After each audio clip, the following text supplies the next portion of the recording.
I got the recipe, never gonna let any op get the best of me. Thought it was distance, but haters is next to me. Talk to the spirit, you know I've been heavenly. Company definitely show your trajectory. This ain't a diss cause I say it respectfully. It's time to eat up, bread like a speeder. Taking it deeper and that's how it better be.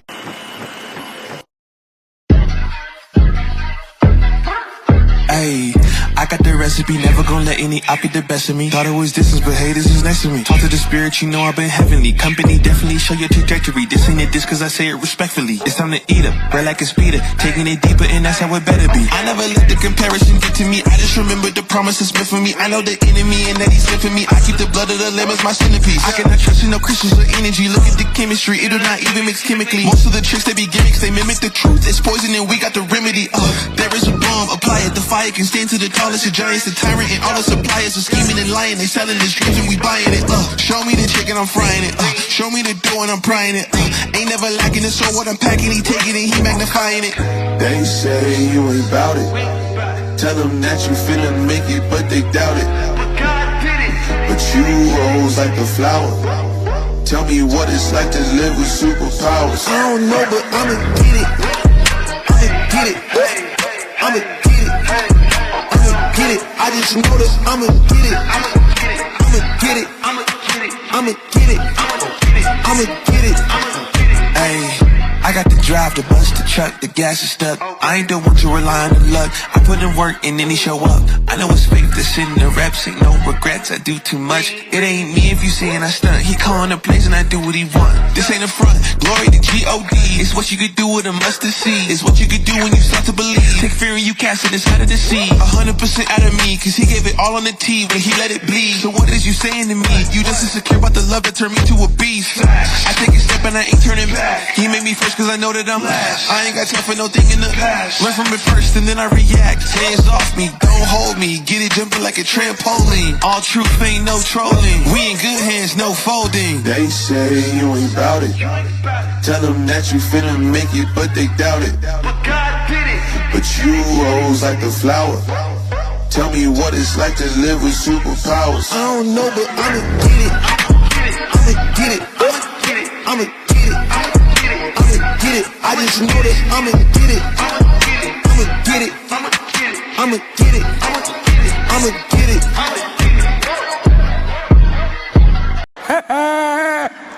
Motherfucker.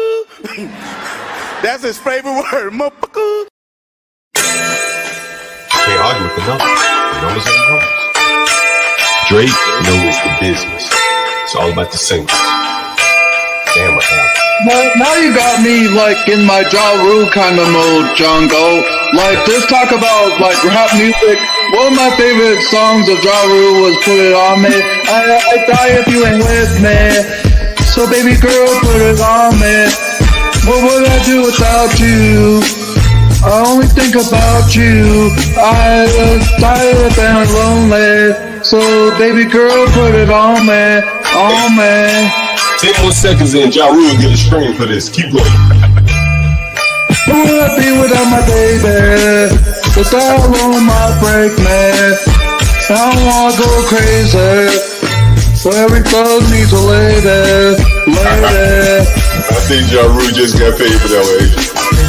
10% on your order. And if you subscribe, another 10%. First cup, thank you for this coffee. Thank you for allowing me to do what I'm about to do.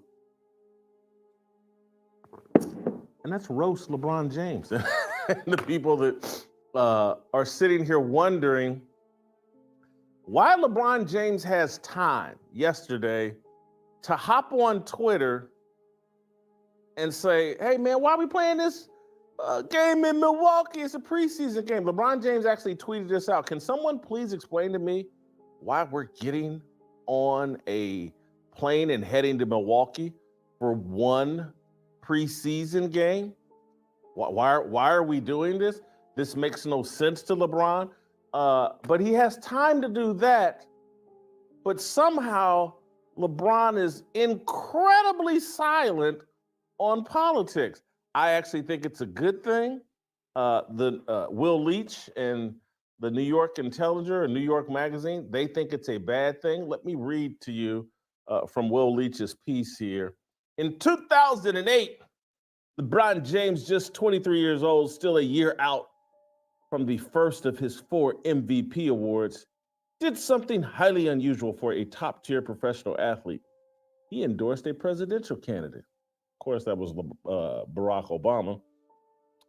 And then blah, blah, goes on and gives a little history about athletes and blah, blah, getting involved in politics. But the best athlete in the world, at the absolute apex of his fame, using his celebrity capital to take a clear stance in a presidential race to the point that he hosted a fundraiser for Barack Obama alongside Jay-Z.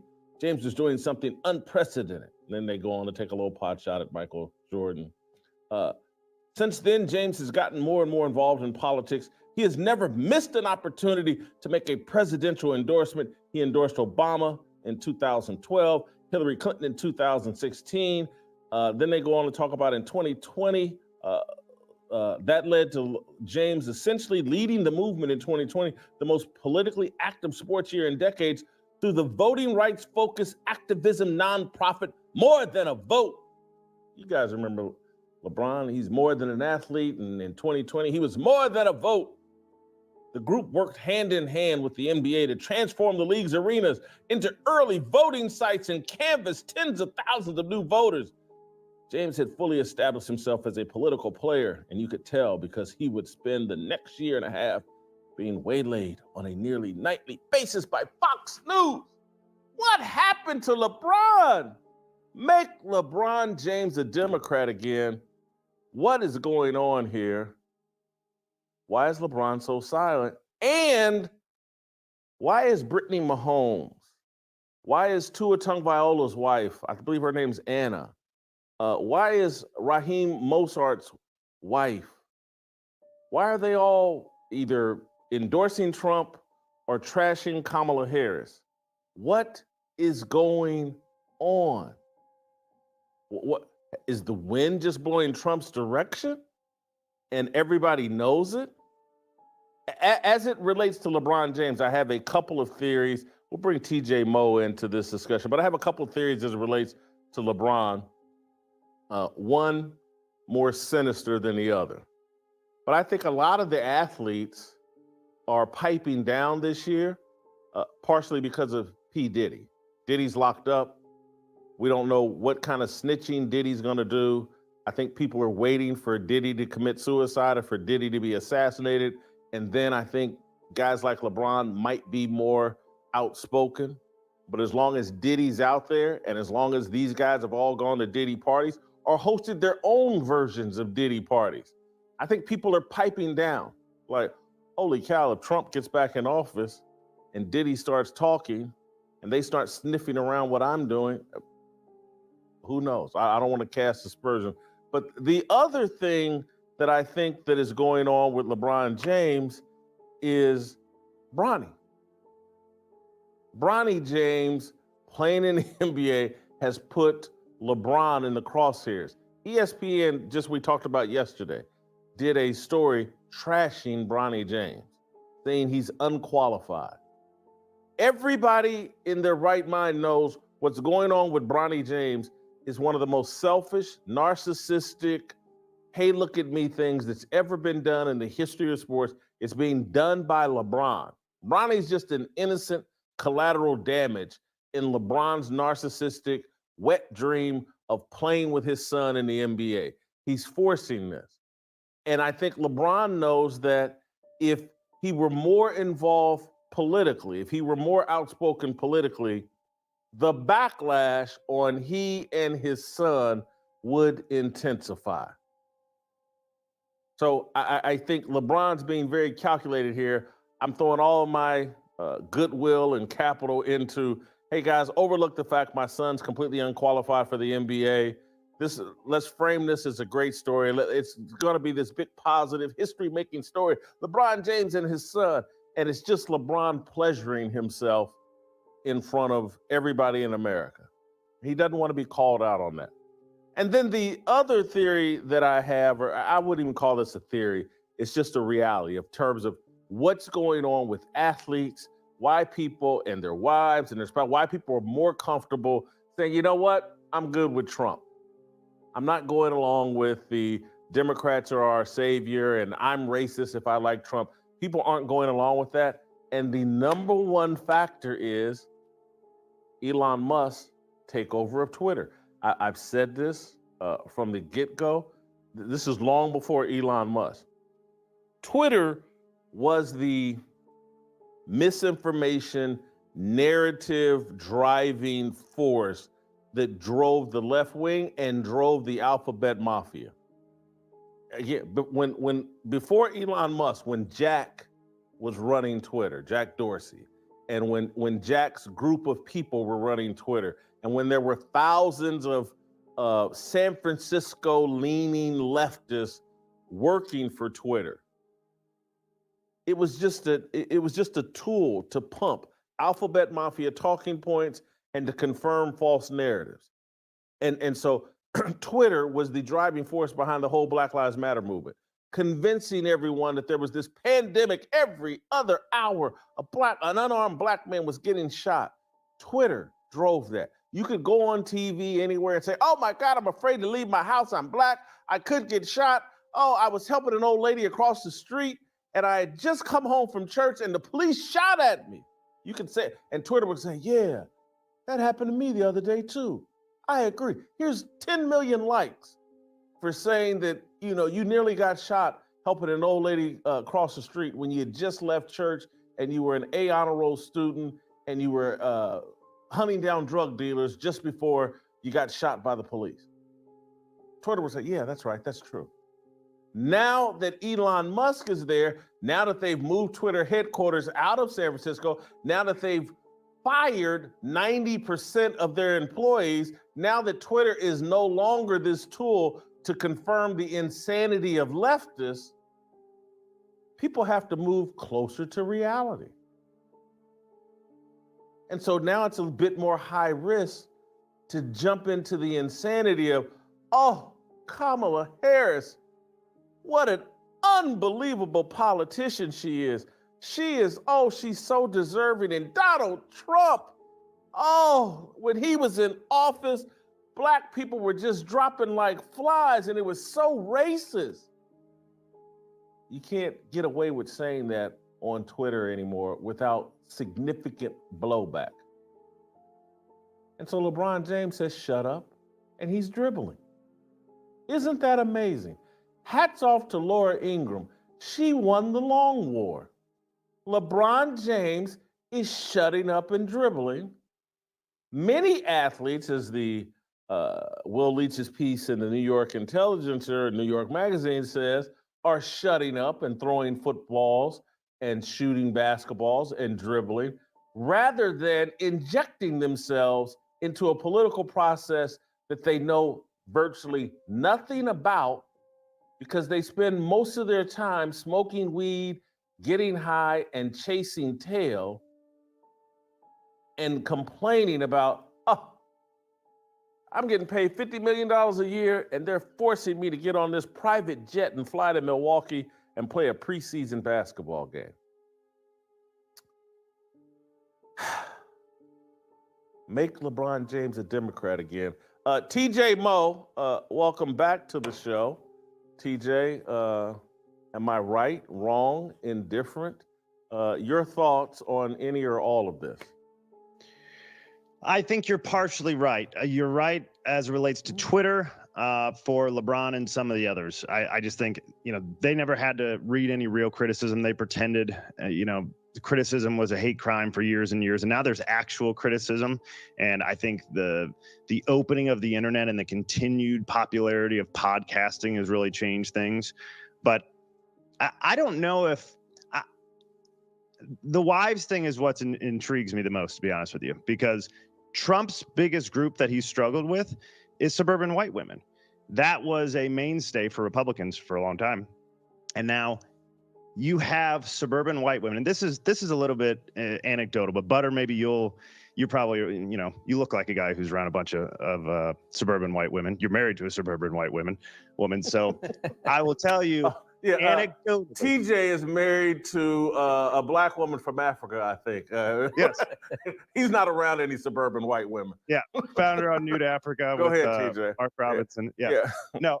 What are you and Shamika doing for dinner tonight, TJ? Applebee's. So the Applebee's is underrated. Okay, so, but I'm telling you, the amount of suburban white women that I came in contact with who would not vote for Donald Trump under virtually any circumstances, but would walk over hot coals for RFK, I know dozens of them. The second RFK came back behind Twitter, all the white women came behind Trump for the first time in 8 years. And so, or going back to 2016. And so I think RFK, remember, I'm pretty sure Brittany Mahomes came out and liked the Trump post after RFK joined. And so obviously Devin Mostert, which is Raheem Mostert's wife, this was just yesterday, Tua Tagovailoa's wife, Anna, she came out. These are all after the RFK unity ticket that they're talking about. And remember what RFK does. And this is the thing, I've been talking to my wife about this. What these married women, because all three of you and Shamika have had long conversations about this. Go ahead. Go ahead. I don't know. Go ahead. That's yeah. And with our dozen children or so that we have together, these are things that we're very concerned about. And so, listen, all three of these women have 2 to 3 kids, and they sit around and think all day long about how do I protect my kids? This world is crazy. And virtually, that's all RFK. RFK didn't have a platform. He's like, yeah, whatever on abortion, whatever on immigration. He talked all the time about, he's like, this stuff, it's all culture war problems. I'm telling you, we're poisoning our children. We're giving them vaccines. The autism rate is now 1 in 36 children. We're killing our kids. We're putting fluoride in the water. We've been doing it since 1945. The NIH just came out in August and said, hey, by the way, this fluoride we're putting in the water, it is actually lowering the IQ of your children. And RFK has been screaming this from the mountaintops for decades. Okay, we're putting atrazine, which is a herbicide. There's like 70 million pounds that we put on our food supply. This is what RFK, and this goes back to Alex Jones, where he talks about how that's actually, that takes your testosterone and converts it to estrogen. And all these things that we're doing to our kids, they're talking about antidepressants and how it's leading to some of these school shootings. We're just flooding and drowning our children with ADHD medication, putting them on Ritalin and Adderall. These are all the things that these white suburban mothers are thinking about all day long, every day.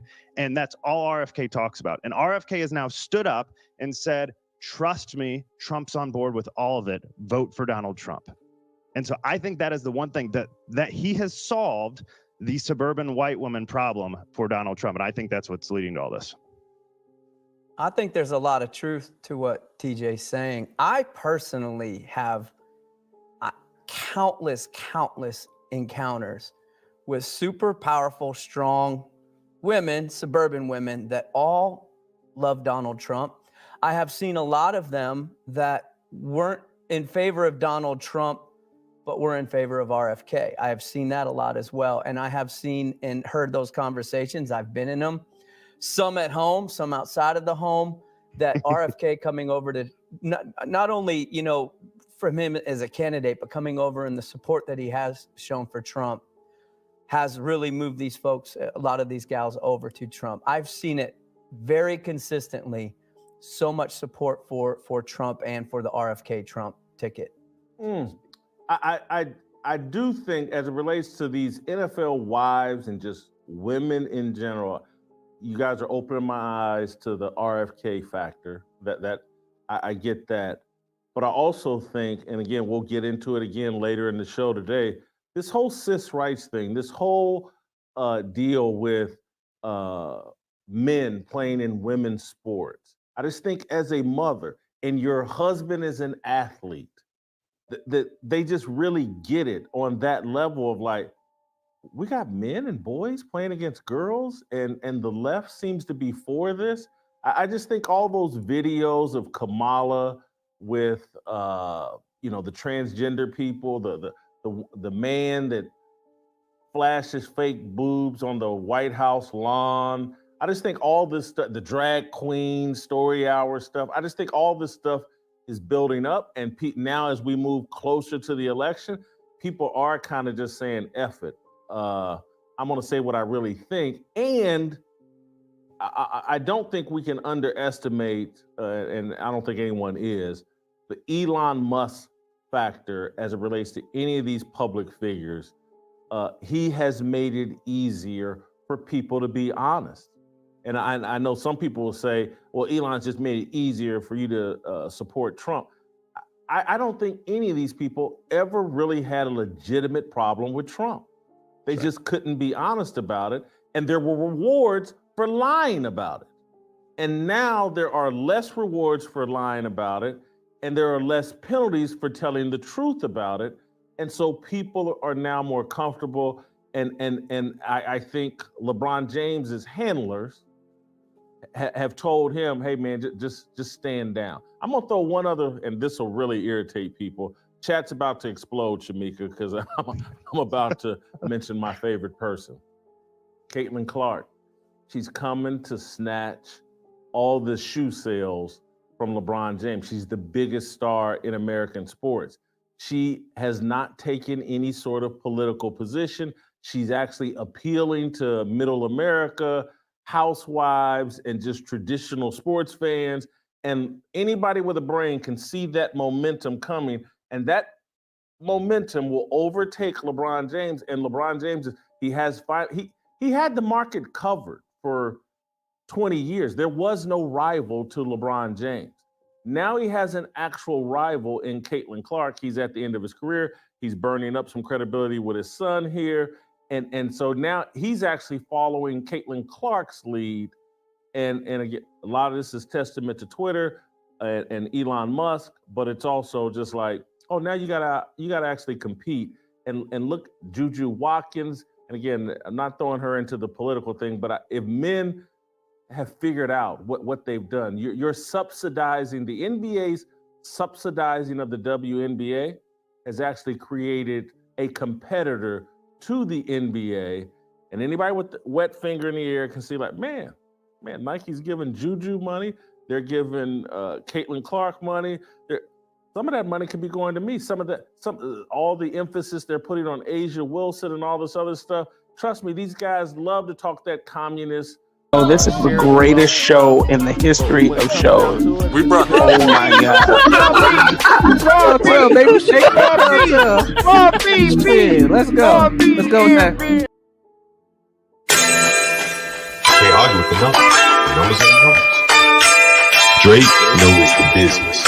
It's all about the singles. Damn, what happened? Now you got me like in my Ja Rule kind of mode, Jungle. Like just talk about like rap music. One of my favorite songs of Ja Rule was Put It On Me. I die if you ain't with me. So baby girl, put it on me. What would I do without you? I only think about you. I was tired and lonely. So baby girl, put it on me, on me. 10 more seconds in, Ja Rule get a string for this. Keep going. Who would I be without my baby? The style on my break, man. I don't wanna go crazy. So every thug needs a lady, lady. I think Ja Rule just got paid for that way. And the next thing, they've created Frankenstein with these women, and it's actually working in our favor as it relates to politics. TJ, I'll give you a final thought if you got one. Yeah, I think all that is true. I just to go back to, I think your Elon thought is exactly right. I mean, we had some reservations on this show whether or not Elon buying Twitter was going to make a real difference, and it has. It's made a real difference. I will tell you though, in conjunction, and the media has forgotten about this. It took about a week before they stopped talking about it, and everybody's moved on like it's no big deal. But women are empathetic beings. When Donald Trump got shot on live television, and they saw it with their own eyes, their empathy kicked in, and he became a sympathetic figure for the first time in his life. He's virtually 80 years old, and no one has ever had any sympathy for Donald Trump. That kicked in. That, along with being able to say that out loud. I mean, you had, for the first time that I can ever remember, celebrities coming out in support of Trump, and now they've stayed with it. They haven't backed off of that. Donald Trump got shot. They were allowed to say it out loud on Twitter, where a lot of people could agree with them. And I'm just telling you, these suburban white women are going to drag Donald Trump across the finish line thanks to Robert F. Kennedy, and that's going to be a ticket that really works. I'm going to add one more. I don't know. It's so speculative. I really don't want you to comment, TJ, but you might. That I don't want to leave out. And I did mention it off top, but I just want to hammer it. I'm telling you, this Diddy thing, man, everybody knows they're vulnerable.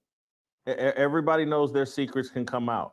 And so it's if Trump gets back in office and he wants to, okay, you guys want to play hardball with me with lawfare, I can play hardball with lawfare back. And all of you guys, because again, Diddy's just the name, but there's a whole Diddy culture, and it's called hip hop. And it's all built around sex and drugs. And again, they want to reduce it to Diddy, but it's hip hop, sex, drugs, and radical materialism. And if you've been a part of that, which LeBron and all these black athletes have, they've all been a part of it. They all worship Jay-Z. They all go to the same parties. The all white parties that Michael Rubin and Fanatics are throwing. It's all the same. And I'm not saying that element is always there. And that's why a lot of these celebrities, athletes have shut up. Just look at, and again, we don't know if it's true, but just look at what just happened to Stefan Diggs. Some guy just posted on Instagram, hey, Stefan Diggs tried to drug me. He basically accused Diggs of trying to pull a P. Diddy on him. And yes, it's just an accusation. But when you have a group, the whole sports world has bent over backwards for hip hop and rap, and they've tried to meld the cultures. This is what comes along with it. It's gay. It's sex, drugs, and gay.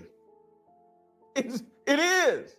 That's the entry point. That's the pledge you have to make. That's the ritual, the rite of passage you have to go through. Someone has to violate you to reach the top of that food chain. And so I'm not saying it's true about Stefan Diggs, but when I look around and you start wondering, like, how are these idiots all getting empowered everywhere? How's Matt Barnes got IQ around 75? He's the CEO of all the Smoke Productions. He's interviewing Kamala Harris. It's like they've gone through the ritual. There's a reason why Kwame Brown called him Becky with the good hair. It wasn't just because he's light skinned. Kwame was trying to get at something. And so all of these guys, they're scared. They're wondering what Donald Trump's ascension, and they know that they're just one Instagram or Twitter post away from being in the same position Stefan Diggs is. He's walking into the locker room, and guys are looking like, "What's up, bro? Want to tell us what's did you drug? Are we looking at P. Diggsy?" They all know they're vulnerable, and it literally. And I say that. I say that there's a reason I fled Los Angeles, man, and just like shut it down. Turned out like, holy, this stuff out here is too crazy, man. And in order to get to the top, there's things you have to do that I'm good. I'll pass. I think LeBron James is on Instagram Live saying, "Ain't no party like a Diddy party." LeBron's been there. Yeah. He's on tape saying it and doing it. Here's the analogy I would give, because I don't think any of what you just said is speculation, actually. There's a reason that virtually none of these celebrities in the media and such, who you know personally, come at you on social media. And why is that? Because you know the real story behind them, and you can call out exactly who slept their way to the top, who was banging who in the makeup room. You had all the dirt on everybody. And so suddenly Everybody's pretty silent when it comes to Jason Whitlock. Stephen A steps out there, and you've been hammering him for about a year straight. So nobody wants any part of it. And so that's where LeBron and the rest of these guys are. And maybe if I don't talk, Donald Trump won't come over here and tell all about the times I got violated at these Diddy parties. I'll just shut my mouth so I'm not a target. I can't. It's a tiny bit more complex than what I'm laying out. But if you're attached to Jay-Z, Diddy, that whole rap music world and power structure at the top, I'll never forget. I was at an SB party, and this had to be 20 to 25 years ago. And I was Suge Knight was hosting some party, and I went to it with some friends of mine, and I can remember it was the first time we got to gossiping either after the party or before the party, but somebody that would know that was from out in LA, and they were just like, oh man, Suge violates these dudes that work for him. And I was like, and this is 2025. Yeah, really? And then they just went on and explained, like, hey man, this dude's in a gang. Gang cultures run from prison, and that's prison culture. That is how you emasculate someone in prison culture. You violate them from behind. And when you embrace, Black culture is hip hop. Hip hop is Black culture. And I'm down for the culture. When you hear these people talking about the culture, they're talking about prison culture, and prison is gay. Do the math. It ain't that hard to figure out. They all think, many of them think, well, if I'm on the receiving end of a blowjob, I'm not gay. If I'm on the delivery end of backdooring someone, I'm not gay. That's how they think. And you want to call it your culture. You want to call it Black culture. You want to be down for the culture. This is gang and prison culture. And they got Snoop, they got Dre, they got all the gangbangers on stage at the Super Bowl and everything. And it's all satanic gay culture being celebrated. Congratulations.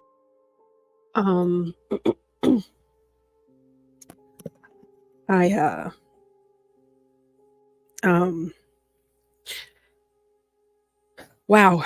I had to pause that for a moment. That was a lot. That was a lot. That was very homosexual. And it's a lot. Wow. I'm not sure if I need to go get baptized or if I need to say a prayer. I've never heard Whitlock speak this way before. But that was a lot. But it's necessary. Gosh, that was homosexual. Wow. Okay. Yeah. So to all you men out there that are listening, because I know that you are,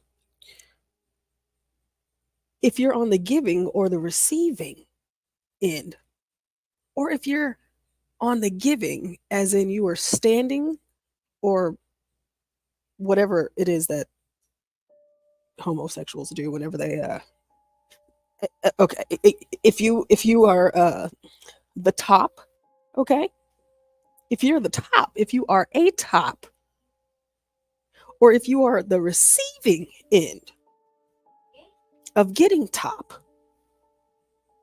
it doesn't mean that you're not gay. Okay? It's not what that means.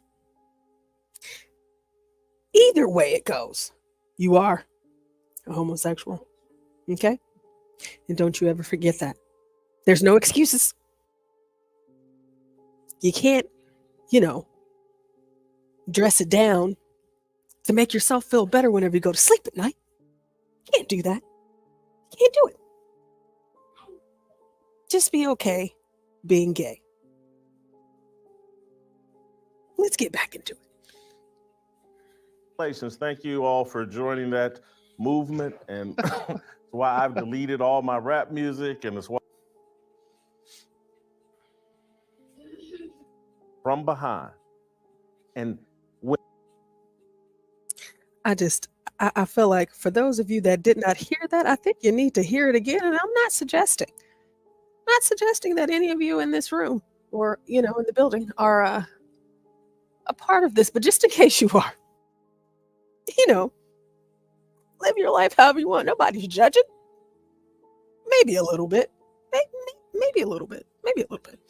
But it's okay. I just felt like what he just said right now, it was good. It was good. Let's go. some friends of mine, and I can remember it was the first time we got to gossiping either after the party or before the party, but somebody that would know that was from out in LA, and and they were just like, oh man, Suge violates these dudes that work for him. I was like, and this is 2025. Yeah, really? And then they just went on and explained like, hey man, this dude's in a gang. Gang cultures run from prison, and that's prison culture. That is how you emasculate someone in prison culture. You violate them from behind. And when you embrace, black culture's hip hop. Hip hop is black culture. And I'm down for the culture. When you hear these people talking about the culture, they're talking about prison culture, and prison is gay. Do the math. It ain't that hard to figure out. Again, they all think, many of them think, well, if I'm on the receiving end of a blowjob, I'm not gay. If I'm on the delivery end of backdooring someone, I'm not gay. That's how they think. And you want to call it your culture. You want to call it black culture. You want to be down for the culture. This is gang and prison culture. And they got Snoop, they got Dre, they got all the gangbangers on stage at the Super Bowl and everything. And it's all satanic gay culture being celebrated. Congratulations. Thank you all for joining that movement. And that's why I've deleted all my rap music. And that's why, and again, I love it. I said it, TJ, thank you. Because if I keep you up on screen, I'll just keep rambling longer and longer and longer. And I need to go. But be careful what you wish for, what identity you take on. I'm hip hop. Hip hop's my culture. You're telling on yourself. Let me switch up, and we'll bring Steve Kim in, and we'll broaden the conversation to some of these other sports topics. But before we do that, I got to talk to you about preborn. You guys know how I feel about preborn. You know how we feel about preborn, because we know babies.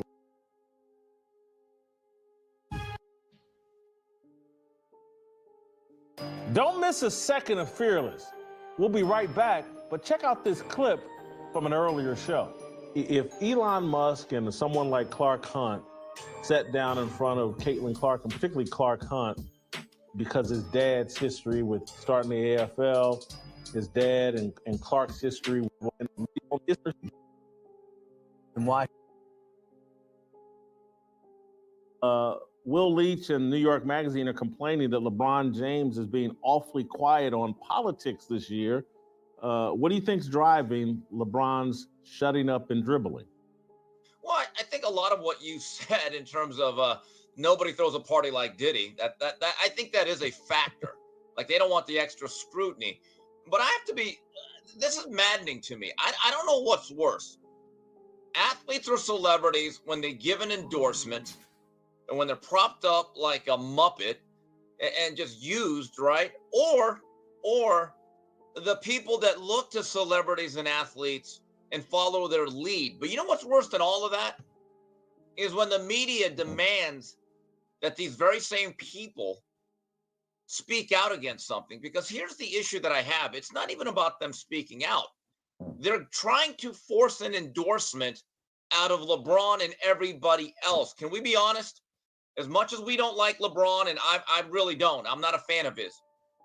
I respect the fact is at least this particular go round, he's keeping quiet, and I respect it. It's his right to not say anything. See, freedom of speech is also the freedom not to say certain things when you don't want to. Okay? And let's be blunt about this. If any athlete was giving an endorsement of Trump, they would be told to shut up by these very same people demanding that LeBron say something about Kamala. See, he's not asking for a comment about Kamala. They're trying to force an endorsement out of him. I think in this election and this time of our lives, a non-statement is a statement. So I'm not sure LeBron James is not part of what I thought with Taylor Swift was the same thing, an orchestrated release of his endorsement. I believe that that was an orchestrated release when Taylor Swift endorsed Kamala on the night of the debate. I believe they're keeping LeBron in their back pocket a little bit longer to try to stagger and see this, support for her coming in. Because let's face it, if you're not saying something, you're saying something. And I don't think LeBron James is willing to do that. I think that Taylor Swift has hedged her bet. I think she did come out early in the process in support of Kamala, but I think everybody can see which way the wind is blowing, and Kamala is not going to win. And when I saw a picture of Taylor Swift and the baby bump from Brittany Mahomes, and I saw that Brittany Mahomes is now back in her suite at Chiefs games, I think that's Taylor Swift hedging her bet. I think she's maintained the relationship with the Mahomeses to kind of hedge her bet. Like, yeah, I'm good with voting for Kamala, but I don't hate Trump people. So I'm not. I don't expect. I think LeBron's going to be quiet throughout all this because nothing worse than supporting a loser. I know Magic Johnson's pushed all his chips into the table, but I don't think he's got any choice with that son of his and just all of what Magic's done. Magic has no choice but to be out there rallying for Kamala Harris and all the whole Alphabet Mafia crew. Yeah, I mean, Jason, in terms of Magic, this is the worst moment for him since the Magic Hour. The only thing he's missing is Sheila E. heading up the band.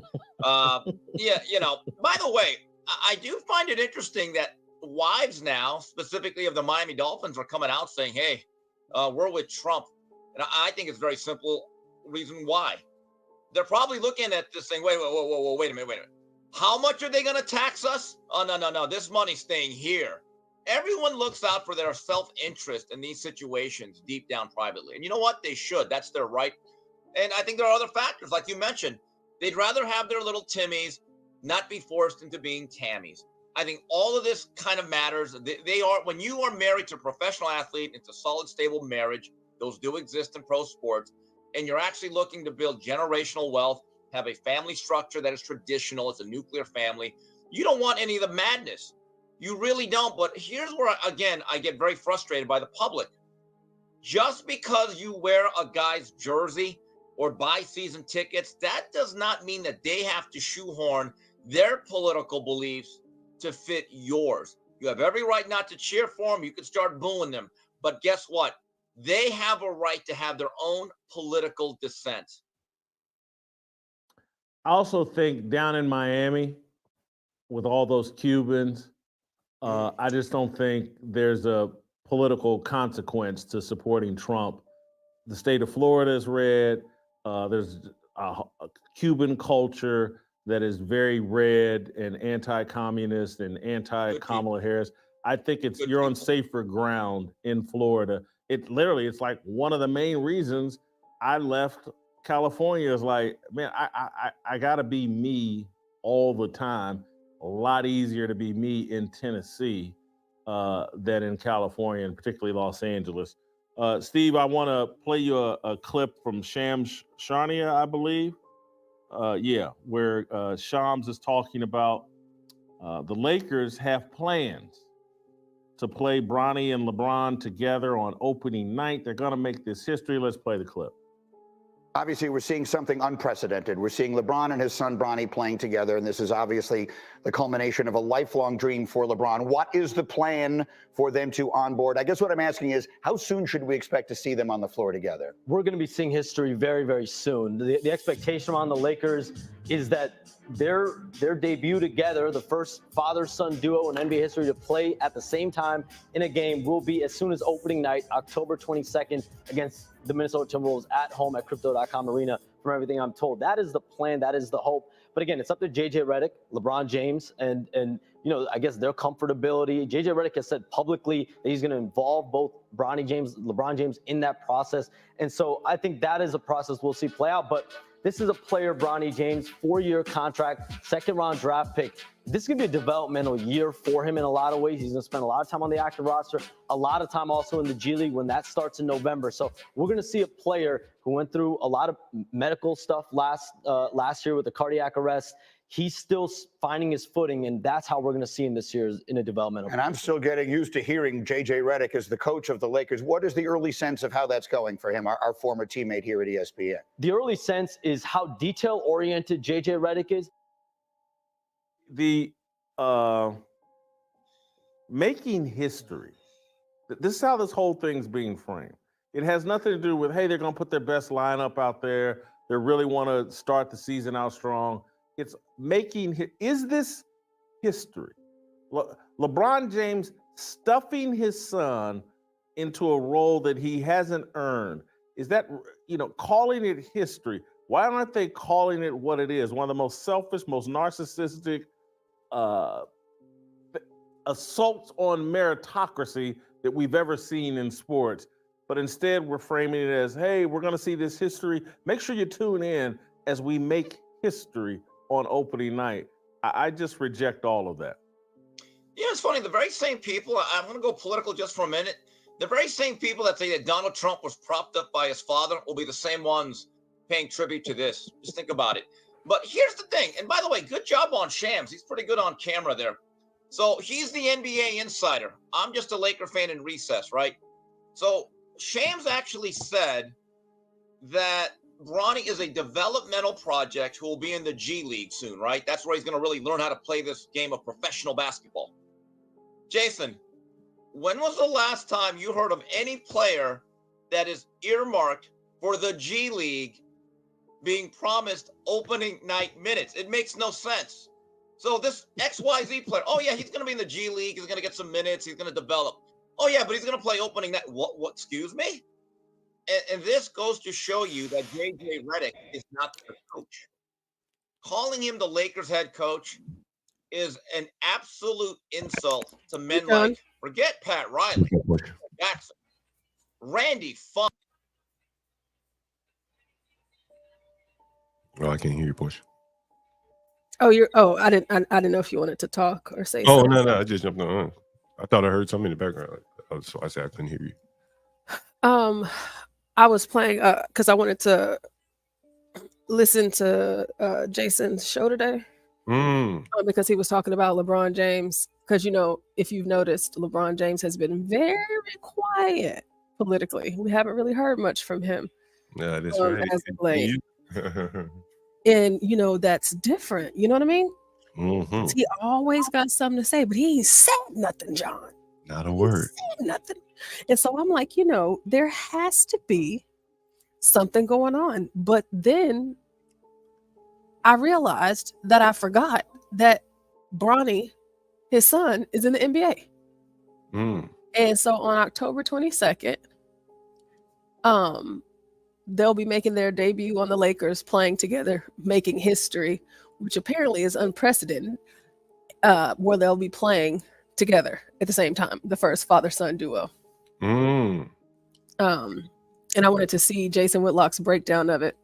And Jason Whitlock also did another breakdown, and I had to pause here maybe about 15-20 minutes ago, but I actually kind of want to explore that. I want to dive a little bit deeper into that portion of the whole stream, but I can replay. I'll go back so you can hear that part, Okay. Because I'm really curious, and I don't know how far I want to go with this, John, but I might want to go far. I might want to go far with it because his what he said about hip hop culture and how he kind of intertwined it into the LGBTQIA plus. It got me thinking, John. And I'm like, wow, well, not to, kind of cancel it all out, but like you cancel it all out and say that's what it is, but it's worth exploring, and hearing him out because, I mean, he ain't lying, to some of the things that he said. But let me rewind and go back. Let me find that. Let me see. Suge Knight. Because I ain't heard nobody say that before. Nah, me either. Yeah, I ain't never heard that. I never heard that comparison. It's like, whoa, wait a minute. So let me find it.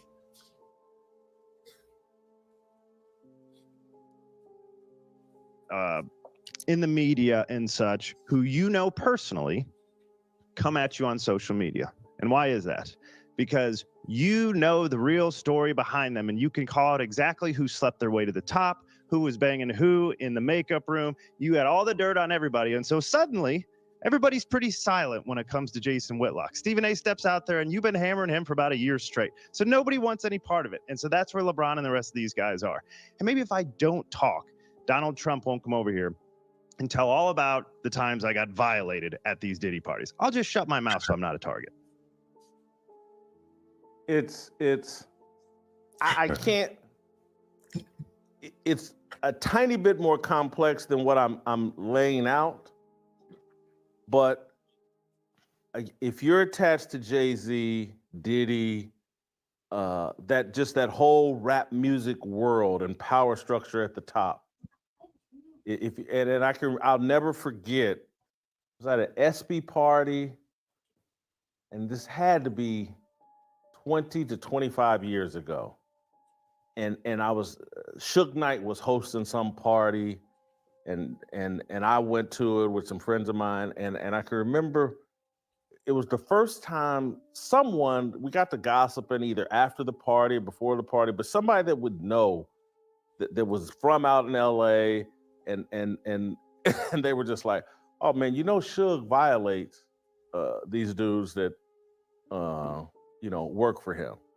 I was like, wow, and this is 2025. Yeah, really? And then they just went on and explained, like, hey man, this dude's in a gang. Gang cultures run from prison, and that's prison culture. That is how you emasculate someone in prison culture. You violate them from behind. And when you embrace, Black culture's hip hop. Hip hop is Black culture. And I'm down for the culture. When you hear these people talking about the culture, they're talking about prison culture, and prison is gay. Do the math. It ain't that hard to figure out. They all think, many of them think, well, if I'm on the receiving end of a blowjob, I'm not gay. If I'm on the delivery end of backdooring someone, I'm not gay. That's how they think. And you want to call it your culture. You want to call it Black culture. You want to be down for the culture. This is gang and prison culture. And they got Snoop, they got Dre, they got all the gangbangers on stage at the Super Bowl and everything. And it's all satanic gay culture being celebrated. Congratulations. Thank you all for joining that movement. And it's why I've deleted all my rap music. And it's why, and again, I love it. I said it, TJ, you think we need to take it off the screen? You think we need to take it off the screen? Or you think they'll copyright us?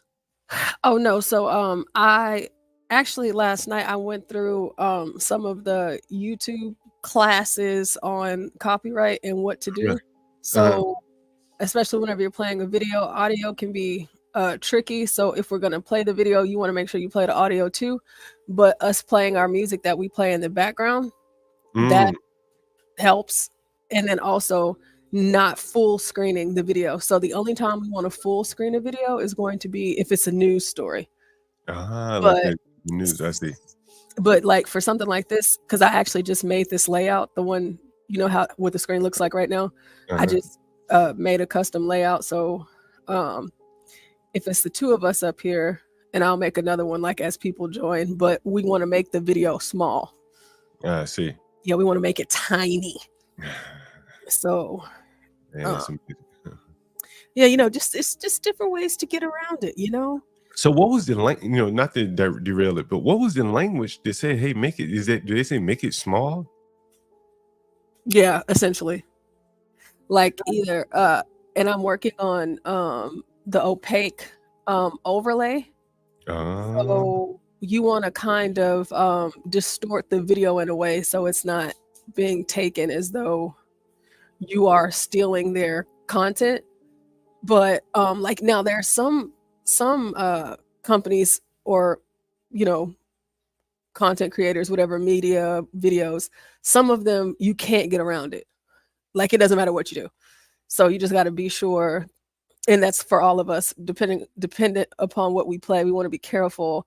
Like the one from the other day, I it's like I could have sworn I looked through and through. I didn't know that Disney owned that. It's like Disney. He ain't got no arms. He got some nasty feet, and he work on cars for NASCAR. But it is what it is, right? So, HB say it's called transformative. Thank you. I didn't even know he was listening. Transform it. Yeah.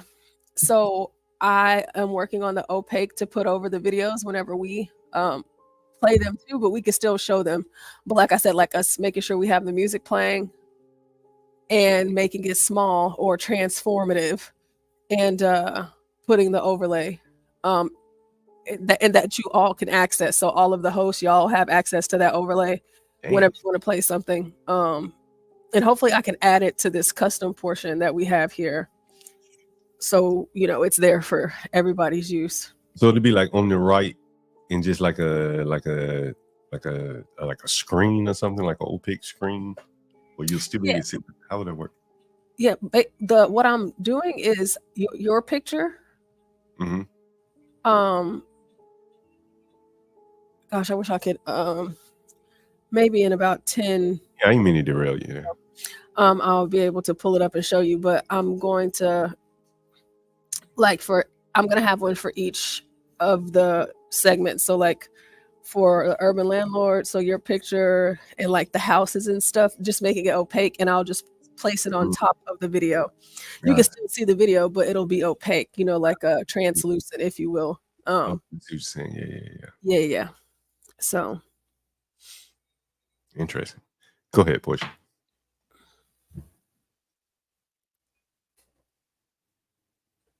Oh, did you hear anything that Jason Whitlock said about Oh no, go ahead. Yeah, I was just listening. Yeah, that was an interesting way. I like Whitlock.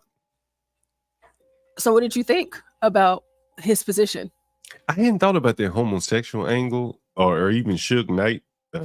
I'd heard him beating up people, but never the sexual angle. That's kind of hard for me to envision. Not saying I can't see it happening, but that's with the Puffy thing though, anything's possible. You know, I think Suge probably just beating people up more so than that's just my thought. And sexually, you know, I just can't see it for some reason. I think it would have gotten out on him if he had been doing that to people. You think so? Yeah, something just tells me like he's been in prison long enough where people could come out and say anything they want to say about him. I mean, he's broke for the most part, but they could go after any little assets that he has. And I don't know. I just don't think that he it's just something about me seem too gangster like to be having sex with men, but things have happened. Yeah. What do you think, AB? You know, I definitely do think there's some aspect to it. You know, I remember we were talking to to Solid Snake. You know, he did some time, Mm, and he was just like straight up. It's not considered gay in jail unless you're getting fucked. mm, And that was just kind of like his he was saying it kind of like matter of factly too. And I mm. think you know, I wouldn't say all of hip hop, but I think the you know, the type of hip hop that promotes, you know, certain lifestyles that are probably gonna get you killed or in jail. I think to a certain extent it is kind of gay. You know, like I feel like doing stuff to get yourself like purposefully get yourself in prison and then talking about it, rapping about it. I don't know, and promoting it. It does. Um, It does seem kind of gay, like the culture of it. Like you never heard of an Italian rapper, you know, in the mob. there we go. Yeah. You never, you know, they do crime, but they're not talking about it. Yeah, can y'all see the comment up on the screen? I wanted to pull that back up because of what HB just said. No. I really I'm wish a there were stats on how many prison men are gay for the stay. I heard stories that it's like that a lot. And the reason why I said I kind of wanted to explore this is because I've never heard that before. Universal, yes, I do want you to call in, and yes, I do want to hear this email. Of course, 110%. I wouldn't miss it for the world, sir. Can you read it? Um, and you know what? Even if I mean, like, because of course you can cut out all of the important stuff, but I can read it in, you know, angry black woman voice for you. But with the whole Jason Whitlock thing, me saying I've not heard that take is just I'm wondering if it's too. Is it far fetched? Is it going overboard? Is it too much? I don't think it honestly, like I really don't think it's far fetched. Like I think when you really break it down, if you're a heterosexual man, I think the last place you want to be is surrounded by a bunch of guys. Like that's you know, you know, you make a mistake here and there, you end up going to jail. That's one thing, but to like promote the lifestyle and to glorify it, I think there is like you know, there is a certain Homosexual aspect to it, right? yeah, it's a little weird. Like, you know, you wanna I don't know. It does seem kind of weird, especially like when you look at stuff in hindsight. You know, I think a lot of them, their sexuality is fluid. When they're out Yeah, on the streets, they just, you know, they conform. You know, when they get to prison, you know, they conform there too. You know, if they really want it.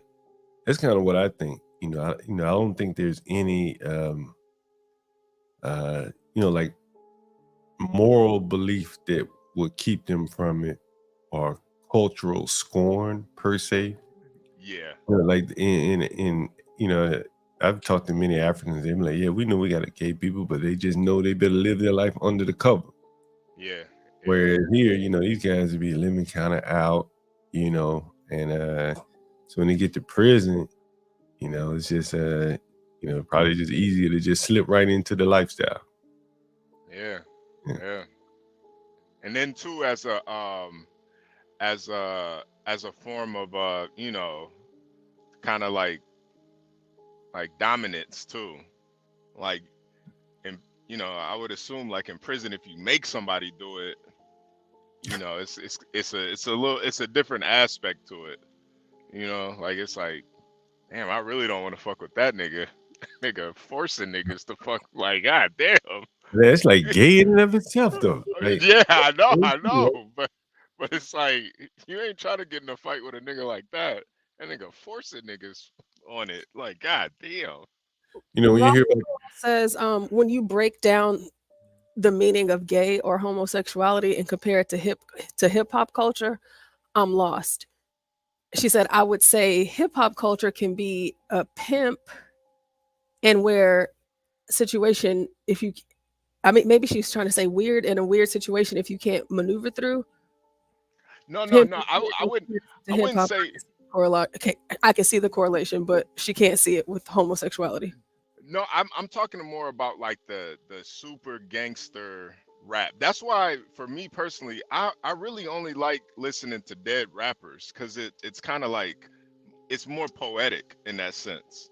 Where it's like you talking all this shit and now you dead, nigga. Like I enjoy like I'm not trying to listen to no rapper talk all this, He-Man shit and he's still, you know, going to church on Sunday. Like I need to hear a dead rapper. So I think, saying hip hop as a the whole of hip hop, I think that's a little disingenuous. But when you're talking about gangster rap, yeah, there is some, you know, there is a level of homosexuality in that. How much of it do you think is just economical? Because you don't hear about this and say, well, whatever genre Taylor Swift is in, and I don't know anything about her per se, but she doesn't look like she comes from a poor family or whatever. Someone can correct. And look at a lot of these other musicians, even if they do come from poor backgrounds. It's not feast or famine for them. Whereas you young black guys, like, I talked about Rich Homie Quan, where he was like, I felt like, depressed, couldn't put an album out. There's nothing else he really knows how to do or even fit for this society to do. And so someone told him, hey, come bring your ass over and I'll put your album out. Yeah. Maybe. I think that too. He might still be alive today. Yeah. Nah, I saw an interview with a dude that does they gay porn for pay, but he says he's straight. He's swear up and down he was straight. He just does gay scenes. And even like doing porn, like to a certain extent, it's kind of gay. What Cat Williams, remember what Cat Williams said about Steve Harvey, and he kind of sunk in. He's like, Steve Harvey is not a comedian. He's not funny. He can't write jokes and things like that. And so Cat is like, I go out on the road and this and that. I've done so many shows and this and that. I'm not, hyping Cat up or putting him down, whatever, but he does, make a living going out on the road, on the shows and things like that. He is a comedian, right? You like him or love him, but that's how he makes his living. Well, Steve Harvey really is not that good of a comedian, and so how is he going to make his living? Well, he had to bend over to the TV people, was probably a bunch of gays, and, he didn't have the independence that a Cat Williams would have had to say, well, I just go out on the road to make money. I go to how many shows, Steve, not that funny. He got to move up to, the TV or something where people going to place demands on him for that job. Because anyone can get up there and read off a script. So that's what I think a lot of it is. It's just compromise, So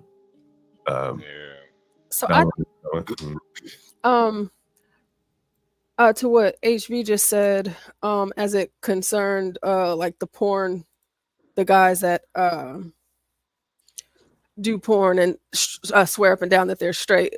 Whenever I was listening to that earlier with Jason Whitlock, it just really made me think about it, and I'm still in this moment of thought, which is why I felt like it would be worth exploring, especially with, of course, all of the stuff surrounding Diddy. When you look at gangster rap as a whole and its message, all of the things that they promote in that music would land you in prison. Now, I don't like to make light of the whole prison rape. It's funny to joke about it, from time to time, but that is a real thing that actually happens. And to me, I think it's horrific. It is kind of funny though. Yeah, it is funny. But like if you take the funny out of it, you know what I'm saying, and look at it like this is something that happens to men. And of course, we always talk about rape in terms of women, but prison rape, that's a real thing. And so since we know, and especially I need to actually go back and try and find that one night whenever Solid Snake just broke it all the way down. It was very uncomfortable, but it's a reality. And so why would you want to promote behavior that would land you in a situation to be in prison where you could get raped. Yeah, man. Yeah, it you It is gotta, real. and it's not like it's something that's, underground or something. This is something like even, grandmas in North Dakota know. Like, you go to prison, you might get raped. Like it's not, it's just the aspect of it. Y'all remember Fleece Johnson? Yeah. Did y'all ever see the interview that he did after he got out? Yeah, with Antoine Daniels. He straight up told Antoine that he didn't like straight up say it, but he kind of alluded to it. Like if, he told him he was handsome, and he told him if he was locked up with him, he straight up told Antoine or Anton, and He also said that the one thing that he misses the most and the one thing that he hates about his freedom right now is the fact that he's not in prison knocking dudes' backs out. Yeah. He literally said that. Yeah. Someone saying Anton thought it was funny. Yeah, Anton did think it was funny. He thought it was funny. Is he gay? Funny. He's not gay, is he? Who, Anton? No. I ain't know. I don't watch the show. I've only watched him a handful of times. Okay, damn. Yeah. It's like he really said that. And so whenever you think about it, okay, so we know what we know about Diddy, right? So we know the parties, and we know that he is homosexual. Or bisexual. He likes women and men. He had these crazy freak off parties. But now he's in prison.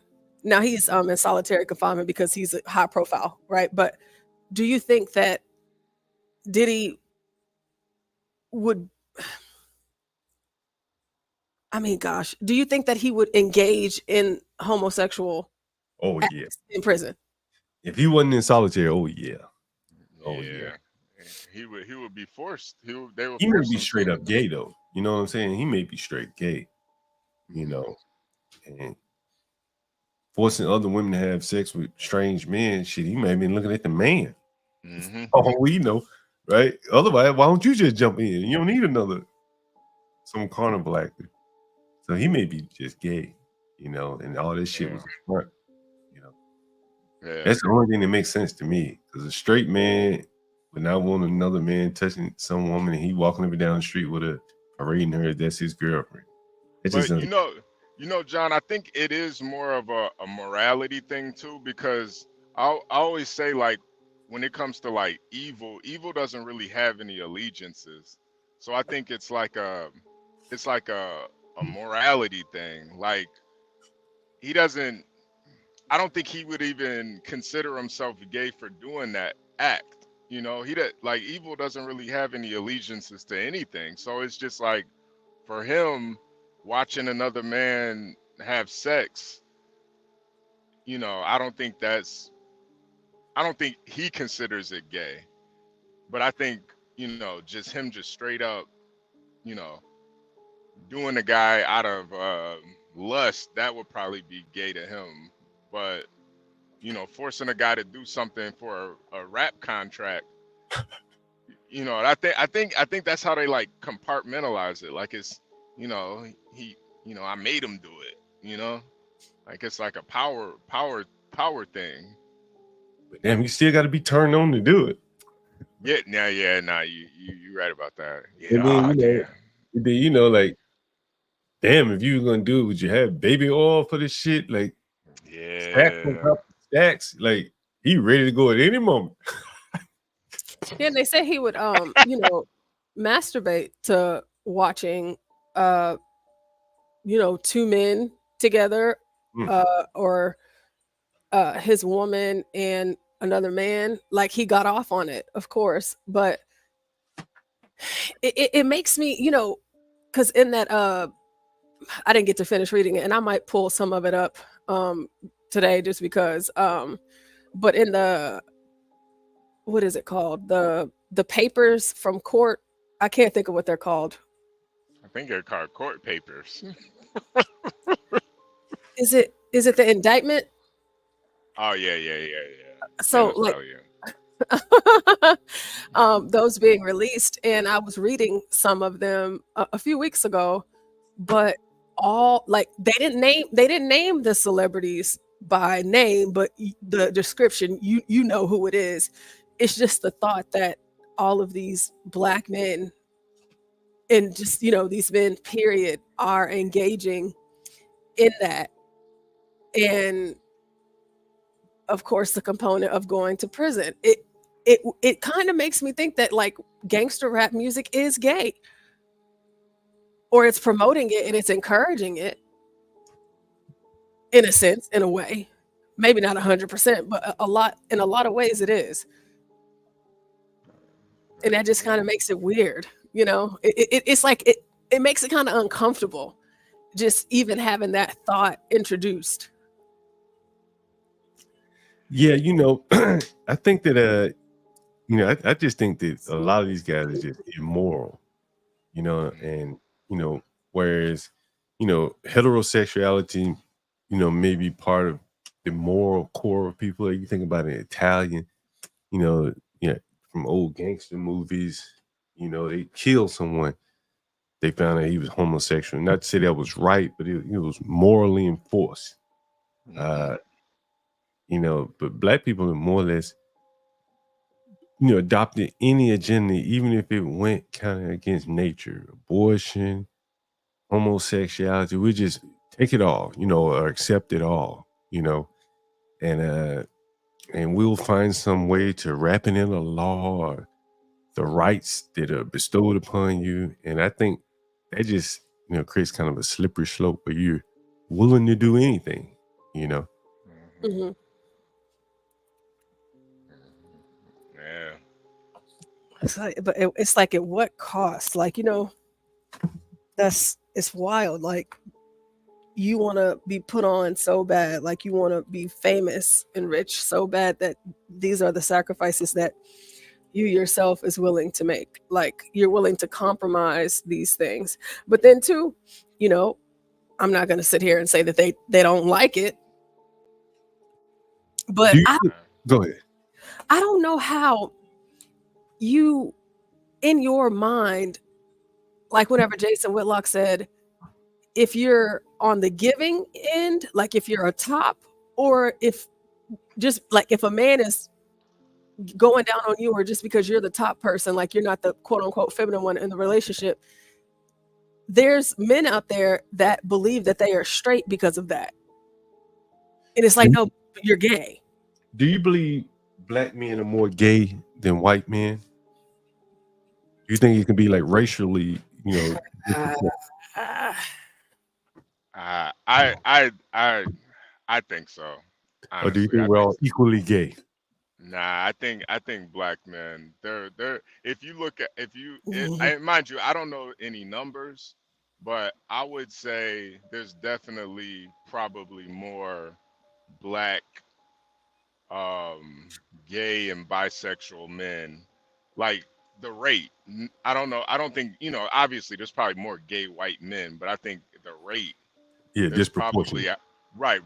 There's probably a higher amount of bisexual Black men. I wouldn't just go flat out gay, but definitely bi. On the spectrum somewhere. On the spectrum. On the spectrum. Black men. Yeah, and I think a lot of it does have to do with the morality aspect. I just think a lot of them don't have any morals. So Kyle says Blacks tend to be more hypersexual, or is that pseudoscience? I think that's partly true. I think that plays a part in it too. I've heard you can get turned on by anything. I mean, I don't know what's a better definition of hypersexual. I had this tenant.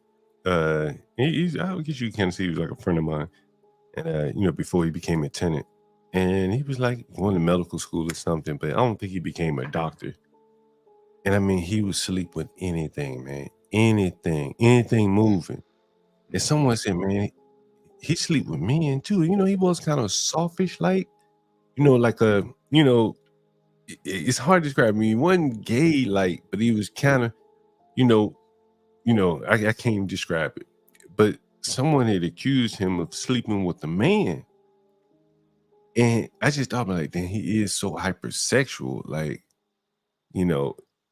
I couldn't cancel it out. You know what I mean? Like, because I'd seen him sleep with so many different variations of women, some just really unattractive, And so how the hell did he get it up for that? Right. And so there could be something to that, the hypersexual nature of them, that, once you get to prison, if you're hypersexual, you're just going to take anything. Right. Yeah.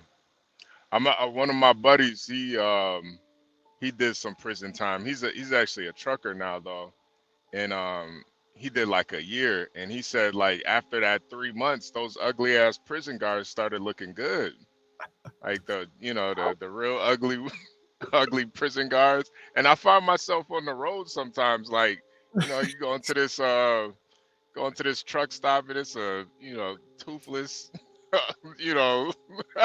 I'm like, you know what? Like, man, I gotta get back home. Yeah, I gotta get back home. I gotta get back home, man. And shit, she be looking good. It's like, cause even you, I mean, we've seen these prison guards. Some of these prison guards are just like, yo, how is anybody hitting that? But they be getting knocked down. You got 25 in life, and that's the last woman you looking at, and she looks beautiful. Yeah, she look like Naomi Campbell, man. She look beautiful. Like, That is amazing. That is amazing. I was I got to go over here and deal with this sexual predator. I guess at some point today I was supposed to do it. You better bring some pepper spray. Yeah, maybe drunk at the time. You just tips over, man. He might like that. he might be immune to it, Portia. Like, this ain't the first time. So he's 50 years old, man, just sitting around drinking, playing music on his phone. No earphones though, just playing the shit out loud all day. Yeah, I hate when niggas do that, man. Just be playing music all loud and shit. Like, off their phone though. Like, god damn, man. You got no headphones? He wants you to hear it. Shit. Shit. The question that you asked, John, is something about that. Like, are black men more gay? Or how, me paraphrasing the way that you asked that question. It's such an uncomfortable thought. But I guess, like when I think about places, like Atlanta, it's a lot. And it's too many, for me to even, to try to compartmentalize it into something to say, oh, well, it's not that big of a deal, but it is that big of a deal. And I don't know why that is. Why are so many? Because it seems like more and more black men are becoming more homosexual or switching over to that side every day. You see them everywhere. They're all over the place. Yeah. And, it would be hard to say that, everyone is just has an equal number of gay people, right? Percentage wise, Right. 1 out of 10. It could be that, black people may have, if it's 1 out of 10 for everybody else, it can be 1.5 out of 10 or 2 out of 10. It's unlikely that it's evenly distributed based upon what we're seeing, equally distributed, It's an interesting thought.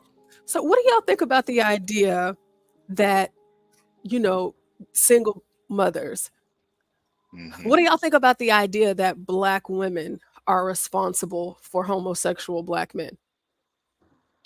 I wouldn't say necessarily they're responsible, but I think, certain aspects of their, like I don't think a black mom is just turning men a single black mom is turning men gay, but like, you know, I think if I think certain aspects of the mother's behavior could probably turn a dude gay. You know, like, you know, maybe I don't know. I think you know, like if you see, like, I'm not gonna lie, a lot of these street dudes when they die, yeah, I see why he was in the streets. His mama bad as hell. Like, so if you know, your mom's getting a bunch of dudes coming in all day, and you know, it could kind of turn you off from, you know, the feminine nature of a woman. You know, like I honestly think a lot of gay dudes, they really kind of hate women at their core of it. Let me read to you what's on the screen, HB. Portia, you can see it, right? Yes, I can. Can you zoom in a little bit more? Sure. Just like maybe 2 clicks. Yeah. There are 1.2 million black LGBT adults in the U.S. A study by the Williams Institute at UCLA finds that an estimated 1.2 million adults in the U.S. identify as black and LGBT. I don't know what that number looks like relative to anyone else, but you know, 1.2 divided by what? 22? Well, how many black people? 35 million? What's that number? I don't know. And that's just the number that's openly about it. Right. Mm-hmm. I would. Out of 35 million, I mean, it has to be give or take at least 10 or 5 million at least. Let's see, 1.2. We see, you know, it seems like it's way more than 1.2 million, but I mean, I'm not saying that's not a lot, but because obviously most people are straight, but it just seems like in today's society, of course, you have the Democratic Party, and, you know, we can't escape the gay stuff. It doesn't matter where you go. It doesn't matter what you're doing. One of my most favorite TV shows of all times, Game of Thrones. You can't take that from me, right? However, I was told by my friends that also watched the show that the last 2 seasons got gay. And so because of that, I just said I'm not going to have this show ruined for me because it was too good. That show was too good for me to allow this homosexual act take place. But it's so strange because it doesn't matter what you watch. It doesn't matter what you turn on. Even the commercials are gay. Everything is gay. It's promoted like ad nauseum. And it's like, is it just impacting Black people? Well, that's 3%. Assuming 35 million, that's 3% of the population. Is that a high number, low number? I don't know. But 3%, assuming 35 million Black people, 1.2 million are gay. I think I got that right. Yeah, around about that. Mm-hmm.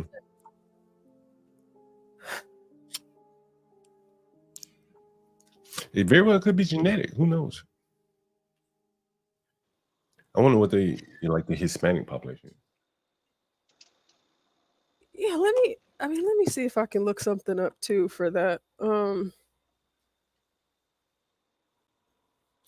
You know, okay, so one of y'all mentioned playing loud music. So the stereotype of Black people always playing loud music. The stereotype of Black people in movie theaters always loud, talk and won't shut up, don't care about nobody else, whether they can hear it or not. You also have the flashy culture, which is also within the hip hop culture or just Black culture. You know, the big chains, diamond rings always have to be seen. Could it be that all of those things that I just mentioned are intertwined in the homosexual aspect? Like the fact that Black people want to be seen and heard, that's probably why we see more Black men in the homosexual arena. Like even like with Dwight Howard and his son. And John, you showed me the other day, Magic Johnson with his son. Yeah. Dwight gay too, right? Dwight's gay, right? Yeah. Yeah. I mean, excuse me, I said Dwight Howard. I I meant to say Dwight Howard, but not his son. But I meant to say Dwayne Wade and his son. And then, of course, you have Dwight Howard and then Magic Johnson and his son. So do y'all think that because black people don't Isaiah Thomas too. Isaiah Thomas got a gay son. He does? Yeah. I didn't even know that. Yeah. Zeke got a gay son too. That's rough. You know, it's just is it because, like, you know, obviously white celebrities, they have kids too, and they have gay kids, trans kids, but we only really hear about on the big stage about the black ones. It's like the white ones made. They what? It's like they're manufactured. The white trans, you know, like they talk about all these actresses that have trans children. It's like they're manufacturing that shit, you know. Like you very rarely see a regular poor white person with a gay. Well, I don't see it. Maybe you see it. Other people may see it. I don't see a lot of poor gay white people. You know, I don't see a lot of that. You know, most of my tenants that are gay are almost always black for whatever reason. Yeah. Yeah, I think the flamboyance, you know, you think about like That's the women, word. Jesus Christ. Flamboyance. Yes.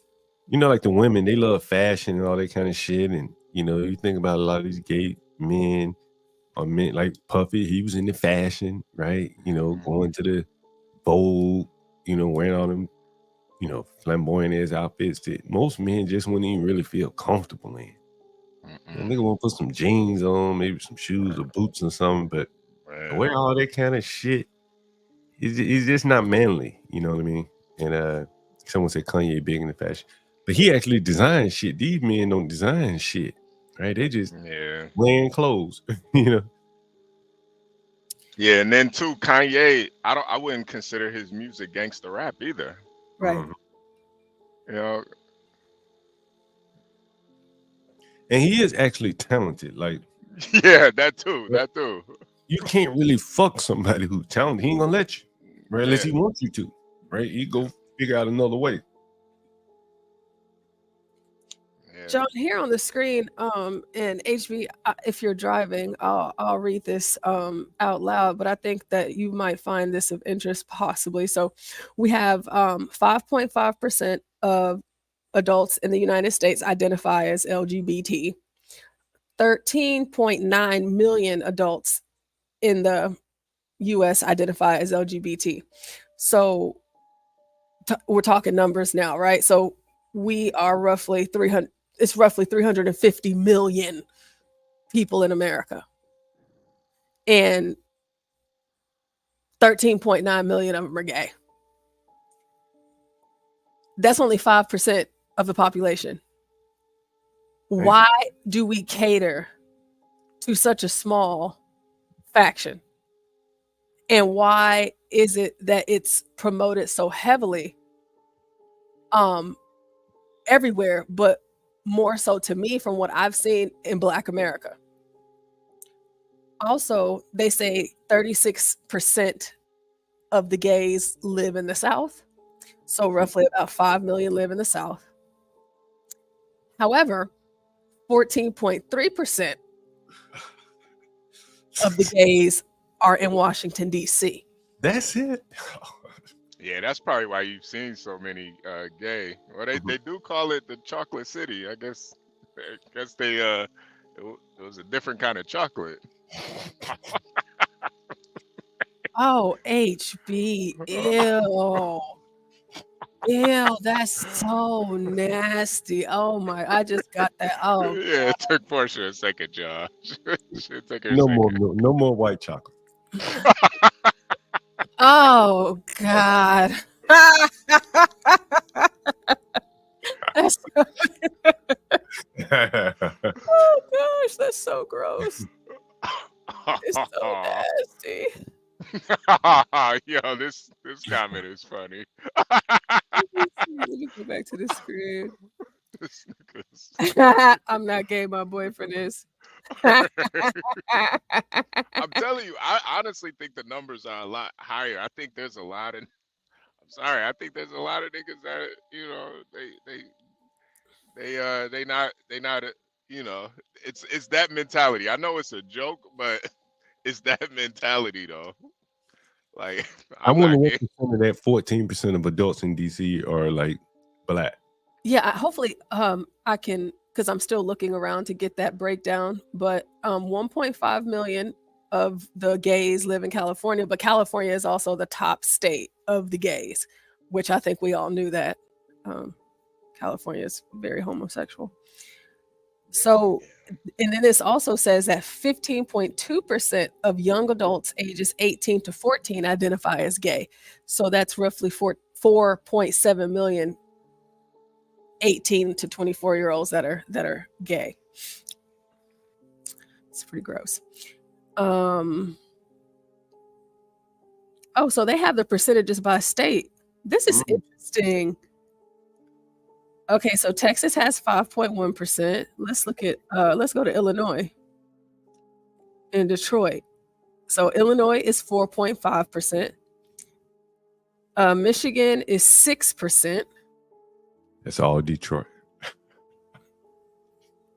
DC, yeah, DC has the highest percentage of. They said it's Florida, but DC has the highest percentage. Ain't nobody got DC numbers. We put up numbers over here, Porsche. Yeah, ain't nobody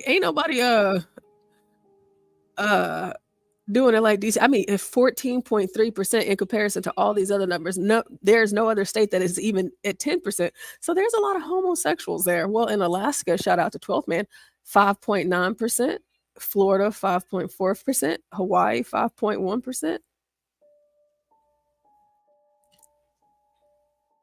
Oh my gosh. It's so crazy that they have a database for all of this. Mm-hmm.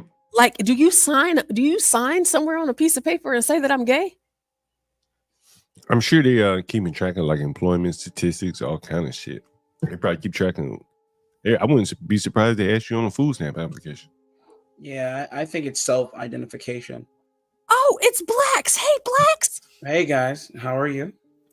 Great. Awesome. I just came up briefly because it's crazy. I wanted to say that a lot of these people identify as LGBTQ, but they don't mean gay. They'll say, I'm LGBTQ, and that just means they feel a particular way. I feel that I'm a dog today or a cat, or I don't feel masculine today. I don't feel like a woman today. And therefore, they'll identify as LGBTQ. And so then they try and skew the numbers. So I guess my point is, these are people who are severely mentally abridged. They're out of their minds. And the society at large has made provision for people like this. Has made provision for people, instead of them saying they're melancholy or saying that they are upset today, or they're experiencing some ennui, they're saying instead, I will plug and play LGBTQ. And a lot of them don't even know what it means. A lot of them don't know what LGBTQ means at all. They'll just say it because it's a buzzword. Do you remember about 5 or 6 years ago, there was like a rash of celebrities saying that they were LGBTQ? And then just a year or so ago, maybe about a year, you start seeing people like Lindsay Lohan, what's the other crazy? Demi Lovato. Backtracking and saying that they weren't. Again, it's some sort of psychosis, man. They don't know. They don't truly believe it. I think, of course, the celebrities are a little different. They want to try and be on the trend at the top of that curve as it comes up. And then as it goes down, you see the backtracking.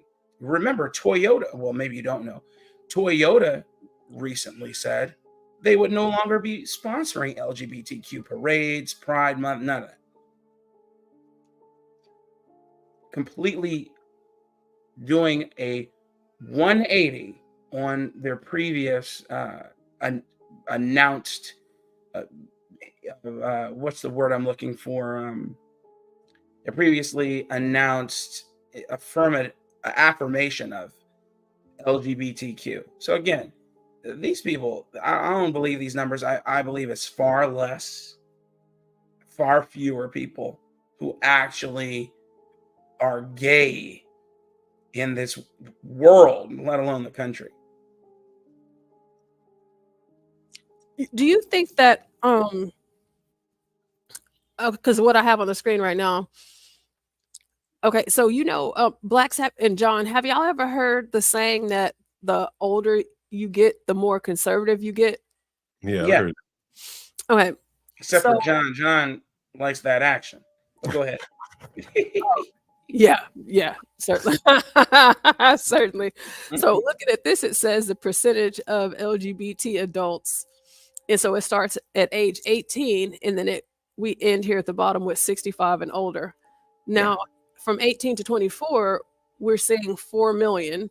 But then 65 and older, we come down to 924,000. Yeah. 924,000.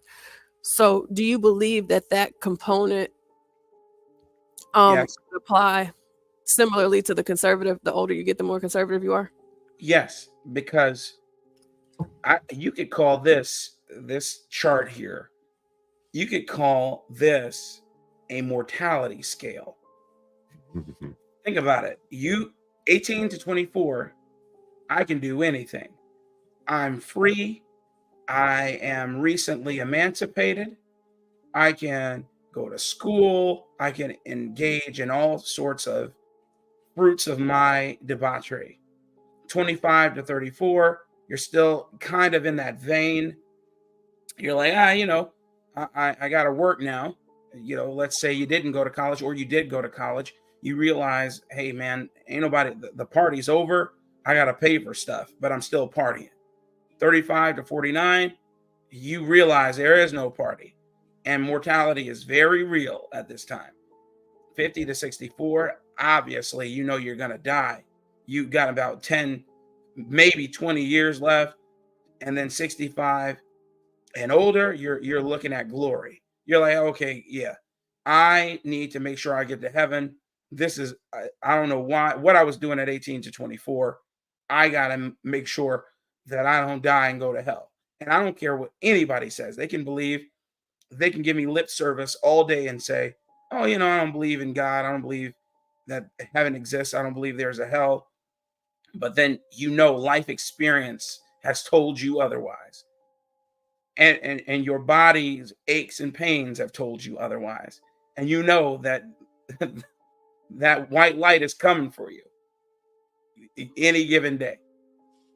So yeah, absolutely. A long-winded way to say I agree that the older you get, the more conservative you get.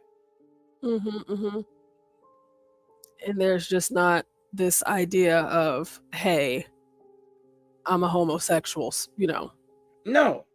Have you noticed that the majority of the old gay men or gay women divest? I mean, even in public, unless they're zealots. I mean, of course, there are exceptions to every rule. But have you noticed the majority of them stay quiet about a lot of this stuff?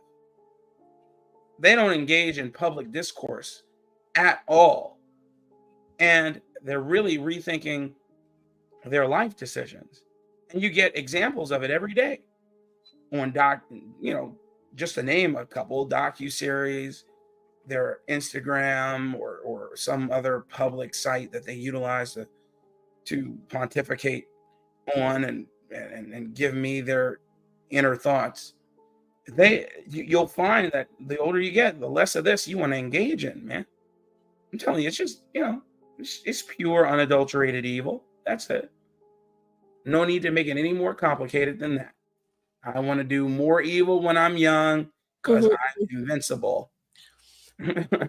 Or the idea that I feel like I have all of the time, time is on my side type of thing. But I'm thinking about John, you know who Pete Buttigieg? Yeah. The transportation guy. Yeah, okay. Yeah, that guy. So we know that he's homosexual. We know that he has a husband, and we know that they adopted a set of twins. Ellen DeGeneres, we know that she's a lesbian and she's married to a woman. Her name so happens to be Portia. Her current wife was formerly married to a man. I'm trying to think of another white person that's famous that I know that's gay. Oh, Anderson Cooper. He's a homosexual. However, their relationships aren't plastered and played out in our faces. Now, of course, they are older, but even just from my recollections of them, it's not all over the place like that. But whenever you put someone like the rapper Da Brat, her and her wife, or that one, Da Brat was getting down with dudes. The gay dude, the one that has that fashion show, RuPaul. Oh yeah. That show, The Orange is the New Black. There's these people have made provision. What are you talking about? I'm looking it up right now. Go ahead. The short-haired black girl from Orange is the New Black. You talking about her? No, I'm talking about gosh, what is that big old Laverne Cox?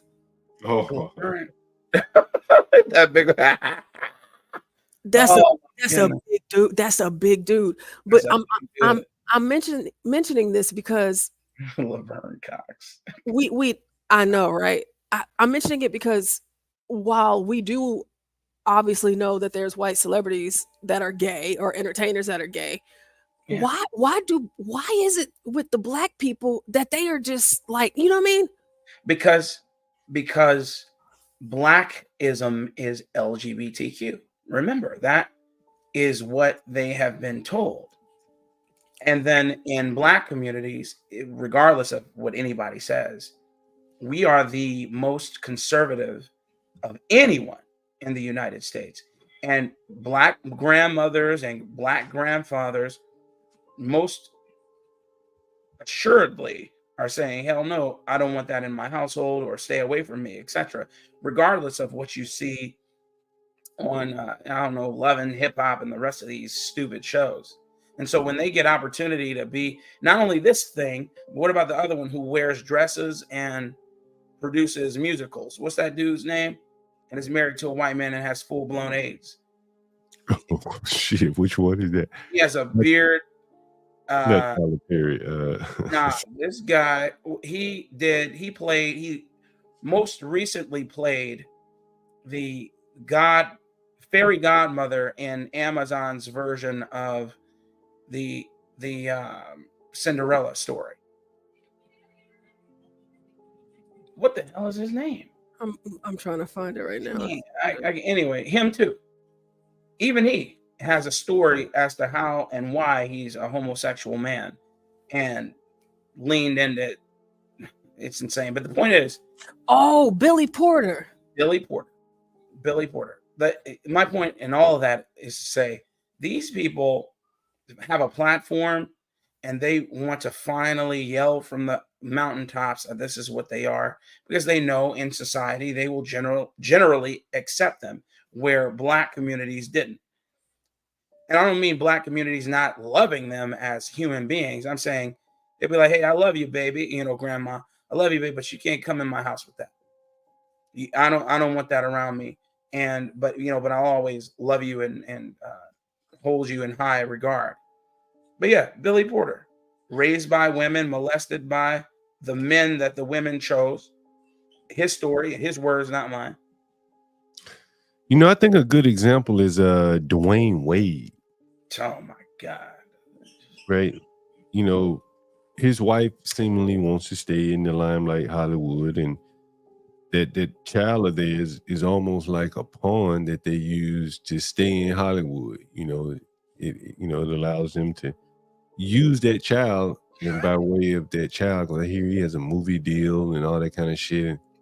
And You know, I wouldn't do that with my child. Like, you want to be gay, like, we're not gonna monetize that shit, right? No. Like, fuck it. I don't believe in monetizing debauchery like that.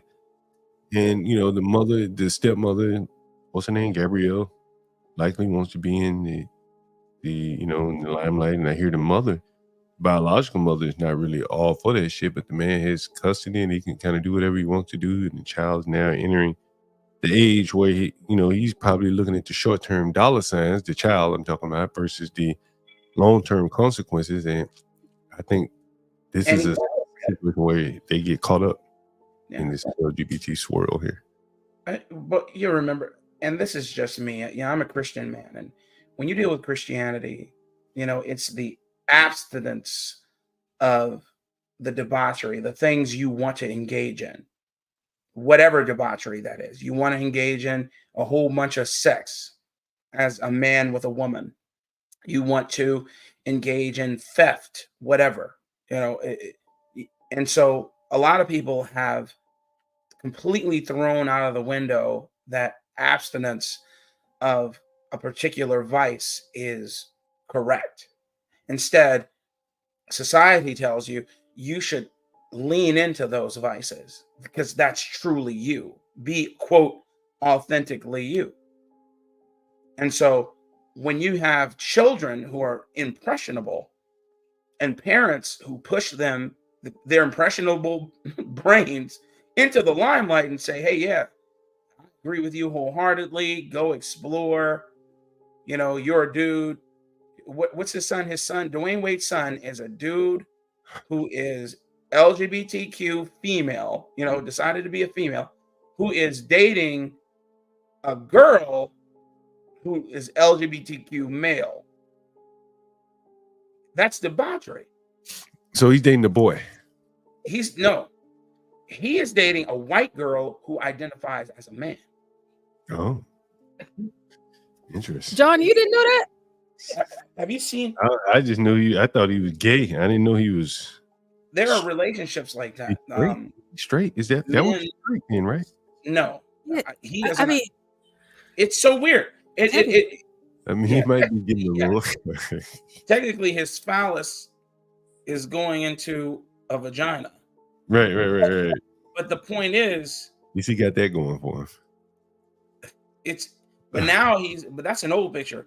Now he's wearing wigs and braids and nails and has a nail polish line with his father. And see, I wouldn't do that shit. Like, I'm not having no fucking nail polish line, nigga. I don't want no nail polish. Brother, this is what they lean into, bro. Listen, go get you building. I see Dwayne Wade all the time in Chicago, especially downtown Chicago, man. He used to be out there all the time. He didn't give an inkling that he would ever be this way. And here we are. 15, 20 years later. This guy. And that's what I said for him. I think it was the money and the limelight. I agree with you. But then, like you said, he's utilizing his son as a pawn. Well, yeah. I think the wife really, someone says she's childless. I'm not sure if that matters or not. But the fact that she, is willing to use that child or a child to get the limelight on herself is kind of sad. You know what I mean? Well, ain't no kind of sad about it. It's completely sad and despicable. It's despicable. He's a despicable person. Did you see in 8 Ways comment about Linwood? He said, Linwood, you gay, baby. Linwood gay too? He said, his grandma said, my granny said, no, what did he say? Where's it at? He said, baby, you gay, Linwood's grandma. That's hilarious. But look at that. Damn. He look kind of like LeBron James from a distance. This little boy is gonna be another sacrifice, like what's his name from the Lakers, Magic Johnson's son. sacrificed him to the will of the world, boy. Big old 6'6" dude dressing like a woman. Y'all. Oh, you're talking about Zion Wade. Like, you know how tall he is, right? How tall Like is he? the son that wants to be the daughter, he's 6'5". Yeah, 6'5", 6'6". He's They not can have even a basketball team. excuse me, he's 6'6". I'm sorry, excuse me, he's 6'6". He's not even done growing yet. You know what I mean? This is a big dude. Freaks of nature. Blacks are creating freaks out here. Big old overgrown freaks. Man, this is truly amazing. You said they got a fingernail polish line. You know what? Before I get into that, I want to be very clear. I don't have children, of course, but Blacks does, and Blacks has a daughter. He has a lot of daughters. I do. I do not care about this whole gay LGBT, whatever the case is. My daughter is not wearing no full face of makeup at 14 years old. She's not walking around in these stripper heels and these revealing clothes. You know what I'm saying? In this super long, colorful weave. You know what I mean? Yeah, what about the child? Is still I'm like, excuse me, he is still a kid. Exactly. Like my daughter, my oldest daughter, she's 15, and she rides Western. And in Western, you got to wear certain things, makeup, things like that, but it's very little. You know what I mean? You don't go in, and even if you did go in fully plastered with makeup, it's because of the show, and you don't even want to wear it. You just put it on so that the lights can shine off of you correctly, and then you take it off. But you're not scantily clad. You're wearing freaking chaps with jeans and a bedazzled Western collared shirt, and you're riding a horse, for God's sake.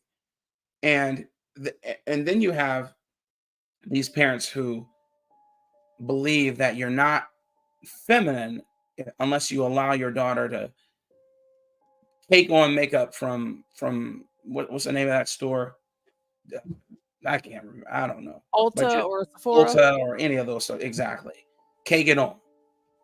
And you're saying, what are you doing to your child, man?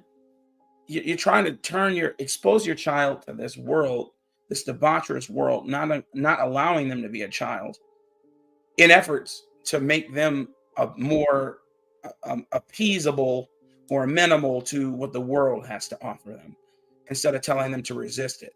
It's insane, man. It just doesn't make sense to me. It's just, it's crazy because it's a kid. Like, why? And it's not my kid, right? We're just talking about it, right? I can't tell him how to raise a child. But like on the picture that I have on the screen here, it says Zaya Wade, queer ego fueled. This to me is not for children. No, it's not. It isn't for children, but we have a whole world that says otherwise. We're supposed to lean into this and say how brave this dude is for doing it. Do y'all see how big this boy is?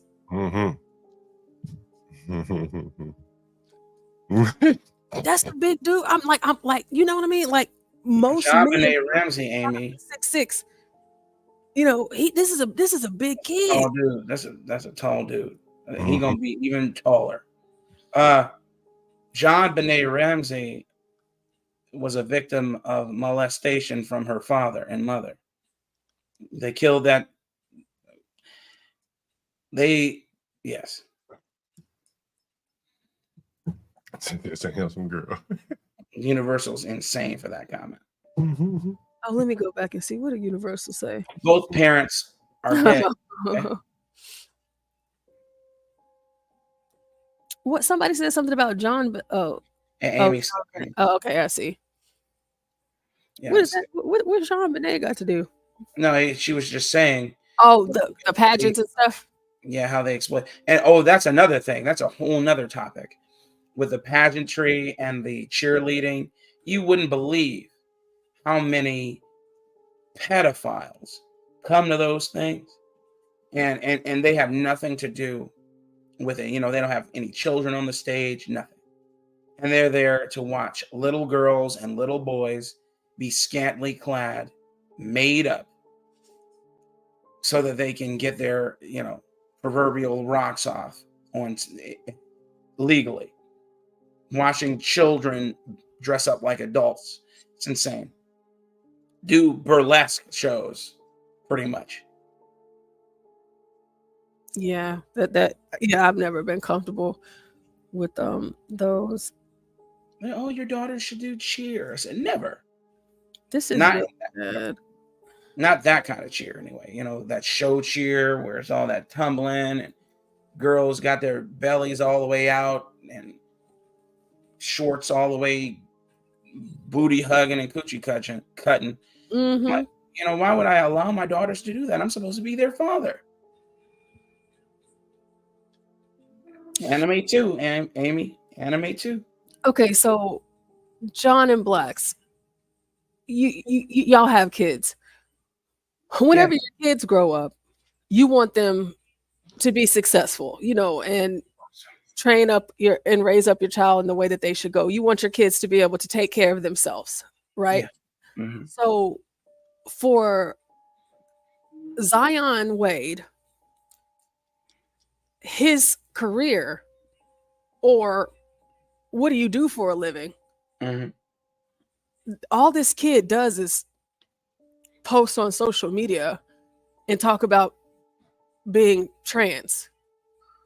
Is that truly, like, you know what I'm saying? Like, that's what he does. Like, now the other son, he playing basketball, he's talented, you know. But it's not an occupation. He plays a child's game. Yeah. Yeah, but you know what I mean? Like, he's doing something, right? But like, Yeah. but this one, all this one is doing is playing dress up and playing in makeup and girls' clothes and I'm taking. just saying it's par for the course, is my point. I'm saying this is a family of court jesters. So it doesn't make, you know, it's not too far from the line to suggest that this court jester decides to be a sexualized, over emasculated, sexualized court jester with the full blessing of his parents, both the stepmother and his actual mother, who claimed that she was fighting against this, but now leans into it. This is just crazy. Because the more that not that I come to this Instagram or look at this often, but it's just like, it's so mind blowing that, like, isn't this kid in school? You know what I mean? Yeah. He's not 18. He's still, you know, he's still a minor, but this is all he does. And the picture that I have on the screen right now, do y'all see how close he is to his head touching the top of whenever you walk in that door? That's a tall dude. Mm-hmm. Old dude. He's not wearing heels. He's wearing flats. Yeah. You can't even pass him off as a woman. Oh man, he'll have a new reality show coming, I'm sure.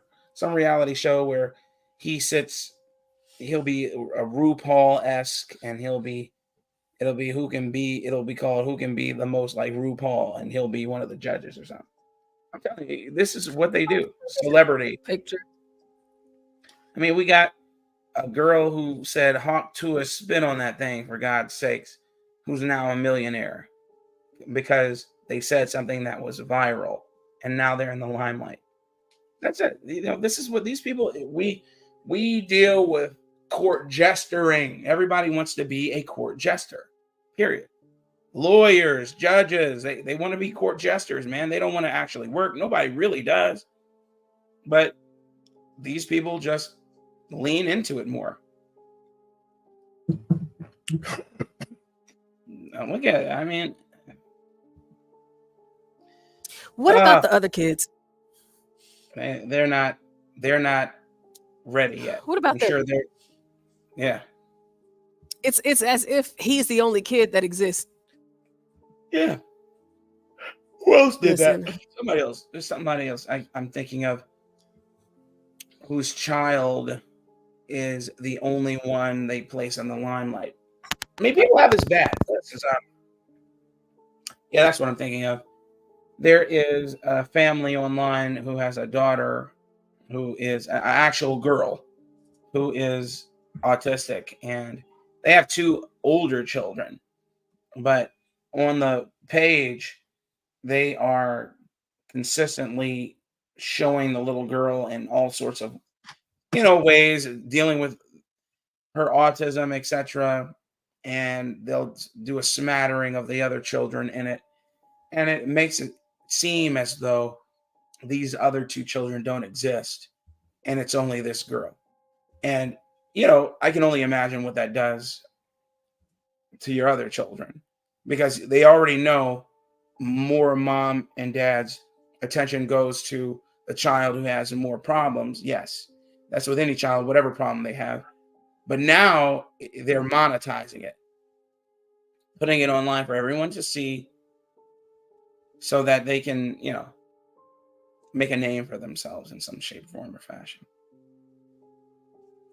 This makes me think of one of the stories that I was watching earlier. And now see with Zion, anybody you see a 6'5", big old dark skinned black dude with these big old hands, big old feet, big old this person is not gonna be one of the ones, because some of these transitions, some of them are really good, and it is hard to tell, and that's concerning. But with Zion, and for shame on them, because Zion is such a good name, but all of the trannies, you can't tell, but there's consequences that come with being deceitful. Now, this is a public figure, so more people are inclined to know that this is Dwayne Wade's son and this is actually a man. But in other instances, like regular people like you and I, you can't always tell the difference. And these people, they find themselves in these situations to whereby they end up killing these people because they were misled by them pretending to be something that they're not. Do y'all remember the story that happened a couple of years ago where the kid killed this tranny right here because he thought it was a woman, but come to find out it was a man? Oh yeah. I remember that. Yeah. 3 years, right? Yep. So let's see what's going on with this. This is from Nate the Lawyer, love his channel. So let's see. So I have an update to the story of a trans. Can y'all hear it? Yeah. I don't know why he couldn't tell that was a dude. Right. I mean, I'm looking at him right now, and I'm like, that is a dude. Anyway, that is a dude. That is a dude. Gendered woman who tricked this man into having sex with her, and then when he realized she was transgendered, he shot her. He told police she approached him for a sexual encounter, but he began to feel, quote, suspicious. I'm thinking he thought it was a girl. It's like, oh man, yeah, she can say if I want to get sucked off, man, this must be my lucky day. Yeah, starts getting sucked off. He's like, wait a minute, that should be a red flag. Them hands.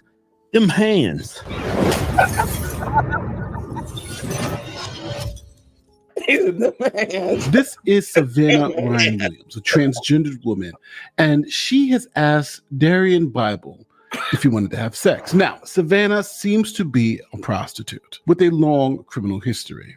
For instance, at the time of her death, she was currently listed as a fugitive from justice on robbery charges. So on November 29th, she meets this guy, and this is what happens. On November 29th, Minneapolis police responded to an early morning shots fired call near 4th Avenue South and Lake Street. Court documents say 25-year-old Demarion Kalon Bible admitted to shooting Williams in the head. Now, the strange part about this whole scenario is the reasoning on why Bible believes he had to shoot the victim. Listen to exactly what happened between the two. He told police she approached him for a sexual encounter, but he began to feel, quote, suspicious after the act and shot and killed her. Bible confessed after police found surveillance video of him at the scene near the Lake Street light rail station. Now, one source of a lot of confessions from criminals comes from jailhouse conversations. See, the state owns a jailhouse, and if you call into the jail, all your phone calls can be recorded. So a lot of confessions are obtained by the recordings of jailhouse phone calls. People like to confess on the phone for some reason. And that's exactly what this guy did. He confessed to his crimes over a jailhouse phone call. Paperwork says while in jail, Bible told his dad he just murdered someone, and he felt sorry for killing the victim and knew he wasn't God, but he, quote, had to do it. Now, the facts of this case seem to be pretty clear. Bible shot the victim because he was fooled into believing he was having sex with a woman, but it happened to be a man. So now there are three possible charges that Bible could be facing. He could be facing a voluntary manslaughter charge, a murder charge, or a murder charge with the enhancement of a hate crime. Now, Bible was arguing that this was voluntary manslaughter because he did it in the heat of passion. And if found guilty on voluntary manslaughter, then Bible would be looking at between 10 to 20 years in prison. If the state charged Bible with murder, he's looking at about a 30-year sentence, and if they charge him with murder as a hate crime, he's looking at a life sentence. So now, with all this evidence against them, Bible went with a self-defense argument. Bible said that he didn't shoot Savannah because she was LGBTQ or trans. He shot her because she was trying to rob him, and this was a simple self-defense argument. Investigators say the defendant and the victim were involved in a sexual encounter. Afterwards, Bible shot Williams in the head. Prosecutors say Bible realized Williams was a transgender woman. Bible's defense team denied that allegation, instead claiming the shooting was done in self-defense. The jury didn't buy that claim. At sentencing, Bible apologized for the shooting. Now, the community wanted Bible to be charged with a hate crime, but prosecutors didn't because they didn't feel they had enough evidence to show that Bible shot the victim just because she was trans. Hennepin County Attorney Mary Moriarty says the case did not fit the legal standard to be charged as a hate crime, but says that doesn't mean hate was absent that fall morning. The fact that we could not charge this as a bias crime does not change the impact that this crime has had on making our trans community feel less safe. Now, we got to keep it real. This case wasn't a slam dunk for the prosecution. They did have a dead sex worker who was on the run for robbery. And you had a person now claiming that, hey, I shot this person because they were trying to rob me. But with the jailhouse phone call, the confession, the prosecution was able to prove beyond a reasonable doubt that this person shot Savannah and it was murder. County prosecutors are calling the murder of a 39-year-old transgender woman a cold-blooded, brazen killing. Today, a judge sentenced the man convicted to the maximum prison term under the law. The 39-year-old Williams was fatally shot last November in Minneapolis's Phillips West neighborhood.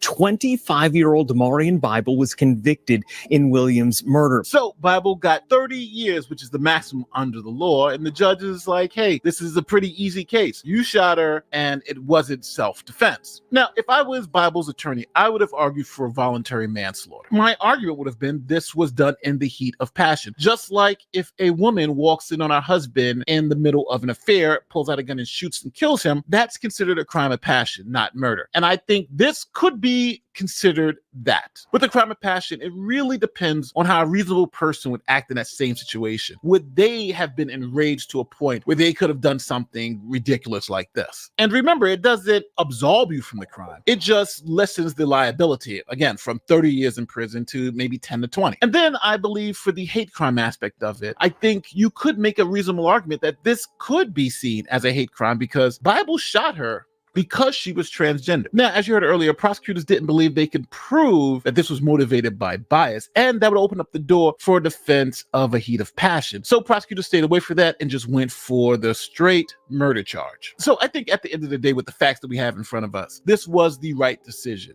Now, as always, tell me where I'm wrong in the comment section. Do you think this should have been charged as a hate crime? Do you think the prosecutors made the right call in only charging with the second-degree murder and getting 30 years for the max sentence? What do you think about Bible's defense? Do you think his defense of she was actually trying to rob me, do you think that was a good defense that should have worked? Or do you think it would have been better if he just said, hey, I did it out of a heat of passion? Now, understand, if you do think that he should have used the heat of passion defense, he's essentially pleading guilty to the underlying facts and the underlying crime. It's not going to get him out of prison. It's just going to reduce the amount of prison time he'd have to do. So with all that, don't forget, like, share, subscribe, do like great YouTube. Hey, I'll say this: remaining monetized is a hell of a drug, isn't it? Yeah. I'm tired of these. I'm so tired of these YouTubers referring to these people who we know are men or women oppositely. Right. She. I'm like, my God, dude, we know it's a dude. Just say it's a dude.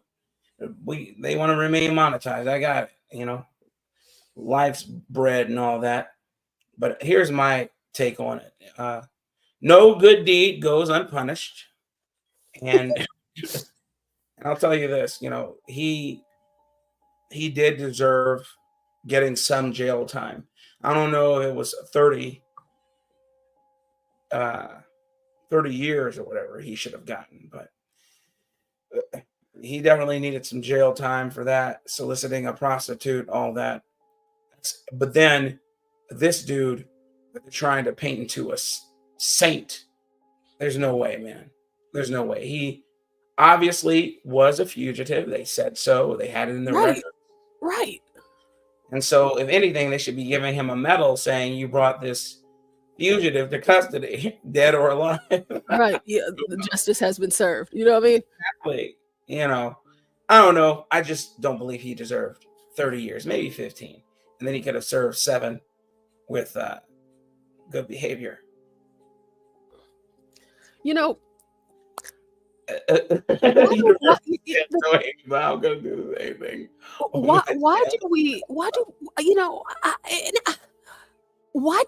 It's same thing with George Floyd. Yeah. Why is it that he's dead? That this tranny Savannah is dead now. Yeah. But are we going to ignore the realities of what they literally just told us, that he was a fugitive? Because they deify these people with a long rap sheet for robbery. And so, yeah, he said what he said to his dad in the prison phone call, but my God, to me, I think that's rape. Yeah. Yeah. Now, I mean, granted, that definitely looks like a dude. For sure. Those eyebrows are crazy, but come on now. Come on. Yeah, Like, it's because it's what the world is steeped in now. We're living in a time where people just want to lean into debauchery. I mean, even more so than before, because we're all super connected. I mean, you're never off, you're always on. It doesn't matter, whether it's a job or communication with a friend or family member, you can always potentially know what they're doing. Am I lying? So, with that being said, your entire life is plastered on all these social media websites, on Google. They can look your name up, find out where you are, what you're doing in real time. Nobody has an instant to themselves, so they're going to make the most of it.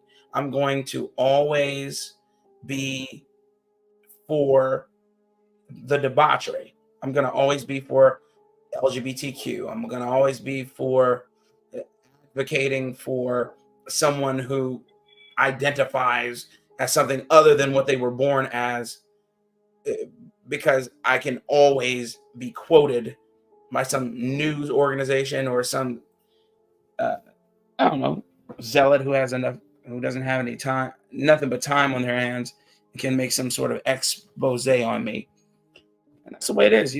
Unless you completely divest from this stuff, you run that risk. So people are willing to just be in favor of it all, man. I don't know. And it's all because, he gets charged 30 years to life. Yeah. He called it self-defense because, I mean, that's what it was, literally. But and of course, I'm not advocating taking someone's life, but I couldn't imagine being a man in that situation. And then even the fact that, going with the conversation that we've been having this morning, that was a young black man. Yeah. Now, do no wrong, right? Black men do no wrong. So now it's just this young black man who's going to be another subject in the prison system. Because I don't know if you heard earlier, we were talking about because we watched some Jason Whitlock and we were talking about gangster rap. No, I didn't see that, but go ahead. Gangster rap if it's homosexual. Because of the behavior gangster rap promotes would land you in prison. And in prison, there's this huge, elephant in the room, right? They're having gay sex. And then, of course, with Diddy and, him exposing or things being exposed about, allegedly being exposed about him sleeping with men and all of these other gangster rappers sleeping with men. And Jason Whitlock made the argument that gangster rap is gay. But he went so far as to say hip hop culture is gay. So I agree with that. We were, yeah. And, and I never thought about it like that because I've never heard it that way. But I thought it was an interesting position, like to take on the argument of think about this. You have all these so-called celebrity rappers, 50 Cent included, especially him, running around talking about how they always knew so-and-so was gay. They were having all these parties. I wasn't a part of it, is what they'll say. But I used to see it and I would opt out. Yet they're a part of that industry. Right.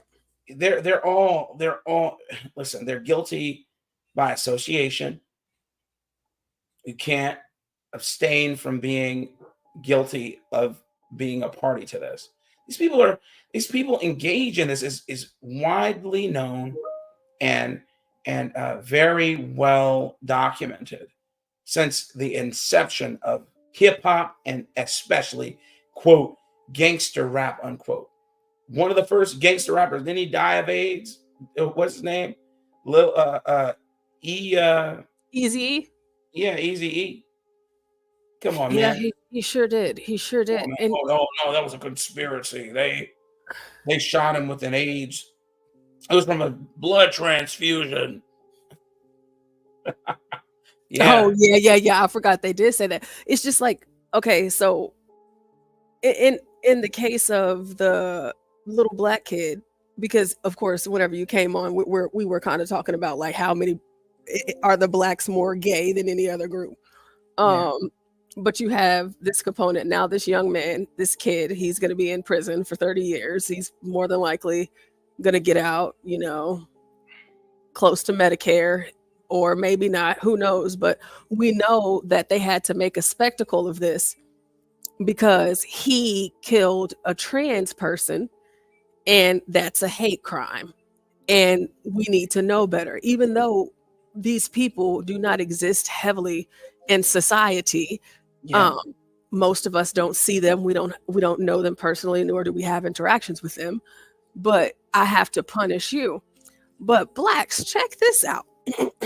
This was 12 years ago. 12 years ago, if you could go back 12 years ago, do you ever recall the phrase, the term, the word transgender? No. Because I sure know I don't. I can't. Well, what I recall is this. Tranny, that's a tranny. Or, whenever I remember there were trannies staying down the street from me when I was like 11, 12 years old, and we knew it was a dude. It was highly peculiar, but we didn't ever say transgendered. We just would say that dude's gay. It meant the same thing, etc. Transvestite, yeah. So 12 years ago, there's a story that I'm gonna share with you all about the same thing, but it's switched. So it's still a man that calls himself a woman, but he actually killed someone. And let's see how different the rhetoric is when it's flipped. Bington there here on Democracy Now! I hate Democracy this Now! lady, For by the the War way. and Peace Report. I'm Amy Goodman with Juan. You said what? I hate Amy Goodman, by the way. Oh yeah, I don't even know who she is.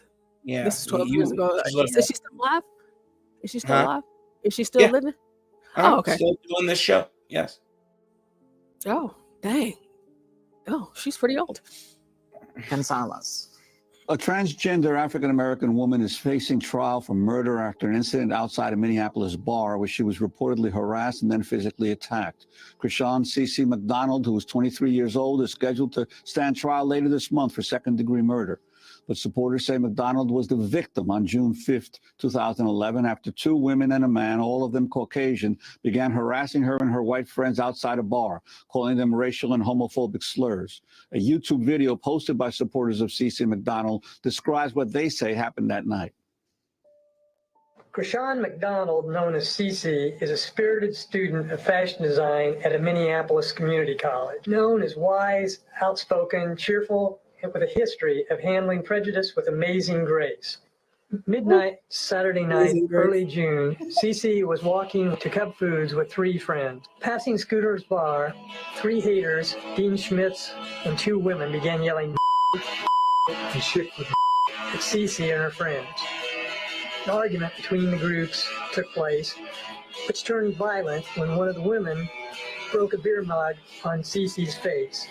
It opened a large gash to her saliva gland. Next, Dean Schmidt suffered a wound from a pair of scissors through the swastika tattoo that was concealed under his shirt on his chest.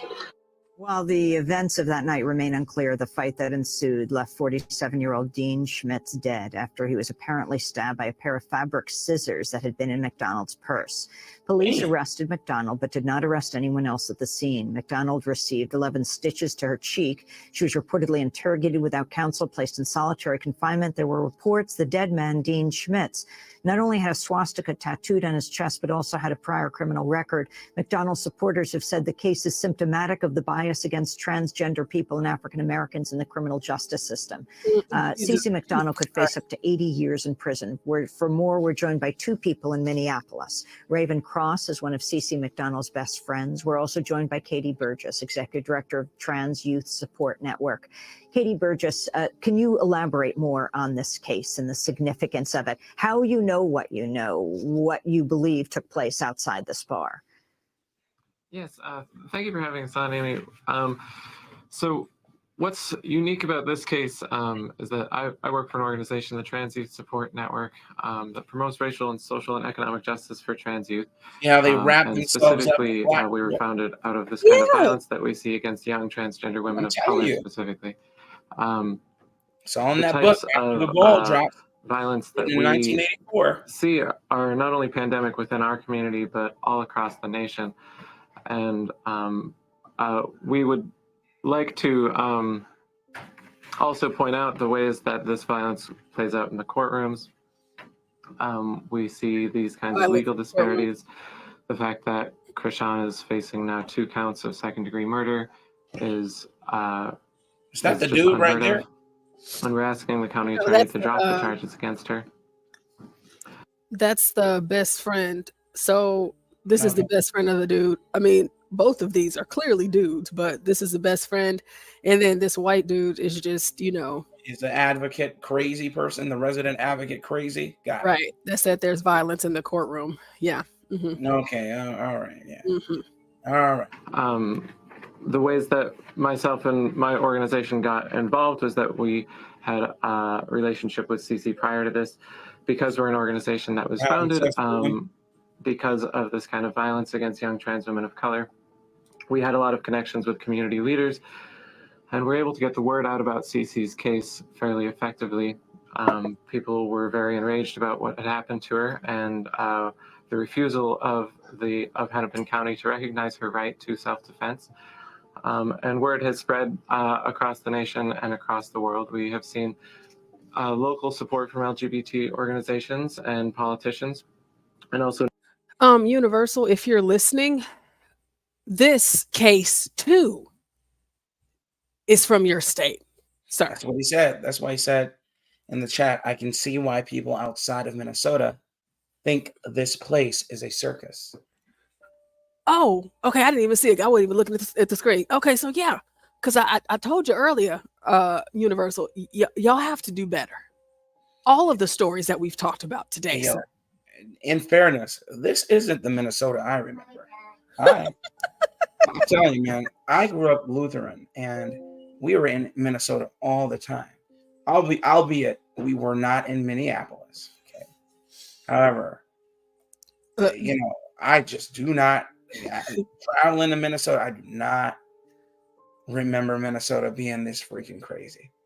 It's insane. This place is hell. Daniel says nibba knowledge. Nigga knowledge.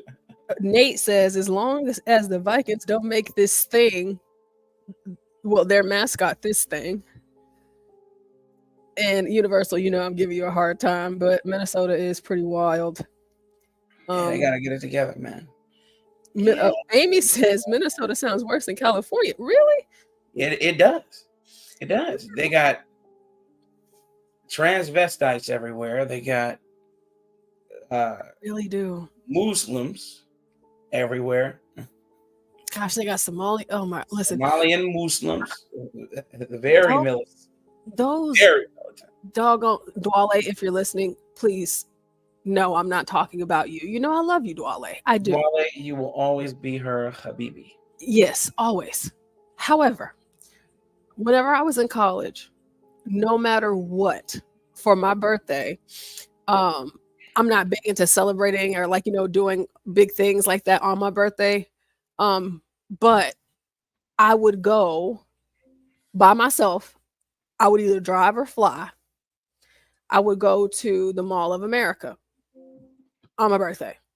And I would stay for a few days and I would stay at the hotel that was attached to the mall. And I would, just go and shop, go to sleep, go eat, and then leave.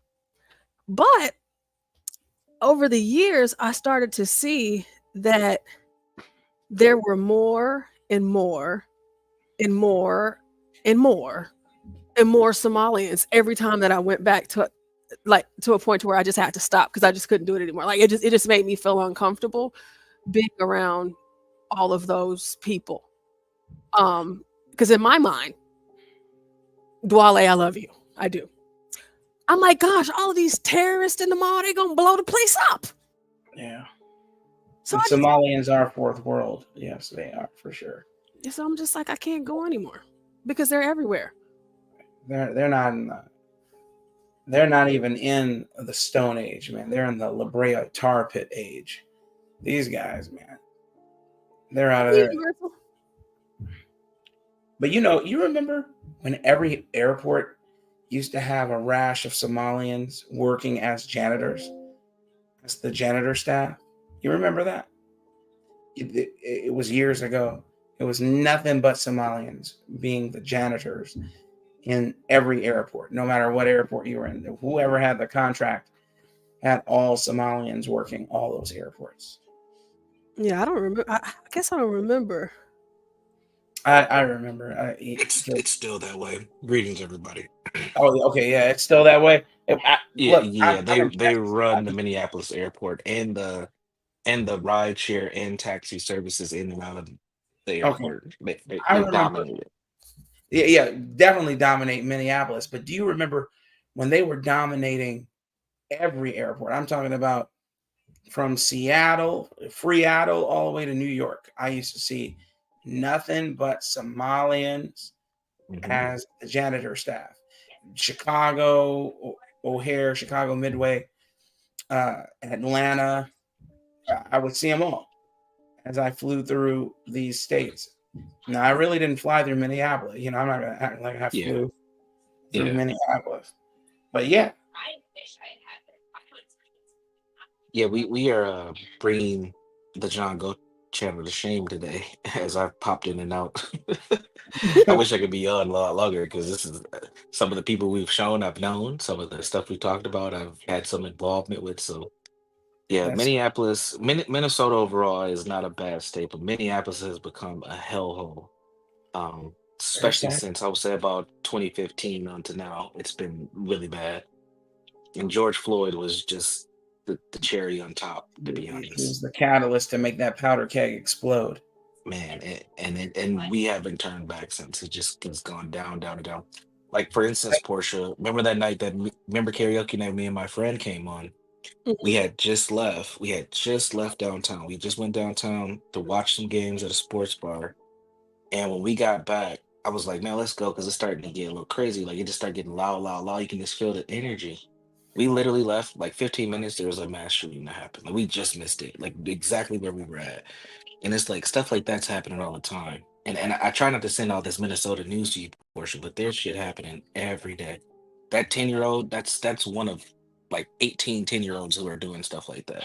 Yeah, could you send me the Like it's stories all the insane. time? Because I want to know. Yeah, I'll tell I'll you, keep it. Universal, I'm just too old, bro, to be anywhere near anywhere that could ever happen. I don't go to clubs, bars, meet and greets. I don't do none of that. I can't. Yeah, I I barely. don't either. You know, if Really. I'm going to a restaurant that I like me and my wife, we like to go to Fogo de Chão. I used to work at Fogo de Chão in Chicago back in 2007, doing security, and that was the first time. Around that time was the first time I took my wife. So we've been going there for about 17 years. And when we go, I never go in the evening because even there, you know, people like to get flashy, flash money. You know, it's a Brazilian steakhouse, by the way. And so we go early afternoon for our anniversary, for our either one of our birthdays. Like that's how crazy it'll get for me. I'm not going to nobody's club, nobody's dance hall. I just don't even want to be exposed to any of it at all, ever, anymore. Yeah. Portia, I'm gonna send you a link to something called Alpha News. It's kind of like our conservative news beat here in Twin Cities. They do a really good job covering a lot of the things that are going on. Um, they were the ones who put together that George Floyd documentary that went viral. And they just, I mean, they call it down the middle for the most part, and they get a lot of support here. But you're right, blacks, man. It's the nightlife and all that stuff. It's died for the most part, and honestly, most of the happening places have moved out of the city and into the suburbs. So the suburbs have had a huge development over the last 2 years because nobody wants to go down. Anybody with money and character don't want to be downtown because it's just too dangerous. And a lot of the places have left. And then we used to have this area called Uptown, which is like the hipster kind of Yeah, posh area. And the protests just destroyed that area. They kind of have like not Deep recouped Ellum, at all. here in Oh Dallas. God, yeah, yeah. Yeah, yeah. I've seen Deep Ellum. Yeah, That it's place is, exactly just like that. but Deep Ellum, they are a stone's throw from being a slum too. But Yeah, yeah, people pour money in those places. They got hookah bars and tattooing parlors, and a lot of money gets thrown over there. But it's also a lot of debauchery, a lot of prostitution, etc. But yeah, I understand what you mean, bro. But with all that development to the suburbs, that's where all the niggatry is gonna follow. oh yeah, it already kind of has. So they've pretty much regulated like black people to certain suburbs. I shouldn't laugh at these things, but it's the truth. I So shoot. people know what suburbs not to go to. Like you all, there's been stories you guys have heard of like Brooklyn Park, Brooklyn Center, and the Yeah, next suburb right next to that is Champlain Park, and they are fighting to keep the Negroes out of Champlain Park like so hard. it's So what impossible. they'll do is they'll just try to price people out, but then what ends up happening is like the counties and the state governments, they get to a point where they'll try to give subsidies so these people can move in, but it's a mess right now. Yeah, this is what they do. It's happening over here with me. Yeah. People, there's more commerce coming over here. I have the PGA down the street from me, Universal that's being built down the street from me, and then there's a rash of apartment buildings. All these developers bought up all this nice thousands of acres of farmland and are building rental homes and are building apartment sky rises here, and you're like, what the hell? And you know what that brings? People say, oh, they're going to be luxury apartments. I'm like, you've never lived around apartments, have you? I said it never remains luxury. It always turns into debauchery. It always turns into low cost housing. It just does. And the sorts of people, even when it's luxury, who end up renting there are the worst kind.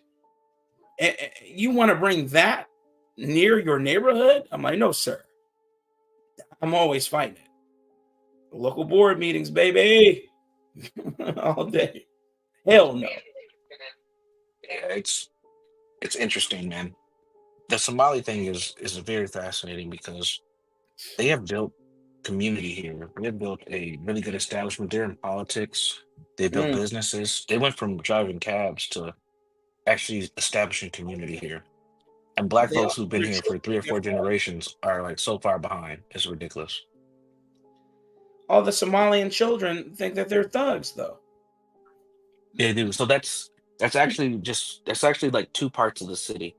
So Yeah. we have like our little Somalia area, and it's right next to the University of Minnesota campus, the west bank of the campus. And Mm, those Somali kids have been causing hell so much there that the yeah. campus police have had to join forces with the Minneapolis Police Department because the parents of the students have been complaining that they're going to take their kids off campus if they don't stop the violence. But they've destroyed the University of Minnesota. I should be laughing. They've destroyed the University of Minnesota's campus. It's Students have been robbed, built It is businesses that funny. have been there forever. No, seriously, they just destroyed it. Yeah. It's to the Sounds point like now where we used to have this area called Dinky Town. This is where the happening students are like eating, nightlife, chilling, all that stuff. Every weekend they just come through, hundreds of kids, mostly Somalis, just destroying the place. Robbing people, beating people up. It's insane. yeah. Somalians do that. The Arabs were doing that out here in Chicago. They were doing that because they wanted to be quote black unquote, or black people don't like to believe that that's black culture, but it is. So they want to be It black, is. talk black, and they're robbing, pillaging, stealing, maiming, murdering, and I'm like, that's a Jordanian. That's a damn Arab. What does he do? That's a Palestinian. What is he doing? And this was 2005, Yeah, 4 or 5. 2008. Yeah, I remember Yeah, that time. you're Yeah. like, God damn. Yeah. Like, where did this guy come from? And then, but yeah, Somali. I only know about these Somalians because that's all you see online now, and in certain neighborhoods out here too. Their children and the Indian children. Oh, don't forget about the Indian. Oh my God, the Oh yeah. Indian little bastard. Indian as in like dots or like Yeah, red dot, natives? red Okay, dot gotcha. Indian, Patel, shawarma eating. Yeah, not shawarma. Basmani rice eating, jalap eating, Patel Curry Indian. people. The curry people. You know what I mean? Their children are out of control because they already don't have control over their children when they're very young. The children yell and scream at them, smack them in the face. They be like, come on, little Guta, please. It's okay. Don't do this. It's all right. And he said, no. And then they're smacking and kicking their family, their father and mother in the face. They only respect their grandparents because their grandparents are the ones who are raising them. It's insane. And then when they get older, I'm seeing them shake up with black dude. What up, my boy? What up, my boy? What's up? I'm like, what the hell? I'm like, these are Indians. Indians talking like they are black and getting it in, man. Selling drugs, causing turmoil, stealing. Yes, Samuel Giroux, I am having too much fun talking about this. Because whoever said Indians are like the pinnacle or bastion of sanctity or intelligence ain't never met no damn Indians out here. That's a fact. Yeah, you're right, blacks. They assimilate into this urban sub-black culture that's destructive. And then like you see this with like the second and third generations of these groups because their Yeah. kids are being more Americanized and they associate themselves with black culture because it's a fun, entertaining type of thing to do. But as what's been talked about on the panel today, it also has a lot of homophobic, a lot of anti-American or even anti their home countries cultures, anti-Christ.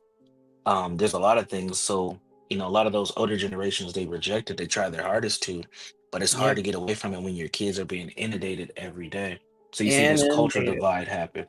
There's a cultural divide happening between the older folks and the younger folks. And Yes. unfortunately, I think the older folks are going to lose because technology is on the younger folks' side and it spreads a lot quicker. Yes. It happened to the Hispanics. Well, Mexicans specifically. It happened to them. As Hold on one they, second. I'll be right back. yeah, as they became Americanized, they created little bastions of debauchery and hedonism, and their parents tried to fight it. And of course, as you get further and further away from that origin of or the origin of their migration from wherever they came from, it just becomes, it waxes worse and worse. And that's all we have here, man. It's America. it's one of those things where it's interesting, like how I was saying about my trips that I used to take to Minnesota, but like I stopped because it's so many Somalians. But you know, for us down here in Texas, you know, for you got those sand Negroes, and then where I'm at, we just got you know, just a lot of different Mexicans or Spanish speaking people. But we can't really get away from them, you know. No. But, like Universal, I don't know if it was last week or whenever, but he was telling me about, or he was telling all of us about, the buildings that they were setting on fire. The Somalian kids, literally, Yes. setting the buildings on fire. And I showed 3 different videos with 3 different instances with 3 different groups of kids setting buildings on fire, arson. You can take you can take the Somalian out of the fourth world, but you can't take the fourth world out of the Somalian. Yeah, and it's crazy to me because these people are coming over here and they doing this. And then I'm gonna play this video here because I found one that says elders help to curb the Somali youth in Minneapolis. And I would like to see this. I'm very interested. Before you hit play, let me add something to what you're saying about these burned buildings. Some of these buildings are burning down because these Somali kids are on drug. They're addicted to drugs, and they end up having like these devices that blow up. So they're heavily involved in this fentanyl crisis that we're having as well. So part of them burning up stuff is not just arson; it's just the fact that they're addicted and nodding out with burnt lighters and stuff, and just catching buildings on fire. Really? So Yeah, Somalian there's a children huge problem. on Yeah, drugs. yeah, fentanyl. They're on Fenty. See, and you know what? Yes. That's another thing.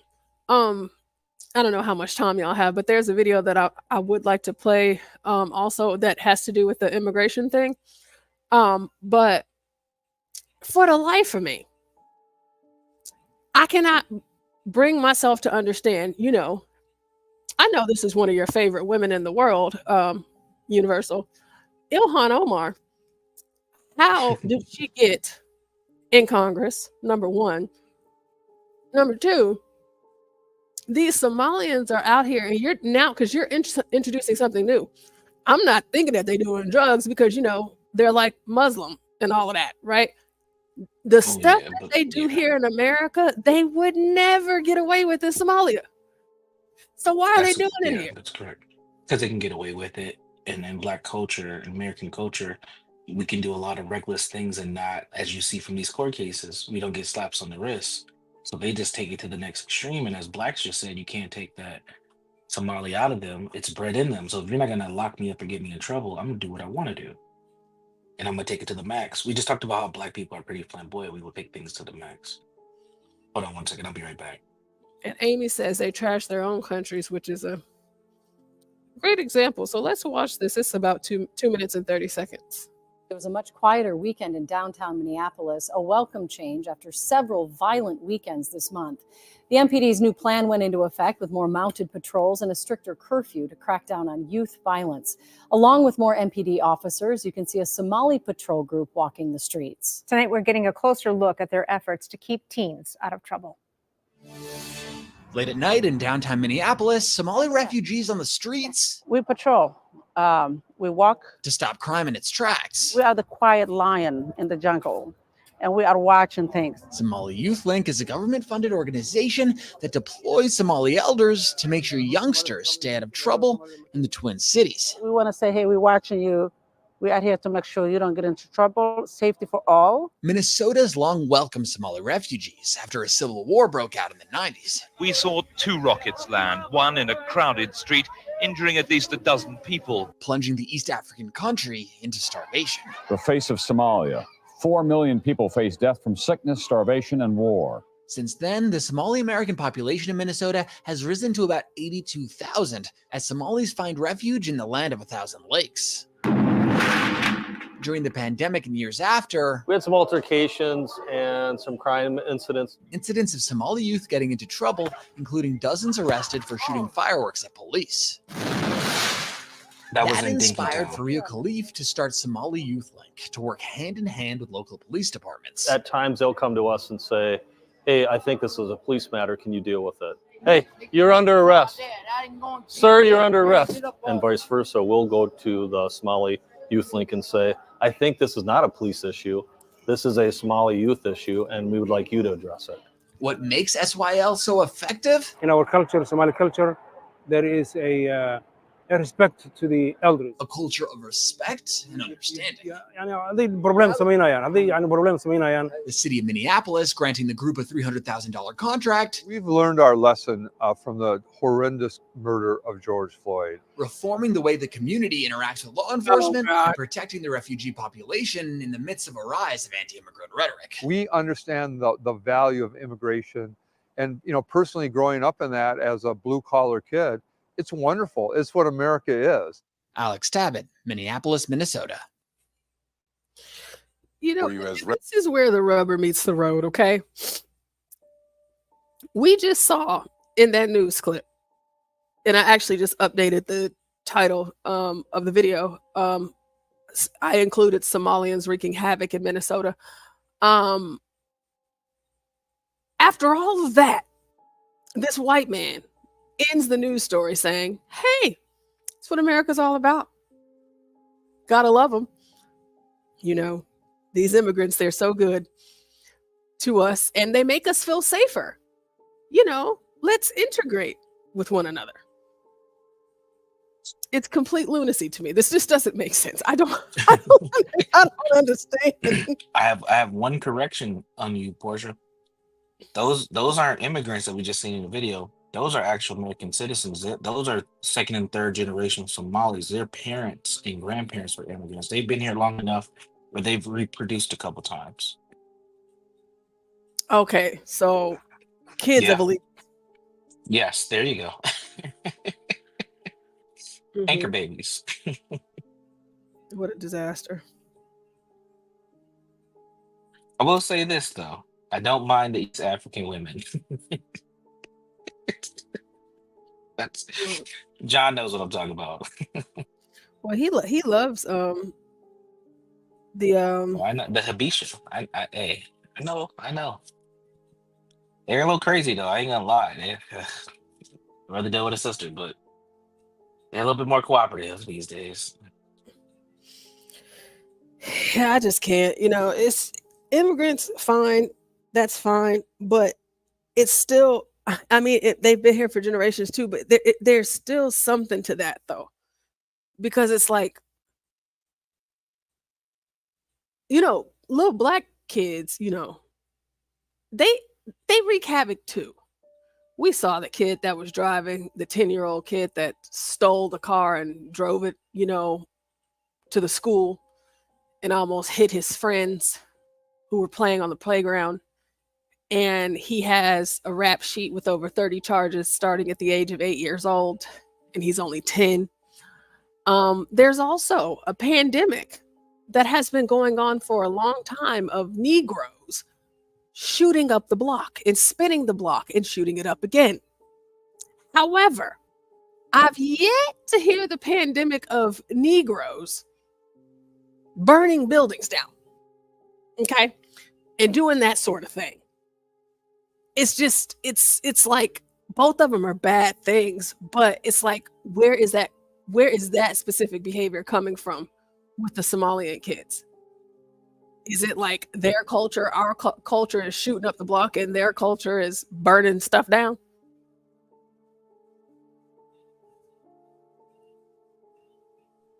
Yeah, and I do think that there is a correlation between cultures and crime and the types of crimes that people do. And black youth, they're not into burning anything down. If you think about it, most of the shit they replace their families already burnt down. It's kind of hard to burn. It's kind of hard to burn down something already Samuel burnt. said, damn, by the time Dwale gets to America, it's going to be just like home. Yeah.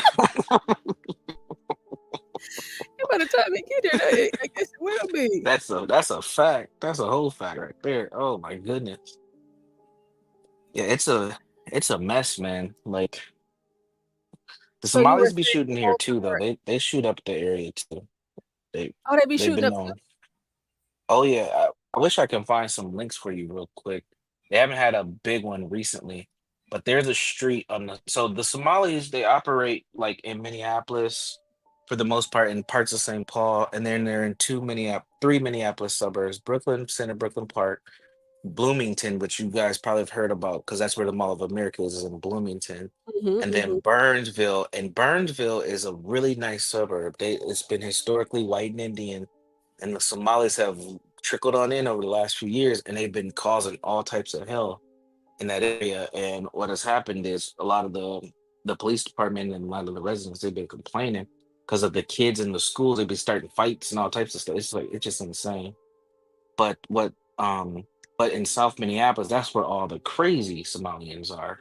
And there's a very infamous street. There's two streets, Lake Street, and that's where you guys seen the fourth precinct burnt down, Target, Cub Foods, all that.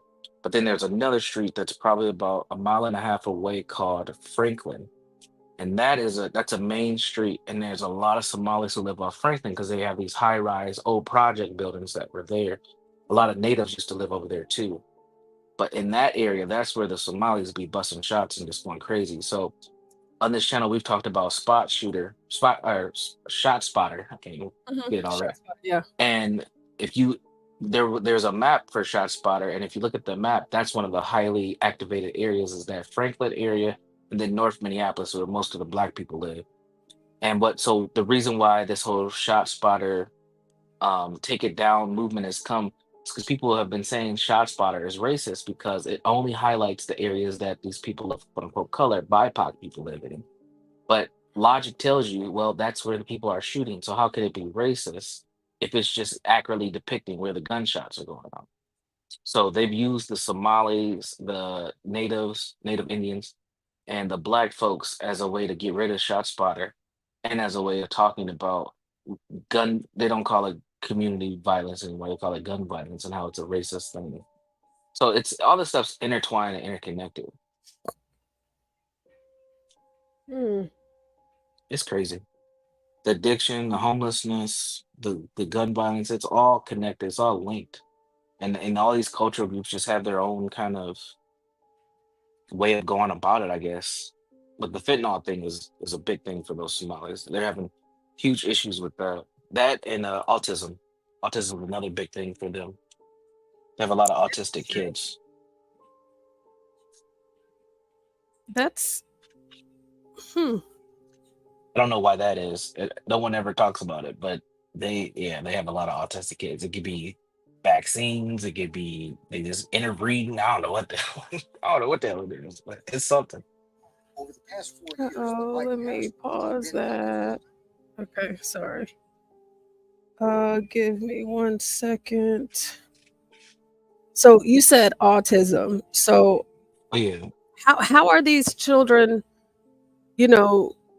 doing as far as grades and whatnot? Well, in the Minneapolis public school system, they've gotten in trouble over this, so they may have changed it since the last I checked, but this is pre-pandemic 2018, 2019. They got in trouble because they were including Somali and black youth in the same numbers.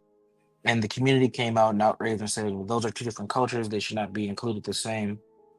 And really, it was the Somali folks who were like, we don't want to be included with these Negroes. I'm sorry. Ignorant Is it really you? Is it really you, Ignat? Salute to the chat and the panel. Hey, Ignat, you found us. I'm so happy that you're here. Yes, I would like to elaborate on this beautiful topic. Yeah, hop on in. Please do. Go right ahead. I like to say these spear chuckers from Somalia, they're really tall and ashy. They have skin color, the color of castor oil. But at the end of the day, they all learned it from the male monkeys of society.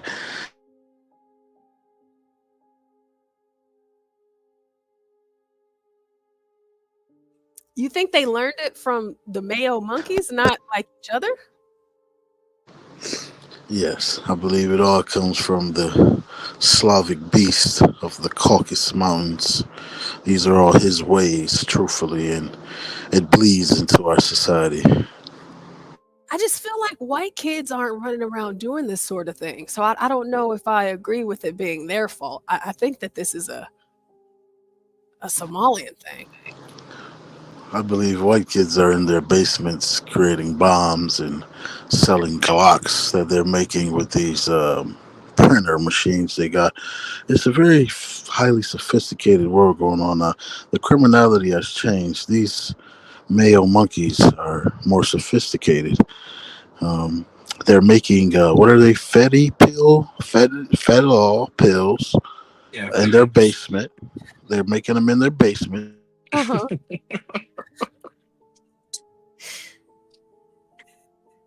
What did he cut out? Or did he mute? I don't know.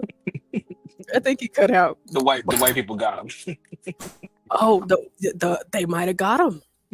Hello? You still there? Am I You still here? there? Yeah, we can hear you. Yeah. I'm saying these coons are telling these kids to pop a gremlin. That's called a fentanyl pill. So they're making videos about taking fentanyl. They're making it cool. The world is fucked, and the male monkey's at the top of the totem pole of this toilet bowl. I digress. Bars. Yeah. But if you do take that into consideration, white people being very strategic about their plans to upend and eliminate all Black people, no matter where they're from, Ignat could be onto something. Maybe they are putting stuff in the food, I don't know what it is, but it's causing all Black people from all places around the world to behave in this manner here in America. Yeah, those baboons from Somalia, they're used to eating roots and bark of trees. You know what I'm saying? Their diet was strictly shit they could find on the ground. So those black ass oil tar babies, they come over here and they getting some Popeye's chicken, which is shot up with 36,000 different drugs and spices. So it's driving them crazy. They're doing crank. They're smoking what is it, spice? Chicken Popeye. They're sniffing bath sauce. K2. We are in the last times. Babylon is here. I digress. Samuel, I know. He said tree bark. They do eat with their hands, and they eat very creamy dishes with their hands, which always throws me off. But yeah, like they use their fingers as utensils. Yes. You ever seen their hands? The same communal dish. Yes. Causing dysentery. All sorts of. You know how you have a lighter part of your inside palm? Yeah. They don't have that. It's all black. The nails. I'm serious. Lord. Pull up a picture of a Somalian hand right now. We're gonna see if this shit. I'm telling you. It's like it was dipped in oil. Oh God. I forgot what I was gonna say. Oh, Lord, forgive me. Man, that's one thing about ignorant boy. He'll just bring up the most mundane things and make them funny. Let me see. There, I actually just googled a Somalian man's hands, and this is it's the first picture. It's accurate enough. No, this is literally this is the first thing that popped up. What was he in a salt mine? Yep. Yeah, he's in a salt mine. Oh God, dog, he black. Crunchy black. That's the color of leather. Pure leather.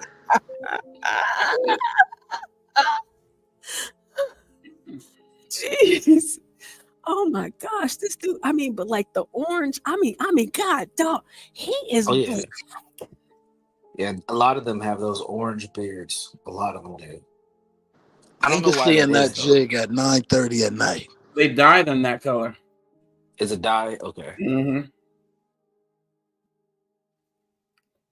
Yep, that's them. You don't even have to go to Africa. You can just come to Minneapolis, right? You don't even have to be 5 minutes off the airplane. You'll see tons of them. Do y'all see this picture? They love Obama. They love Obama. Is that Obama flashlight? It doesn't matter. It might be a cup. It could be anything. It might be both. A flashlight and a cup. That's crazy. That's hilarious. It ain't no amount of light nowhere that can help you see that Negro at night. Yeah, I didn't realize it was this black. I gotta stop talking about my dating excursions, but so there's this woman I was cultivating, we'll say, Somali woman. Cultivating. Did you plant some seeds in her? Oh no, not in her. But never mind. So we had a conversation, and I was telling her how great of a country this is. And now, granted, she's from it. She was born in Italy, but her parents are Somalian.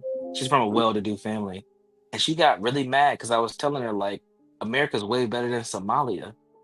And well, she was like, "Well, Somalia is great," and I'm like, "But this is the best place for you to be."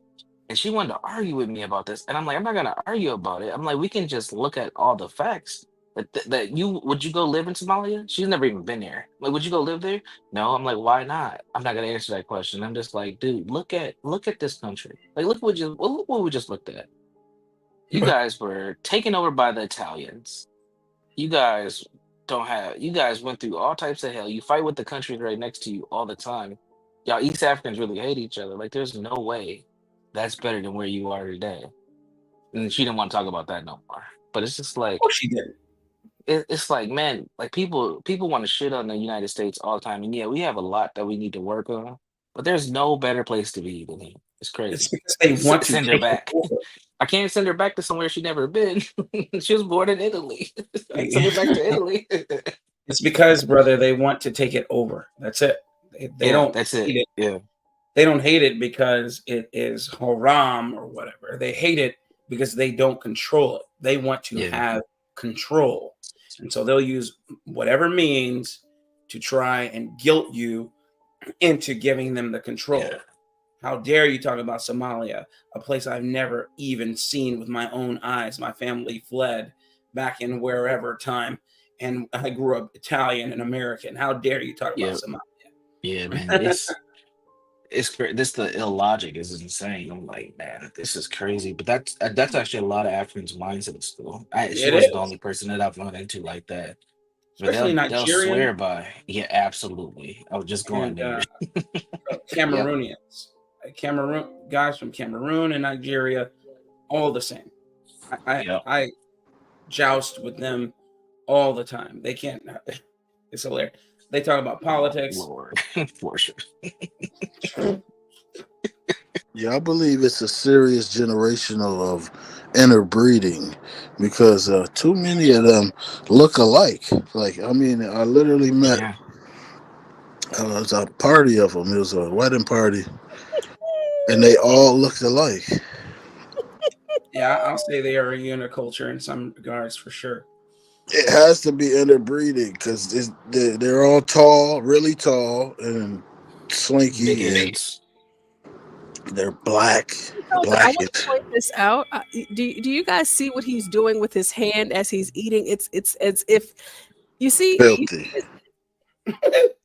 Look, and remember, I thought they didn't eat with their left hand because they wipe their ass with it. But he's eating with his left hand. I think He's that's his right. ambidextrous. That's his right hand. I think. I'm not. No, that's his left hand. No, the dude in the white shirt, he's eating with both hands. They're eating like 2-year-olds. That's what they're doing. So my point is that they always give you this bullshit that it is haram to eat with your left hand because that's a dirty hand, and this dude's eating with his dirty hand. I mean, both hands are dirty. The devil is left-handed, so everything you have to do has to be on the right hand. Yeah, great point, Nate. Nate says they can steal an ocean freighter but can't use a fork. That is an excellent point. That is a great point. I know that guy dug in his ass at least once today before they ate. I mean, they ain't got no napkins. I mean, like Hey, he can they drink gave it some extra spice, man. Yeah, they wipe their hands on their pants. Like, if you watch his left hand, he's wiped it in his pants. Go down to do in the white shirt. Yeah, he gonna save that for later. And he's carrying on a serious conversation after eating like a 2-year-old. What's he doing with the food? I mean, look, and he's wrapping it around his hand like it's a fork. Yes, like and they're having a serious conversation. He should just throw it at the camera like my infant would do. Just, like, look at him, he's playing in it. Oh my god! This is a grown man. Look at this. These are baboons. You see that right there? This how you eat a fufu. What? I mean, this is Dwale. I love you. Okay. He said he's a baboon.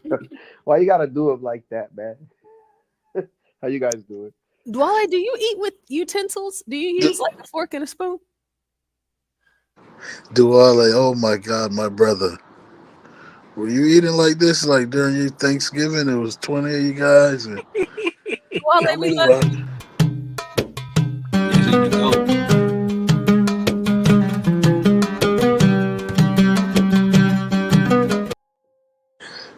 That was for you, Dwale.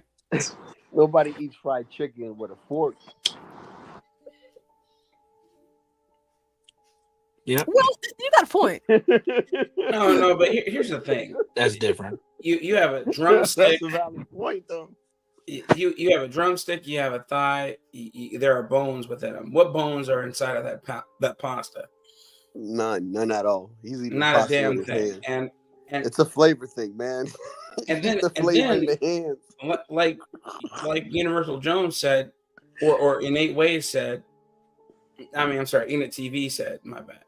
He said they eat all sorts of creamy dishes with their hands. You know what I mean? So they're eating, and they share it too, right? Yeah, in a communal dish. That's that BBS shit. That's that bullshit, dude. They're spreading all sorts of bullshit. They're spreading all sorts of bloodborne pathogens. Oh Lord, the bacteria out of your mouth into the plate. The bacteria out of your mouth is especially ferocious, and they're spreading it. My God, dude. Yeah, Blacks was right. They have a lot of digestive issues. They have stomach problems, and I think that's why. I wonder the way why. they eat. Yeah. Well, if let these rich white folks say it, look. They want their stomach flora. So remember, I told you the story about getting people to send sticks covered with their dookie on it. Oh God! Oh Lord! No. And then they find ways You better keep them. You better keep them in Bombay. Getting ways to ingest and their fecal matter so they can get their stomach flora. Oh. I mean, that's what they do when someone, for instance, has some sort of autoimmune disease, and then they have to kill all your stomach flora, or Lord, I or seen kill videos all where your pull worms and shit out of you. Ugh. Or kill. You have a fungal infection, and you need an antifungal. Bacteria starts taking over. Now you need an antibacterial, and now you are, your stomach flora can't protect you, and then you have to introduce new stomach flora. Oh my God, man, it's disgusting. Oh Lord. Mm-mm. Even when I go back home, man, I tend to drink bottled water because I don't even trust the water out there. I'm just being real. In that paradise, Latino.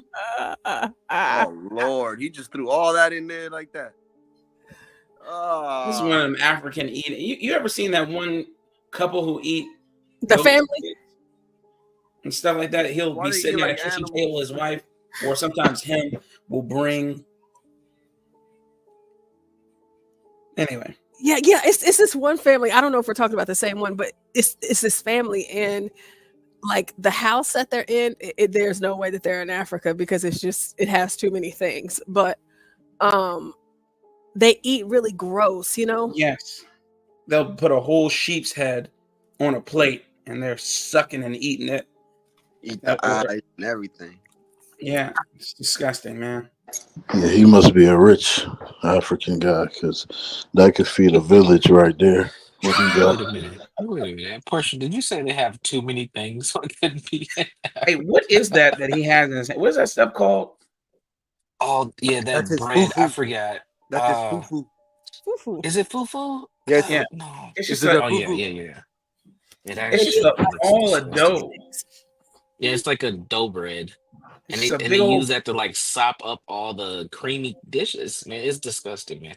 It's Well, I don't rock disgusting. with none And of the that. napkin. Told any of you, I definitely love agusi, abono, and jollof rice, and I love the agusi and abono with the fufu. I ain't gonna hold y'all. I'm for real. I will Yeah. tear that up. Don't put it in front of me. But They I make do. it with their hands, Portia. I But use those are not Somali dishes though. Those are No, they're those are not. traditional Western African dishes Yeah, you're that's talking West about. Africa, that's Nigeria, that's Ghana, But that's Yeah. Cameroon. Lord. the one thing Somalis do make that's good is sambosas. Those things are good. But Jesus everything Christ, else. man.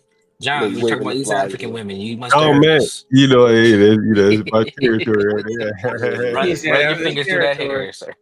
Man, you There know, he comes. As soon as we start talking about West Africa, here he I read comes. all that There he goofy. comes.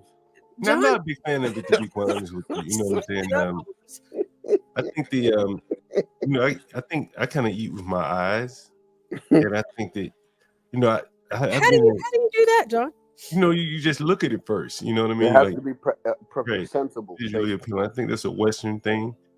And so I sometimes I'll be walking in the house and I can smell the food. It smells good, but then when they serve it, it's like I can't tell what that was because it's a lot of blending and stuff that goes on. White And people did oftentimes that to us. you really can't tell. It's not like as pretty as say French cuisine or something like that to be on the other end of the spectrum there. Hey, And it's like they're this not cuisine pretty, is animal. right? Even if you don't like sushi, it looks pretty, right? Make it look nice, presentable. but you I can't love make sushi. you can't make a stew.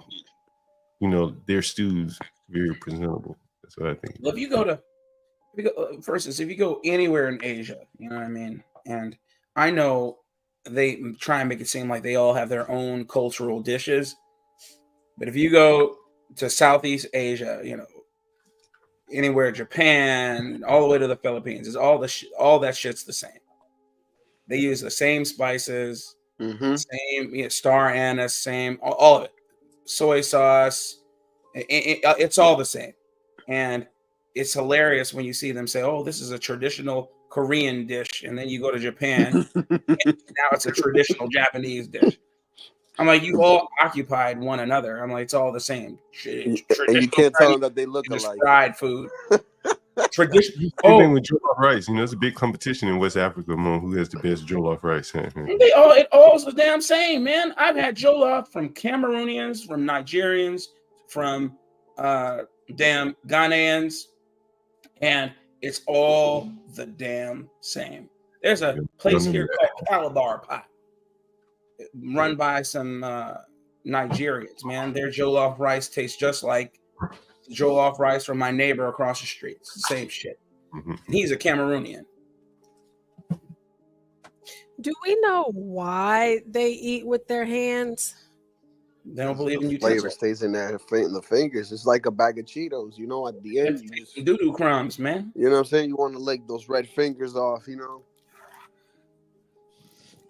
See, I didn't know this about Somalians. I didn't know that they just, Look, no matter how long Who's his that, hair, Bronny you still James? can't hide that hairline. Who's that, Bronny Ethiopians James? too. You know, Ethiopians eat with their hands too. You do look like Bronny. Doesn't he? LeBron James' son. He does look like Bronny. Yes, you're right. They do eat. They all eat with their hands, man. Look, that dude look like he hungry. He said, "Look at his eyes." He's like, I can't wait to get this fufu.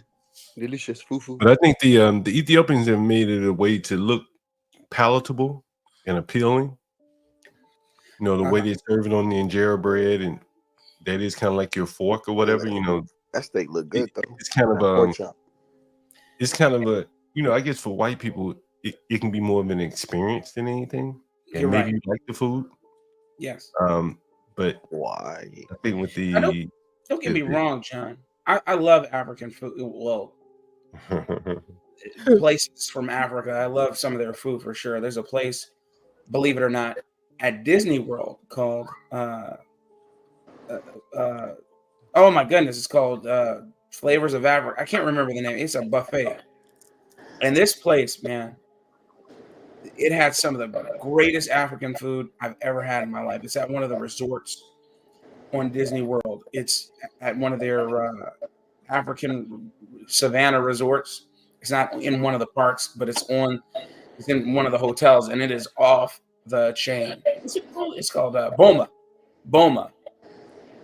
The Flavors of Africa. Collard greens are better than Southern collard greens to me. I like I the agree. collard greens. You know what I mean? Yeah, I like it spicy. What I heard though through the grapevine, allegedly from this Pan African lady, she said that it's something about the ancestors. It got something to do with dookie picking up the doo-doo with your hands, and for real, you gotta eat with the same hand you shit from. You're going back to the shit. You will be the shit. It's something deep. It's something with the ancestors, though. Yeah, but that's what I said. They're not supposed to eat with their left hand, yet we saw several examples of these people eating with both hands. See, forks and spoons is for the bleach demons of the world. They're more civilized. Like, all the germs are on my hands. Why the fuck do I keep, So so it's the Africa. It's for the ancestors. All right, that's what they said. I don't know how true it is. What you call them? What you call them? TV. What you call them? The bleach demons of the earth. They are cancer to this planet.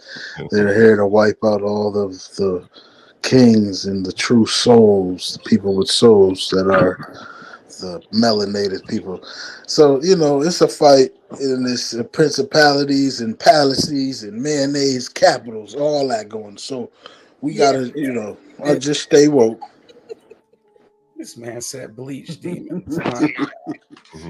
all day moving goats and shit. And you're just gonna go eat with your Earlier, you told us about this phenomenon of Somalians eating tree bark. So I was curious, do you know how they get the tree bark off? It's a certain tree they gotta find. It's called the tree. And once you get this tree, you don't understand what you can get. The minerals. These people are. What's the name of the tree? So they can live. It makes them live to 120. I mean, look at those jigs. They over there. They live a long time because of the barks and the minerals they get from this root tree. Oh my god! I can't spell it, but the way they said it, I can remember that. So have any of you guys ever had African chewing sticks? Oh god, horrible! It tastes horrible. It tastes terrible. I thought you was gonna say candy or something. Do they eat bro? candy It's with it? literal African. That's how you chew on them. They douse them in like cinnamon or some other spice. Get out of here, dude. And it's people chew on them all day. They're supposed to clean your teeth, all that. You see a lot of New Yorkers Like, doing what that are shit. we, horses? Used to anyway. In the early 2000s, I used to see all the barbers buying them shits off the local African lady who would come in selling her black soap and stuff. They'd be chewing them in the barbershop. I'm like, what the fuck? I'm like, you guys are chewing on sticks. Oh no, these are African chewing sticks. I'm like, you chewing Yeah, they on have a wood. flavor in it. You're still chewing on wood. Hey, Portia, heads up. One of the Jodeci boys been charged with added to the sexual assault lawsuit with Which one? Devontae Swain. What? Oh, these niggas were American Man knows what I'm fucking talking about. singing. Fucking and singing. Right? While the white men were wrapping their ass up with a 360 deal. Hey, bro, they all going to Racking jail. in the dough. I'm telling you, listen, in my opinion, like, this shit wasn't nothing but just a damn, I don't even know, you can't even call it a Ponzi. I think they used the puffies of the world just like conduits for maybe their bad behavior or just ways to loot and monetize untalented people. You almost have to give credit to the music industry to harness these wild ass niggas and make billions of dollars. You almost gotta give credit. Like, could you have made what they are gonna make off Rich Homie Corn and Young Thug? Nothing you could do with it. Untalented, lowbrow niggas. You're right. But the music business, man, has found a way to monetize these niggas. This shit is really amazing. Yeah, right. yeah. Throw on a And all they dress. do is fucking. They get a little power stuff, fucking it, and doing drugs and shit. He said, "Fucking." And the white man put a 360 on their ass, and anytime you dance, nigga, we gonna get paid. So anytime you life open insurance on these dudes because they're so ignorant and stupid that they'll kill themselves, and Yeah, I believe record labels get paid for that.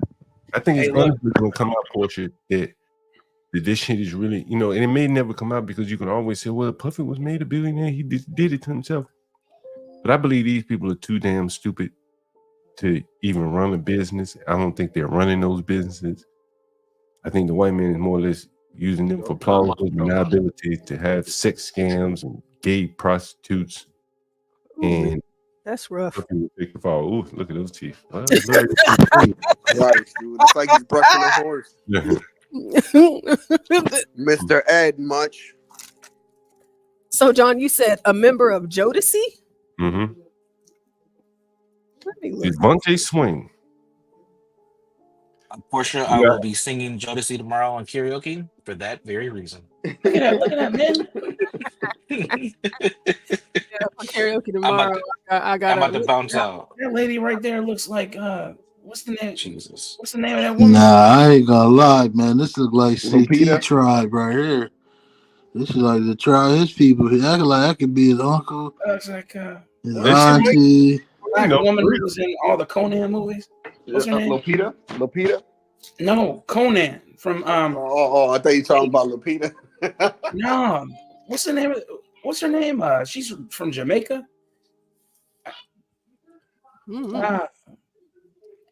Was a supermodel for a bit. I know who you're talking about. I can't remember her name. I thought she was African, dude, to be honest with you. Nah, she's Jamaican. I mean, Jamaican that's crazy. I African. did not know that. I mean, black Jamaicans are pretty much one chromosome removed, and you know what I mean. But yeah, I ain't gonna hate on this. I just think that they haven't come up with You're breaking up. Oh, sorry about that. I can't really hate on what they're doing. I just think that what they're doing is so like rudimentary. Like they could come up with, like I said, I want to say toothpicks. well, here's the thing. Do basically the same thing. I don't mind what they're doing. That's fine.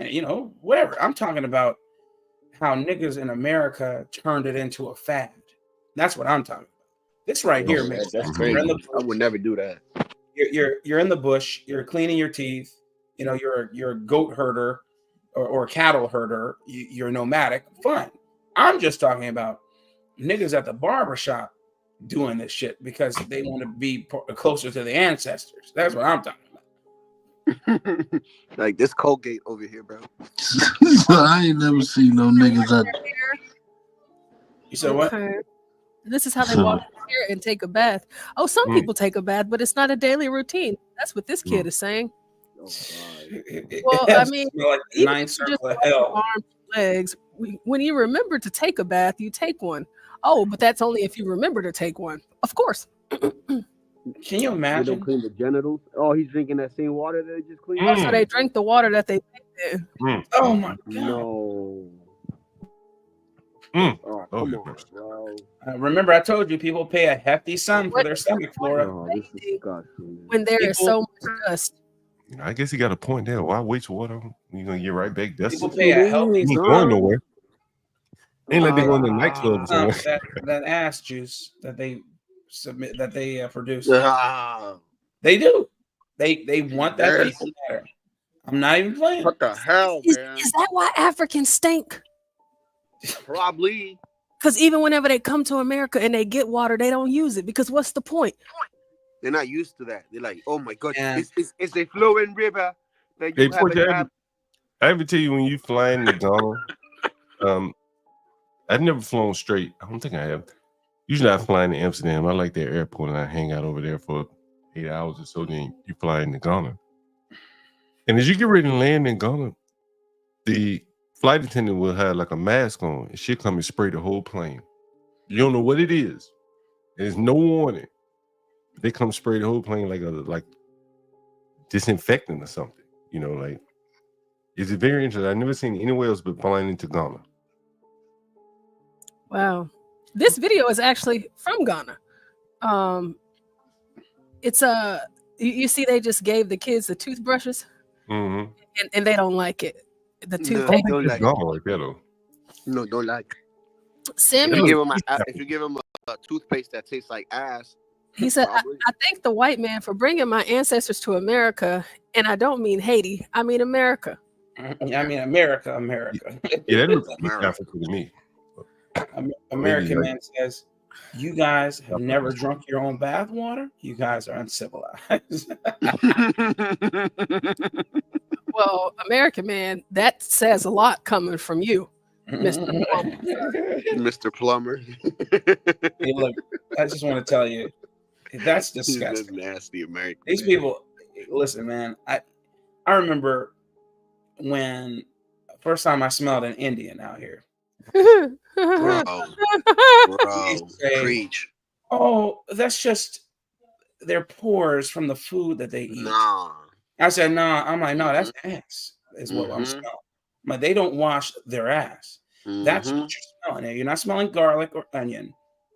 But what you're smelling is unmitigated, ungranulated, grade A ass. They aren't washing their bodies regularly. And how do I know? Because I infiltrated a whole lot of Patel forums out here.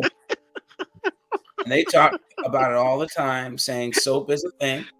Please wash your ass, pretty much. And it's hilarious to see. And it completely debunks the idea that they don't know what's going on. You know, somewhat off topic with those Africans that you see. They did a study on those people. I think they mostly eat meat and meat byproducts. And they don't have high blood pressure or anything. You know, all the don't eat meat here that you hear in America, don't eat meat, high blood pressure, blah, blah, blah. This nigga They eat meat, animal fat, shit, even drink the blood. Because it's a lie. Where's this, in India? No, the Maasai, like, that was in India. Oh, boy. Yeah, oh, God. No, he's working the dough with his armpits. Hey, yo. He helped fold it. Portia, I'm going to send you something. Okay. You going to text it to me? You remember Varun said, don't eat the food. I'm going to send you something real quick, and you got to play it, please. Okay. Okay. John. When you hear Portia, when Varun said, don't eat the street food in India, you know how in America, they like try to play it up like, ooh, it's so beautiful. It's a great thing to eat street food.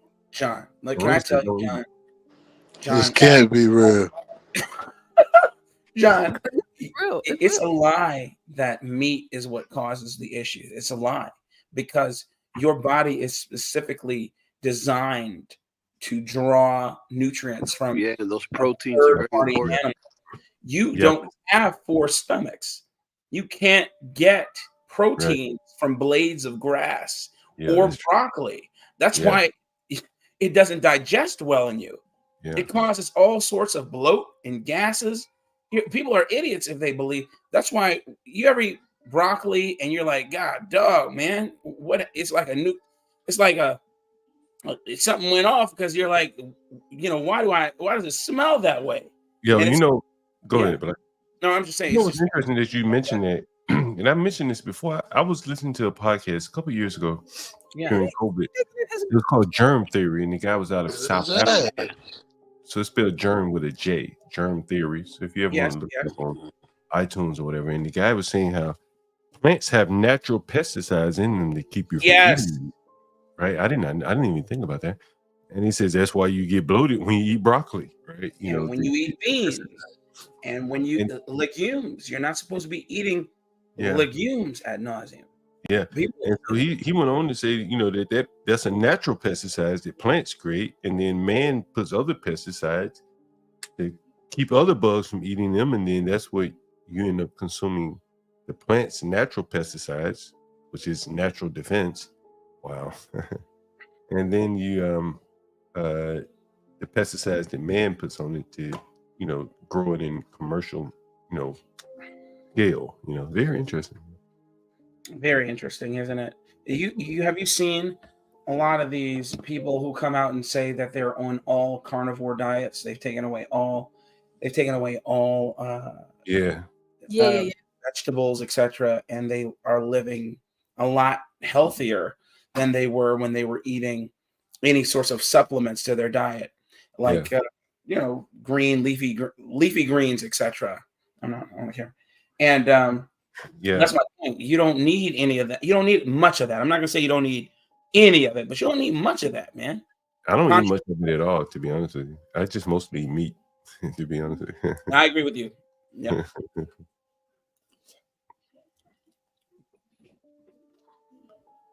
Yeah, that's some interesting sanitary.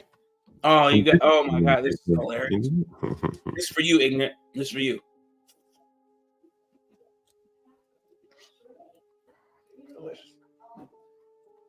Can y'all hear it?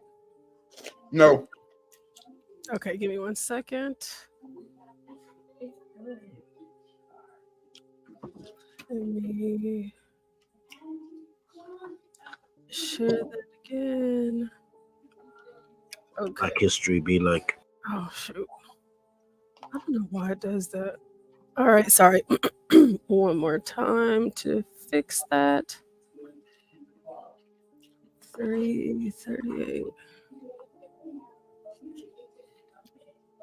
Black history be like 66 trillion years ago. The tribe of Shabazz was the only surviving tribe of 13 that resided on Earth after a rogue scientist blew up the planet, splitting off the moon. Migrating to Egypt briefly, they would then settle in the Islamic holy city of Mecca, developing a technologically advanced society. But a group of citizens led by Shabazz himself traveled to empty Central Africa to harden their group and develop features. The tribe is said to have reached its peak in the year 4084 BC, but Shabazz would not be the most famous member of the tribe. That honor goes to Yaqub, the creator of the white race. Born in Mecca, with an extremely large head, which gave him unmatched intelligence. Discovering the law of attraction from playing with magnets, he theorized he could create new people who could attract others with lies and deceit to rule over the original black man. Exhausting the knowledge of universities at age 18, Yaqub discovered that a black man had a separate black and brown germ. With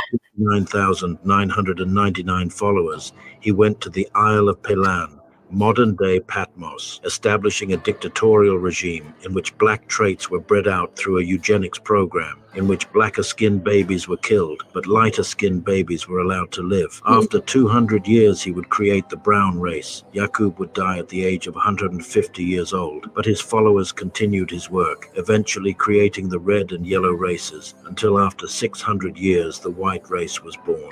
Brutal conditions made this race evil by nature. Born with an innate desire to lie and murder black people, the white race would travel to Mecca, where they would wreak havoc and mayhem on the population. They were exiled to Europe, where Meccan soldiers would patrol the border to prevent the devils from crossing. The whites would further degenerate into barbarism, living naked and eating raw meat. A man named Moses would teach them to wear clothes and try to civilize them. When he gave up, he blew up 300 of the worst white people with dynamite.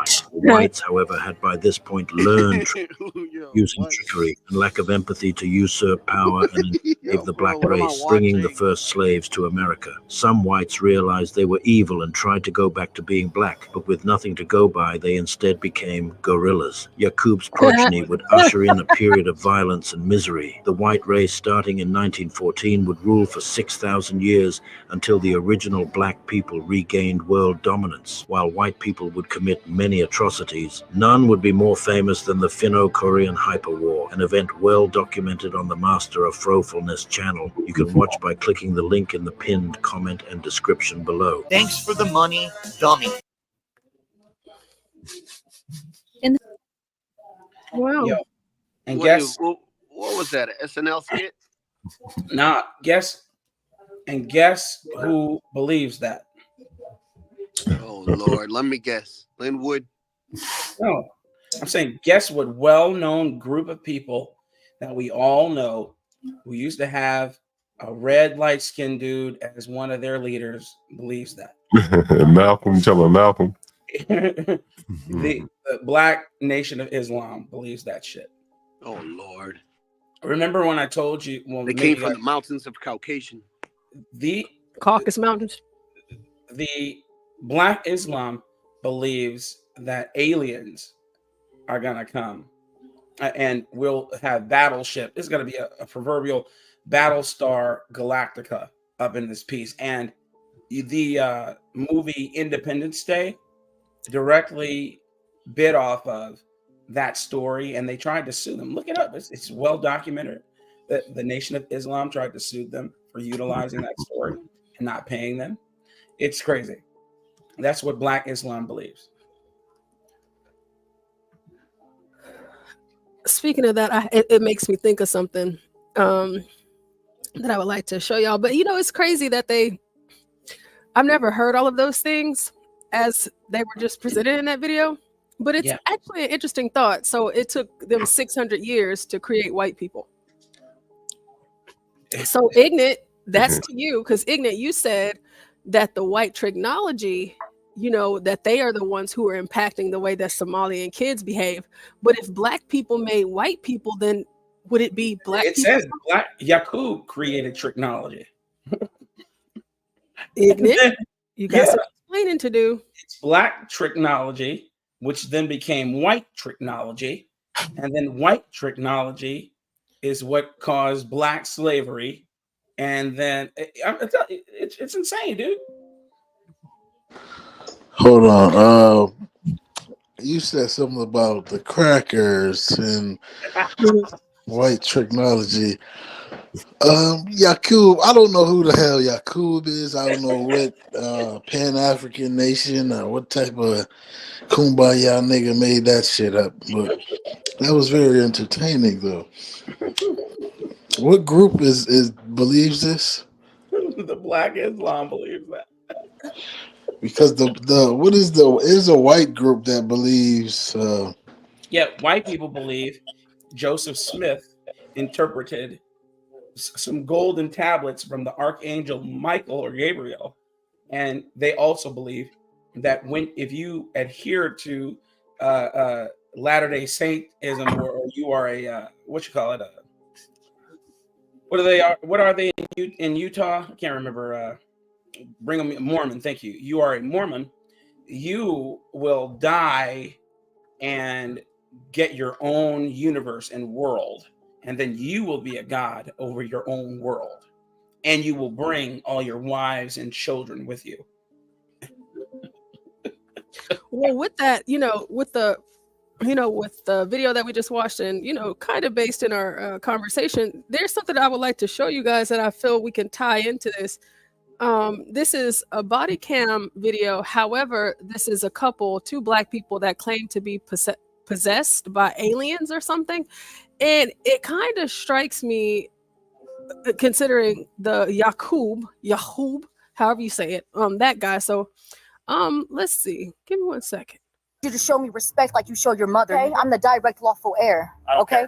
And you're my Moroccan subject. You're forcing us against our. You're forcing us against our. Don't touch.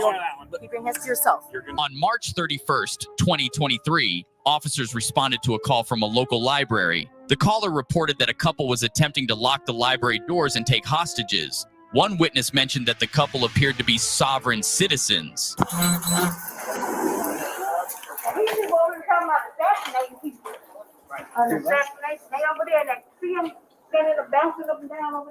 When officers arrived, the woman stated that the man was threatening everyone in the library. The man mentioned that he claimed to have made contact with aliens and that everyone was in danger. At the local library. Yes, in the library. That's a beautiful library, by the way. Here's where I'm going. I'm surprised black people are even in it. Library. Looks like a damn mall.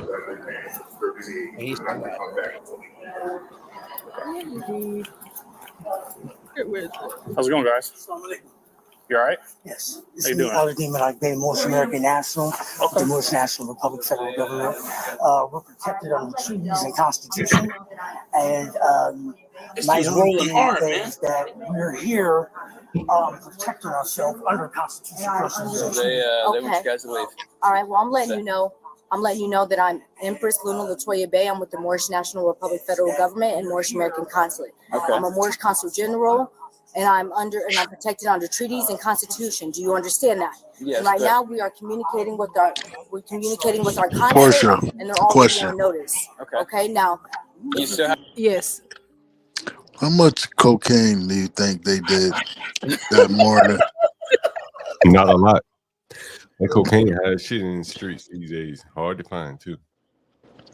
Okay, we don't know anything about that, but I think they were smoking a high amount of cocaine. If you ask me. And John, I heard the prices are low, so I don't know what you're talking about, by the way. Anyway, I'm saying, like, this is amazing. Like, these are two niggas high off of crack who decided to go to the mall, because that's what it looked like, a mall. They thought they were going in there to steal, and they saw it was books. So they tried to eat the books, knew they couldn't eat them, and they started bugging out. That's what I think happened. Wow. Well, they did say assalamu alaikum, and they said that they're Moors and they're protected by treaties and constitutions, and that the white officers are their Moroccan subjects, so they have to listen to them. Hey, Lolo. Yeah, I think they had some PCP as well. Blacks, I put an argument in that chat for you. I'm reading it now. Oh, Oak Park. That's where I was born. Have to leave the building. When officers made contact with the subject, they were completely confused about what they were trying to explain. However, things only got weirder for the officers the more they tried to defuse the situation. Principles under consular jurisdiction. I'm Aladdin Rock Bay, ex-relation to Navon Gilroy, the corporate name, and then you have Luna Latoya Bay, all right? Ex-relation Lydia Smith, but we're in honor, okay? And we need to see 3 forms of identification. I need to know who you are.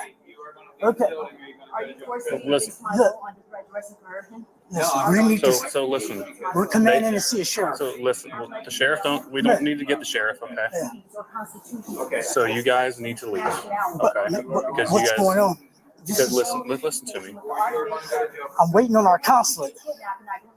We're waiting on our consulate. You are going to leave the building, or you're going to Are go to you jail for forcing me trespassing. against my will under threat, duress, and coercion? No, I'm Are telling you you have to forcing me leave against because my this will? is their property, and they're I'm telling letting you you you are know. going to leave the Do property. you deal with okay? any treaties or constitutions? Okay, listen to me. What is your nationality? I'm letting You you are know we're going already to leave in the going building, communication with or our you are going to go to bishop. jail for trespassing. It would It's up only to be you. kidnapping. I don't accept your It's offer not- to contract. It's not I'm kidnapping. commanding it's you an as the arrest. direct lawful heir. I am commanding you as a police officer of Dayton that to you show are me in 3 Dayton forms of to leave the identification. building or go to jail. It's up to you. It's only I don't accept your offer to contract. Okay. You overstand. So you can leave the building for 30 days. You can go to jail. Okay.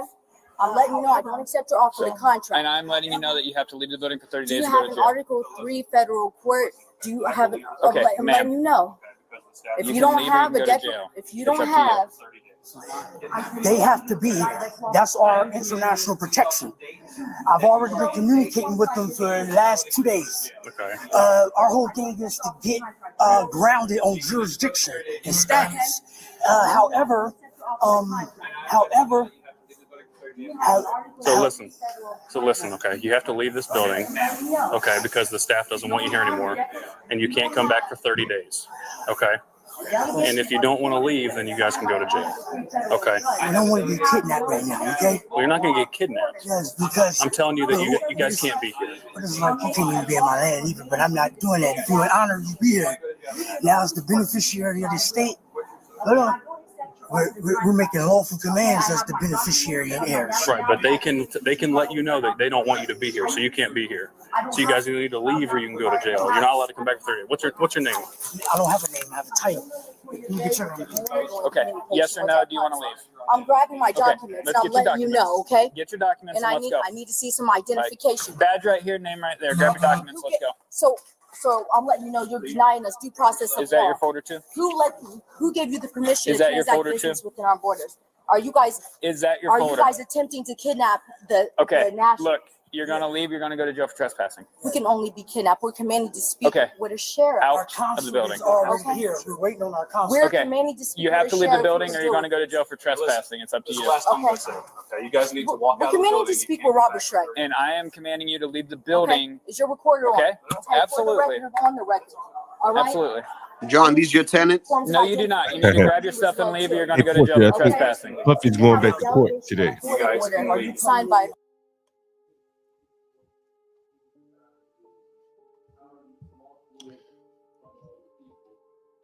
I think he's going to court right now. People outside is he's going to court, Puffy.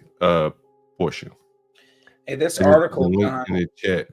You brought back a confluence of memories from. I put it in the back chat, Portia. Yeah, what's up with that, Black? Well, Portia, I think you should pull up that. No, I'm doing it right now. I'm doing it right now. Sorry, I ain't mean to pressure you, but yeah, I was just giving you a heads up. Yeah, Oak Park. So Oak Park, Illinois. I mean, unless you're about to play a video, I'm not gonna. No, we're gonna pull up that Puffy. Yeah, he's about to go to court. It looks like here.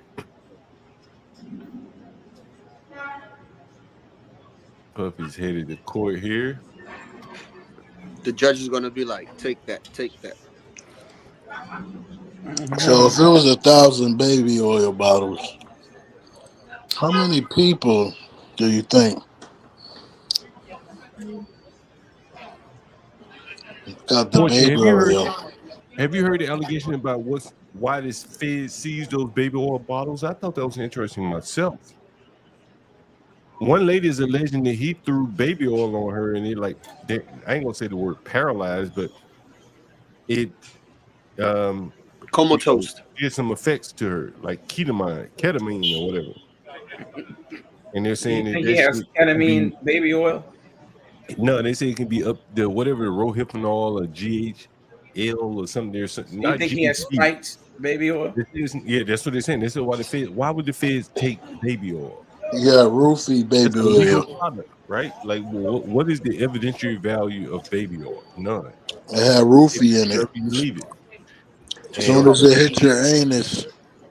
Yeah, they're saying that you can apply it on someone and it will like paralyze you or something. So it's very interesting, Puffy. It gotta be their booty hole though.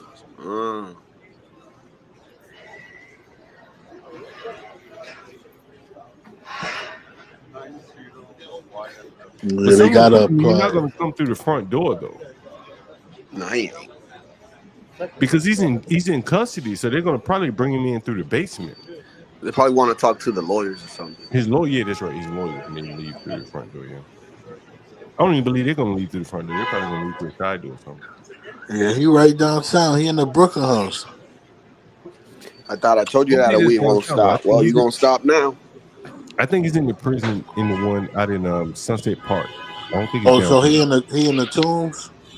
Yeah. No, he's in MDC Brooklyn. Yeah, he's in MDC Brooklyn. Oh yeah. He in the Brooklyn house. The one downtown Brooklyn. I was just there. There's a big hole in the ground now. They're about to probably build some luxury housing because that's a very nice neighborhood. Boy, that old prison was right there in downtown Brooklyn. Is that Borough Park? Anyone from New York? Is that Borough Park or downtown? What's the neighborhood downtown Brooklyn? That's what the Cosby Show was set. Yeah, it's not Borough Park though. It's I want to say Clinton Hill. Cobble Hill. No, it's not Clinton Hill. Cobble Hill. Clinton Hill is closer to Best. I think it's Cobble Hill or something like that, where the old jail was. But he's way out in Brooklyn now, Sunset Park. Yeah, I wonder how many homosexuals going to show up for this. Mm-hmm. Like, don't tell him about me, did he? Do you think Puffy commits suicide? You think he makes it to court? What do you guys think?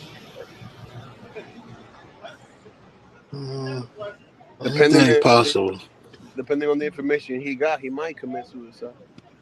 I don't think he's committing suicide. Is there anyone that wants him alive today? No. Yeah, I want to see that. I want the brother alive. Is there anyone Anybody of that note wants him alive today? Does LeBron James want Puffy alive today? Nobody need that dude no more. He's basically useless. But if he's useless, that doesn't mean they're gonna wipe him off the map. I mean, they're already doing that with all the allegations. They've already effectively ruined his life. He's not going to be able to work ever again anywhere. So, yeah. There'll be somebody But he else can still ruin a lot of people's lives. He can call some names. He wasn't there at those parties by himself. Oh, and yeah, I agree with that, but I don't think it's enough. I don't think all these people we're mentioning have enough pull to have him off and then disappear into the ether. You know, that's government clandestine backroom shit.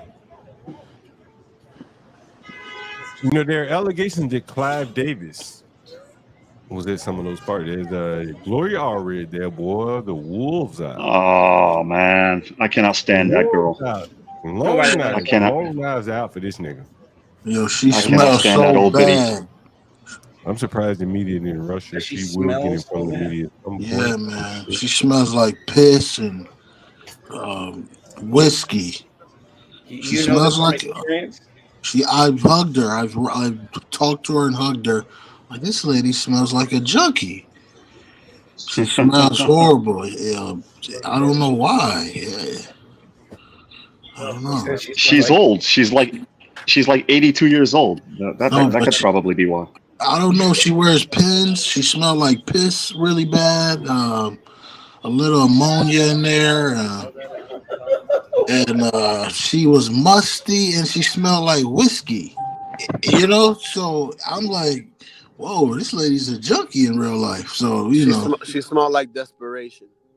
This man said she smelled like piss and whiskey. I heard it all. Like a hobo, like a bad shake that ass. Like she smelled pretty bad, and she looked nice. You know. Oh my goodness. Her teeth were white. You know. Yeah.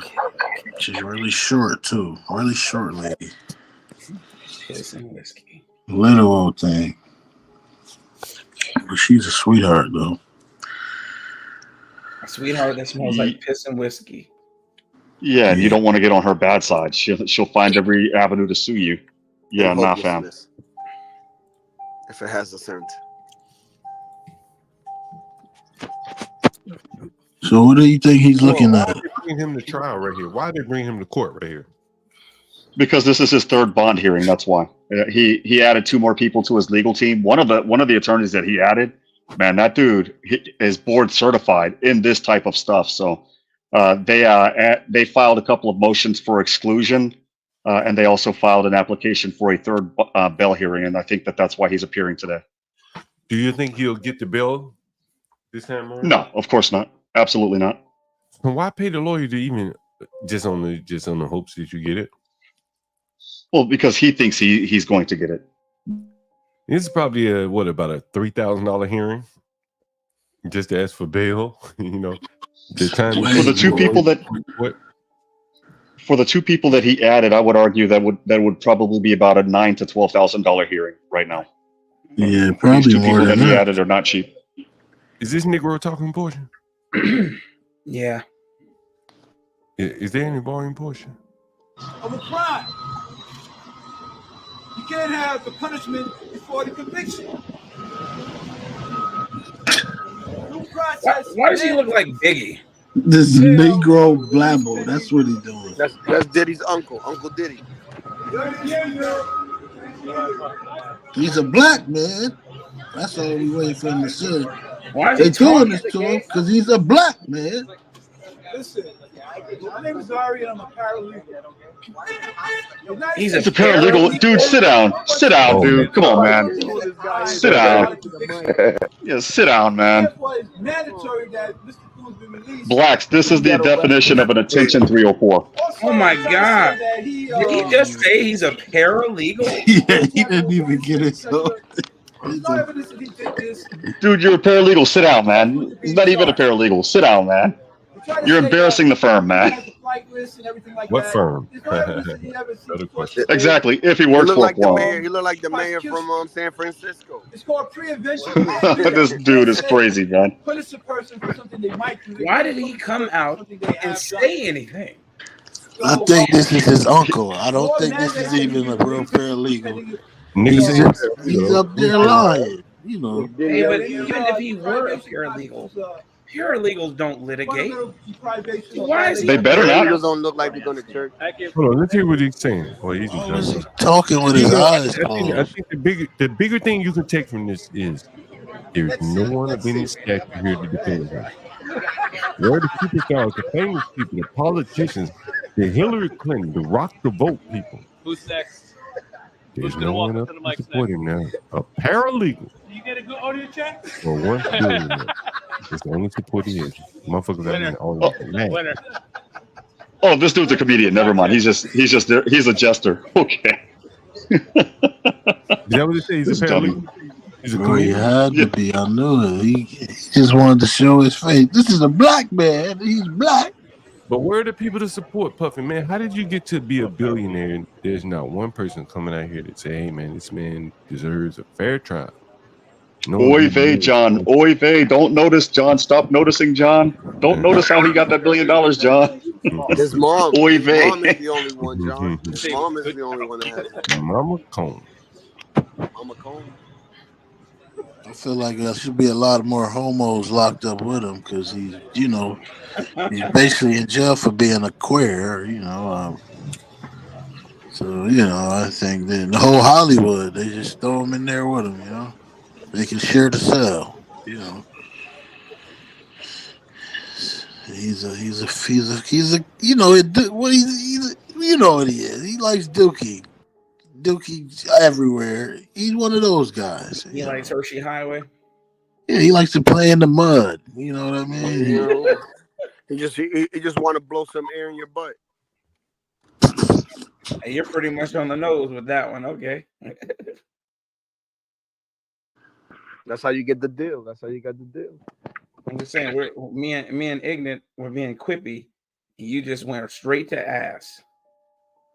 I mean, I wanted to pause because he said blow air in your butt. Like, you trying to give somebody a heart attack, man? What are you talking about? Listen, man, you're gonna give somebody a heart attack. You blow air in their butt, man.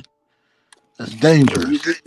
You take their manhood by doing that, and that's what Diddy done to all these. I mean, dudes, blowing man. air off in of money. someone's butt just doesn't sound normal.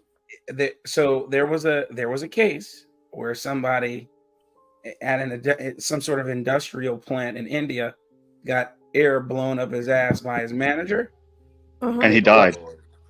And it ruptured his. Yeah, he died. He ruptured his. Yeah, I'm totally about to look this story up. Told you, man, that's dangerous. That would be something P. Diddy would do. I'm gonna tell you, man.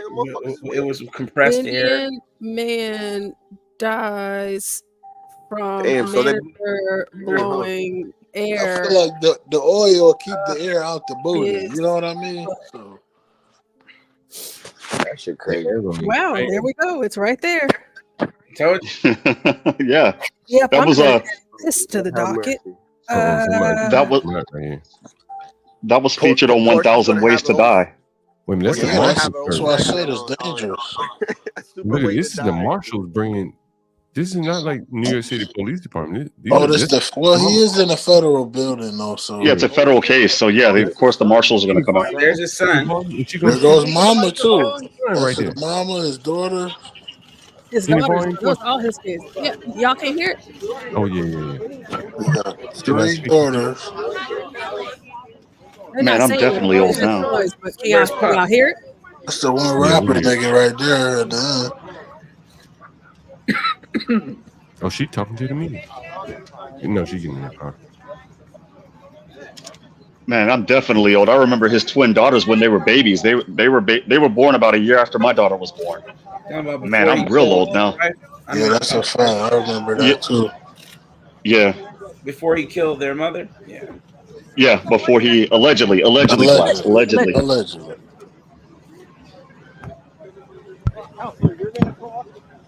That has to be annoying. All of those people all around. They're Well, gonna that's call what I'm him. saying. If he killed the mother, This Puff tried to kill what? What does that sign say? he would be. He would. I feel like he would have a lot more people knocked off if he was able or had the capacity to kill the mom because she knew something or she was gonna get half or something. You know what I mean? Yeah. Mm. When the story is bigger than just that one person, it becomes a problem. You understand? Because she was there in all those parties with him. You know what I mean? So she's seen things. She was gonna write a tell-all, so she was gonna put names on that. Speak in the microphones, please. At the microphone. Can you speak in the microphone? Yeah, that microphones are over here. Man, I think he ain't gonna make it. Tried to kill. Man, why you got a sign and you ain't trying to let nobody see it? The night Puff tried to kill me, a memoir of D. Gilmore. I guess that's a book. Yeah, probably a documentary of some sort. He said Puffy tried to kill him, I guess. All the They crazies come gonna out of the woodwork. they gonna kill Puffy. He been putting baby oil and politicians and senators' butts. They gonna get him out the way. They ain't gonna let him tell that. Yeah, I don't think So my so. question is this: if and when they try to get him out of the way, so to speak, wink, wink, will their last words to him be "Take that, take that, take that"? Oh my. No, I think they'll be like bad boy. Bad boy. Maybe they'll blow some air up his ass. Get that look, looking at me. I can tell by the look that she's feeling me. Well, this must be the NOI brother right here. That looks like Bentley Farnsworth, the old version. What the heck? Farnsworth Bentley. Yeah, his family here today. We really want to put an end to all of the clowning that we see on the internet. So I want you to dance with me. Dance with me. What the internet got to do with this? And I want to get back to the spot if you really don't. What is he saying? Nobody's okay with staying in jail for now. I can Okay, thank you very much. That's it for today. He said we need to stop all the clowning on the internet. That's what we need to stop doing. He started rhyming. He said it's a long time thinking the prime is the man is blind. He started rhyming up there. He inferred by what he was saying that P. Diddy's bond got denied yet again. Yeah. Had it not been denied, he'd have been coming out the front door.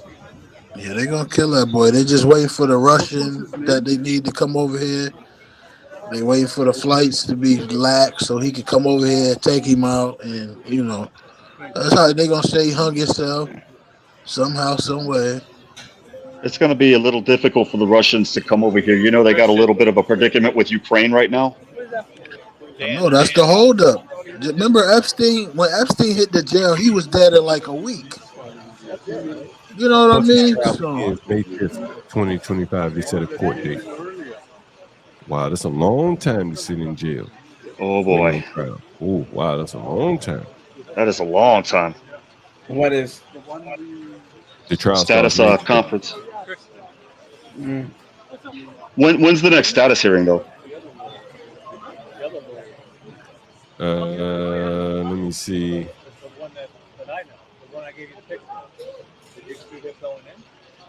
Who'd you shoot going in? No, that at shot, the same time.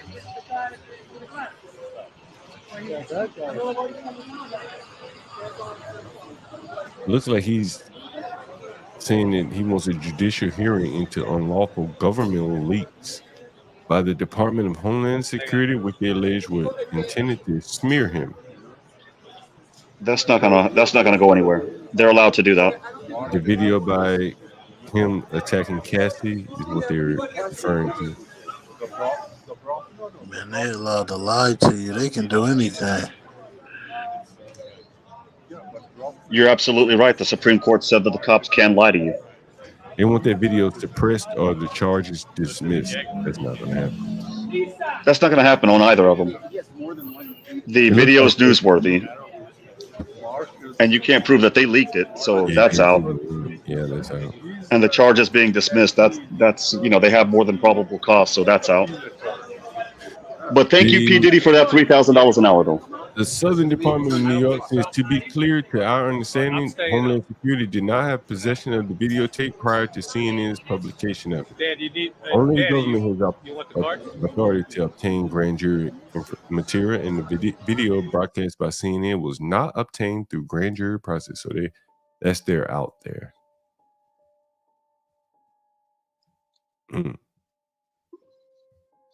Yes, it was, but you can't prove it. So looks like they have the rights there. He's gonna have a hard time getting beyond this.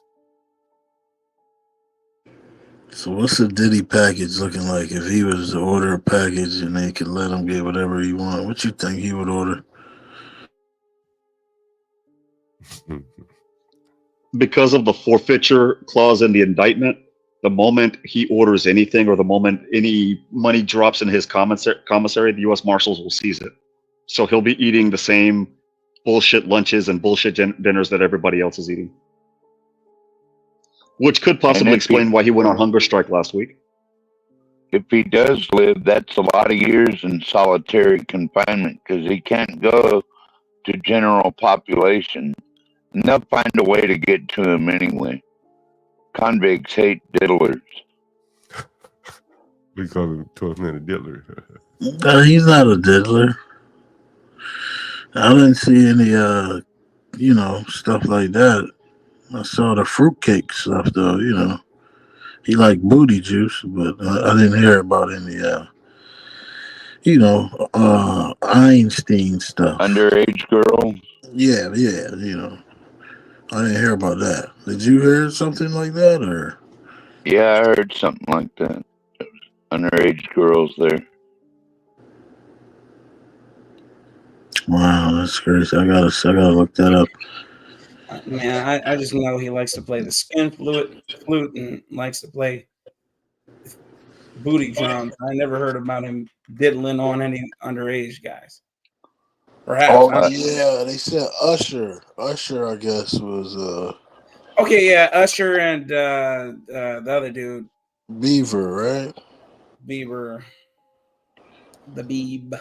I mean, I don't know. I gotta see that. I gotta hear Usher say that. He was fruitcaking around with him. I mean, I always thought Usher was a fruitcake, though. So that wouldn't surprise me. A lot of these guys, any guy you shave every day, your skin is clean. Nah, you're a fruitcake. Like that's just. I don't know. Hey, dude, easy, man. My skin is clean, and I shave every other week or so. I'm not gay, dude. Sorry, man. Come on now. See, you said every other week. These fruitcakes is using baby oil. But my skin is clean, man. My skin is clean. I use most moisturizing cream, but I have to because if I don't, because I'm out in the sun and I'm albino, I can catch cancer. So I'm doing everything that I can to avoid that. That's not what he's talking about. You're an anomaly. We're not you. We talking about these guys that play with baby oil all day long. They wake up to it. They go to bed to it. You know what I mean? The head is shiny. Their face, like, come on. P. Diddy is a queer. The guy looked like his beard was drawn on. Like, I'm like, this guy's a fruitcake. Like, You know what I mean? I don't know. Fruitcakes, you could tell. It's like you could just hear it in their voice. A guy called himself Puff Daddy. That's number one. All right, Puff Daddy. It screams fruitcake. But I think he has some tapes on Trump and some heavy politicians, and they're gonna put him on the hit list. Yeah. No, I doubt that. I don't think he has anything on Trump. Hillary Clinton, on the other hand. But here's the thing: his name is Puff Daddy. That could have several different meanings. Now, if his name were Fluff Daddy, that would be a completely different story. And then at that point, I wouldn't be listening to any of the Bad Boy discography. Puff. It sounds pretty gay to me. Like, what are you puffing on? Sausages or? It just I don't know. It doesn't sound manly. Well, there's a difference between sounding and a definition. Puff, I mean, if you puff somebody out, that could be construed as taking somebody out, deleting somebody, so to speak. Fluffery is otra cosa. Fluffery is slang for giving somebody a certain job with your hands. And so, if his name were Fluff Daddy, I'd be like, yeah, no, I'm not listening to your shit, dude. You're gay. Why are you gay? But it's not Fluff Daddy. It's Puff Daddy. So completely different word, which has various definitions. So even various urban definitions. So I don't know. If I ever meet a guy named he got any puff in his name, I'm gonna assume he's a homo. Just me coming from Brooklyn streets. If you got a puff in your name, you're a fluff ball, and you probably like anal beads, and you walk around with a dildo in your ass. That's just what I'm gonna assume coming from Brooklyn. You know what I mean?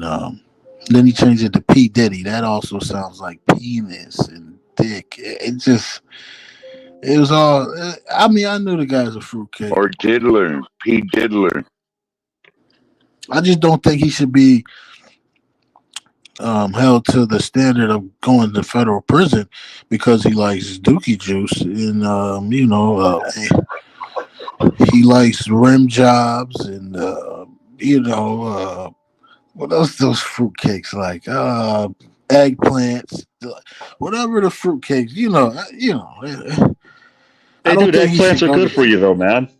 Eggplants, believe it or not, they have some of the same ingredients that a certain drug that you take to avoid the beer flu have. I wouldn't know, brother.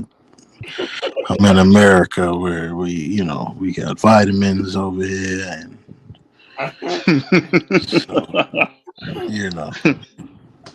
So, ladies and gentlemen in the chat, if you eat eggplants, he's saying that you might be of a certain lifestyle. No, listen, the fruitcakes, they play in Dookie so much. That's why they're so clean and neat. This is a fact. Go look up gay millionaires who sell houses and shit. These guys are clean, they're neat because they play in doo-doo. You know what I mean? Like, literally, this is what's going on. They're at night playing in the mud. So it's probably shit everywhere. So they gotta be particular. These fruitcakes gotta get their eyes like, it's a life. It's disgusting. It truly is an abomination. And I feel like we are in the last times. This is the shit we heard about growing up as kids. Like, I can't believe we're here to see this shit. Like, this is Babylon. The way that you're super focused on this gives me the impression that you've experienced some type of trauma. Would you like to show me on the doll where they hurt you? You might be entitled to an award. Hey, listen, man. I'm straight. I'm straight as fucking Donald Trump's fucking wig, man. Trust me. Like, I'm straighter than an arrow. I'm trying to collect some money.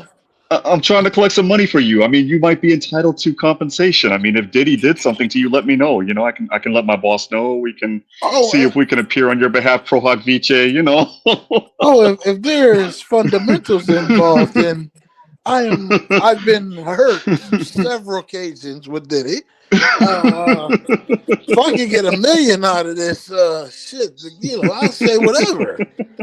I'm an American, so. You want me to say, hey, the guy tickled my toes. Give me $1 million and I'll let it go. You know, I'm with it. Shit. We talking about money here. Like, shit. I mean, I never went to a party, but if I would have, you're right, I would have been there looking for a lawsuit. I would have probably slipped, fallen going inside the place. To be honest with you. This is Damn. America. This is the land of milk and honey. And the milk is the white people and the honey is the Negroes. All right, You so know middle what note. If you need to come to my boss for a consultation, we're doing the consultation telephonically. We're not having any slips and falls in my boss's office, sir. So what would to come to no. his office, what would I need? Blood and tissue or what? No, we would do it telephonically. We're calling you, sir. We're doing a Skype meeting with you, sir. You can slip and fall in your own house. No, but listen, here in America, you can sue for anything. It's guys that literally their life is suing people. It's amazing. Yes, and This is the lawyer, right and here. because That's the high paid one. That's the one he gave all the money to. I think he's the AUSA, one of the AUSAs. Oh, that's not his lawyer. I don't know. I know he got But white hair. If they would turn his mic on. I wonder what the fuck are they? Why wouldn't they take the money? You know, and I wanted to say at least that I wasn't going to say. So that's all I was going to say and not say. Thank you all. I hope that gives you what you need. But I'm not going to say anything that I haven't said to court and that I haven't said in my court papers. So you all have a nice day and thank you very much.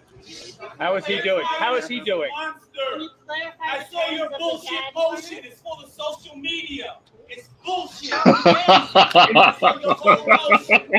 put it together with ChatGPT. You're lying to a monster and a predator. We're going to keep our foot on his neck. Yeah, that's his lawyer. That's his lawyer. Instead of getting out of prison, tell him Gilmore said that. Lisa, give this to Dan. See, that's what I don't No, get. These are grown ass fruitcakes saying this guy's a predator. And I need a card back. I don't have When anything you in my when you knew you were coming to a fruitcake party. I don't get it. He said his name was Gilmore. Now, was Gilmore happy to yell those? Was it a happy Gilmore moment?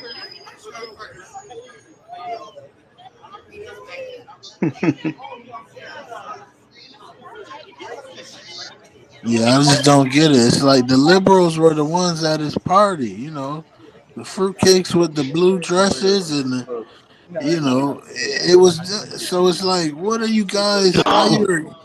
He's on your side. Like,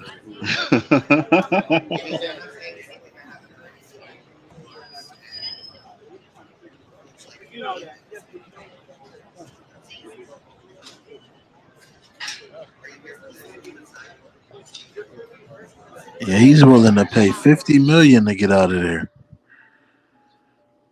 That's a lot of money. New York needs that money. Well, ladies and gentlemen, he should have thought twice. They got to feed them illegal immigrants. He should have thought twice before moving back to New York City. John, are you still here? Hey, Portia. Hey, 12th man. Hey, Juan. I didn't think he moved back to New York. Hey, y'all. I thought. Yeah, he actually he did. He actually moved back 2 weeks before he got arrested. Are you serious? Yeah, I'm dead serious. I wish I were lying. I thought he was still staying in Florida. No, he moved back to New York. He changed his domicile and everything. What an idiot. Now, one thing that he did do that I think was a genius move, unless the federal government does the clawbacking, is he gave Mace all of his masters, and he gave Loon all of his masters. Well, he gave everybody their masters, remember? Their masters back. Yeah, so when they do the forfeiture, I think that's genius. I mean, I would have told him to do the same thing. All that we were able to get away from him was some baby oil, some baby powder, and about 2 pennies and a lint in his coat jacket. That's it.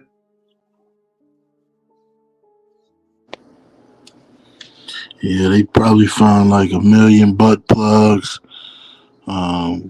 anal beads, fire hydrants that they put in their ass. I mean, He said fire hydrants. it was probably a messy. Like the guys on that job should have got bonuses straight up. Those guys that went in that house, it was like a horror scene. They should have got bonuses, man, for real. Dude, the AR-15s that had the freaking serial numbers etched off.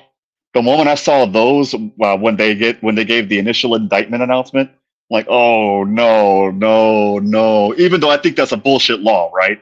I honestly believe that the Second Amendment says fuck your serial numbers. That's my opinion. But the moment they showed that picture, I'm like, oh no, they got him. He's going to jail at least for those.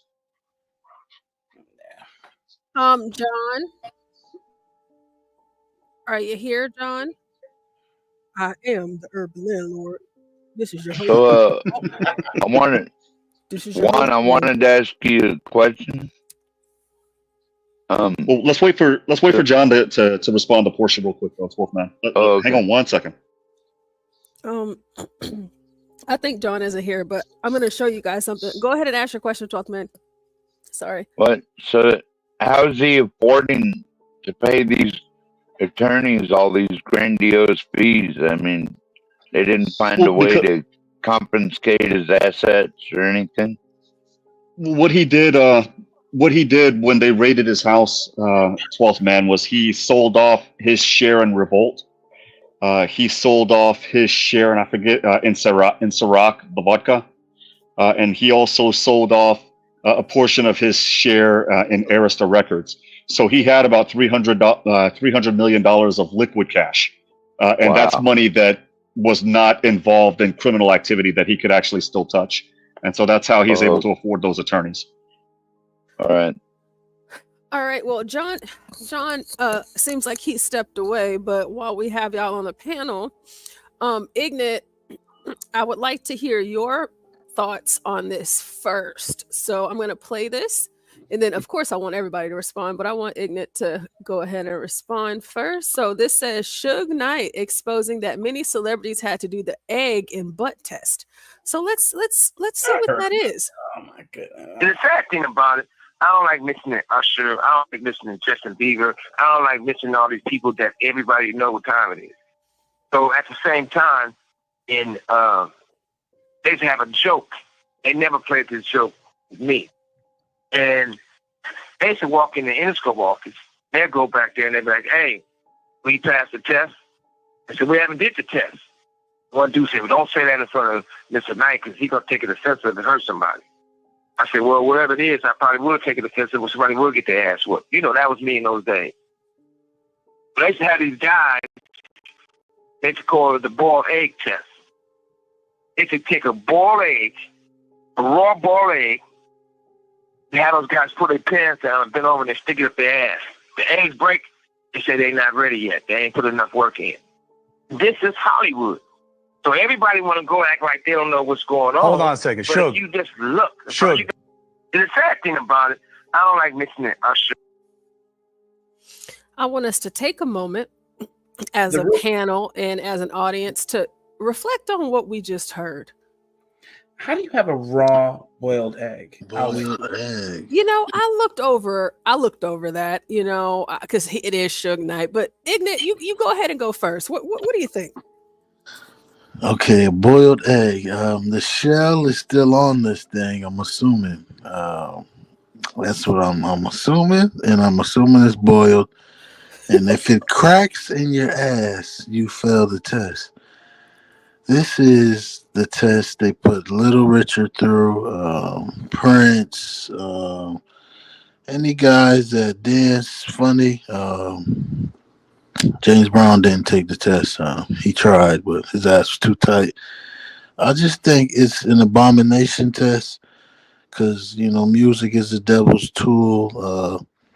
So the small hats, they need to see how wide your butt is because they're going to stick fire hydrants in it, eggplants, you know. It's just a disgusting game of doo-doo chasers and backdoor lovers.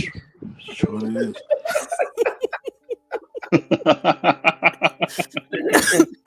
Doo-doo chaser. Backdoor Wow. lovers came on That one. was a very thorough response, Ignat. Thank you. Blacks, what about you? What did you hear? What do you think about that? Well, again, the blaring elephant in the room. How do you have a raw boiled egg? Number one.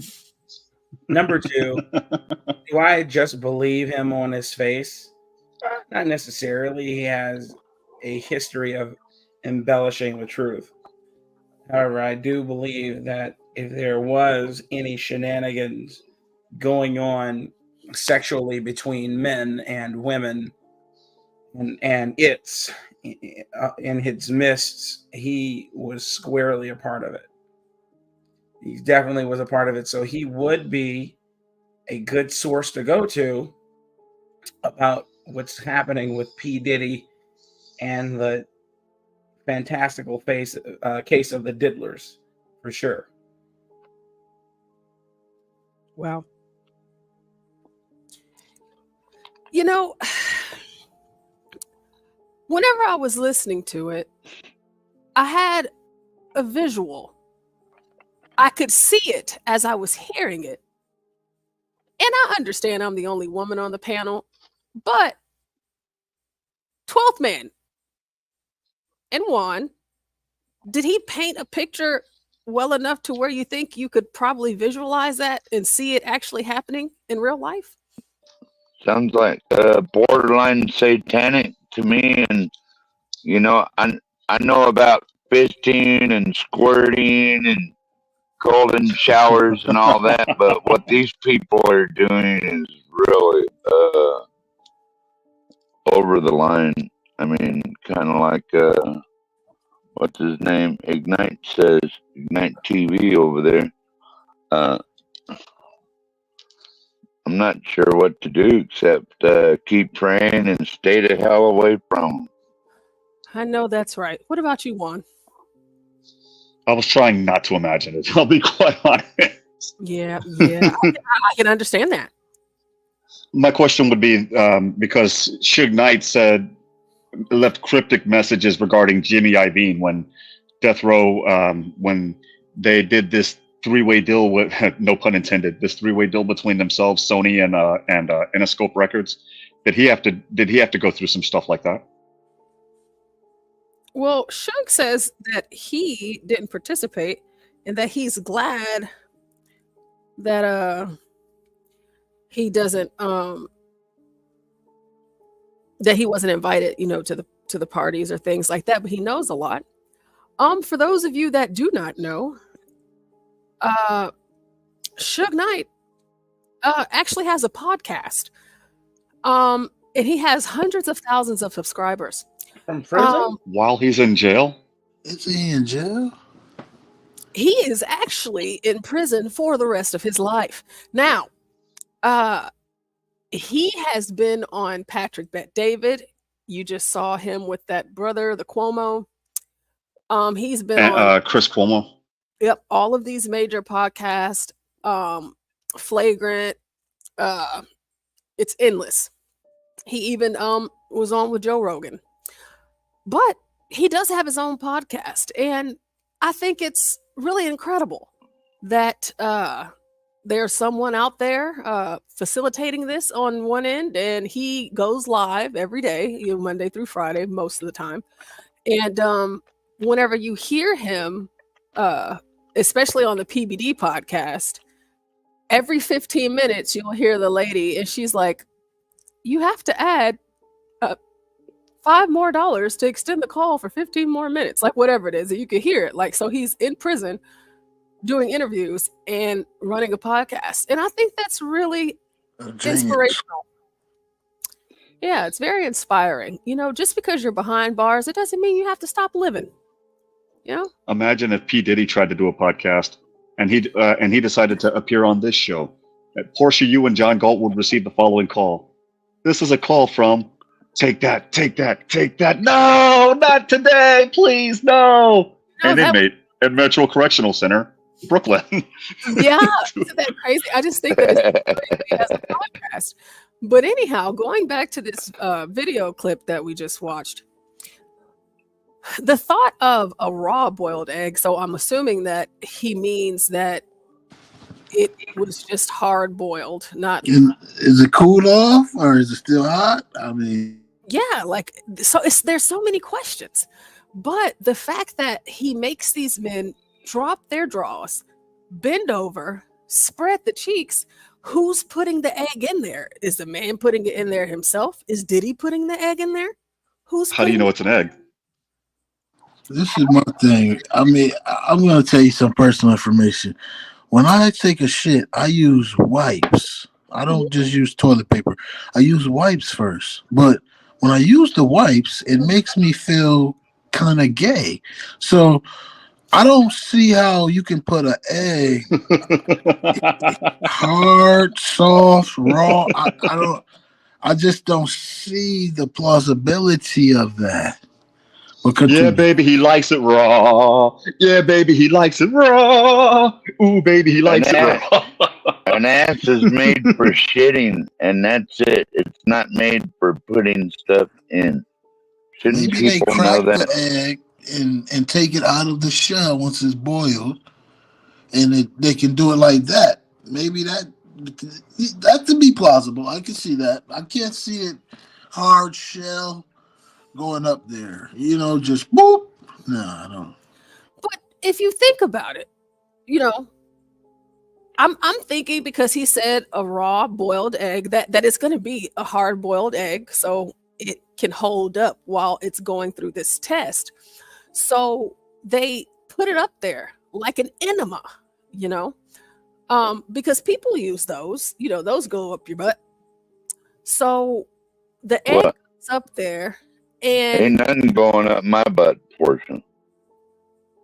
that's good, 12th man. So I got a nose. I guess I assume it has to be shell on, right? Well, of course. So Because that's a so peeled boiled egg wouldn't hold up, right? yeah, it would hold up, it would fall apart. So if they are putting this hard-boiled egg up their buttholes, and the test is to determine whether it cracks or not, the next question I have is, if it does crack, what about the pieces of the shell? Wouldn't that like cut or hurt your butthole? I think so. It sounds messy. Sounds messy, but I know in prison. Before you can pass that egg test, you have to be unburdened by what has been.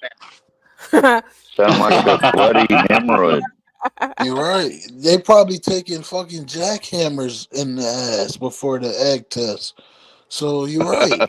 they probably are ready for it. They might even take a peeled egg at that point. But it's just the thought of a hard-boiled egg. And so if it doesn't crack, that means that they are ready. And so if it doesn't crack, that means that they've been exposed to anal beads. Yeah, or having an orifice.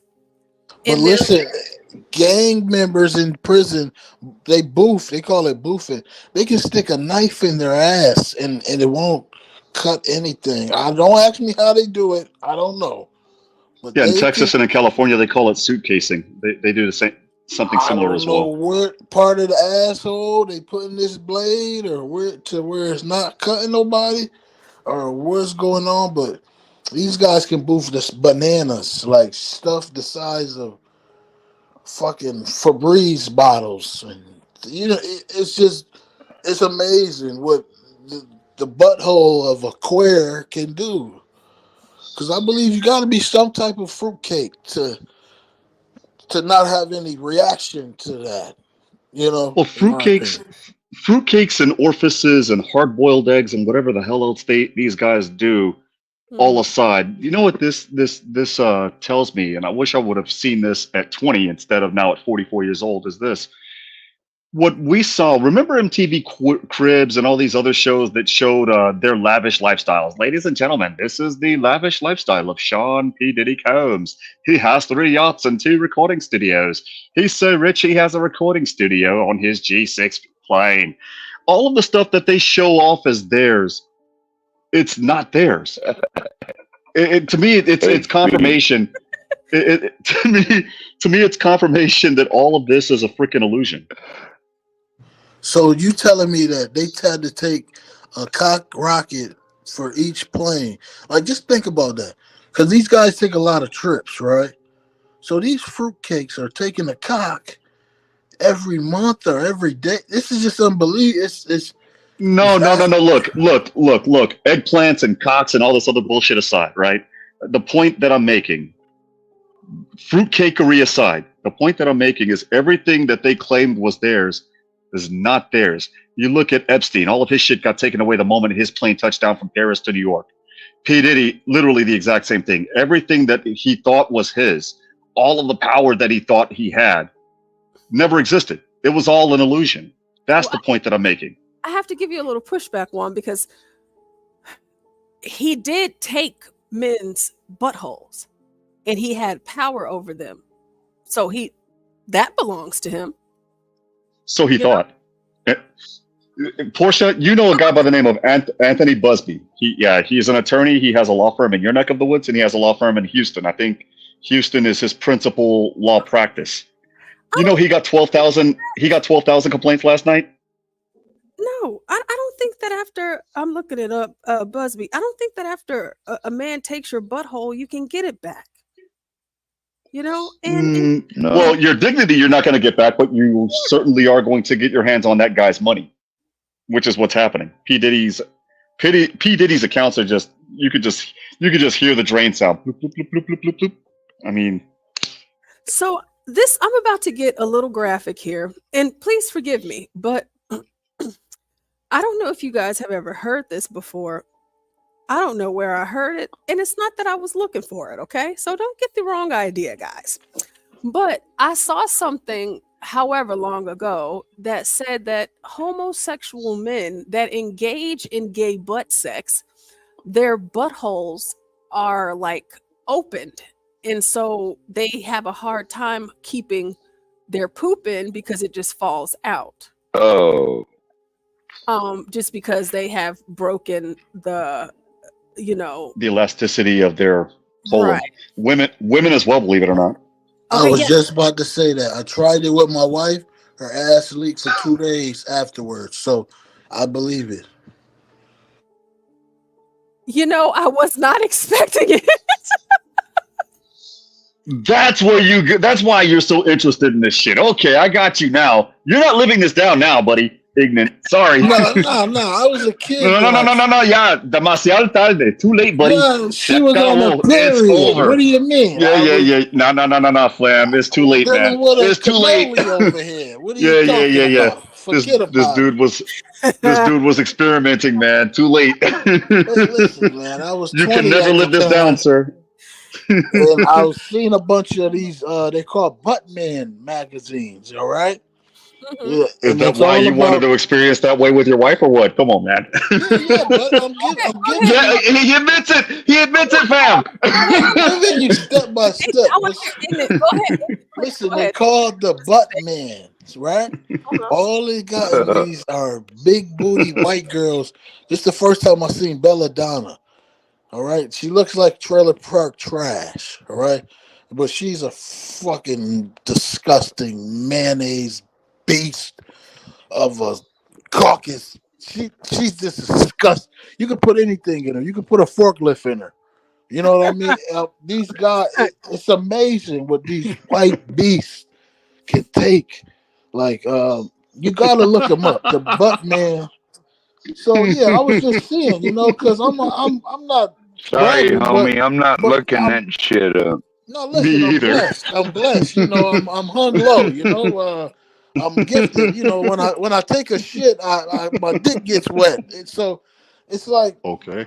Sometimes the pussy isn't always an option for brothers like me. We gotta get man. Hey, listen. No, yeah, it's out of it.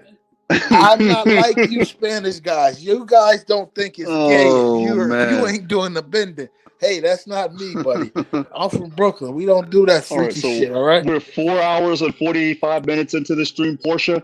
That's all that I need to start clipping. I'm gonna have fun with this guy. Listen, my hand is great.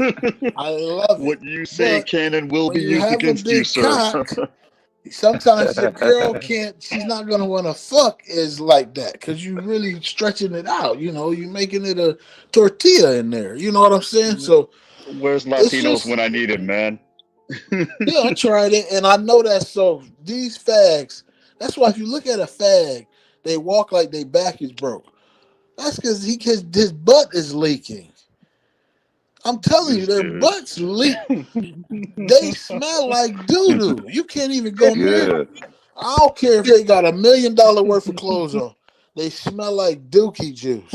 Hey, they do. You You're absolutely right. Homosexual men do suffer from anal leakage because they have things up in them all the time. But my God, yeah.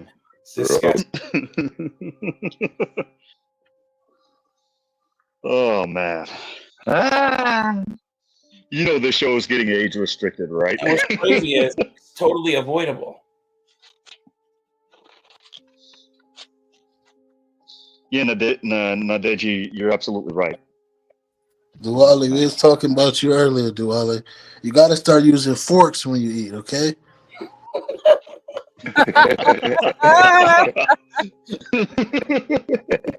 Civilized now.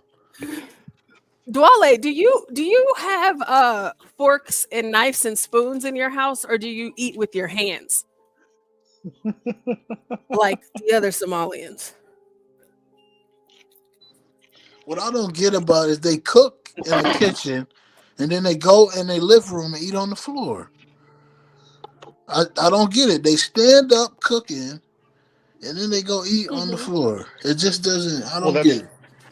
that's Muslim tradition, and the thing is as a friend of mine from Saudi Arabia told me, it's because when they eat or when they engage in other activities, they want to be as close to the earth as possible. It's their way of getting in tune with Then God, they need to with be Allah.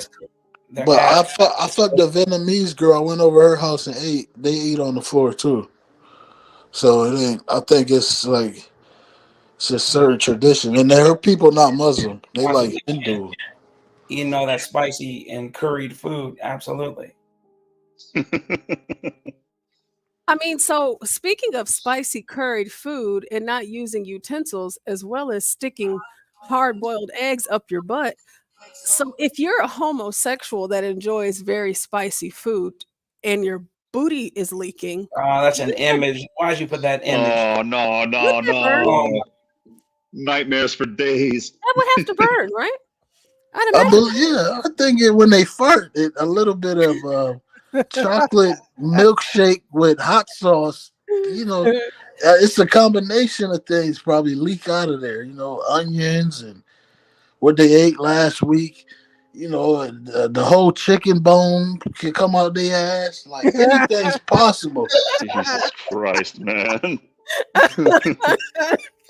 Dude, where's Latinos for Trump when I need him, man? So that we could tag team this dude. Oh, you know. Chicken bones and curry and Yeah. I mean, you have to be realistic, you know, because this is a serious topic.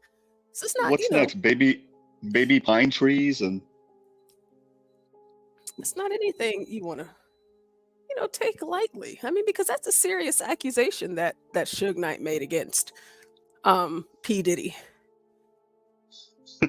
Wale, this is like that math game all around the world. So we're jumping from one topic to another topic, back to the other topic.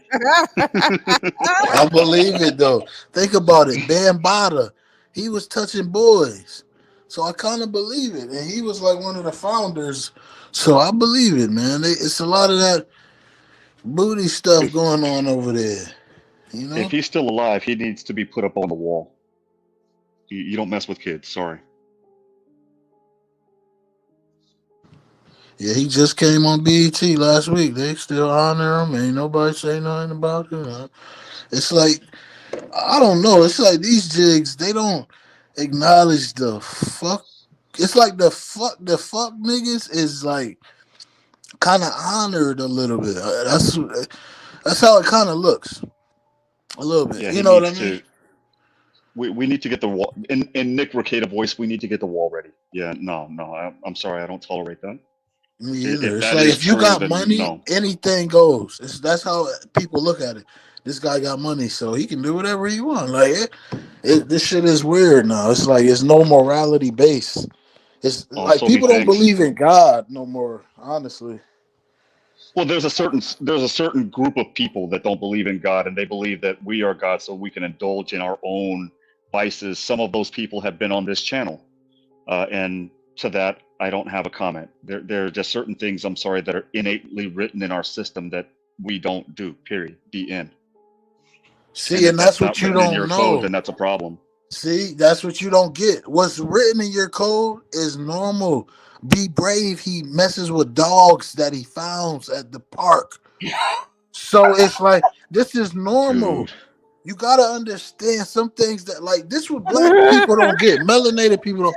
The shit that you may think is despicable, these monsters don't see it that way. They see it as normal. Like they think it's Hey, normal to stick a be monkey wrench brave in if their you're ass on their lunch be break. brave if you're listening to this show. Be brave. I didn't say it. All right, don't sue me for defamation because this dude's walking on dangerous territory. Defamation per se. Yeah, no, man, I didn't say anything, sir. Yeah, I Don't said it. add me as one of the co-defendants, buddy. Sir Ignick Oh, said no. it. Be brave the type he'll mess with a dog and he'll be boofing that shotgun at the same time. He's a freak. I'm telling you, that's what he's that kind of guy. He gets freaky with hammers and animals, and he's just a savage, just like Savage. Savage probably Oh my humps goodness. trees. Oh, I'm going on a rant. I'm sorry. Let me think. Oh no, please, by all means. Yeah, I'm just thinking about it. These beasts, they hump trees and they hump dead people. You know what it's like to hump a dead person? I No, couldn't imagine actually, that. I don't. Me either. It's unconscionable. I'm gonna use the word I learned from blacks. It's benighted. You know what I mean? It truly is benighted. What does that mean? It means. Would you like to explain it? You Black? used it. Go ahead and explain it. It basically means stupid, ignorant, dumb. Okay. It means, am I right? He's right. Ignorance, it's contemptible, etc. Wow. Benighted. Yeah, man, this is the world we're living in right now. Sad. Yeah, Puffy, they're gonna kill him. He's just gonna be another one, you know. Ain't nobody gonna care. Oh my goodness, hilarious. If he is crazy, I mean, these people are. It's like we just got access to the zoo. That's it. We can go to the zoo without leaving your home. That's it. That's the only difference, I think, with the internet and how things are looking. You know, I never knew there was this many freaks in the world. Like, it seems like everywhere I go, there's a gay person. Is everybody gay? I believe so. I didn't know that. I thought it was normal people. It's crazy. Yeah, that's what I was talking about earlier. It's just like it's everywhere you go. You just can't escape it. It's everywhere in everything. Oh, and then what is this? Naded is I'm just gonna call you Nad, okay? Nad says too many secrets are kept. The information about the homo acts was not known years ago. Is that true, Blacks? What? What the comment on the screen about the It says too many secrets are kept. Information about the homo acts were not known years ago. What does he mean? I don't understand the context. Is he just Has anybody here got a gay cousin? Oh yeah, I do. Okay, like we all knew he was gay. So when we black people, when we looked at Puffy in the shiny suits, we knew that it was something else going on.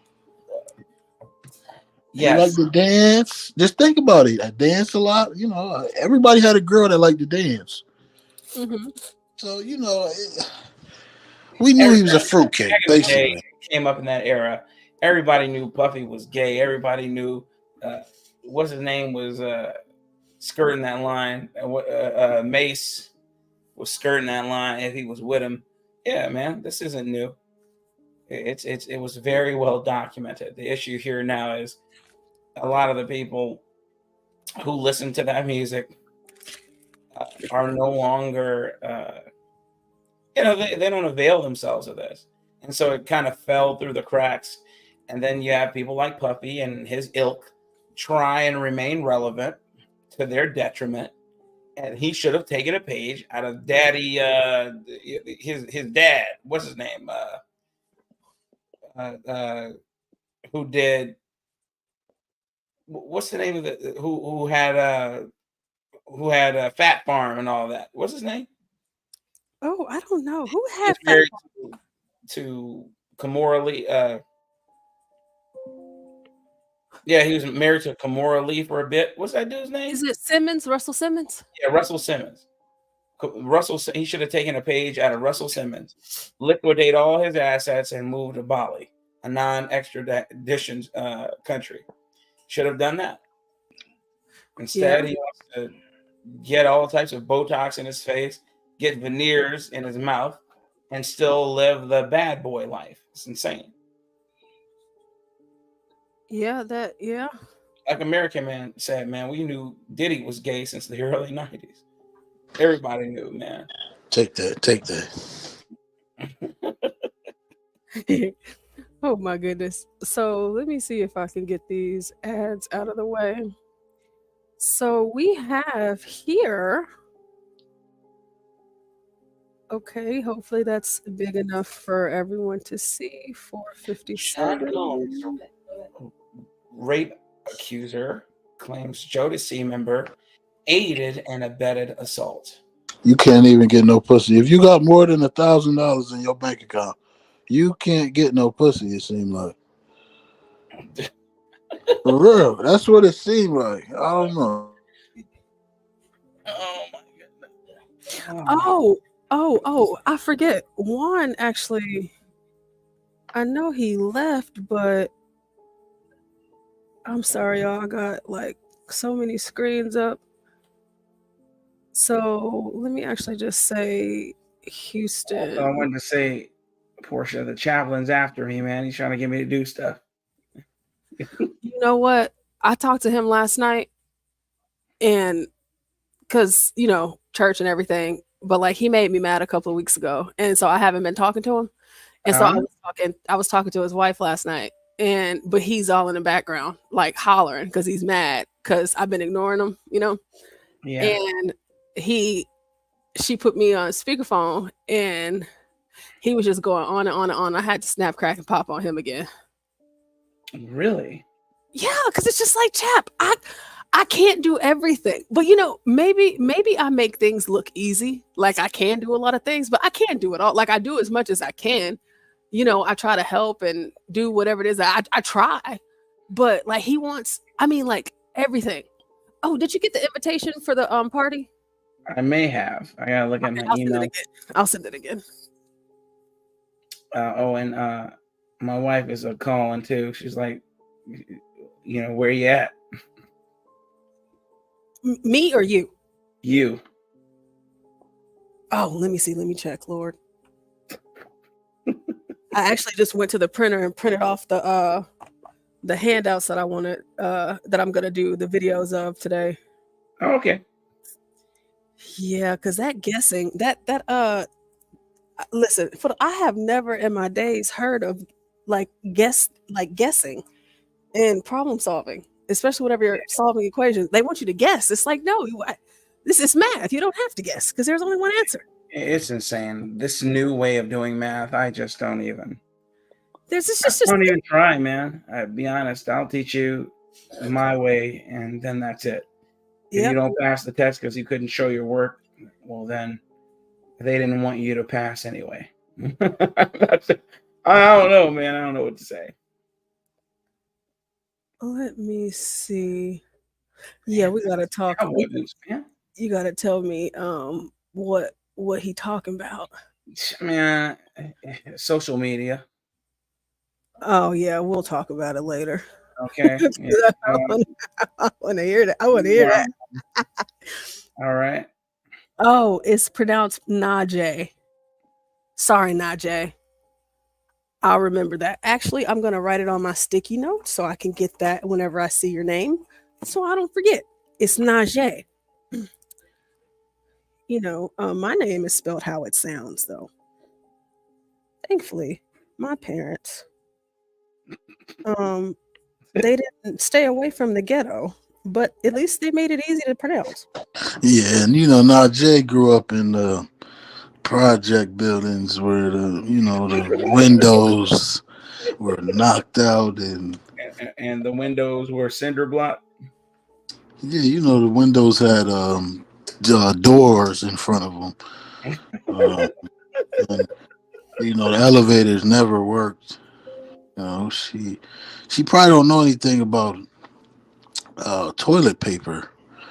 You know, niggas like that, they use newspaper and fabric softener, shit like, you know, Najee. Yeah, who would do that? Why would you do that to a baby? Like, just, I'm gonna call you Najee.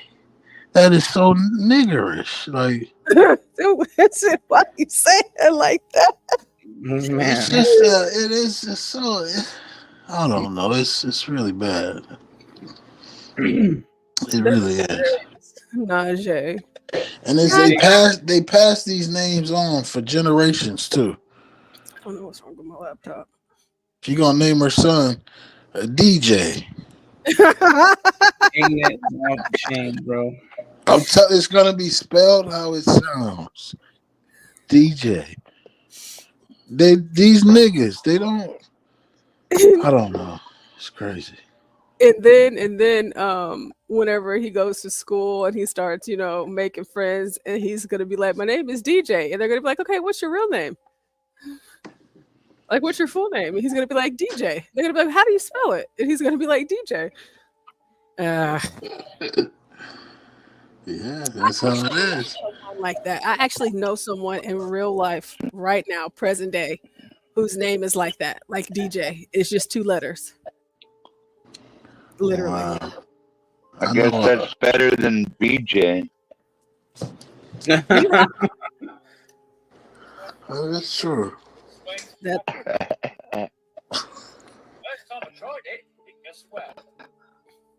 So here's this video that about this Busby guy that Juan was talking about. So let's check this out. Can't hear that. Let's see.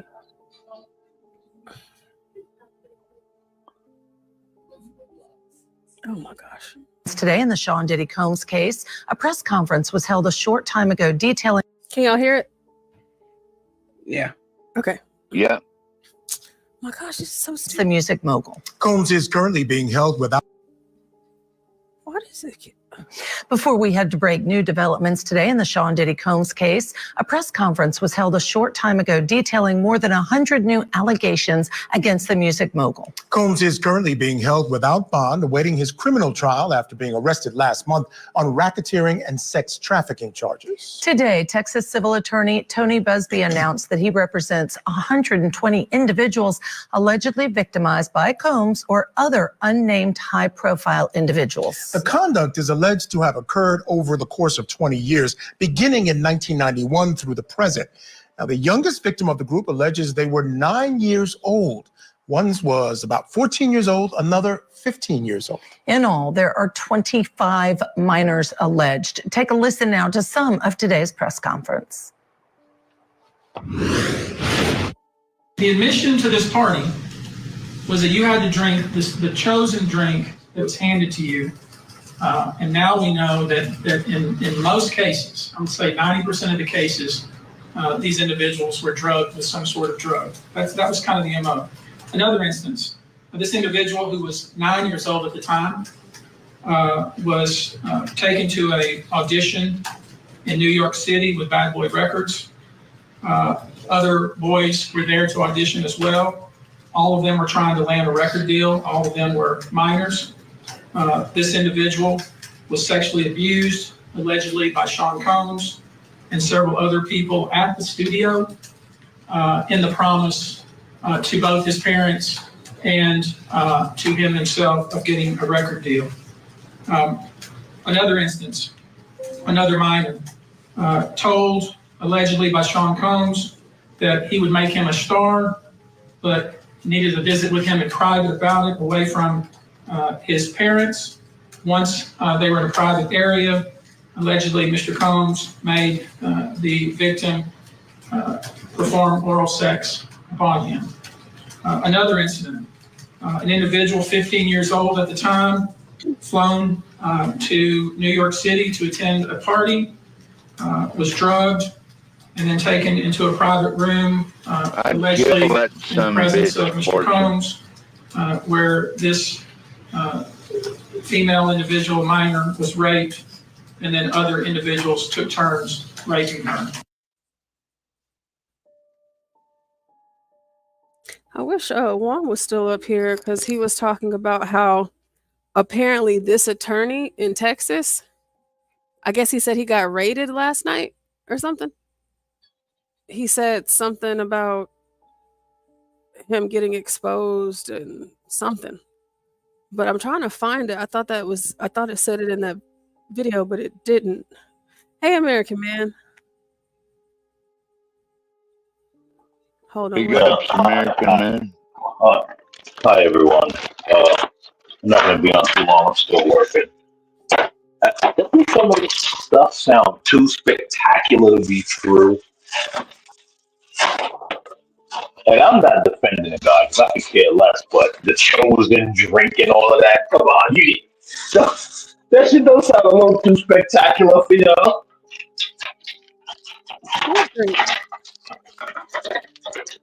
You ain't hear what the guy just said? There's something about you had to drink the chosen drink and all of that. Oh, yeah. I don't know. The 15-year-old kid. I mean, that just doesn't sound too. He's talking about Diddy Combs, right? Yeah, like it doesn't sound too spectacular for y'all. Oh, like you think that they're dredging it up? Oh well, come on, you know they playing it out. But like, you gotta drink talking the about chosen little drink. kids. Yeah, fucking you know kids, what? man. Here's the thing. I'm wondering if the so-called 9-year-old they're talking about is that same bastard that we looked at the other day. Remember that kid we looked at the other day? Yes. That kid, the one whose parents Yeah, took yeah, him because his dad was a photographer. Yeah. Yeah, I mean, it just a lot of it sounds so spectacular. Oh, 12,000 complaints. That's what he said. Okay. Wow. Yeah, I mean, like with the kids, it's like they're trying to put the kids on him. Like I'm not trying to justify all of the other things he's being accused of, but they're saying that he like sold them a dream of a contract, and it didn't happen. So, I mean, that doesn't mean that he did anything sexually inappropriate with those kids. You know what I mean? I don't know. Yeah, it's the same thing with your boy Cows, right? We're saying he did all this stuff with all the underage children, but the only thing that we seem to never question is where are the parents? That part seems to always that part always seems to get overlooked. Where are the parents? Why is my 9-year-old? The parents are the ones selling. The parents are the ones selling that behind hole. That's what's there you go. It was there you go. It was kind of like what happened with the whole R. Kelly thing, and they did that whole docu series about him. What is it, Breaking R. Kelly or whatever they called it? And you had all these parents coming out talking about how their daughters were exploited and trafficked by him. And everybody was blaming R. Kelly. Okay, yeah, he deserves some blame. But all I could think was, why did the parents know all about this and allow it to happen? Yes. Why were they pushing their minor to go work with him? And they kept leaving out the fact that they signed their daughter or their child away to him to work with him. I think that it wasn't like they were ignorant of his reputation. Max, can I ask you a question? Do you think there's financial benefit? Of course, that's the point. It's always about financial benefits. Yeah. So sell your kid for this or that, right? Yes, they were hoping that basically, regardless of what they do to their child, that they were going to get a payday. You have to understand that just because you have a child doesn't make you a parent. And a lot of these people who sire children are not parents. They just want it happened. They were victims of circumstance. Their words, not mine. And they just want to make the most of it by selling them to the highest bidder. And it is a sale. They should be in jail, rotting with R. Kelly. Right? Portia read the story the other day about Usher's mother. Father was a crackhead. But his mother dropped the boy off and went on about her business. Wait, I'm not dropping my child off and going on about my business. No shit. And then when I hear something happen to I just read the chat. I'm sorry to cut you off. It looks like we hurt Najee's feelings, or maybe innate hurt there. I don't know if it's a woman or a man, but this response seems like it's a woman. Najee says, way too disrespectful. What if this was my name? I'd be offended, but what can I expect from trash N-words? Wow. You can't expect much, Najee. So I hope you just exposed sort of N-word you were. Don't expect too much. And then, what do you think? Maybe a white woman portion. She says, please read my last statement, since being a-hole seems to be the goal on your panel. Hey, it's free speech. We just talk about what we talk about, Najee. It wasn't me. Ignat left. You should have addressed Ignat.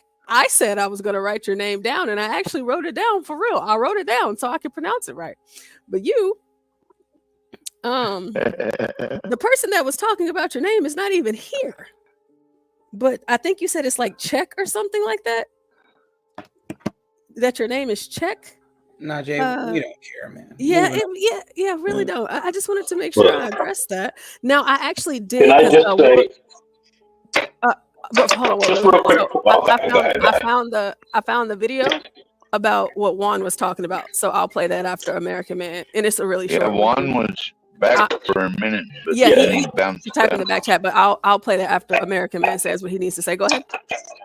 Can I just say, Mr. or Miss Najee, if that is what offended you, you're not built for this. Just saying. Like it gets brutal on YouTube. Period. Mm-hmm. Yeah, it does. Ignat is hilarious, though. It was so nice having you on the panel, Ignat. I'm glad you found us, and I'm glad that you came over here and spent some time with us today. I don't know where John is at, but maybe he'll come back. Because I have some work to do too. I have to record these videos. But we're gonna watch this video really quick and see about what Juan was talking about. So let me make sure the volume is working because it's stupid Facebook thing. This is a federal judge again in less than 48 hours for a status hearing. What more do I have to do, man? And those 120 new Diddy accusers filing civil lawsuits? Attorney Tony Busby says his firm set up a hotline for possible victims and has received 12,000 calls. And now here we go. He also warned some of those A-listers who've attended Diddy's parties should be prepared to pay up. Bad. Will there be celebrity names? I expect so, yes. I think people already are suspecting some of the names. Busby told TMZ demand letters have been sent to several stars asking them to settle or risk the allegations being released in a public lawsuit. So is this just a form of legalized extortion? So hiring an attorney to try to resolve a civil action before you file it is completely fine. It gives the opportunity for the attorney to get his client compensation without the risk of a public trial. What happens to someone who, I'm sure because they're famous, they walk into this party and they witness this and then they leave? Will they be part of this lawsuit? Am I going to name people that attended the parties that watched some of this behavior occur and stood by and let it happen? I'm absolutely going to do that. In the case of Diddy, if there are celebrities and people at these parties, they don't have a duty to intervene in any criminal activity they see unless it may be involving a child under 14. Let's remember, we're talking about allegations, but of the 120, there are 25 that were minors at the time the incidents occurred. I already believe that people are scrubbing their social media. We're at the tip of the iceberg at this moment.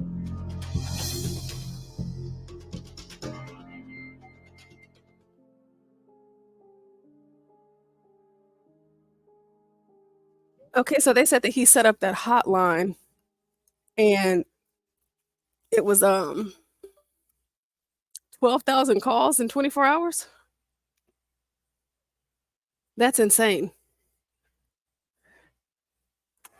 But I mean, it kind of, like what Blacks was saying about the money grab, it just seems more or less like that's what it is.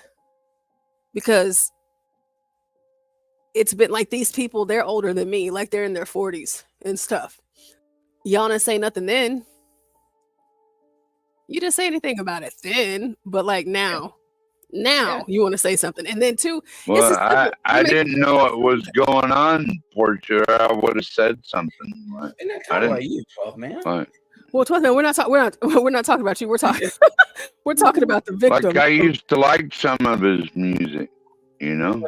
But see, it's not that. It's I won't listen to it anymore, though. I can't. Not that. It's an open secret. You know what I mean? Everybody knew. It was talked about in very open circles. People who were fans of him. I'm not a fan of anybody, but because I'm not a fanatic for any of these people. However, I did appreciate some music made by these people, and everybody who listened to his music or others in his circle's music knew that there was something funny afoot. However, we're not all, we're nobodies. We can say it. Right. If we told the local authorities, hey, local authorities, I believe that this is what's going on with Puppy. They'll be like, okay, what do you want me to do about it? It's all hearsay. I don't have any evidence. So yeah, people have been yelling it from the rafters, man. The people who make the difference are those who are in his circle because they have firsthand knowledge. Now, if they went to the authorities and said, hey, look, man, he's having these orgies with trafficked men and women. He's selling drugs. He's roofing people. He's exploiting people and blackmailing people. Then that would have been enough to move the needle. And therefore, it's their responsibility and their fault for what's going on now, because they didn't, what's the term? See something, say something. We've all been taught that ad nauseum our entire lives from grade school on up, right? So these guys obviously didn't get the memo. And if they did, which I believe they did, they don't care. Right. They don't at all. In the civil thing, it's they're all just trying to get money. So like, what am I supposed to do with that? What do you want me to do with this? I can't do anything with it. You're just trying to get money out of Well, it. what about all the children hurt? That's what I think about. And this Tony Busby, but he didn't hurt their any life's kids. gonna be like. But he didn't hurt any kids, 12th man. He didn't touch any kids. I mean, I can remember growing up in the mall, going to the mall, and they would have like those little modeling agencies, like they would try to, sell kids' dreams all the time. They still do that, So just because your kid didn't get a record deal, you should probably put, some other investments into your children's future beyond trying to get them, to be in the industry, especially at that age. So those parents, to me, are irresponsible.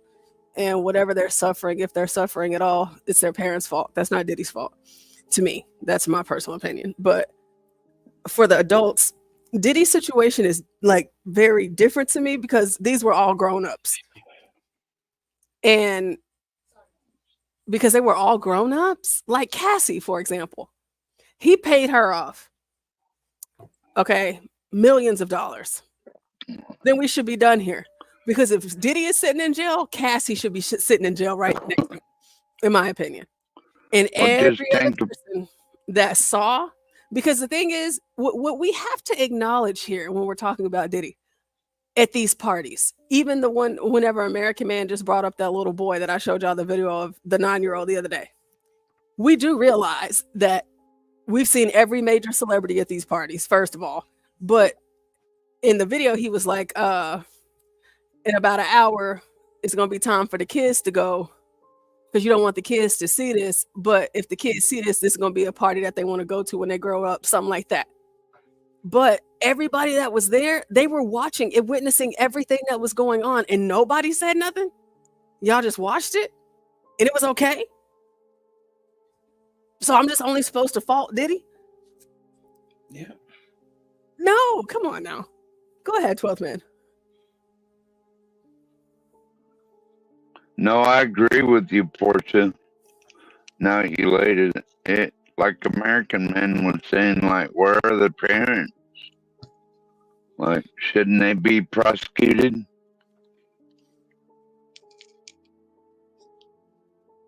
I think all those people who watched as it happened, shouldn't they be prosecuted?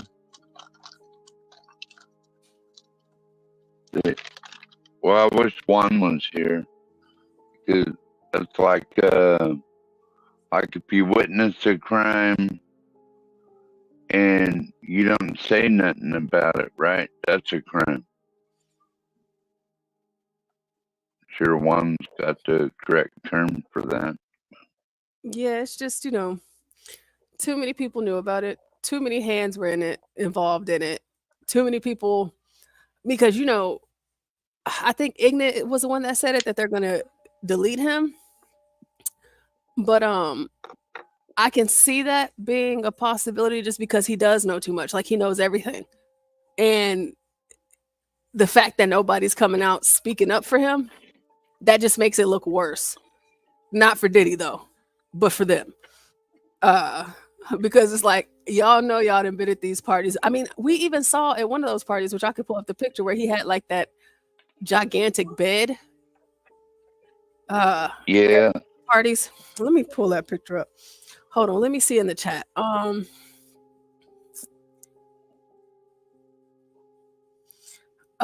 was on another channel earlier. John be everywhere. This Najee says, DG, thank you. People being disrespectful for no reason gets old quick. I saw John on another channel earlier and decided to listen, but it might not be a good fit for me. And you know what, Najee? That's okay, because everything isn't a good fit. We're glad that you came, though. If you thought that Ignat, because Ignat, he likes to joke around a lot. So I'm not sure if you're familiar with the word called trolling.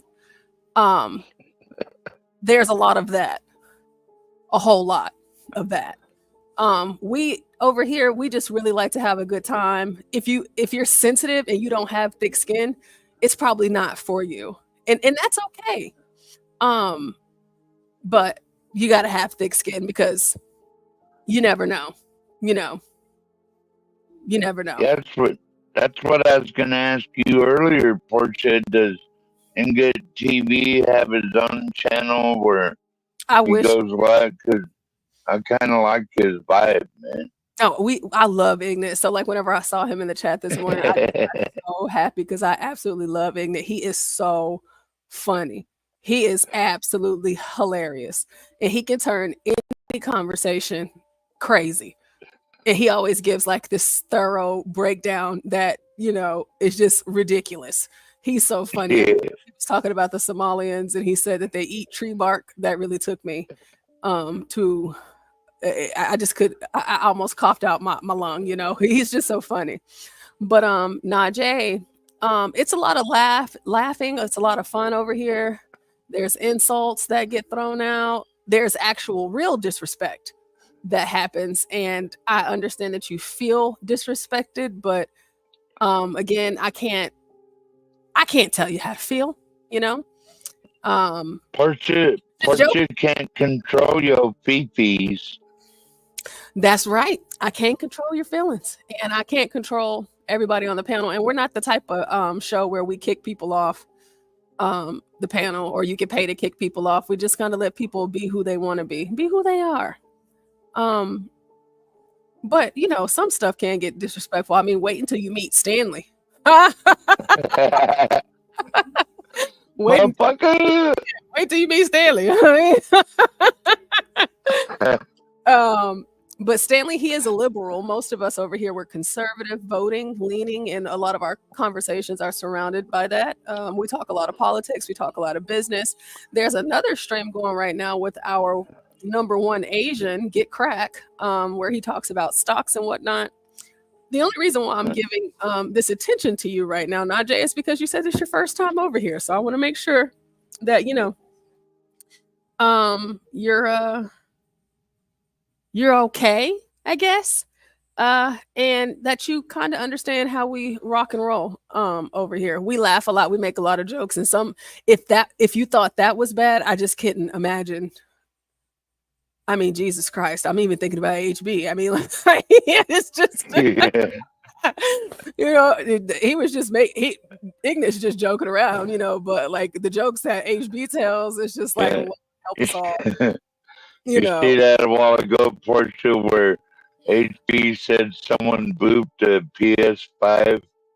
Yes, I did. I saw oh my God. Like, how in the hell does that happen? And Mavitt said some tree bark is beneficial. Dwala, you didn't answer my question. Do you have silverware in your home? Do you eat? I ain't eating no tree bark. White willow bark, white willow root bark. That's aspirin. So anyway.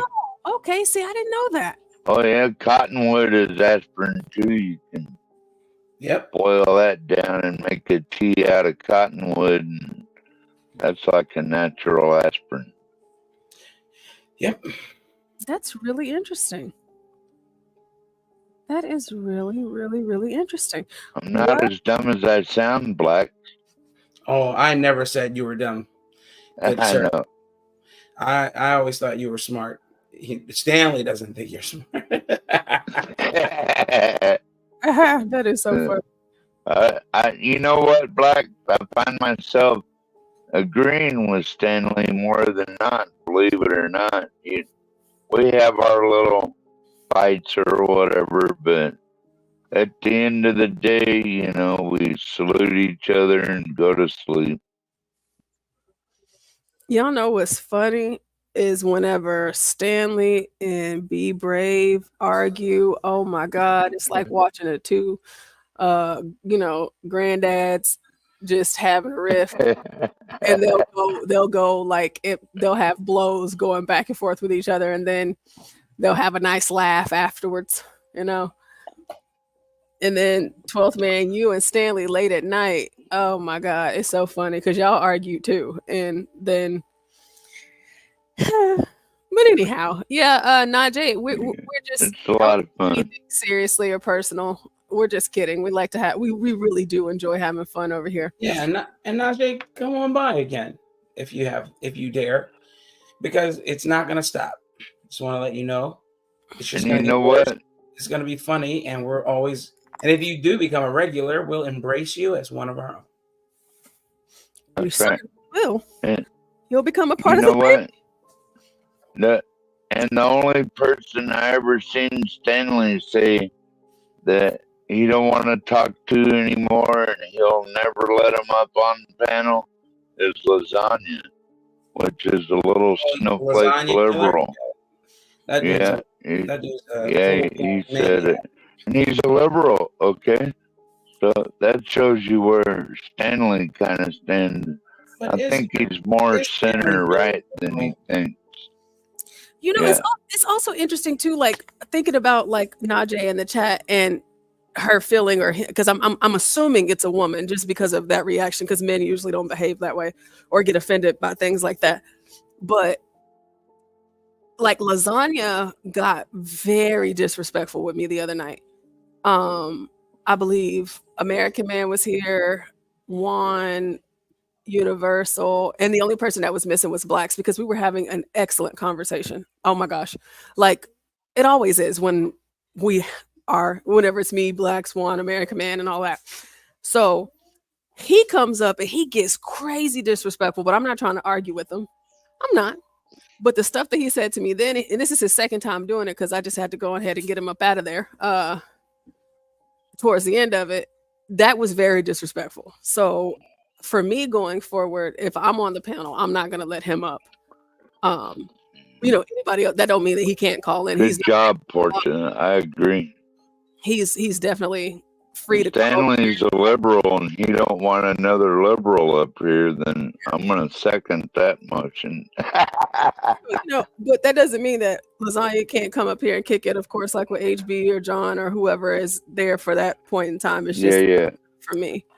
But, it's just it's the internet, and some people, they get like that. And I think Najee is a woman. Some stuff is just like, nah, I'm really not feeling like that. I don't play like that. But what I wanted to do is I want to hear this story that Blacks mentioned earlier. About the man in India. The booty hole blower. Got it. Yeah. Yeah, I know. Oh my God. I didn't forget. I didn't. And I was a little intrigued by that. You didn't forget about that one, unfortunately. I was trying to forget. Oh, wait a minute. I don't even know if HB is listening. Hopefully he is. HB Dwale says, Portia, when I come to Texas and I meet you and HB, we are eating with our fingers, but I will teach you how to wash your hands properly. So HB Dwale is going to teach us how to eat like a Somalian. But don't worry, Dwale. I will bring my fork and spoon with me in my purse. I will have it. In her survival pack, she'll have it. Yeah, because it's like, I don't even like cooking without gloves. I don't like touching my food like that. I just don't like handling it that way. It's just gross to me. Yeah. Like pizza, that's cool. Like fried chicken, like someone mentioned earlier, that's cool. But as far as like the rice and I guess. And still, I gotta wash my hands after the pizza or fried chicken, something like that. I gotta go to the bathroom and wash my hands right away. Let's see. American Man says, to be fair, Stanley thinks Stanley is the only smart person up there. That is true. That's an unequivocated fact. Yeah. By the way, it's down to below 61,000. Great time to buy. That is all. I concur with that, American Man. Well, you have to go to Crackstream to get that, but hopefully he'll be back to popping up over here every now and then because we do miss him. So, well, let's play a little bit of this video and see what they're talking about.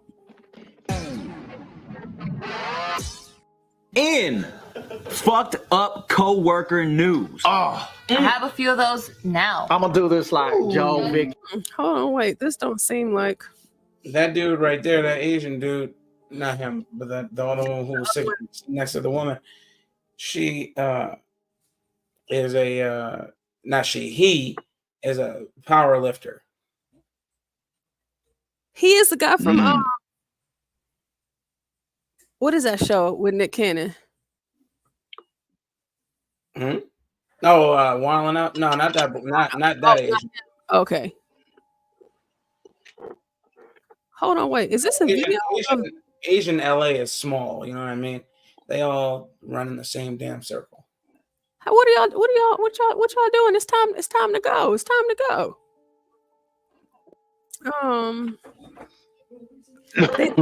They said it was a prank. I was trying to find like a an actual news story. Let me see. Bye.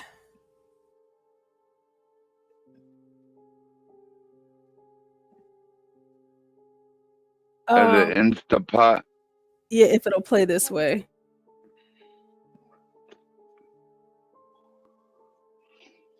Oh yeah.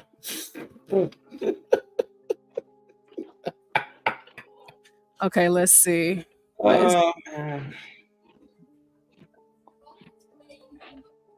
Man. They were joking with a dangerous item They were that led to the death.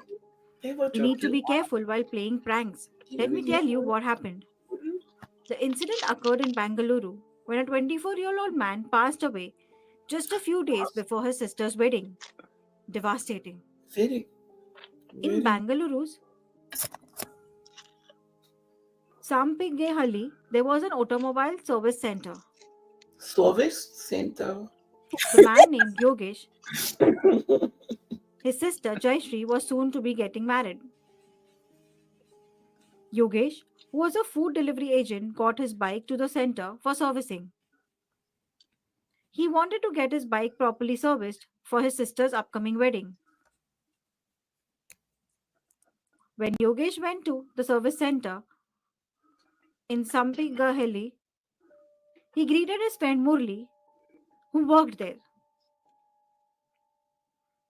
Yogesh requested Murli to service his bike and he agreed. Yogesh had brought the bike for servicing at around 7 p.m. on 25th March. During servicing, a high-powered air compressor was being used to clean the bike after the wash.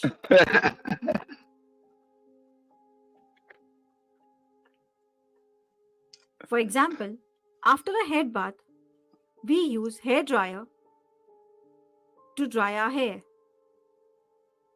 Similarly, the air compressor machine blows hair at a high pressure to dry the bike and gets rid of all small dirt particles. Yogesh and Murli were playing around with this machine. Murli was blowing the air on Yogesh's face and both were joking around. Murli first aimed the nozzle at Yogesh's face, but Yogesh covered his face with his hands. According to some reports, Yogesh turned around and bent over as a joke, and Murli directed the compressor pipe to Yogesh's anus. While other reports say that Murli turned the compressor pipe towards Yogesh's back. Both the reports state differently, and there is no clarity. Murli did not insert the compressor pipe into Yogesh's rectum. He jokingly directed it towards the anus.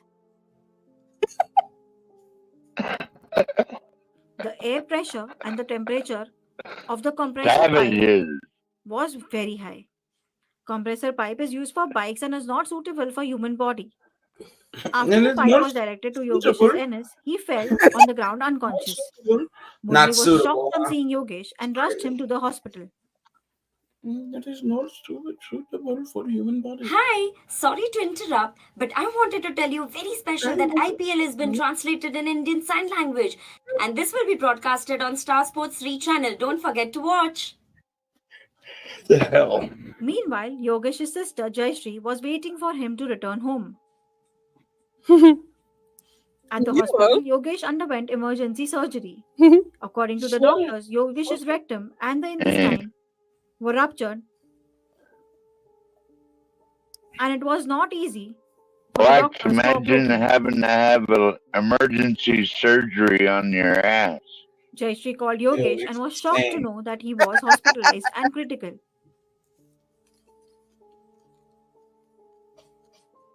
She was rushed to the hospital and Yogesh told her what had happened to him.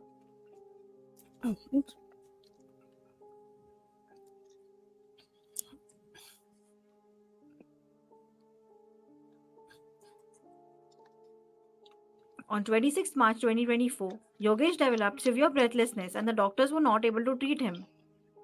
Hence, he was shifted to another hospital. On 27 March 2024, his condition worsened and he passed away. He died. The doctor said He could did. not save him as his intestine was severely ruptured. Jayshree was shocked at her brother's demise at the age of Who's 24 wrecked him and up? with her marriage around the corner. She What he filed a said was complaint just a against joke. Murli at the police station. The Bangalore police arrested Murli under IPC See section that? 204, If I seen a bunch of monkeys acting like culpable this homicide. in a shop, they'd get fired. Shocking. A prank can be of two ways: a harmful joke or a harmful prank in which you use dangerous things like a gun, matchbox, etc. Such pranks should be avoided. Well, that happened. There's an actual video to this. I'll put the link in the chat because I can't play it. But apparently it was a prank, and this guy thought it would be funny to stick that up his coworker's butthole. And honestly, I don't see the humor in that. It seems a bit homosexual. I And don't either. Ignis said it sounds like a Diddy party. It does. Because why would you do that? Why would you do that? That's not nice. It's not nice. That's a sexual assault in the very least, and murder, evidently. Well, I'm Of pretty course, sure. I we'd mean, need Juan up here to verify that. I don't know if that's how it works in India or what they do to people. We were talking about this earlier, but just because I still have this tab open. This is Laverne Cox, the dude that is acting and he wants to be a woman. So he has a twin brother, and his twin brother is right next to him. Oh my God. You know, their parents failed them. And if I were their father or their mother, I would be sick to my stomach. I didn't know he Wait a had a minute. brother. I had no idea. I thought that was him putting on a dreadlock wig. I didn't know he actually had a twin brother. He actually does. That is his twin. Well, Just like a Johnny Depp from the Pirates of the Sea wannabe looking motherfucker. man, they really messed these men up.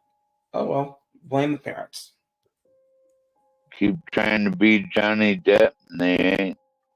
It's just like, it's so weird because, you know, I think about it like, is it like twin telepathy? Like, since one is gay, the other one is like, because most of the gay twins that or like, you know, most twins, they're both gay at the same time. You know, it's rare that you see one is gay and one is straight. It's pretty strange. It's kind of like the Wachowski brothers who made The Matrix. One went gay, or I'm sorry, one decided to be a transvestite, and the other one was fine and didn't want to be. Then a couple years later, the other one became a transvestite. And then they became the Wachowski sisters. Insane. It's just, I think it's not telepathy. I think it's twin debauchery. The Wachowski sisters? What is it? I could be pronouncing the name wrong. Wachowski, the ones who created The Matrix, the one Oh God, who produced and directed The Matrix. One decided to be a woman. The other one was still a man. Then the other one, who had not become a woman, decided to become a woman. Just where the red pill, blue pill comes in. I have no idea. Let's take a look. The video is called "The Transformation of the Wachowski Brothers into Sisters." Oh my God. It's real, man. It's real. These people are nuts. That is insane. They just doing it for publicity and money, or why are they doing it? Cause something wrong with them. Yeah, they're out of their minds. Look demented. You gotta be to work and live in that town.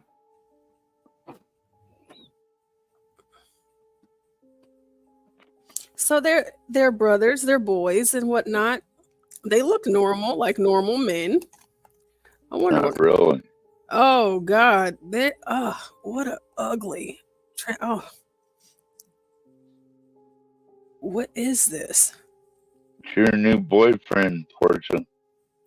Oh no. I already have 1/12 man. Oh yeah, I forgot. My bad, Portia. Yeah, I'm not. I'm taken, and I couldn't.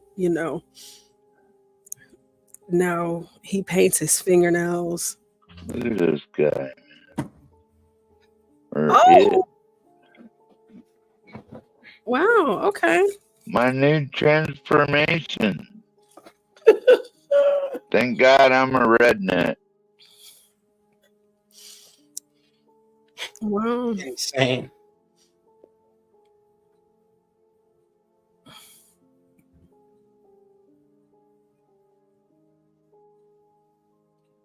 $2,009. Oh my God. I told you, man. Told you. That is insane. Oh my goodness. Gee. Excuse me, I have to go throw up now. And look, it's not coincidence, okay? You don't just all of a sudden have an epiphany. I'm a woman now. No, man. It's all planned. It's all debauchery. This is what they do. They're I trying am to a woman now. that it's justified. It's not justified. It's disgusting and despicable. So did they really cut their penises off? I doubt or it. should, I probably not. doubt it. I highly doubt it. Yeah. They Yes. don't want to. They don't want to go the extra mile. They just want to pretend. Yeah. No, they're not. They're not going to go that far. Some of them do, but most of them don't. And the ones that do, they talk about how horrible it is. And a Yeah. lot of them, they just stop using the thing that they stick up there to keep the hole open, the wound open. And like I've even watched the videos of the guys that said that they stopped. I think it's called dilation or whatever the term is. They've stopped, and so their wound has closed. But like how they're depressed because they can't, get off anymore. And how irritable they are, and just how they can't get any sexual pleasure. But like the wound closed, so like now it's just that's nothing. Some of them turn their lives over to Christ, so it don't matter anymore. Then they ask Jesus to forgive their ways, accepted into the kingdom of the Lord, and now it don't matter anymore. Yeah, but we're supposed to procreate and all of that stuff like that, and so Yeah, well, they can't. They made a mistake. yeah. As Christians, we gotta forgive them for it. Move on. Yeah, I just, yeah. So, Dwale says, do trans women have sex with other women or men? What is the transsexual preference? Dwale, they have sex with everybody. They don't have a preference. They do. I remember I had a close friend in high school, and I remember meeting his dad for the first time. His dad was a transvestite, and he claimed that the reason why his dad dresses up like a woman was so that he could get with other women. I'm like, yeah, okay. But anyway, that was his claim. And yeah, these people are sadistic, man. Yeah, it is. Yeah. And what fears me the most is that it's moved into our military, and we have DEI like everywhere. Mm-hmm. Well, we don't have a military anymore, 12 man. Unfortunately. Well, I'd hate to think that. I think we do. I mean, but that's another topic for another day, I guess. well, we do stream 24 hours, so I'm gonna I'm trying to wait on John to come back, or for somebody to come up here.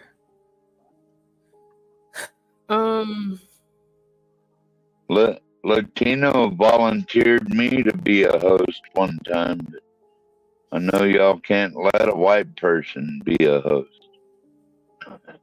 Wow, 12 man, that is not true. Well, it wouldn't be an all-black channel then. Well, it's not an all-black channel. You're up here right now. I'm just teasing you, Portia. And we have, we have everybody over here. Where blacks go, dang it. Maybe I had to go take a beer break or something. It's a beautiful day here, Portia. What's the temperature? Here, let me go look real quick.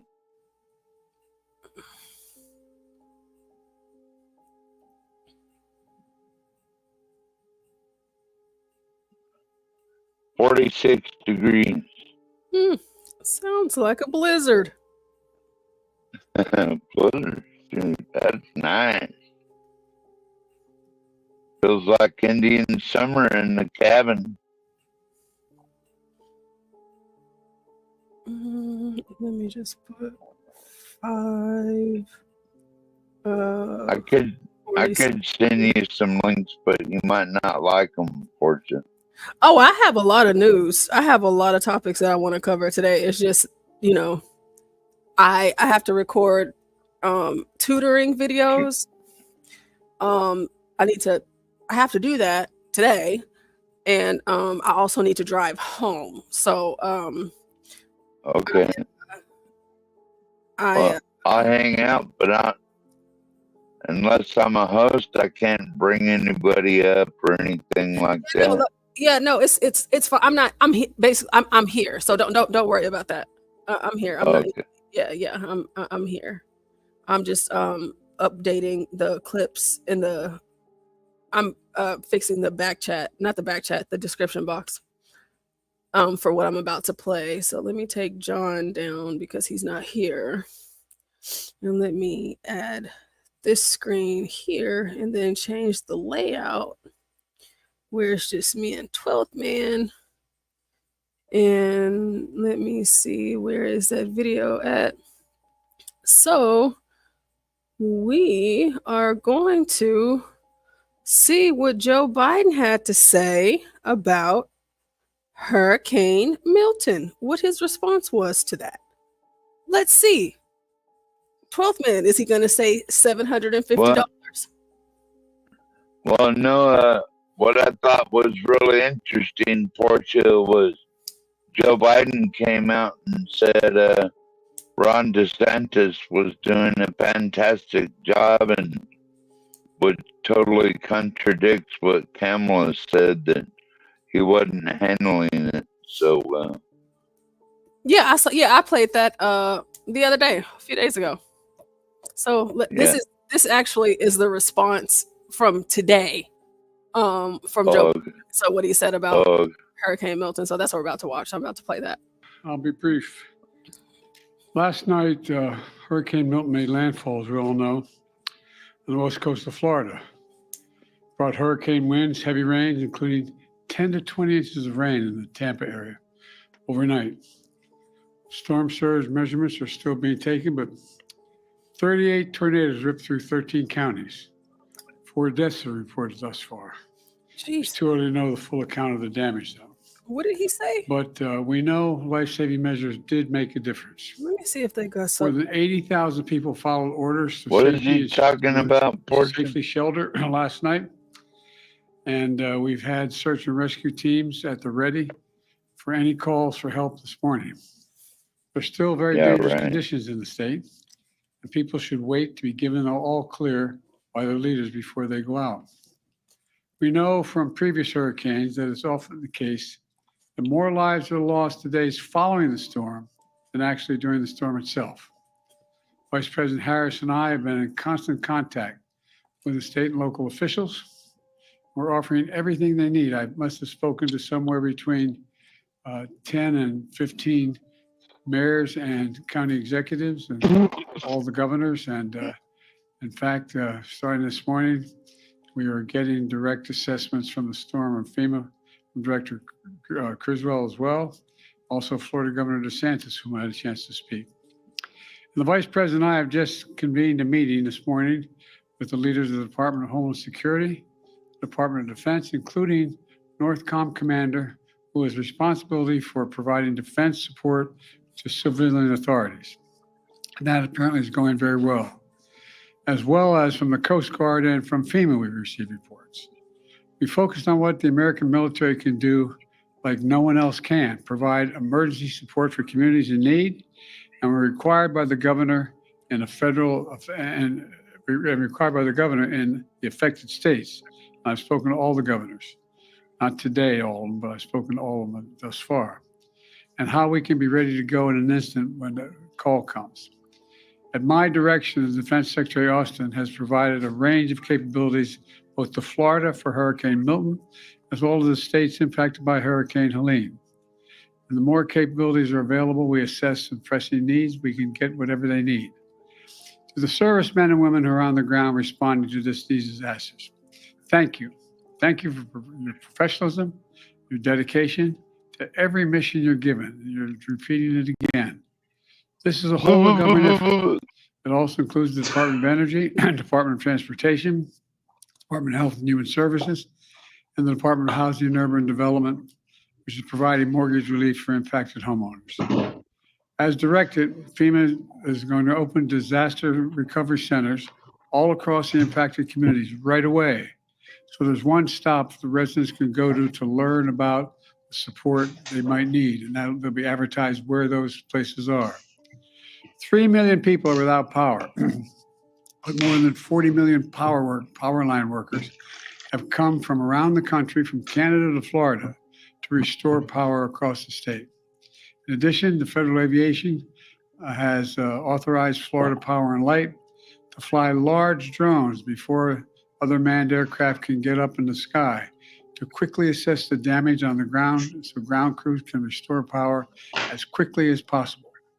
The Coast Guard and the Army Corps of Engineers are assessing how fast they can reopen the port of Tampa to get fuel, food, water, and other basic goods flowing into the area again and quickly. Additionally, Vice President Harris and I said yesterday, and we'll say it again, to anyone who seeks to take advantage of our fellow Americans' desperation, whether you're a company engaging in price gouging or a citizen trying to scam your neighbors, we will go after you and we will hold you accountable. Now, not only that, our fellow Americans are putting their lives on the line to do this dangerous work and receive death penalties. Some received death penalties yesterday as a result of reckless, irresponsible, and relentless disinformation and outright lies that continue to flow. And death penalties? Those who really, engage in Joe? such lies are undermining confidence in the rescue and recovery work that's opening and ongoing. As I speak, they're continuing. These lies are also harmful to those who most need help. Lives are on the line. People are in desperate situations. Have the decency to tell them the truth. So let me say this.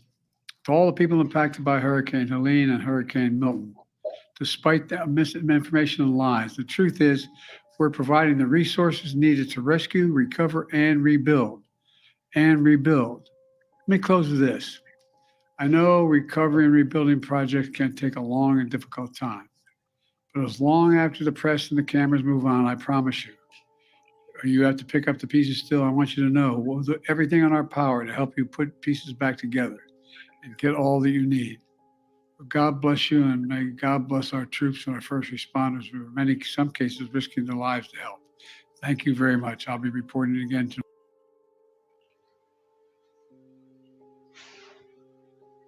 What do you mean by death penalties, Portia? That's what I want to know. I don't know. He was very difficult to understand.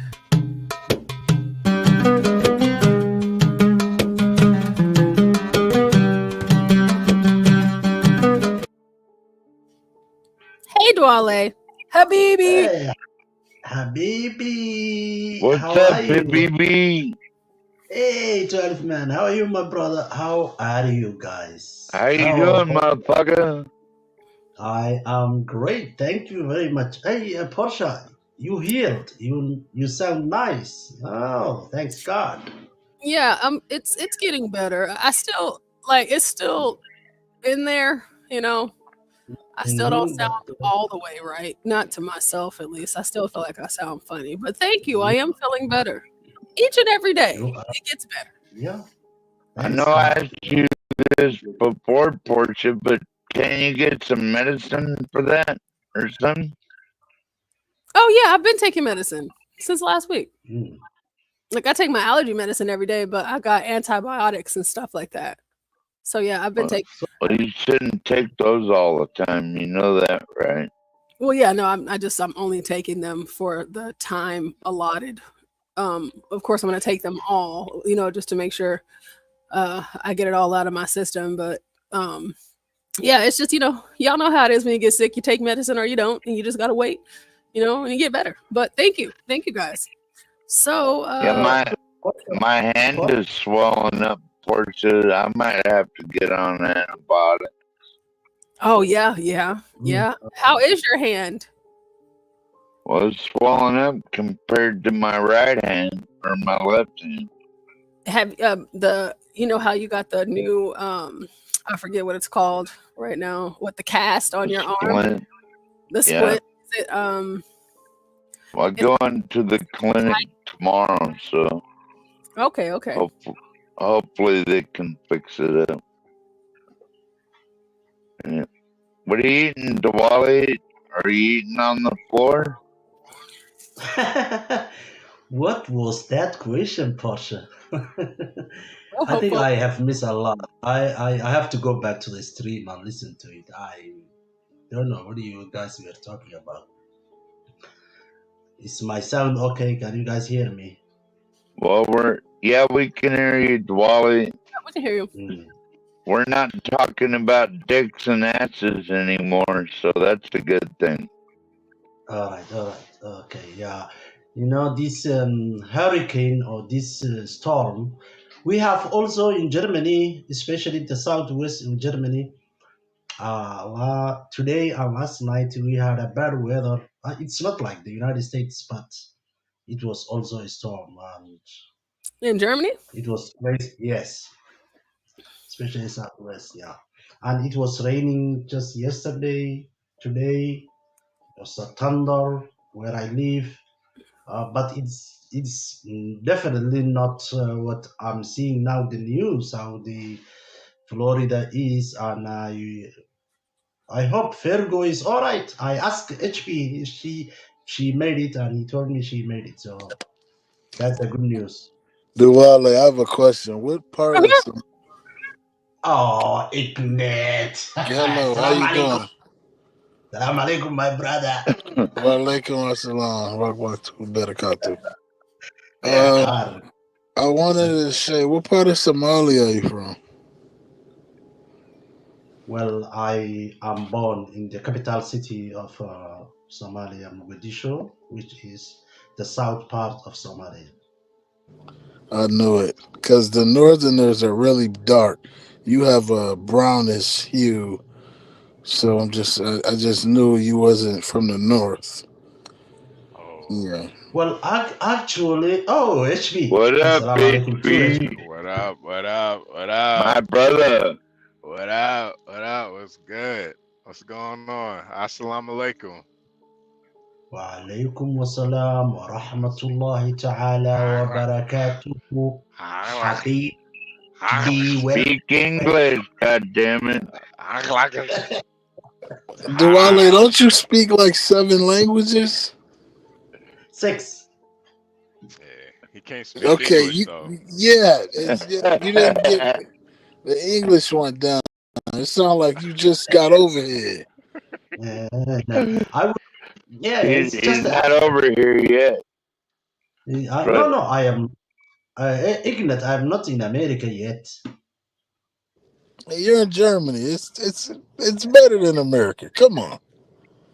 Yeah, argumentative. Yeah, that could be argumentative. Yes. Yeah. Okay, I didn't understand you, so I'm gonna take that as an insult. No, man.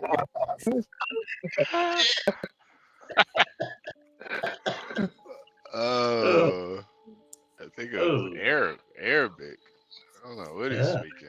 You Arabic. guys have fun with my accent. Okay. Alhamdulillah. I am not leaving this channel, man. I'm going to stay and fight for my place. What the fuck? Hey, Do your thing. DG, do they use toilet paper in Somalia? Yes, they do, 12, man. Actually, they do, yes. Yeah. Is it true that your Yeah. poops are more solid when you lived in Somalia? Is that true? Well, it has to be definitely solid because we eat maize, we don't eat hamburgers or fried chickens, so we eat natural food, which means we eat also meat, goat meat, camel meat, cow meat, and we cook them probably. So that means our poops are more solid than the others. Yeah. Anyway, Ignat and HB, I left Somalia when I was 6 years old, and I cannot represent that country and that culture. So you may go and ask other people, But Sounds like a good diet. but about the food, I'm married to also a Somali European woman. We cook different food. Some food we use spoon and forks. Some knives and forks, and of course some of them we use with our fingers and we Do you not use hand. Do you use chopsticks over there, Dwally? Chopsticks we are eating noodles from the Chinese. No So chopstick. it depends which food that you are eating. It is definitely with rice. We use it with a spoon, but with chicken and fish. When we are eating chicken and fish, I like to use my fingers after I Is it wash them. true that y'all eat a certain type of tree bark over there? Because I heard, is that true? Are you talking about people or are you talking about camels? Talking about people in Somalia, they said it's a certain type of bark of a tree that you guys Yeah, eat. yeah. You're right, my friend Ignat. You are not absolutely wrong when you are talking about the camel herders who take care of our camels. I got like 1,000 camels back there. I invested livestock. If you have 1,000 camels, you are a fucking rich man. And my camel herders, because all the time they are in the jungle, they have to, cook for their food, and sometimes they have to climb a tree and eat there from the mango because this is Africa, man. Food is everywhere. Unlike what you guys think of, that we are starving or we're dying of starvation. Kind of like Hawaii. Hey, American man. Is that why you're voting Salute. for Kamala? Kamala because of the camels? You can't I'm not book, voting thank for. God. I'm not man. Come on, man. Don't make two Alif man angry. I have no right to vote yet. Yeah. Wale, shalom, shalom. Shalom, shalom, my friend. Shalom, Dwally. Salam. Alhamdulillah. Shalom. Andale, iya. You know what's funny, Dwale? I had some gold Dwale, last night. What does camel toe taste like, Dwale? Oh, HP, you've had camel toe before. Camel toes. Dwale had it from an actual camel, though. He had it from an actual HB, camel. camel toes and the camel tail, the soup that you make from them is absolutely incredible. you can go and have a sex like 24 for 84 hours non-stop, man. The soup Wait, from wait, the wait. camel. You have wait. You said you have sex with the camel? No, you can. Isn't that what he You just will said? be Ain't that what he just said? I could have sworn that's what he said. I know I okay. can't understand that motherfucker. Oh, okay. Let me speak slowly.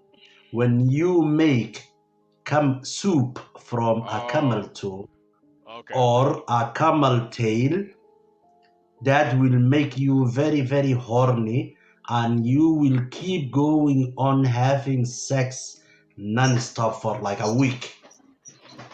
It's So wait, amazing, man. camel soup. So wait, camel soup give you camel cock?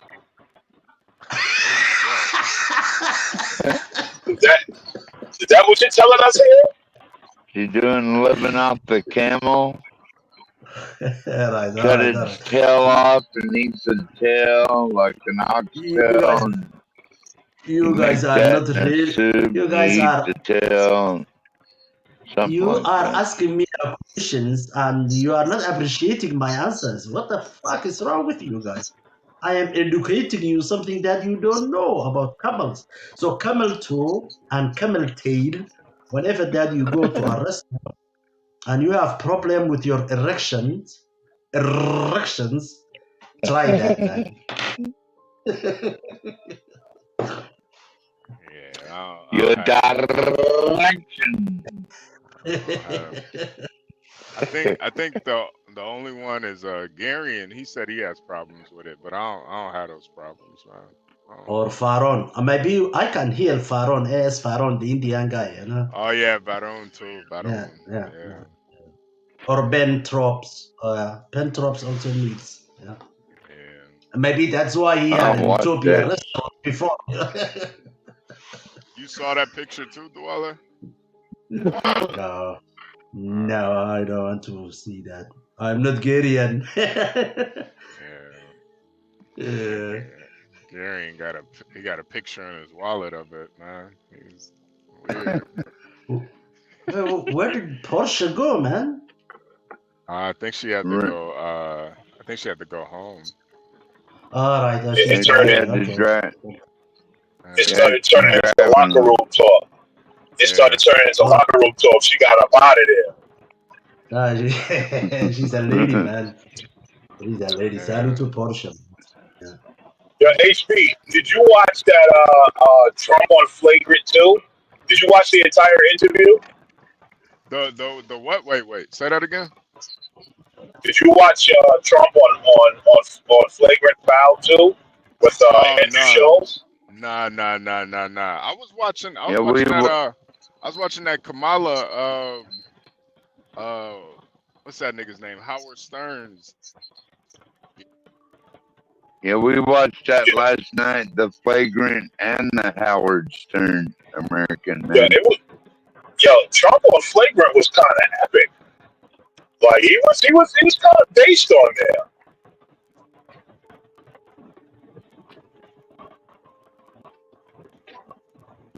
Like I watched it today and I was like, oh wow. Yo, what was crazy was they did a commercial for Blue Chew to penis pill, and I'm like, yo, this is nasty work to put a penis pill in the middle of a Trump interview. That shit was funny as hell. So HB, you on the road today or what? HB is gone. HB is gone. Oh, he took off? Yeah. The internet kicked him. Probably going through a zone or something, American Man. So do I. Yo, what up? Hold up, Ignace. Yo, you remember back in you remember back in the 90s when everybody in New York was chewing on them sticks? It was chewed on them sticks. Yeah, bro, you remember them chew sticks? Well, listen, no, Diddy. On them Hold on, say that again. But you remember back in the 90s when everybody in New York was chewing on them tree barks. You remember that? Yeah, they Come got that around and from shut Ben off. Bada. They got that from Ben Bada, man. Ben Bada was doing a lot of freaky shit. Yeah, Ben Bada's a pedo.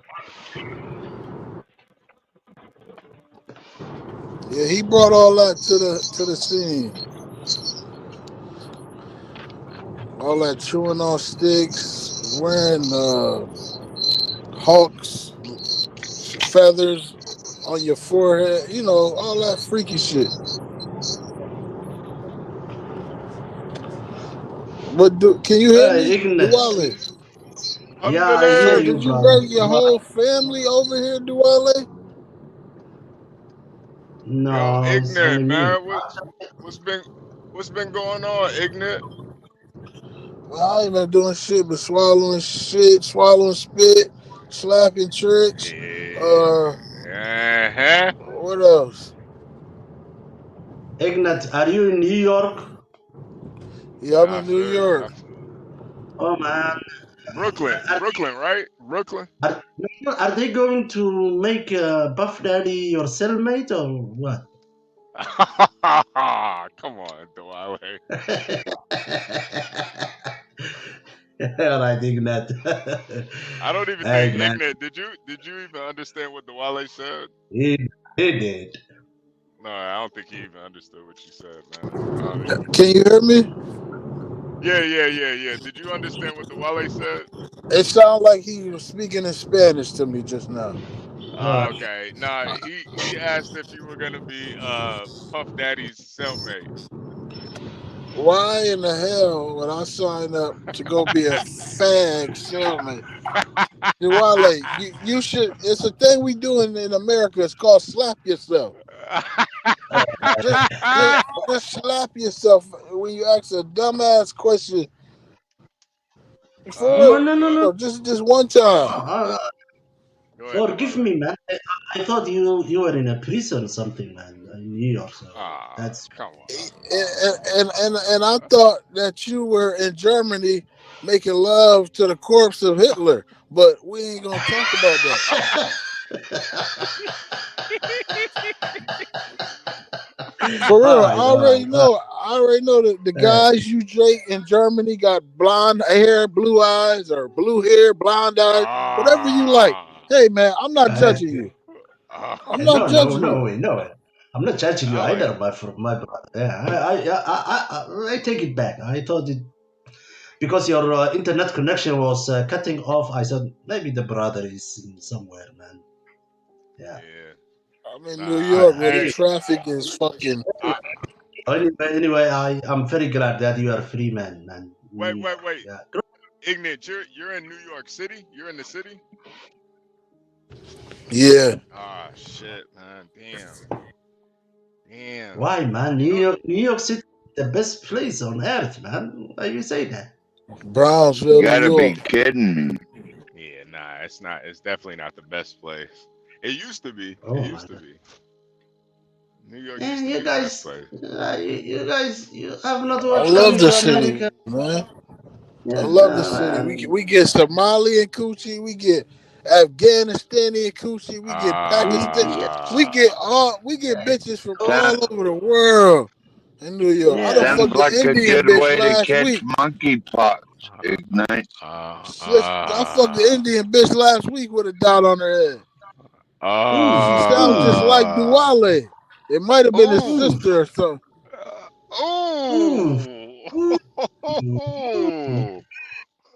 Thanks to God, I have no sister. I only got brothers, bro. We don't have a few. Ew. But anyway, I leave also the new. Oh, Ignorant, you did and you your check the birth brothers, y'all. certificate? Ignorant, did you check the birth certificate first? Of who? Of Duwale's Whose birth supposed sister? certificate? Because he said he only got brothers. Did you check the birth certificate? Oh, so No, you my. saying he's okay? I get it. All He's right, one of those. man. Nah, Diwali forgot to We gonna check send him. We the gonna send his ass immigration back to box. Somalia in a box. no, bro. My father So had Duale, you. 2020. So after you. All right, the internet connection. That's not Brooklyn, man. Come on, HB. This is so Yeah. fucking. Damn it. Ignorant, you cut out a little bit. Is he Is it cutting driving? off? No, you good now. You good now. You got that No, I wanted Obama to ask him. internet, HB. I wanted to ask them, once they done scratching their butts, do they dig in the food, or do they just put some water on their hands and then dig in the food? Which how do y'all do that? Because I know y'all scratch y'all Well, ass. no, we don't. We don't scratch our asses, man. Yeah, not some diddies. Come Come on. Come we on. don't do that shit. Come on, man. Our asses is only for exit. Food Hey, exit. Go Exit. and you know what? You know, over there in Somalia, Muslim will cut your head off for saying some shit like that, too. Like saying Thank they you to put something up their ass, they'll cut your fucking head off, dude. Thank you, man. The white man knows. Thank God we in America where it's freedom of speech. Well, I can say, Nah, that's a fact. That's a you fact, stick man. something in your ass, boy. Yo, Ignat, you been to Crown Heights? That's where John be at. Crown Heights. Yeah, that's where all the weed at. Okay, that makes a lot more sense. Yeah. Yeah, that's why John be smoking 3 ounces a Yeah, day. that makes more sense. Yeah. He How do you getting them know for the how low, much $20 that he an smoked? ounce.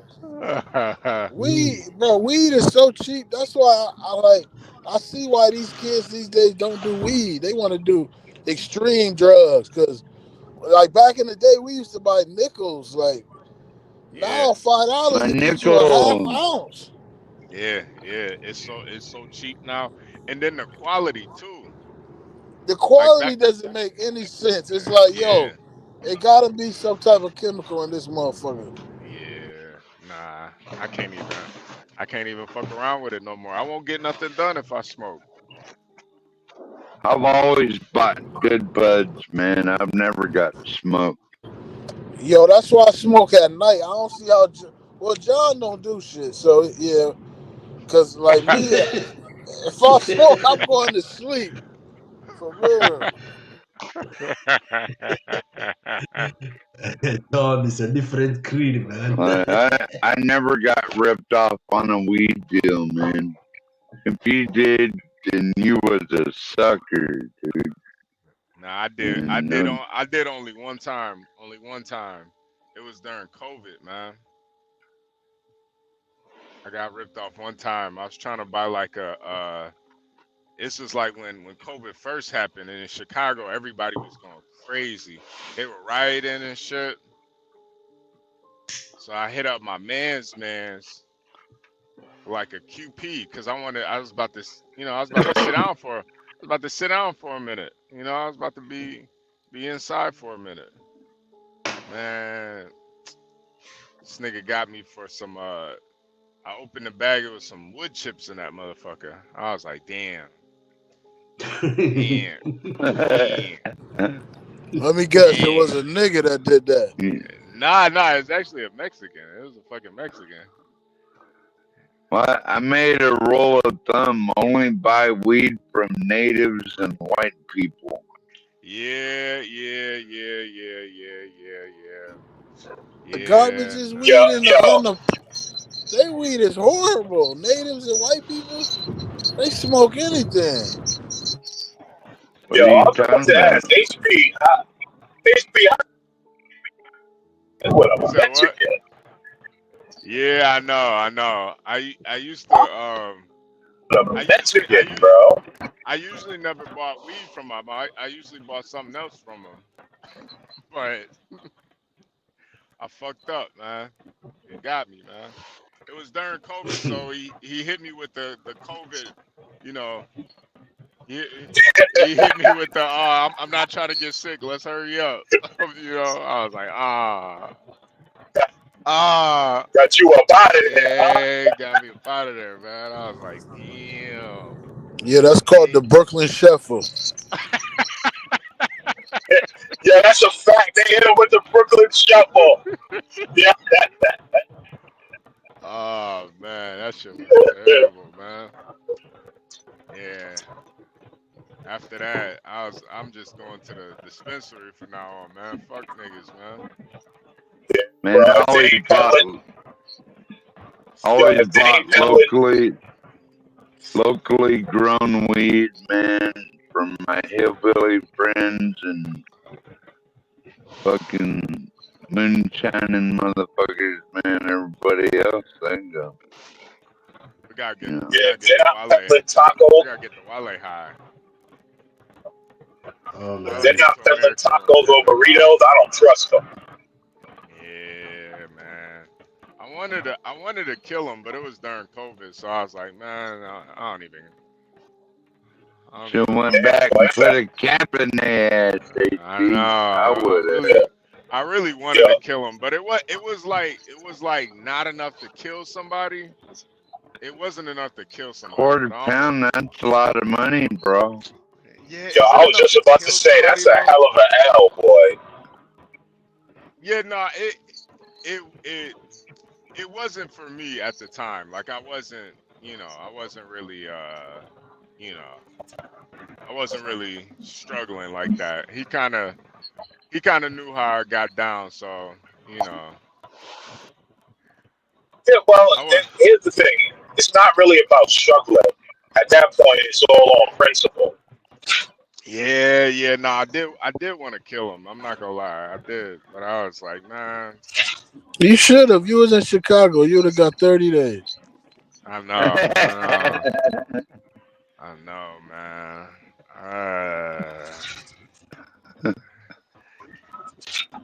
It was a learning lesson. It never happened again. Shit. I'm sure. Yeah, never happened again.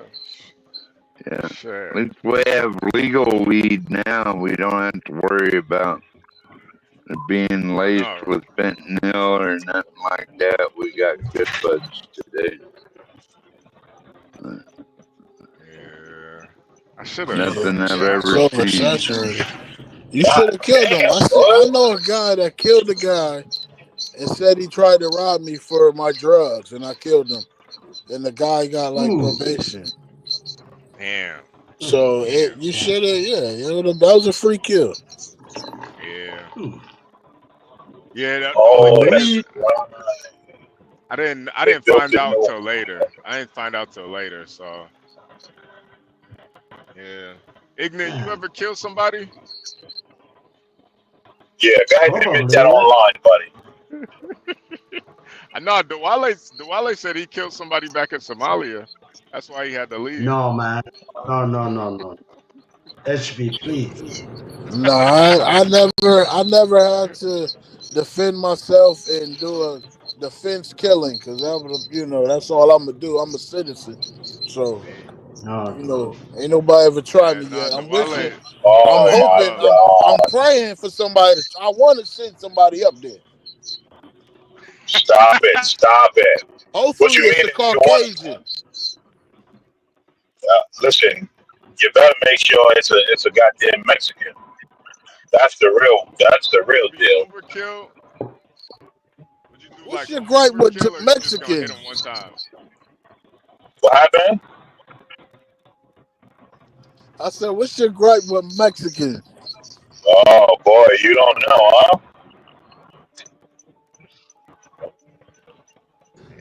No, what they doing? They stealing your jobs? Or what is it? Oh shit! That's the new highway they just built. Wow. The new highway is fucking wow. Yo, North Carolina is growing so much that they've been building highways, and I just came from a spot where probably would have taken me about an hour and 10 minutes. And now that they built all these new highways, 40 minutes. And I remember when I first moved here, they said that. They said that's why they said they was cutting it down to 40 minutes from one side of North Carolina to the next. And they sure just did it. No, it's not about the jobs, bro. It's just about who those people are.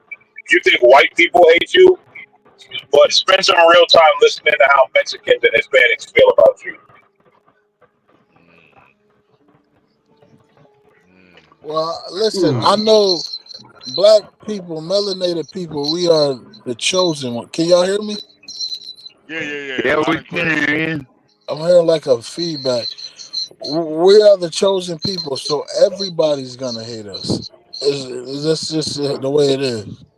Every race, every nationality, they don't know why they hate us, but it's because they're soulless. These beings are soulless. We are the only true beings who have souls. So that's all it's about, brother. Hey, whether that's true or whether that's a lie, it doesn't change the fact that these people will slit your throat in a heartbeat and laugh about it. Yeah, they're animals, American man. I can agree with Igni TV, man. I was in Thailand and they couldn't even sell me weed, man. Oh shit. I stopped. I said, okay, fuck it, man. You are not selling me weed because I'm black and I have money. I'm not smoking no more weed. Fuck it. That's backwards. So you quit because you were racially discriminated against? Every time I want to buy weed from a dealer, I have to go to the streets and bring a white woman with me. That's the only way I will get weed.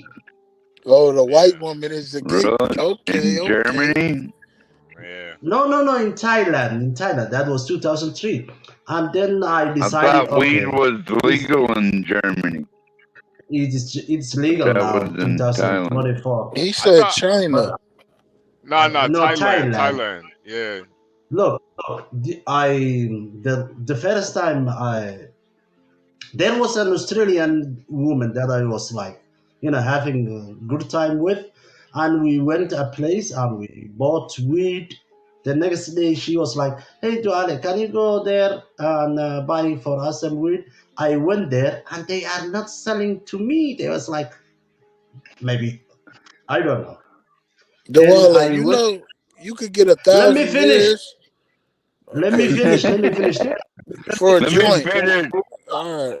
I went back to her and I said, they are not selling me the weed that they sold to us 2 days ago. Then she said, let us go. And we went together and they were like, everybody smiling. Thailand is, hey, madam, this is the weed. We take this flavor. I'm the one who's paying the whole fucking money, man. She's just a tourist.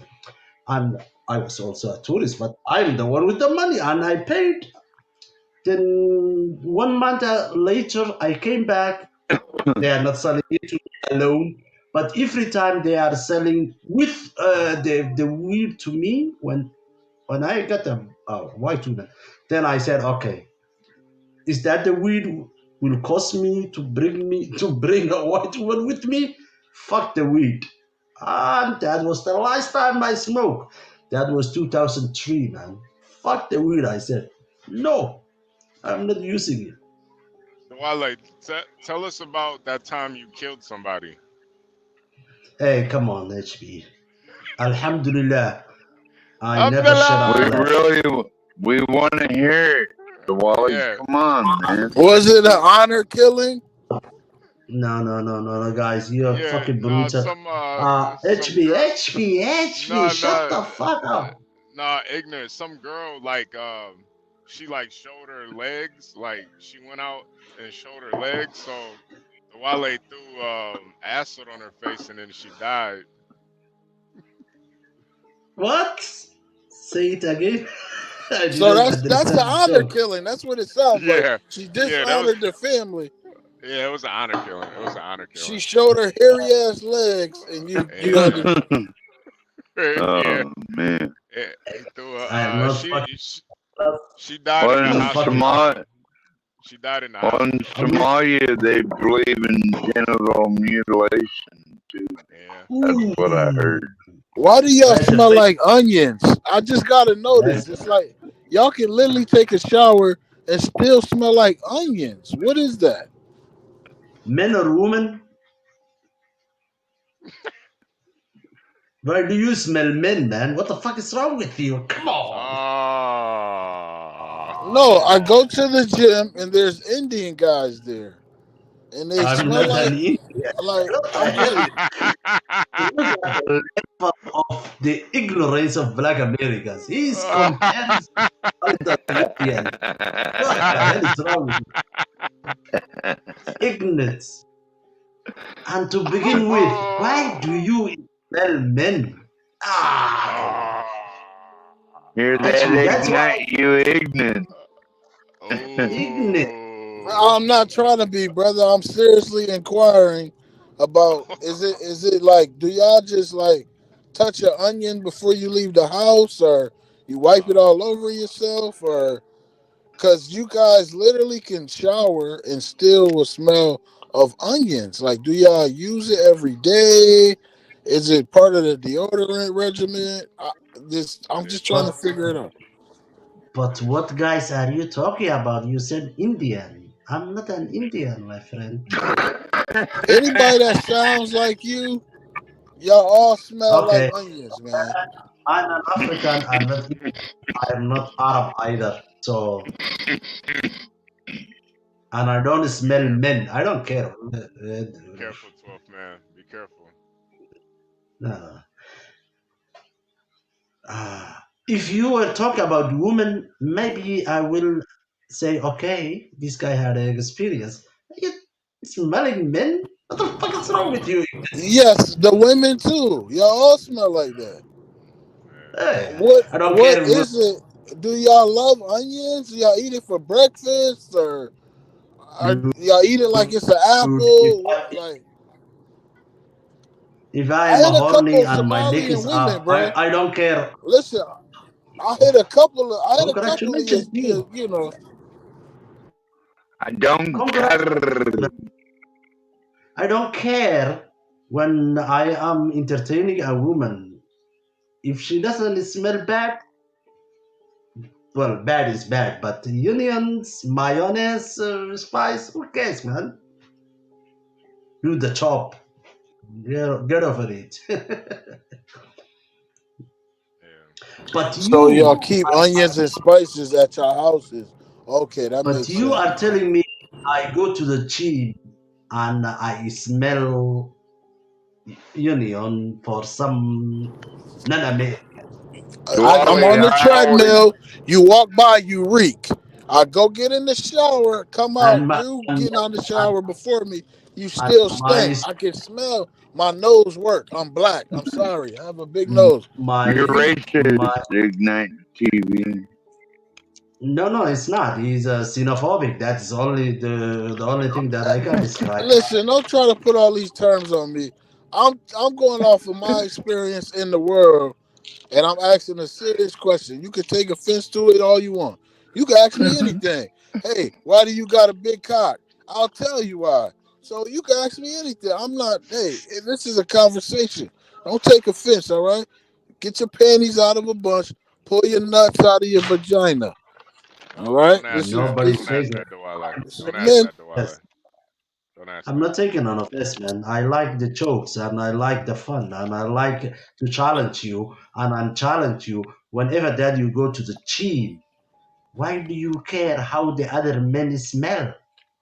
You Unless not understanding me, brother.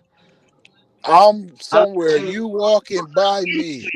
You smelling strong, extra strong. You smelling like a Untrackable. bodybuilder, Salute, and you man. weigh Salute. 60 pounds. Salute. Untrackable. Ignat TV, Salute. Ignat TV, Ignat, where you gay? Let me just ask you the question. Why you gay, brother? I Why think I you got He a. gay? said, "Why are you gay?" Why are you Yeah, gay? Why I'm gonna you Smelling gay? upload other that. men, I'm gonna upload that. I'm gonna upload that.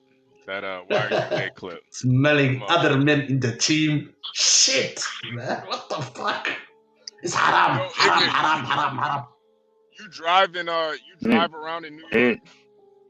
if if you're smelling people, you're getting too close to them, in my opinion.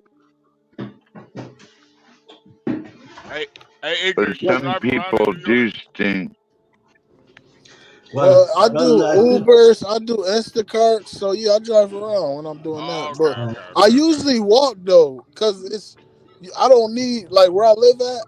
I can literally walk down the block and get everything I need.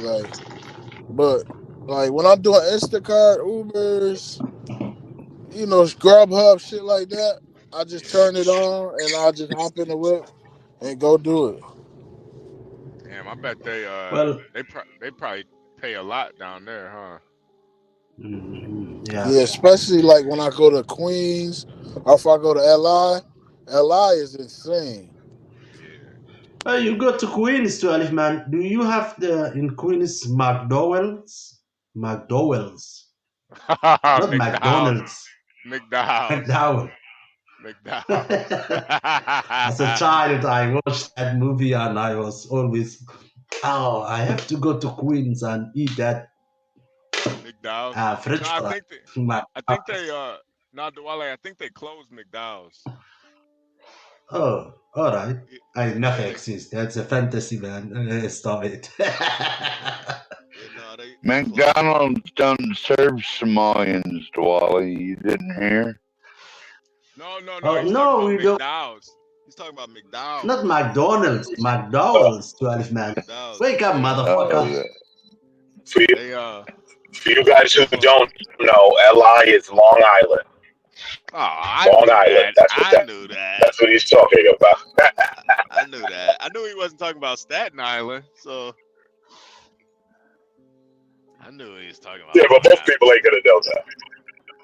Man, you better know Long Island, Staten Island, Rikers Island. You better know about all the islands in New York. He was talking about Dwally eating with his feet.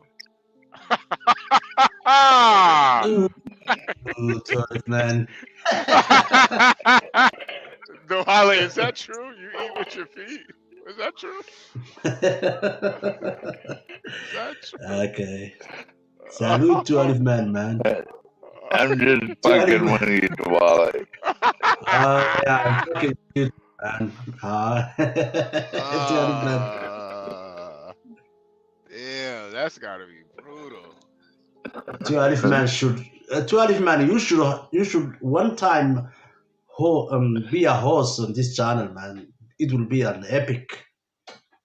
I will be your co-host. Oh, that would be a great show. The Alaskan and the Somalian show. That would Yeah, be Yo, that show would be a great show. Yeah. Alaskan and Somalian. We will cover I could shoot the shit with Dwally all day, I promise. Yeah, that'd be a real funny show. Yeah. We might gotta figure something out. We gotta get some topics for y'all to talk about though. That'd be funny. Yeah, I'm just glad Nah, we're bro, not talking about dicks and asses anymore. Can we stop talking about that? Yeah. Well, 12 man, yes, we should, and we should talk as gentlemen. But as Ignorant TV is here, definitely asses and dicks will come up. Come on, man. Man, are you speaking English? Like, did you fail the English class? Like, you got 6 languages. You just skipped English. All I heard was ignorant TV and asses coming out. What are you talking about? Voila. Voila. All right, brother. I'm just fucking with you, okay? Just that's what you say, guys. I'm fucking with you. I'm rocking with you. Rocking with you.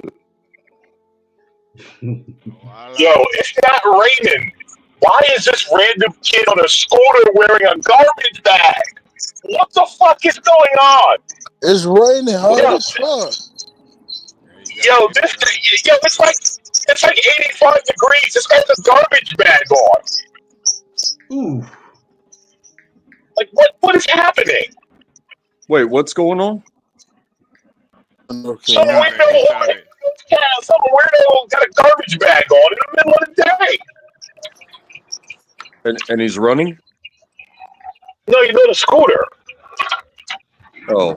That's North Carolina. A push scooter. That's his Not even an body electric armor. scooter. That's his body armor, American man. Yeah, listen, dude, you gotta chill. You gotta take that garbage bag off. It's looking crazy out here. Hey, you want to push scooter at that? I mean, I've seen some wrestlers that'll wear their sweats and then they'll put trash bags over themselves to contain so they can sweat more. But Yeah, I've definitely used a big size garbage bag as a raincoat before. But if it's not raining, it's not raining. Yeah, we It's did not that. raining. It you can ball hasn't it up and put it in your pocket. You'll still have it. I know football, we used it to sweat. We used to have the sweat, so we would need that bag. Like the sun is out. This guy's got a fucking raincoat on. Your emergency sleeping bag. Yeah, but if you're on a scooter, you sure as hell ain't trying to sweat. Otherwise, you'd be using them feet. You know what I'm saying? Yeah, that's a fact. That's Maybe what I said. I don't know. This guy just got a garbage bag. Maybe he trying to contain that onion smell. Maybe he's from Somalia and he smell like onions. He's from Dwight land. I swear. It ain't just Diwali though. It's Indian. It's Pakistan. Yeah. If you ain't American, man, you smell funny. You know, Ignatius, you're right. And definitely smell onion. Oh yeah, you're right, man. I've seen it. I asked myself that question. Maybe it's the carry. They eat the carry thing. You know, rice and carry. Yeah, I don't know. I mean, I had curry goat last night. Not Indian curry though. That Indian curry is weird. Yeah. Oh, You got that Jamaican curry. Yeah, I don't eat no Indian. Yeah, I don't eat no Indian curry. Virgo teach you how to make that, American man. Yeah, Virgo is the queen of the Caribbean curry. Hey, I don't know all this curry stuff. I just know my goat last night was cute as hell. See, this is another one of Be Brave people. You know what I'm saying? They want to make love to the animal before they slaughter it.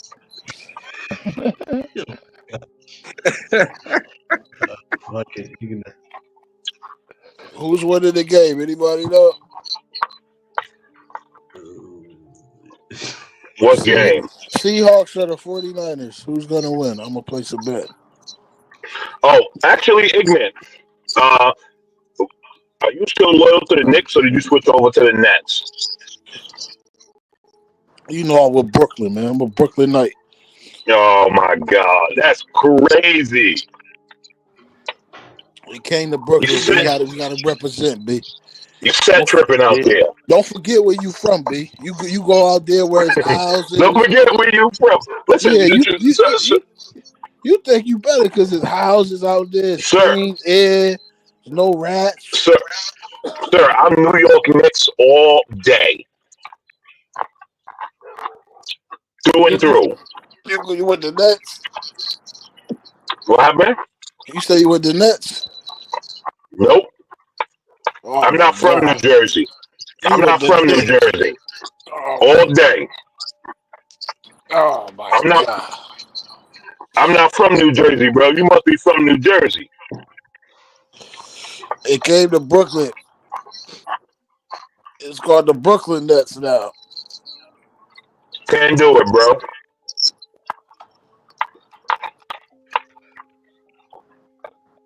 Hey, Yo, I know, guys. I Yeah, know. American man stands away from dangerous brothers like you. 12 men off of Gritty, and I know you eat raccoons and possums.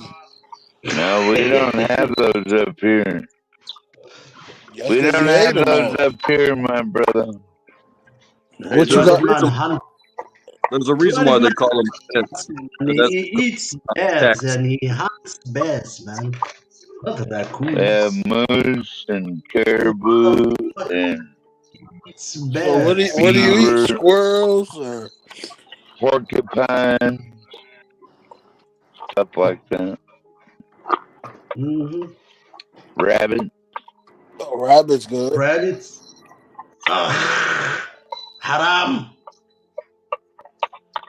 Yeah, dude, I don't know about no rabbit. That's insane. Yeah. Can't eat no Yeah. snow rabbit. American man, I guarantee you get hungry enough, you'll eat it.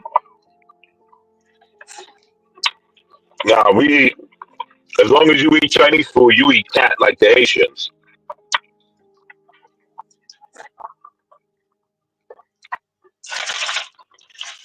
Then I get these little chickens out of the woods. I get little chickens out of the woods and shit like that. You eating wild chickens? Yeah, Yard wild birds? chickens and yeah. Called spruce hens, fowl, whatever you want to call them. And then right Good old now yard there's birds, duck huh? season. So if I see a flock of geese flying over my shack, I can shoot a duck out of the sky and roast that motherfucker up. And roast that motherfucker up, he says. That's right. See, I'm trying to teach you all something, you just don't know it yet. Hey, American man and Igna TV. Are you guys Ignorant left. are you Well, New York Red Bulls or are you New York City? Are we New York Red Bulls or New York City? Yeah, that is the two most famous soccer teams in New York. Oh, I thought that. I had a feeling you were talking about football. Well, football. I'm talking about football, the not American Yeah, man football. doesn't care about sport. football. Yeah. Yeah, no, New I York care about Red. sports. I just don't watch football. Sometimes I Yeah. do. Football. Sometimes I do. Yeah. Well, New now York. that we're bringing it up, Seahawks will be playing on Amazon Prime tonight. Thursday Night Football on Prime Video. So those who have that can watch the game tonight and in 4K, by the way. So y'all know where I'll be at. Hey, 12 man. I don't watch that much football. I'm waiting for basketball to start back up so I can watch the Knicks, man. Only problem is I gotta pay for the Knicks if I want to watch them. But I gotta watch them this year. Yeah. Nets. Fuck the Nets. New York Knicks. That's it all day. Bury me in orange and blue, baby. Well, Isn't basketball's New York? never been the same to me, American man, since like Michael Jordan and Larry Bird and all those guys, you know. To me, Yeah, Duale, that's New York. I'm from New York, Duale. I just live in North Carolina. I'm from New York. I know you're from New York, but you're from Brooklyn, and that will be your basketball team should be New York Knicks, right? If I'm right. Well, the Knicks, yes. The Knicks was always in New York. Brooklyn came from Jersey. They used to be the New Jersey Nets. Then they moved to Brooklyn, and everybody started screaming Brooklyn. But since I'm a day one New Yorker, I'm a real New Yorker, so I stick to my team. I don't jump just because the team go to Brooklyn. All of a sudden now I gotta be for that team. I'm orange and blue till the end, baby. All right. So, who is this guy who tweeted? I forget his name. I can't remember his name. But he has tweeted a book like from Hebrews to Negroes, and he was playing some. Oh, Kyrie Irving. Yeah. Is that your team or is it the opposite? No. He was on the Nets. And shout out to Kyrie Irving for standing up 10 toes down to the synagogue of Satan. Shout out to Kyrie Irving. Oh man. Okay, I got you. All right. I was like, what the fuck, man? The guy is just tweeting, man. Listen. Yo, he actually made the synagogue of Satan fold. That's the funny part. Yeah, and because of CNN and all that left news, they're like, you can't just be in New York basketball.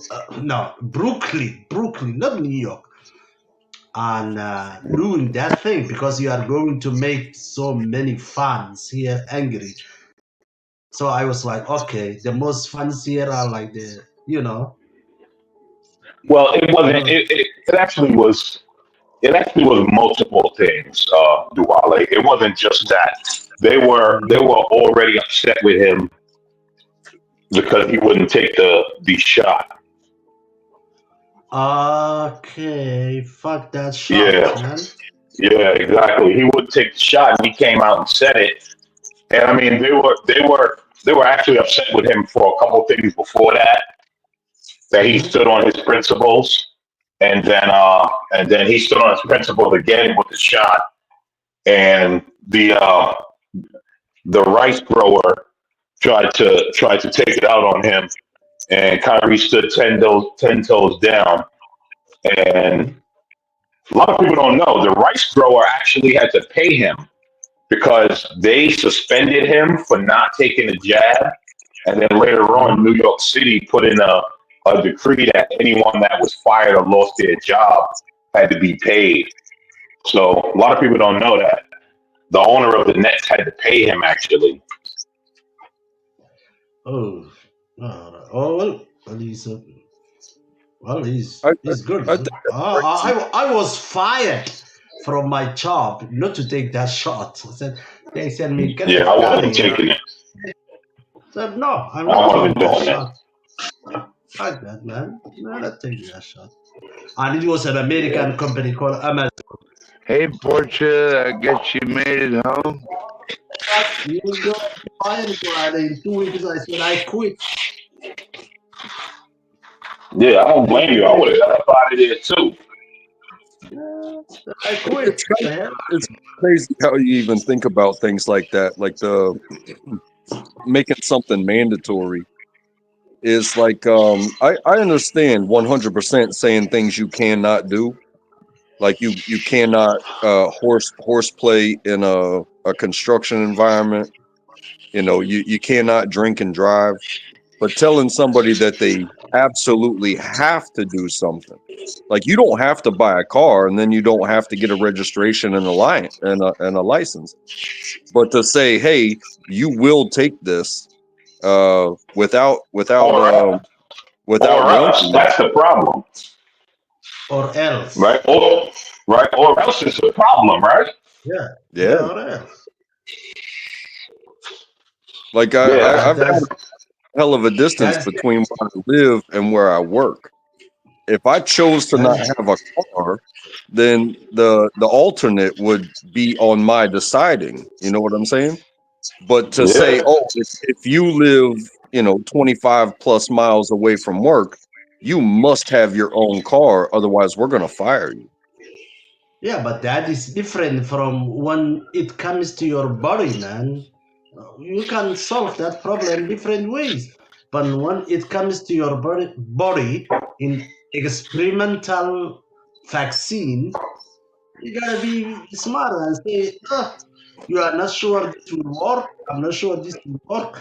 And the alternative, you are giving me the ultimate that I've been here a good employee, good worker, but you are telling me that something that you are not 100% or even 90% sure that it will work. Yeah. Well, I tell you what's even Body, my life, man, my life.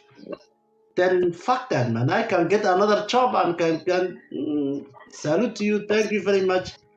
Let me Hey, out. that's something too, is finding a company that you trust working for. Like, you don't just go there because they hired you and they pay you, and if you do your job, they stay out of your face. I mean, find a good company that has, like, grounded principles. Because I can say by law, they had to put up all the signs and they had to suggest things to us and offer things to us. But I was never forced to wear a mask. I was never forced to stay away from anybody. My job never closed down. There's nothing I can do in my field that is work from home. So it was business as usual. We would just get a new sign every while. And now it's all gone. Well, you are lucky, man. You live in America, but if you live in Europe, it is completely different. well, no, Duale. It's Duale in New York. It's like that. That's kind of part of the reason why I got up out of New York. I mean, even New York. I mean, there's people in New York still walking around wearing masks and distancing and going all crazy. Like, these people are still insane. It's all right. Wear whatever that you want in the streets, but to put your employees who are working for you, like, yes, to put them into their bodies, something that they don't even know what is it. Tell them the ultimatum: you can take this now, or you leave. That was that what happened in Europe, man. Yeah, I'll be And ready. And I said, I I can said, say I'm leaving. I can say this, like, from personal experience. Like, I spent some time in Seoul, South Korea, and this was quite a bit ago. It was like 20 plus years ago, and you would see people in Seoul wearing masks because it's a big city, and I guess they pay attention to air quality. So sometimes you would see the youngsters walking to school, and they would have masks on, or you would see the elderly doing their thing and they would have the masks on. But you see the normal everyday person, I would say maybe 10% of them, if that, were wearing masks. Everybody's walking around free, looking clean, you know what I'm saying? And understanding, like, hey, I understand the risks, but at the same time, this is where I live. I'm going to breathe the air where I live. Yeah, It wasn't a there was, mandatory, it was just a yeah, public known thing that was like, hey, if you're susceptible, if you got asthma and you live in a city like that, yeah, you might want to wear a mask. But if you're good to go, you're playing sports, maybe you smoke cigarettes or something like that on your spare time, you're probably going to be fine with some less than favorable air qualities. You know what I'm saying? yeah. If you live in the Southeast Asian countries like Malaysia, Indonesia, Singapore, there is a lot of haze.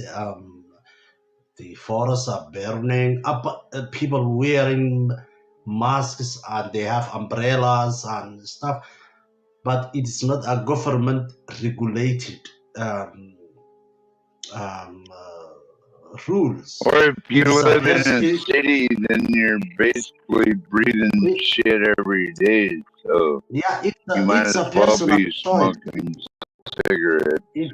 It's a personal choice. that is okay. But when it comes from the top and your job depends on it, oh God, that's when I draw the line. I said, oh, okay. Also, that just made me think something about, people losing their jobs because of their beliefs about the jab or the masks, or we're going to have to downsize because now everybody's working from home. That puts people Especially in, the military getting fired for not yeah. getting the jab. That was the worst ever. And it wasn't just the military; it was even all the way up to the elite, the elite forces that never wear masks. They don't even wear gas masks Yeah. most of the time because they're like, "Hey, we're here and we're shooting, so gas is the last thing we got to worry about."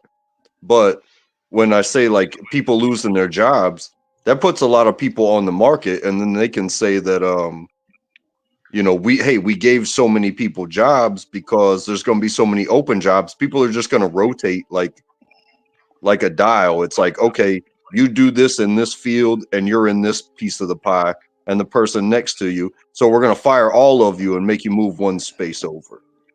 Oh, Well, hey, got a job. Trump said he'd invite all them military back with back pay if they'd all come back. Do you think that'll work? I mean, I think it really depends on who it was. I mean, because you got people like me. I did some time and I made up my own time to leave. If at any point during that something like this had happened and they just sent me home, I wouldn't go back.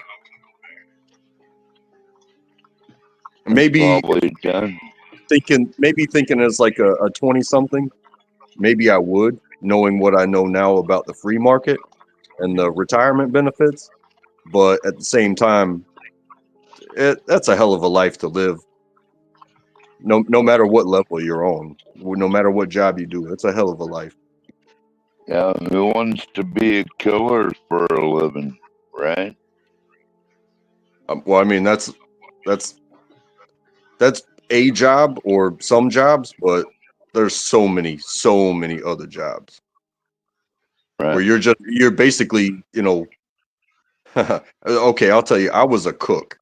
I was a 92 Golf in the Army for 6 years. And if I'd have done some crime out on the street and been sent to prison and I had a chance to work and been put in the kitchen or something like that, that except for the fact that I am still free, I just have to do this for 6 years. It's basically like being a prison cook, you're just shoveling shit at people all day, every day, long days. There was at least 2 or 3 years out of those 6 where I might have got a handful of days off. What'd y'all do for Thanksgiving? Well, everybody else gets off work unless you're, in war at the time. But the cooks got to do extra. Like we got 24-hour shifts for almost 3 days getting ready for Thanksgiving. Now, granted, it's not work, and I have the utmost respect for those guys that choose those jobs and Thank do you that. for your service, Untrackable. That's amazing. Yeah. I mean, I learned so much from it because I was just a youngster with a mixed up upbringing. And so I consider that my college. I learned so much. I learned about working, for one, believing in myself, and other people are 100% other people. You can't control them, but you can talk to them and find out where they are right here, right now. And if you're trying to help them or you need help, you kind of got to be on the same page. So that's a beautiful takeaway just from right now that I'm thinking about when it comes to what I got from that. You know what I mean?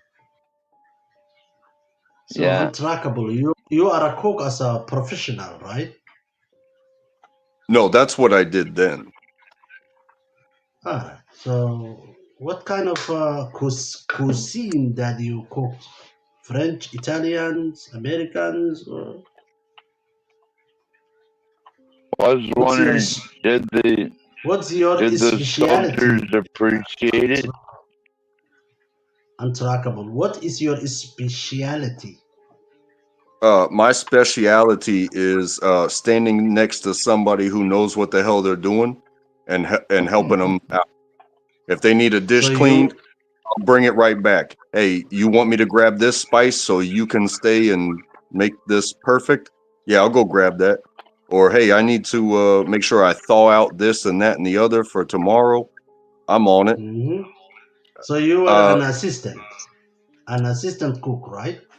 No, I did everything. I just didn't have a passion for cooking. So whenever I would come into work completely hungover with no sleep, they would put me on the omelet grill, and you got like 40 omelets on the grill at the same time, and you're listening to all these screaming ass motherfuckers being like, "Hey, I think it's done," and I'd be like, "I'll tell you when it's done." So Get that goddamn omelet done right now, Private. Man, 12 man. That's an order. It's your affection. It's your hobby. You like cooking, right? No, not at all. But see, I don't cook the eggs that are on the grill. I put the eggs on the grill, and the grill cooks the eggs.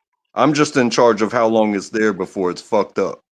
But if I give it too early, and then that person gets sick and be like, "Hey, that's the worst omelet. You made me sick. You know, you're gonna get in trouble for this. How about for your motherfucking omelet instead of give it to you?" Yeah, gosh, you're a better troller Almost than sounds like a Gomer and Pyle episode. Hey, welcome to the military. Those cartoons don't come out of nowhere, man. Wow, man, this is crazy, man. Man, you fooled me. I thought you So were basically, hold on, Dwally. So basically, you was a professional lunch lady, and you up here promoting weakness to the world. I don't advise. Are you black or what are you? He's a Did you white. say Okay. This is so. I get it. That's why Hey, you. Hello. How am I promoting weakness? Hello, Osama bin You Laden. said Hello. was you're a professional lunch lady. You were crying about, oh, I gotta stay and do the dishes. Oh, I gotta. So what are you crying about? Huh? You are in the best country in the world. You need to. Somebody needs to pat you on your ass and tell you to get out there and mow the lawn. Because you were basically a lunch lady crying about peeling potatoes. Like, get off it. Get down and give me some push ups, boy. That's what I want you to do. Get down and give me 40. Because I don't want to hear that. You're whining like a little sissy right now. And I got to pull your. Wait a minute. This is a pull up. You know what a pull up is. You've been in the Army. So You this is show a pull up. us your pull-ups and push-ups Hey, first. listen, you alcoholic. Give me a second. Go do some ketamine or whatever it is you do in the Hey, jungle. why don't you show We us ain't your talking to you. Hey, push-ups? we ain't talking to you. I'm having to talk with a man, not an alcoholic somewhere in the jungle humping a dead rodent or something. Yeah, you'd rather talk about dicks and butts. Hey, listen, be quiet, Queer. Well, I'm talking about boy here. He's over here crying about this shit and whining, and I'm trying to tell him, hey, listen, man, it's okay. You don't gotta cry like a little sissy girl. Yeah, pull the man out. Strap. Is that what y'all say? Ain't that y'all thing? Strap your boots. Put your boots on. Strap them up. Yeah, do that, man. Straight up, respectfully, and I said respectfully. So you can't take it no kind of way. Can't feel no type of way. I said So respectfully. when you strapping up, when are you serving your country? Listen, man. I know you're your sisters, your Galt, grandmother, and I your have aunt. They're all the same Oh, lady. now he's I gonna know go into my you're. family. I know you're Now I know twisted. what kind of person Hey, you hey, are. I know it ain't your fault. All right, Now I got you you're figured twisted. out. You're really twisted. We're not talking to you. Yeah, you're I know twisted. your mother is your Now aunt, you is your want to go sister, into is my your grandma. mama and my They're all the grandma and same all lady. that. Cause you're Yeah, twisted you're around fucked like in the that. head. Yeah, I already You're know. You're fucked one. in the head. Your eyeball is your left nut. Like you're one of those I type of liked guys. you a while ago, but I don't like you no more now. Hey, I don't want you to like me. Don't like me. You might as well just do Yeah, that. Don't like me. Just start yeah, off. I Don't like. don't. I I understand. liked you a while That'll ago, but save I you. don't anymore. Hey, that'll save your You pussy just juices. you It'll just quit. Listen, disrespected this man for his I didn't service to disrespect the you. I talked to country. him like a man I would respect, and I said respectfully. See, you a little Okay, bitch. guys. You gonna Okay, make okay, it seem like guys. we coddling him like he's a Yeah, teddy you bear. sound like you Hey, need listen, some diddler. You listen, man. need to This be guy's not locked a up little with cuddly teddy Diddy bear. He's a grown man. and Get off then his Bozak. TV. All right, stop. Gentlemen, We don't need your panties. You jump off your top bunk with your panties as your cape. We don't need you right now. All right. No, I got the Just bottom chill bunk, out. I'm bitch. talking to Duck Dynasty right now. I Give me a got the second. bottom bunk, motherfucker. ooh, You sleeping motherfucker. on the top bunk. Alright? Gentlemen, Listen, gentlemen, man. right now. He can elaborate on how he basically what he think about my sentiment. I digress. It's all good. Ignatifi, you ask your question, the untrackable. 12 man salute. Let Ignatifi ask his questions. Go ahead. You understand me, Ignatifi? I was talking to this guy, Untrackable. Untrackable, he can elaborate if you would like to. If not, you don't have to on the sentiments that were spoken. Yeah, it was just you said something about promoting the weakness that kind of caught me, and then you said I'm a professional lunch lady.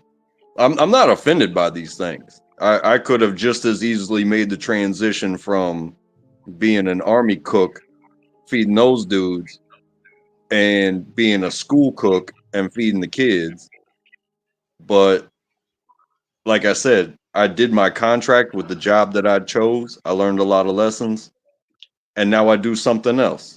And I'm happy. I'm free. I get to come home at the end of every day, and I have more rights as and options. Dwale, I'm here. I'm listening. I'm recording videos, tutoring videos right now, but I'm here. I'm listening to y'all. But go ahead. Sorry. All right. Dankeschön, Miss Porsche. Dankeschön. Thank you, Portia. No problem. Y'all continue. Go ahead, my Caucasian brother. It's all good, man. It's like I was young. I wanted to escape where I was. I didn't feel any moving forward. I was at like a stalemate, but I refused to lose, and that was in 2003. So think about what was going on and the the lucrativeness of a contract job with no college education, no work experience except for the daggone grocery store. And they're gonna basically throw money at you. And I told him, I was like, yeah, I don't see myself as a fighter. Like I was a pothead, video game playing little 129 pounds, 6'2", nothing. I was a nothing. And I tried. I put applications in all around my local place.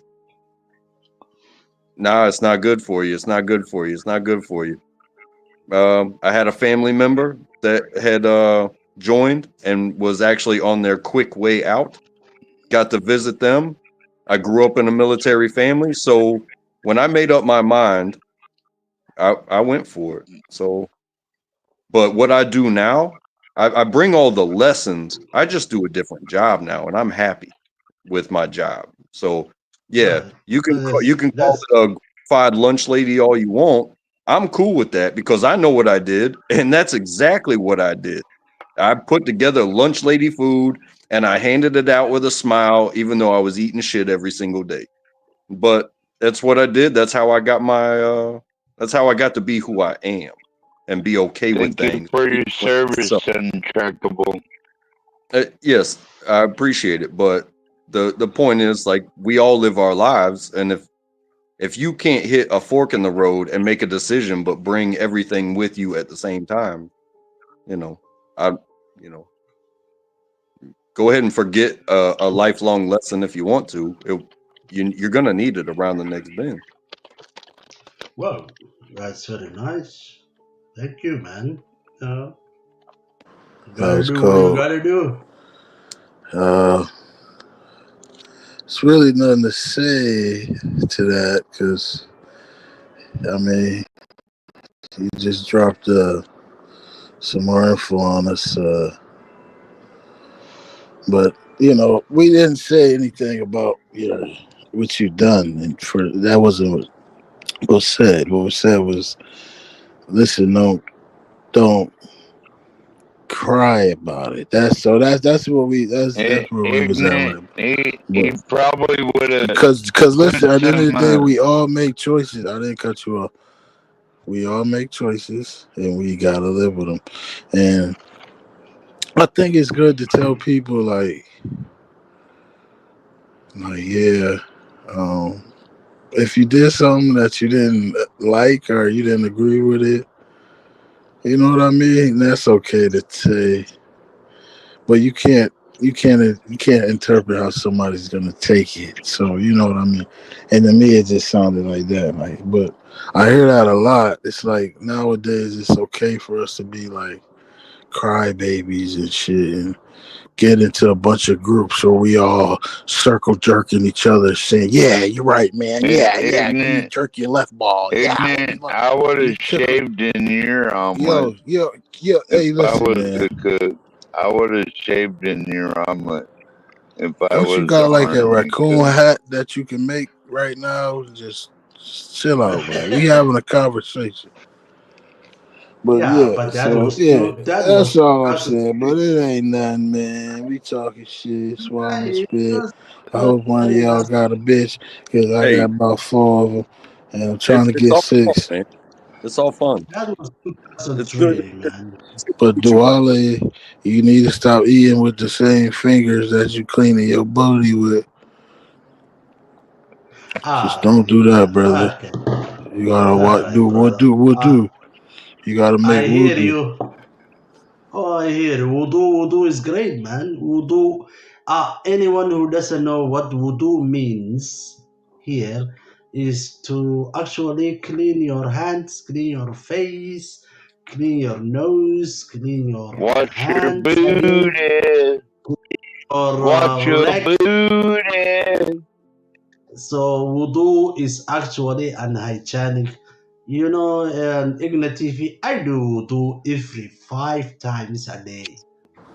So Yeah, I'm the I only. want all you fruitcakes out there to know. If you make a choice, live with it. Why do you I keep don't care if you daydreaming sliding about down a fruitcake? razor blade, going Are into you a a pot Diddy full of. number 2? Are Hey, you Igna listen. TV, Diddy 2.0? Igna TV, can you please explain to the panel and to the chat what wudu means? You said wudu. They don't know what wudu is. You gonna tell them? And they don't understand. I told them, but they still don't understand my. You don't. So I am asking you to do that, please. Wudu. What does wudu It mean? doesn't matter. That's not. You don't know who made that up. You don't know who language you speaking. That's not your language. You sound like you pooped a PS5, You Ignorant. you praying to who you know you praying to. Right. Yeah, right. Igna TV. Can you From tell now me who on, you praying? Tell who you from now praying on, to. from now on Ignat TV, I will call you Dr. Omar Johnson. How about that?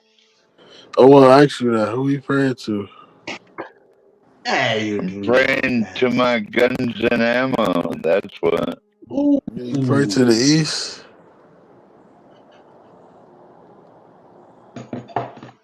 Praying to my 308.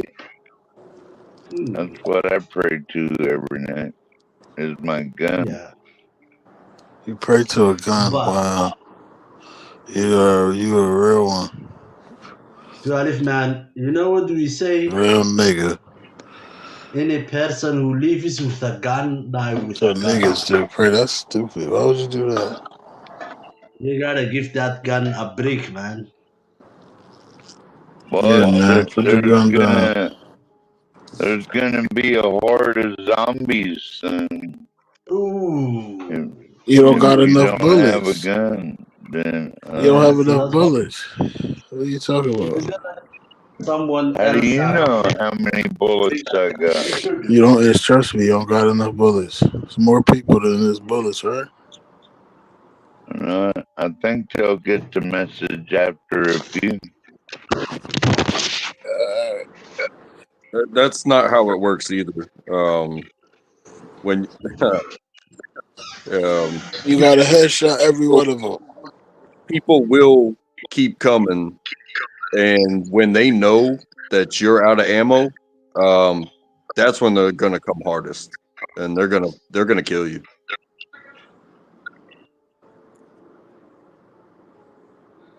What if you had to just headshot every person?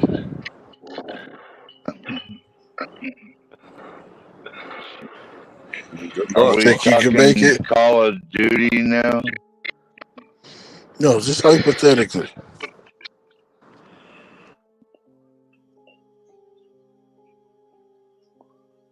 Well, I think where I live, like they would learn their lesson pretty Okay, quick. so no, 'Cause you wouldn't make it because everyone has guns. you started going on a dialogue. It's just a yeah or no. Well, yeah, but depending on where you live, like No, you don't. live Okay, in yeah, answer. Brooklyn. Yeah, answer is yeah. You Yeah, live in Brooklyn, right? it's a So fort. you'll It's a be dead fort. pretty quick. You crazy? It's a You'll be fort. dead like right away since you live in Brooklyn. You crazy? It's tunnels. It's all. It's so much shit in the city. It's like a fort. It's hard to get out of the city. So Hey, it's not. No, regardless it of ain't. it pays to have friends. You know what I mean? I mean, everybody is afraid. What makes somebody not afraid? They tell you to go fuck yourself, or go fuck a kangaroo without the pouch. What? Like it's like, what are we talking about here, huh? Because that's how it is nowadays. It's soft. Everything's soft. I know a guy. My brother, I got a brother. He doing 40 years. A nigga told him, "Hey, you can kiss my pole." He shot the guy, and I just thought that was emotional. Like, fuck the guy. You ain't gotta. It's these words are they so soft. Everybody's just so weak. It's like the bitches can't be bitches because the niggas are the bitches. The dudes want to be the girls, so the women can't be the woman. It's because that's how it is. So it's twisted. And now we got sick dudes who like, man, the women got all the rights. So now I'm gonna be a girl. So now they changing into girls to get some type of power that they think the women got. It's Have you crazy, ever man. watched the Boondocks, the cartoon? Nah. Okay. Well then, never mind.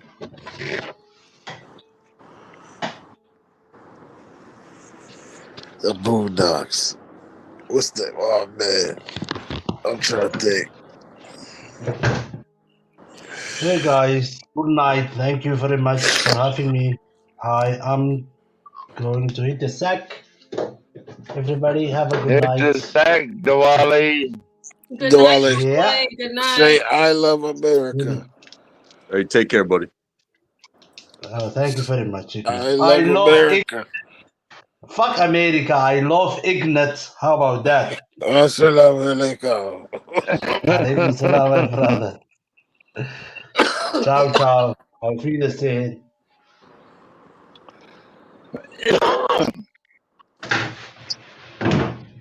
Brother Deuces.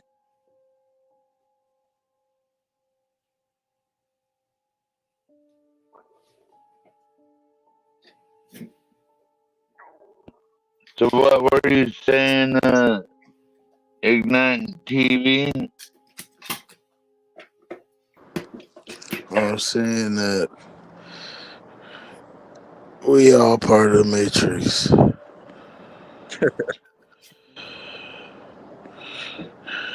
We don't even know it. So, you don't think it depends on where you live? Like whether you get took out first or last? What are you talking about? Well, like I'm talking about the zombie apocalypse. It don't matter if you're in America. If you're in North America, right? Kinda, sorta. Okay, yeah, kind of sort of my ass. You out of there. South of anywhere, it's too many people. That's it. It's just too many people. It's too many people. What about Alaska? You need to be that on an count? island, like, where it's just you. Isn't Alaska kind of like an island? Hmm? A little bit. Listen, man. I feel like you'll make it if you want to. That's it. If you want to make it, you gonna make it. I know it's it's gonna be Do you think there's gonna be an economic collapse with all kinds of zombies everywhere? I don't see the zombies. I don't see the zombies. Not yet. Now the Earth the Earth is gonna do it. The Earth is gonna. It's gonna be the Earth.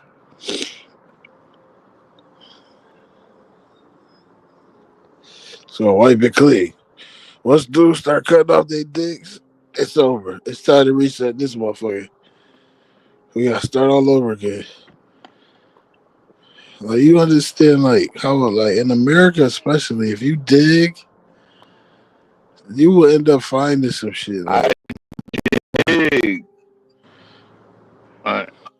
It's just so much shit. Like, can't allow them to cut their own dicks off. Yeah, them niggas was high. They was high. Morris. I never seen this Morris thing work. You That ever one seen it work? motherfucker chopped it up in a lot of pieces. If y'all don't mind, we can watch some more of this and y'all can tell me when to pause. I wanted to get through it today, like with more people here, but you know, I am doing things. Or if y'all are good with how the conversation is going, by all means, continue. Just throwing it out there. So just let me know what y'all want to do. What you want to do, Portia? Oh, it doesn't matter. I'm talking.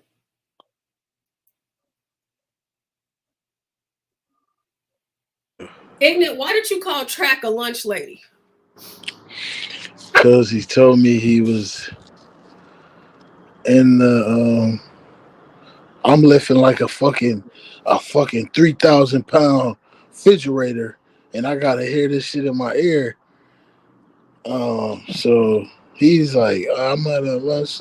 I'm big. Yeah, I had to stay in the kitchen. It's so horrible. It's so like, oh my god, it was my coochie was hurting every day, and it was just the worst. Like, and I did it. I did it to myself, but it was like horrible, and I'm like, oh my god, I peeling potatoes, and I'm lifting up like refrigerators and shit that's 1,000 pounds. I keep lifting up these items. I'm like, what the fuck? I'm lifting up cars and moving them, and it's like, come on, man, we can't. I just feel like it just was driving me crazy. Wow. That's why I said it. Okay, that's not what I remember hearing, but everybody hears differently, and that's okay. Universal, I see. Thank you, Universal. So, I'm gonna play some more of this, and I want to hear what you guys think. Let me make sure. Okay, grab your stuff and leave your gun in handcuffs right now. I'm letting you know our consulate's on the way. Put your stuff on the table. I'm not accepting your offer. Put your purse on the table. This is my. Okay, put your stuff I'm and your purse letting on you the know. table. We're walking out the door. You're We're all forcing going me Yeah, I was against my law. wondering if they ever got arrested. Put your for stuff on the this. table. You're getting put in handcuffs. Yeah, fast forward Okay, the get your portion stuff to and the leave. rest. Speak with To Rod jail. Shrek. We Michael saw Roger look Shrek. up. Okay, or a supervisor. Okay, then let's go outside. She on And I'll have drugs. this So on with you in the all morning, due and I'll call my I'm team. letting you know. Okay. I'm letting you know that you Okay, are she going to disobeying jail. order of a police officer. Let Okay? me see 3 forms of identification. You can see my badge and my name. Let's go. Has No, anybody I didn't. ever I seen told you I this was work? Officer Dayton Police. Keep Yeah, walking. when they say the Moorish. We're already in going communication. Taking them to two big titties. You have? You are I never not seen it work. walking. You are pulling behind. You are not walking. Okay? So walk to the car, or I'm going to carry you to the car. You know, we're not a threat. We're an honor. You hear me? And so do you guys need to be. You need to be an honor. Okay? All right. Mr. Big Titty Who are you? too. Mason, Shriner, PT Mason, Skull and Bones, Nice Sims, Nice and Malta. I command you. What's your nationality? Do you deal with any treaties? Do you deal with any constitution? I'm commanding to be released immediately. Do you hear me? This clip off. Do you hear me? I don't give you permission to touch my property. That's fine. You're under arrest right I'm not under arrest. I don't accept your offer to contract. Okay, and you're being detained. That's fine. Yep, I'm being detained. You're being detained. Do you have any? She's And tied you've been removed too. from my borders. You hear me? Yeah, she detaining them all right. What? You don't get in, yes, I will force you into the car. Like I said, Okay? you're Get in the car. getting deported. You hear me? Get your leg in. Okay? If you're going to be a disloyal Get your subject, leg in. I don't need any belligerent trustees within my borders. You're a belligerent Okay. trustee, and I don't accept your offer to contract. That's fine. I Get need your to leg see in the 3 car forms of right now. identification. Okay, I'm commanding to speak with a consulate and a sheriff immediately. There's no sheriff coming. Sorry. I'm letting you know I'm the sheriff within my borders, okay? Do you have a delegation of authority order signed by an Article 3 federal She's court? a sheriff Do you? for sure. Because you're already being watched. Deportation. Officers then spoke to the library staff to attempt to figure out exactly what happened moments before they arrived.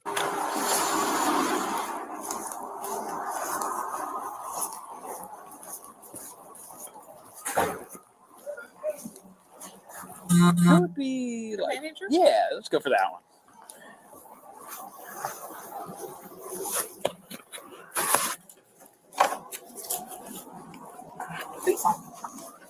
Hello.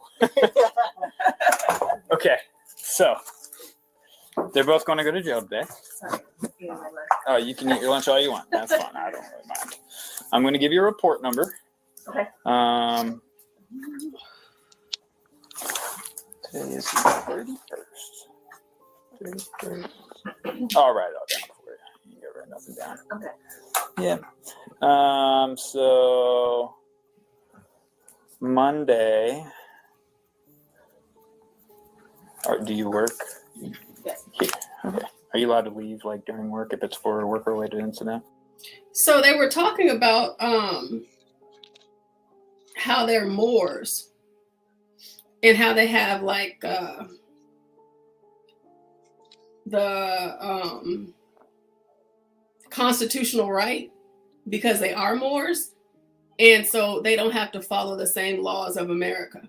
Do y'all know anything about Moors? Have y'all ever heard about them before? Because me seeing this video was the first time I ever even heard of them. Yes, I've seen plenty of this stuff, and it's very well explained, I guess. But that I'm not a citizen. I'm a free person. I don't have to abide by your laws. I don't have to register my car. I'm traveling. But you're doing They're all like this stuff gypsies. amongst, yeah, you're doing all this stuff like amongst people who do have that. I don't know. I guess I'd call it the American indoctrined brain. Like, okay, we have a speed limit for a reason. I don't drive the speed limit. I have to go 10 over just to be, not get my doors blown off. I'm okay with that. And I don't see a lot of people getting pulled over for being with the flow of traffic. But when you start acting out on somebody's, like a company's property, you're not free. You are engaging with a business or whatever it is on that property. Yeah, you're trespassing. And if you try to flex your stuff, like you can't come into my house and flex anything. You're a guest, and hopefully we get along enough for you to even be in my house. But if you start flexing, be like, oh, this isn't going to be done like this, or you're not going to talk to me that way. Hey, if you don't like it, fucking leave, right? But if I kick you out and you refuse to leave, yeah, you're going to get in handcuffs, bro. If not worse. Yeah. What about you, Ignat?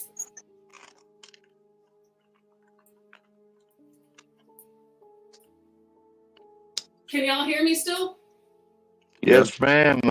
I wanted to refer back to that My House song that we sang, Portia. Karaoke night, yeah. Yeah. I always refer back to that one because that's what's up.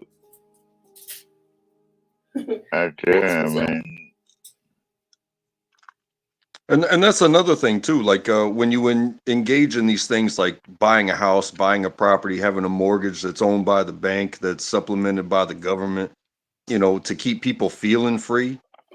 If you go on this route of sovereignty, there's a lot of paperwork to just get tax-free land. But to think that you're going to leave that land and bring all your freedoms that you did, like painstaking filings and money coming out the ass to be able to free and clear own land, like you got to provide your own water, you got to provide your own waste, you got to provide your own electricity. You might be able to get away with tax-free land. But as soon as you leave that land, you are now in the land of the contracted people who are like, yeah, I got my license. Well, who cares? I mean, after you're dead, what difference does it make?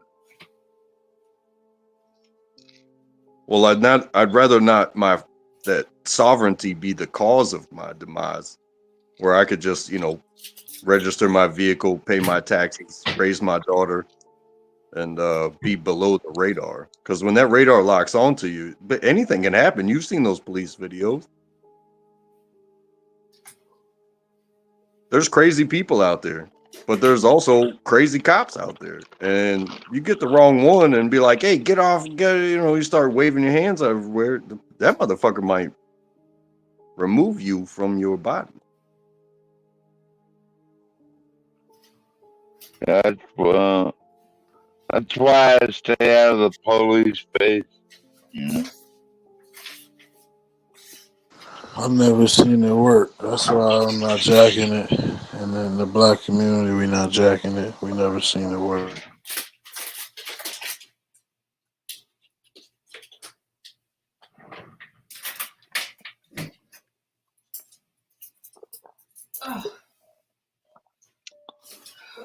Let me check and see. It sounds like somebody just joined. Can I look up some white trailer trash videos, Portia? Yeah, I'm coming back to my computer really quick. Give me a second.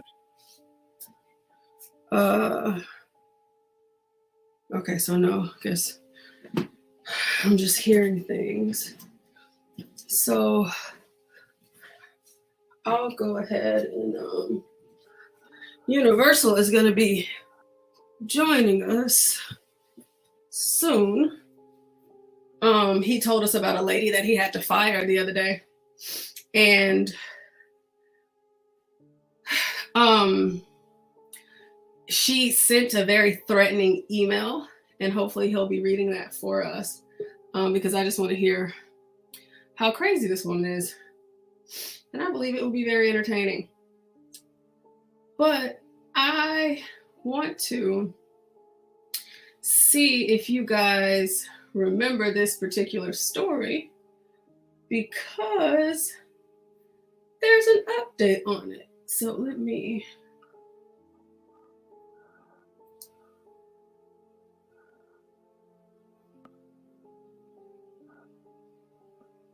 Oh, oops.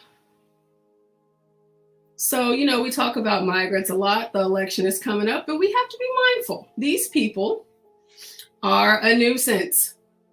They get in the way. And it's just problematic for all parties, okay? So there was this Venezuelan that went viral on TikTok due to him flexing, all of the things, that he's received from our tax-paying dollars, okay, at the expense of the American. And it was, I couldn't even be mad at him, because if we're giving it to you guys, then why not? But to take a walk down memory lane before we get the update, it's about 2 minutes just to refresh your memories, or maybe it's your first time seeing it, but let's check it out. A Venezuelan national dubbed the migrant influencer is at the center of controversy this morning. He has been using TikTok to coach migrants how to live in the U.S. by taking advantage of laws protecting squatters. Hanadoba reports.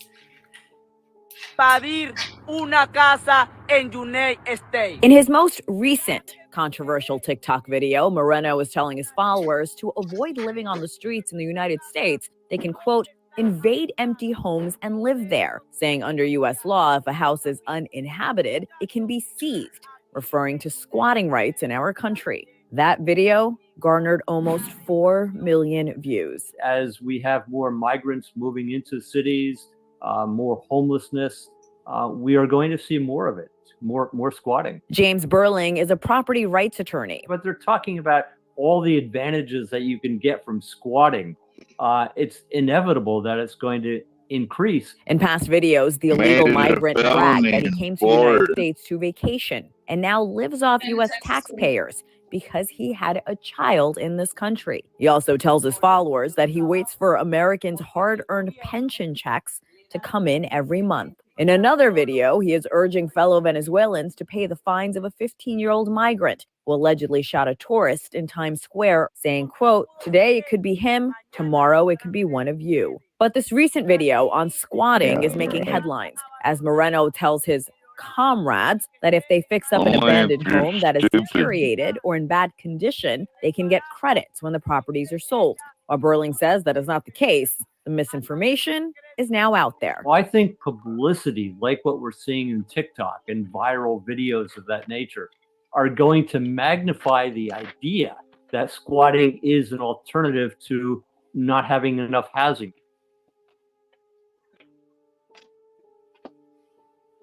The number of migrants arriving at the southern border is unprecedented.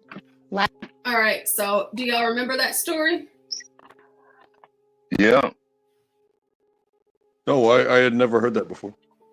Okay, so yeah, he was all bragging about it because, of course, in New York, it seems as though they do whatever they want. Whatever they want. And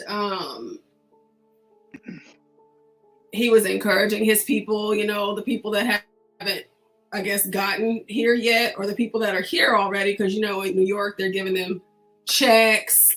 They get the debit cards, $3,000 a month, They have cell phones. They also get free housing, you know, they get all of these things. And so he's like, hey, at this point in America, you can break in a house and live in it. And they're not going to do anything about it. They're not going to do anything about it. So, you know, don't worry about it.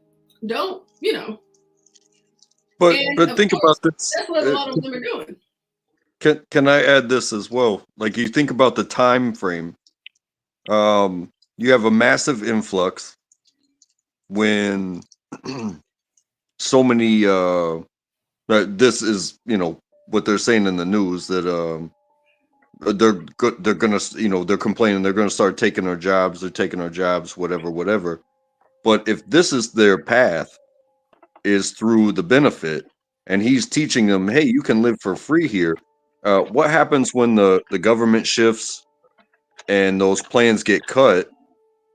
And then is that when the job taking starts, or is that when major alternative methods of surviving become more prevalent? Whenever the government stops? Like, so are Yeah, what are you talking about? Can you simplify what you said? Well, I'm saying that that handouts like this, they don't last forever. I mean, during Obama, when I was unemployed, I think he bumped it. It was like $450 a week. And honestly, even looking for a job, that was more than I was making when I had a job. But eventually, a year later, it ran out, and it was like, well, I'm sorry, shit, give me 1 second. I'll do I'm anything. sorry to have to cut you off for just a moment. We want to give a great thank you to Universal, because he's always coming through, no matter what. And he told us the other day, and we had a conversation with Lolo the other day, and we were trying to tell her, hey, if somebody trying to help, let them, okay? Let them. And she said that the computer just came in. It's a beautiful MacBook. Salute Universal. So, you know, shout out to Universal. He is a man of honor, and he keeps his word. And Lolo got her a new computer. I knew he was the man of honor, Portia. So, little music break. Oh, this is the greatest show in the history of shows. We brought. Oh my God! Raw baby, shake raw beef. Let's go. Let's go with that. I feel like, could y'all hear that? Yeah. Yeah. Yeah, I heard it. Can I not? Oh, I heard it, Portia. Oh, sorry. I hit mute. Okay, listen. That was an accident. Oh, Lord. This setup that I have, I'm trying to get it all figured out. So many screens. But yeah, shout out to Universal. That's like super dope. I think it's something I'm supposed to be sending John. Yeah, I'm supposed to be sending John a computer. Yeah. Let me actually put that on a sticky note, because I'll forget if I don't. I have so many things that I have to remember. To send John a little computer. But yeah, that's awesome. Universal. John needs a GoPro. Portia, John needs a GoPro. That's what he needs. For a like chest camera. Okay. Oh yeah, a GoPro. Yeah. Especially whenever he's. Yeah, he probably spent about $1,500.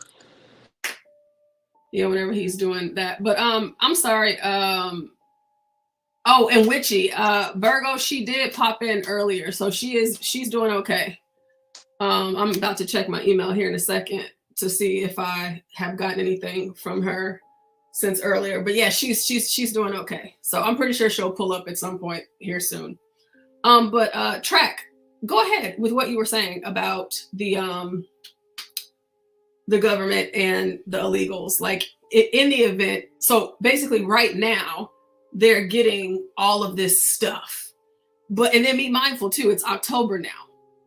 This has been going on for a couple of years and it hasn't stopped yet. So in my mind, I'm thinking if I was one of those illegals, I would be cashing out. Do you hear me? I'm getting $3,000 a month. And then at one point they were getting $5,000 a month. Well, I get to live for free. I don't have to do anything. So I'm saving that money. I'm about to start up my own business because apparently you don't have to be a citizen in a place like New York to be able to do that. But you're saying, so what if everything stops? Well, comparatively, from what I understand, and this is my point of view on it, is like the traditional, if you want to call it still to maintain, was illegal immigration would have been, I'm willing to do anything for my family, and this is the place that I can do it. And yeah, they cross in the middle of the night and they suffer that long trip, but then they get a job doing what they do wherever somebody that is copacetic will have them and understand their situation and give them work to do and pay them. And then they give it back home, and then maybe everybody else can afford to come over legally, or I've seen it many different ways. But this idea that, oh, we're gonna come over here because they're begging us to use this offer, which if we desensitize from the hardship to, oh, everything is free in America, well, that free gets cut off when governments change, when deals change, when plans change, when needs change, Yeah, just I've like always said, just as quick as they could put tanks on the border, that's how long it would take. And if you've ever been to Texas, there's a lot of tanks in Texas. They can put, and when it becomes zombie apocalypse, everybody's rushing the gate because you made a sweet deal that now you're cutting off. That's when it becomes, just fire at the gates. That's where they all are. They're all at the gates. You don't have to find somebody. You just shoot the damn gates and keep shooting. Cut the benefits. They'll deport themselves, a lot of them. And that would be a horrible scene. And that's why this like TikTok spreading, hey, come here and get the benefits. But when this time of open borders and refugeeism based off of the numbers, they're gonna re-budget. They re-budget all the time. But yo, what do you think about the people that say, like, if you in the army and the government tell you to kill 100 babies and they tell you they zombie you, and y'all gotta do it. That's basically what you signed up for. So it's like, are you? But like, because your benefits, are those worth being a guinea pig for the government, or what they doing worse because they not really contributing to this society, I guess, in a way. What you got to pay taxes, you know what I mean? So, but you were, for your benefits, or people who are in the army and the government tell you got to go kill somebody because they want their shit. Yes, you signed up for. You got to do your job. So, what do you say about people that say that? Like, is it better? Who's better in that evil, or which one is worse in that situation? I could put up another scenario. There are plenty of United States citizens, got all the paperwork, born and raised. Which one you gonna pick first, though, bro? Pick a side. Like, is this better? Sides, because those people tend to, within this group that I'm talking about, they work, but they stay out of the system because they've already been in the system and maybe they owe somebody. And we got that, and you contribute, and they don't at all. So is there more worse to the system and society than the person that the government is paying to go to another country, kill a bunch of babies for whatever reason? So who is like for their benefits? Because you get benefits just like they might even be getting more benefits than the motherfuckers who doing that. So it's like this shit don't it'll make it make sense. Like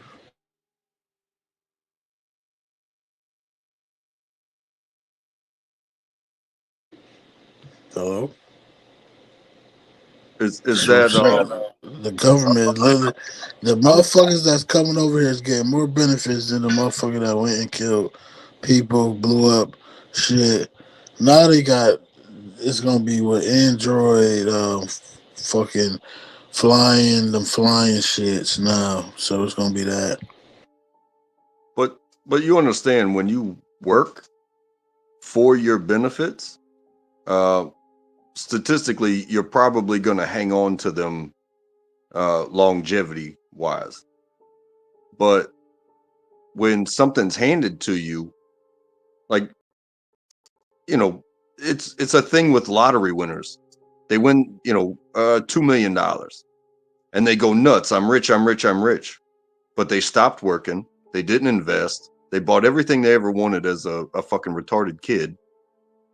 And then they're broke. And somebody gave you got $2 million and you fucked it up within a couple of years. I might not make $2 million in my entire life.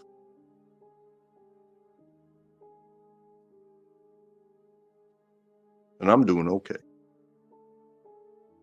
I don't know. This New York man, $2 million is nothing, baby. So that's like 5 years or something. That's really nothing here. But anyway, what I'm saying is, I understand all that. So in that scenario, the person who is given the benefit, how do they benefit from giving this shit away to them and they did nothing for it though? And how do you benefit in that situation? That's what I'm trying to get understanding. Like, what is it benefiting the government to give these people who did nothing for it? Well, I mean, I think when you put all these things in perspective, it's almost every large nation is complaining about low birth rates. And if you cause problems in other countries and you support some, but you don't support them all, and that's how deals go. You create these problems in other countries, and then you say, hey, our arms are open to you after, we just didn't help you guys. And then they start coming here, they get comfortable. America's a beautiful place, it's big. And there's always something to do, but what they're going to do is make babies. Because it's not a shithole that basically America or the UN or, the powers that be, I guess it boils down to, created.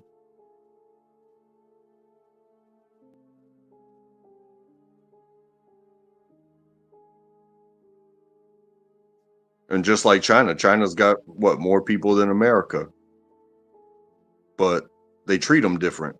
So they fight for it different. And you got to have people to fight wars.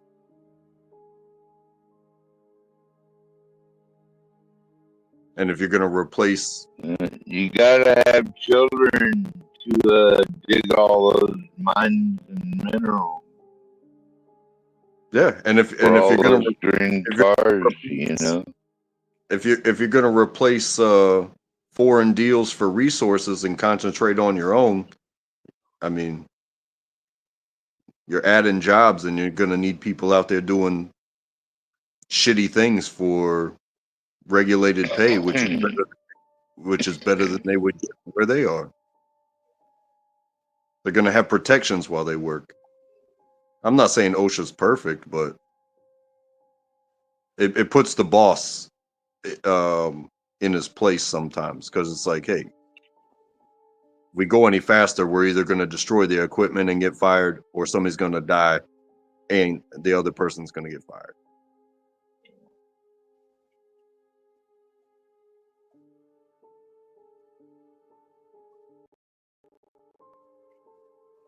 Imagine being on a mining operation where you have thousands of tons of ore coming out of the earth, right? And it's constantly being smashed and transported. And we do it logistically and by men up here in Alaska. But right over there in Asia, they do it with little kids. And then down in Africa, they're mining all the cobalt and everything with little kids. It's disgusting what they're doing. But that's the Green New Deal for you. More child labor. It's really ugly business.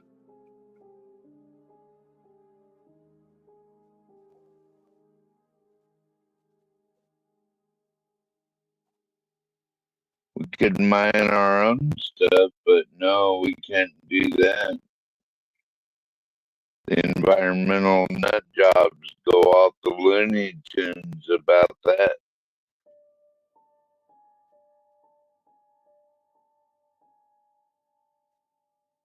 Can't safely mine our own stuff, so we gotta get it through child labor from China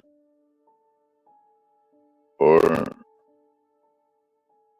Africa, where they get lots of cobalt out of the mines using little kids. Yeah, let's make it out of that. It's much cheaper, says the greenie environmentalist. Those people are sick, man. Anyway, that's my diatribe. At least for now. And y'all still there?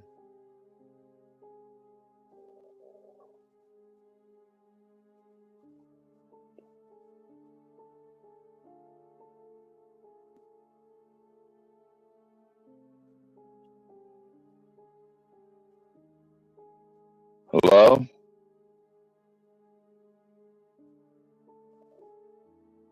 We're still here, 12th man. What's up? What's up, homie? Not much, man. How you doing? Pretty good. Did you hear what I said? I heard a little bit. I haven't been able to settle in until now. What did you say something specific? Well, it was about mining and all this green new energy deal, and Oh yeah, I yeah. just kind of went on a diatribe about how we can't mine our own stuff, but we can use little kids in foreign countries to mine it for us. Right. Right. Ain't that crazy? And that's the duality of the world, man. Where, unfortunately for us to have our privileges, somebody else has to suffer it. Sometimes I wish it wasn't like that, but that is one of the trade-offs of life, unfortunately. Doesn't have to be in all circumstances, but it does end up Well, happening. we have our own clean ways of mining. Right. All over America. They'd rather do it their own dirty, very unenvironmental and slavery way. That's the way they do it. Right. Cool. It looks like it's a slow day today. What's happening? Where everybody at? I see some folks in the chat.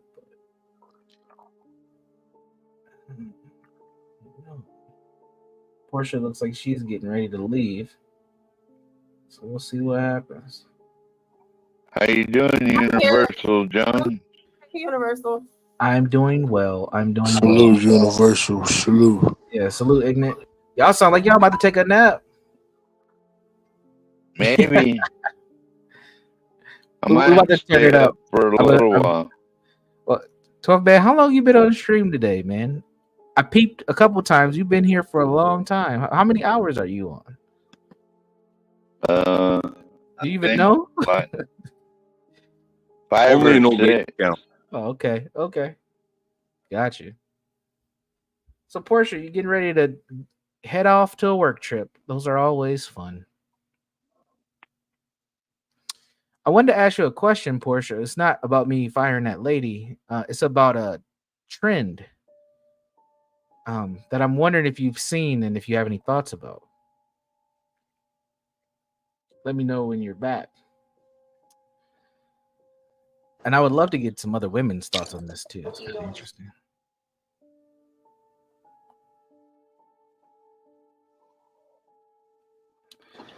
What's it, the lady trend? It is a lady trend. I'll wait till Portia comes back before I unveil it, because I have a feeling how some of the guys may respond to it. But it'd be interesting to see what the ladies think. And it might be an old trend, but it's new to me. It's new to me. I'm just now coming across it. So we'll unveil that at some point tonight, I'm sure. Looks like we're talking about migrants and this guy who got deported but can't return back to Venezuela. I did hear about this story. Yeah, this gentleman here, he was finessing the system that we've laid out, and he was letting folks know about it. As you can see, he had some veneers. He was getting straight hundreds because them ain't ones that he's flashing, and he had on some pretty nice clothing. He was making it happen.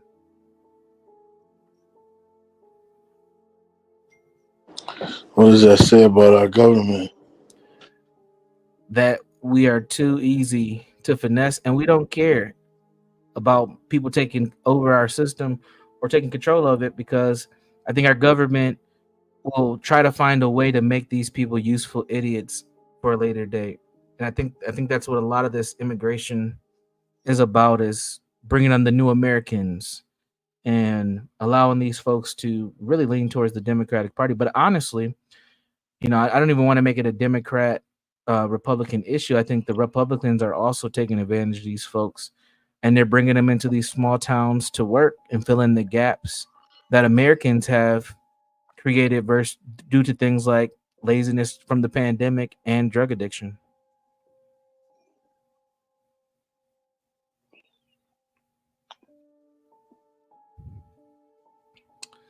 So I don't know what folks think about that, but yeah.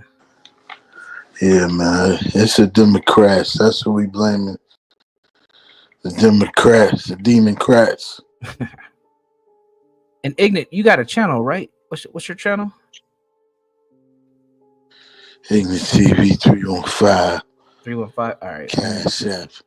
DL HAL 123. You know what I'm saying? All donations go there.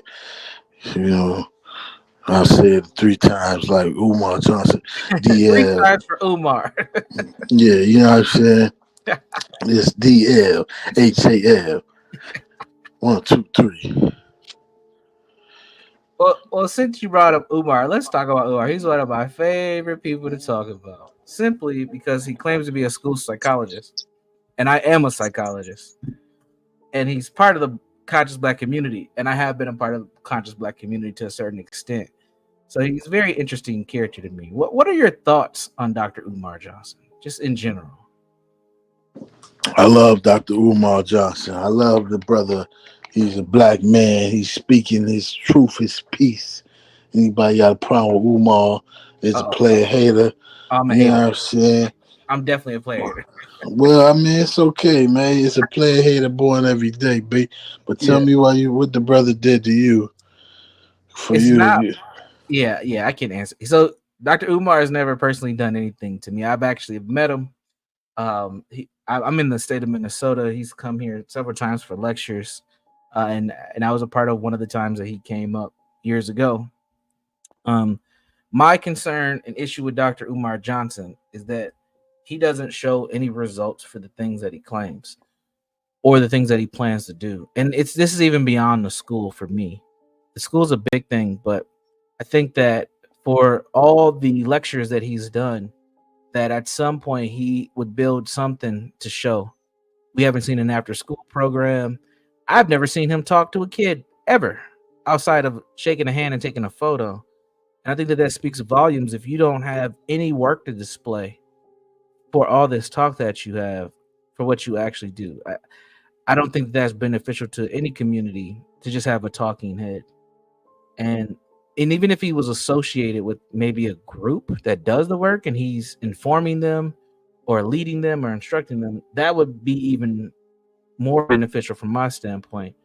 But I have never seen any show and prove from him. That's my concern.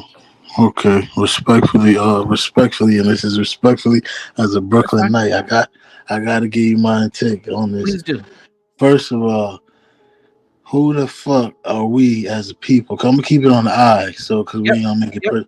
Who the fuck am I to think somebody got to stand up to where my standard is for me to think he who I need him to be? He ain't Jesus Christ, and you ain't God. So we are grown men, and that to me is, I'm from Brooklyn.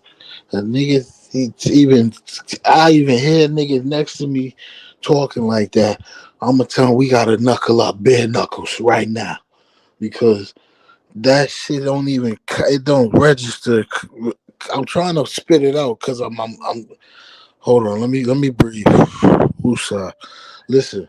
Anyway, brother, this is how people commit deletion of selves, because they think somebody got to be on a standard, or they got to be on a certain standard because he's looking at me to be there. No, that's weak shit, homie. That man doing what he's in a building. How much did you pay for that building? You can look up the deed. You can see how much the building costs. So like, you want certain things, and I feel like, to me, nobody is Jesus Christ, and he will never make you happy. He will never. It's nothing he can get a school right now tomorrow. He can get a program. He can sign autographs. He can come to your school, your house, your city. It don't matter. People like you will never be. There's nothing he can do. You don't have a gripe with him. You have a gripe with yourself, and you need to look inward, brother. It has nothing to do with that man. That man is doing what he's doing. And for some reason, you got a problem with that. But he's not the problem, and you need to realize that. So, and this is respectfully, like, I ain't saying I'm not taking it bad as to you. disrespect. And this how I hear. This how I hear what I'm being. When I hear something, I hear the science of the math of what's being said to me. I don't just hear what you're saying. I hear what you're feeling, because words are coming out from what you thought. You have to think without you knowing it. You thought before you spoke what you said. So I understood that. That's what people don't. And you got to look inward, brother. That man, I see him walking in a building. I see him painting the building. I see him cleaning up shit on the outside of the building. So I'm not going to sit here and say I don't see this man really in a building, really doing what he said he was doing, talking to people in different states, in different cities and countries. So that's it. Just this get off his bullseye. That's it. That's respectfully. And I don't even know the man. I never met him. None of that. But I hear what he say, and he ain't never said nothing negative. He ain't never said, "Oh, I don't like these niggas because they don't live up to my standard or what I want them to be." I never heard him say that before. Then we got two That sound like some weak shit. That ain't man shit. Then I just gotta, respectfully. Sure. Yeah, and I'm not taking it as disrespect. I appreciate your perspective and your opinion. And I will counter, and we'll keep going back and forth. We're just, we're air boxing. It's all good. But yeah, just like I'm a lunch lady, if you were listening to that. I heard a little bit of what you said. I was kind of in and out, but you were just talking about not not needing a lot to be happy. Was that kind of the premise of what you were saying? Well, just like my man said, I was doing what I had to do, what I felt like I had to do, and everything worked out. And Traceable, are you familiar with Dr. Umar Johnson? Specifically, no. I've run across many names, and the interviews and stuff like that, but not to. I got you. I'm not going to say that I can remember. Sure, no worries. That name. And I asked just to know how much context you have for both of our responses. He speaks positivity into the black youth of the world. Actually, that's who he is. He's a black man who speaks about black people and black things, and he's a brother. You know what I'm saying? Whether we like him or not.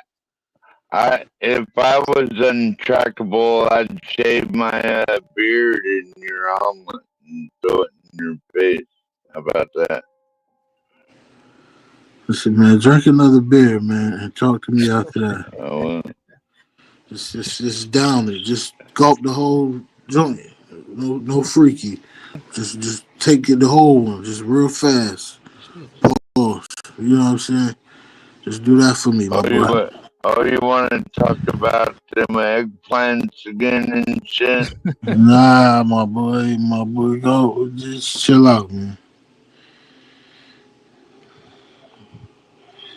Well, yeah, we was talking about Umar and all that, man. Oh, he's funny to me, honestly. It's hilarious. So what do you find funny about him, though? Everything he says. That's what's funny about him. Everything he says hilarious. Like, you just gotta just listen to him talk. He's funny. The Snowbunny never, Black Queens forever. Snowbunny's never. That shit is hilarious. Like, he don't even know it. He's like a natural born entertainer. Like, he's a entertainer. Like, he's like fucking Medea, but without the wig and the fucking great dress. Comparison. Think that was amazing. Without the wig and the dress, though, bro. Like, that was amazing. Like, he's entertaining. Like, he's entertaining.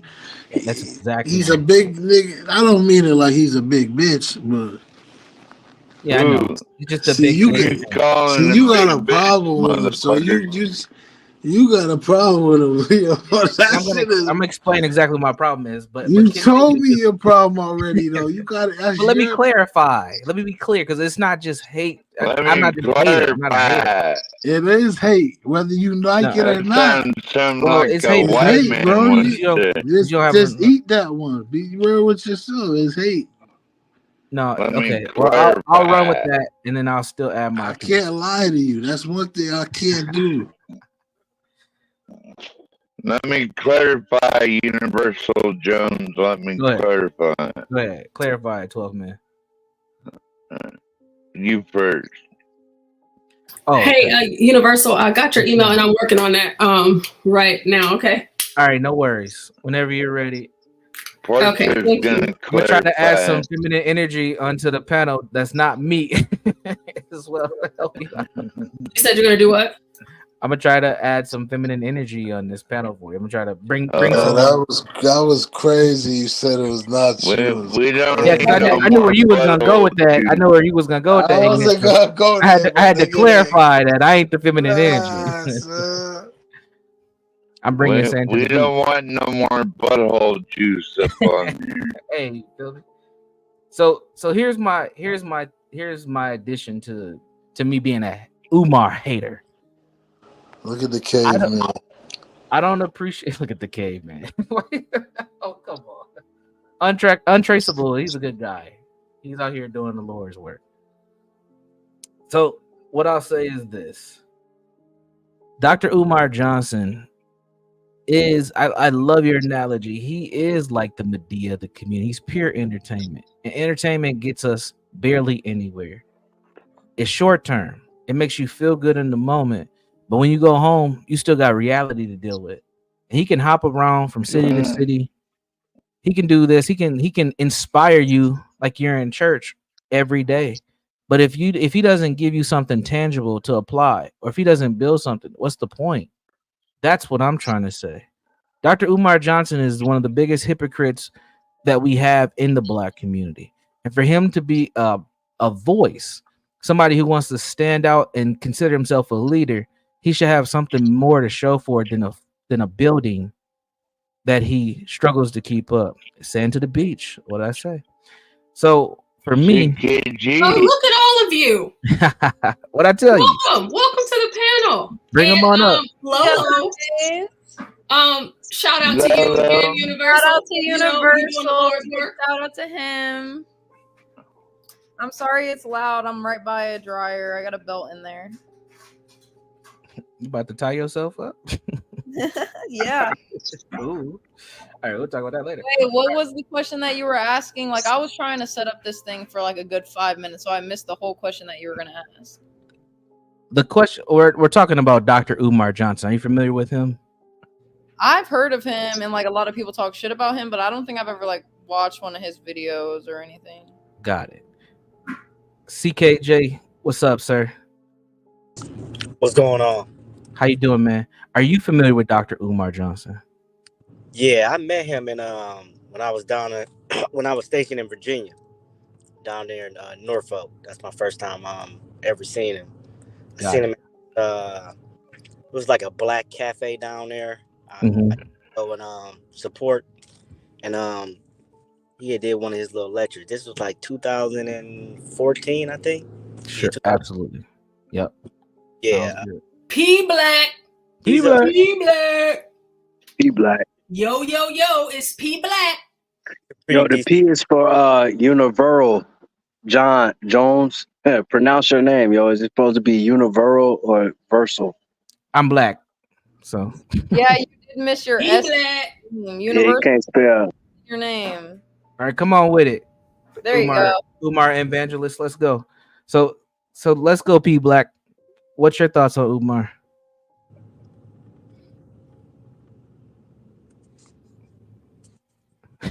I can't spell. No, man.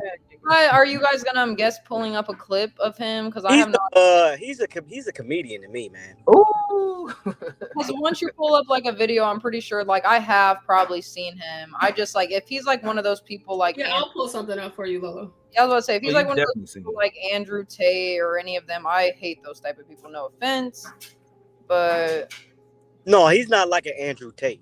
No, he's not like an Andrew Tate. Yeah, I wouldn't put him on that level. One thing I would give him though, that he will not mess with a snow bunny. You would not catch him. You would not catch him in the act of messing with a snow bunny. Now he's been caught on camera. No, he's been caught getting his flirting phone with the fixed. snow bunny. I seen the video. Getting his phone fixed. Oh, he was getting his phone fixed. Yeah, because that's how I fix my phone too. No. When I see you, I'm gonna fix my phone. No, the lady actually she vouched for him. Oh, okay, I'm just. Yeah. It's the video. She vouched for him. She was like, no. They tried to catch him, but. Hey, 12th man, how are you? That's one thing he stayed 10 toes. Better now that I heard your voice. I hope you're staying, somewhat sober.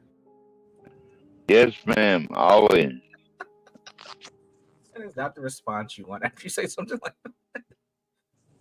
Oh, that is hilarious. So, all right. So as Portia's searching for Dr. Umar clip, I was expressing my issues or concerns. As Ignat was saying, I'm being ignorant and I'm just a hater. I'm hating on Dr. Umar Johnson. And what I was saying is, I don't think he is a good quote unquote leader as he calls himself in the community, because he's very hypocritical and he hasn't produced any results at all. And what Ignat was saying was, well, he's not meeting my standards and I'm just hating. Hate.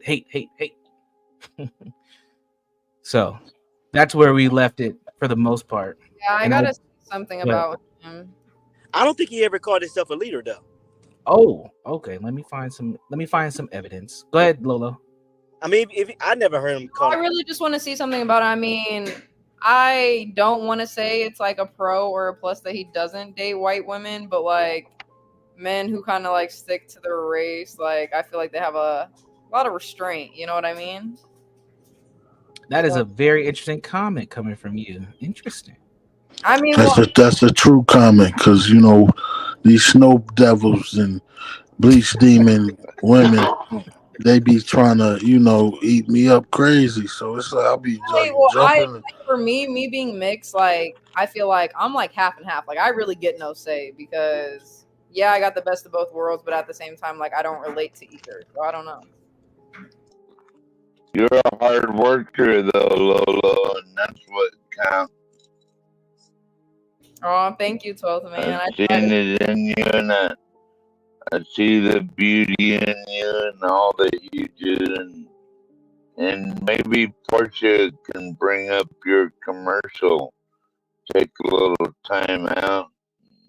Yes, no, I actually want to like get back into it. I do think that I'm gonna be making my sister a blanket, and even though it's not a commission, like I'll still do it on stream just so everyone can see it again because I would love that.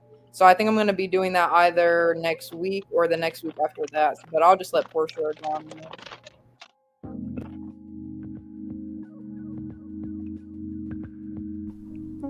Fall is here and winter is coming, and you need to shop Lowe's Customs. For the ladies, there's stunning designs and colors. For the men, Lowe can make something manly to keep your insecurities in check. But wait, there's more.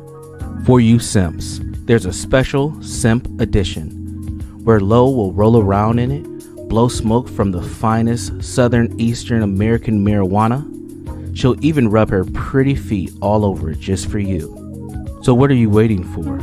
Shop Lowe's Customs now, exclusively on the John Galt Urban Landlord channel. Let Lowe help you stay cozy and warm this season. Shop Lowe's Customs today.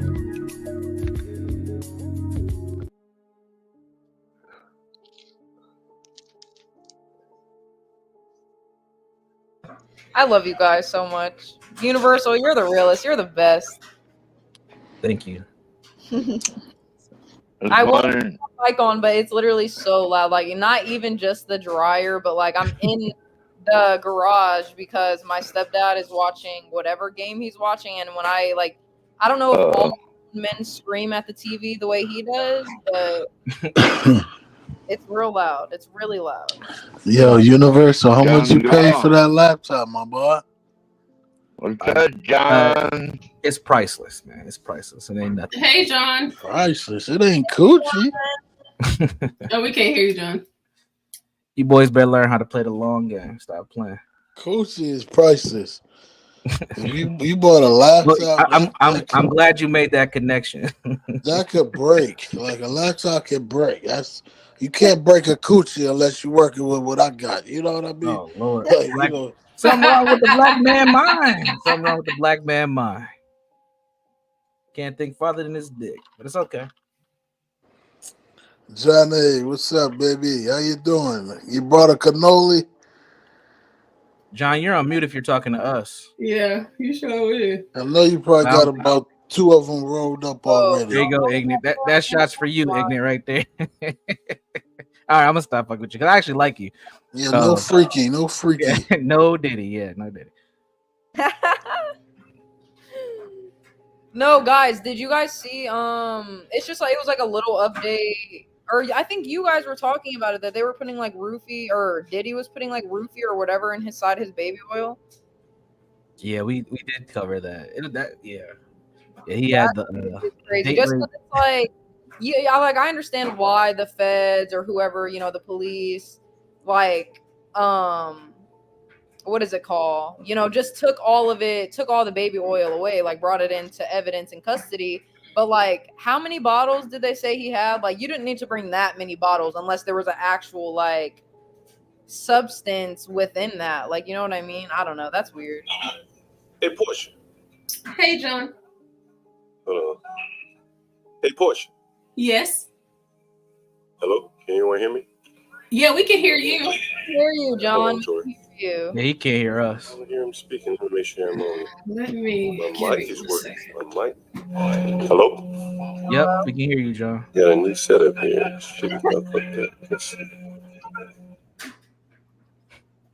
don't know what the hell I did here. Gotta get my mic set up to her. Audio. He said, "How much you pay for that laptop?" Okay, so I guess they can hear me. Give me one You do second. the math, nigga.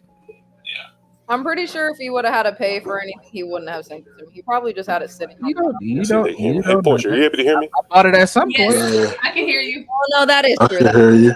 And what condition is it in? fucking A++ top Yeah, tier. pretty much brand new. So don't try to play me. Hey. Yo, was the price tag on it? How much? Was the price tag on it? Did I get it off the back of a truck? I know you looked it Did I up. get it from the pawn shop? I thought you were saying like you bought it specifically. No. Hey, she knows where her bread can be. She knows where her bread can be I'm buttered. saying you looked it up. How much it cost? Whoa, I can send. I can So slice. we can see you and we can hear you.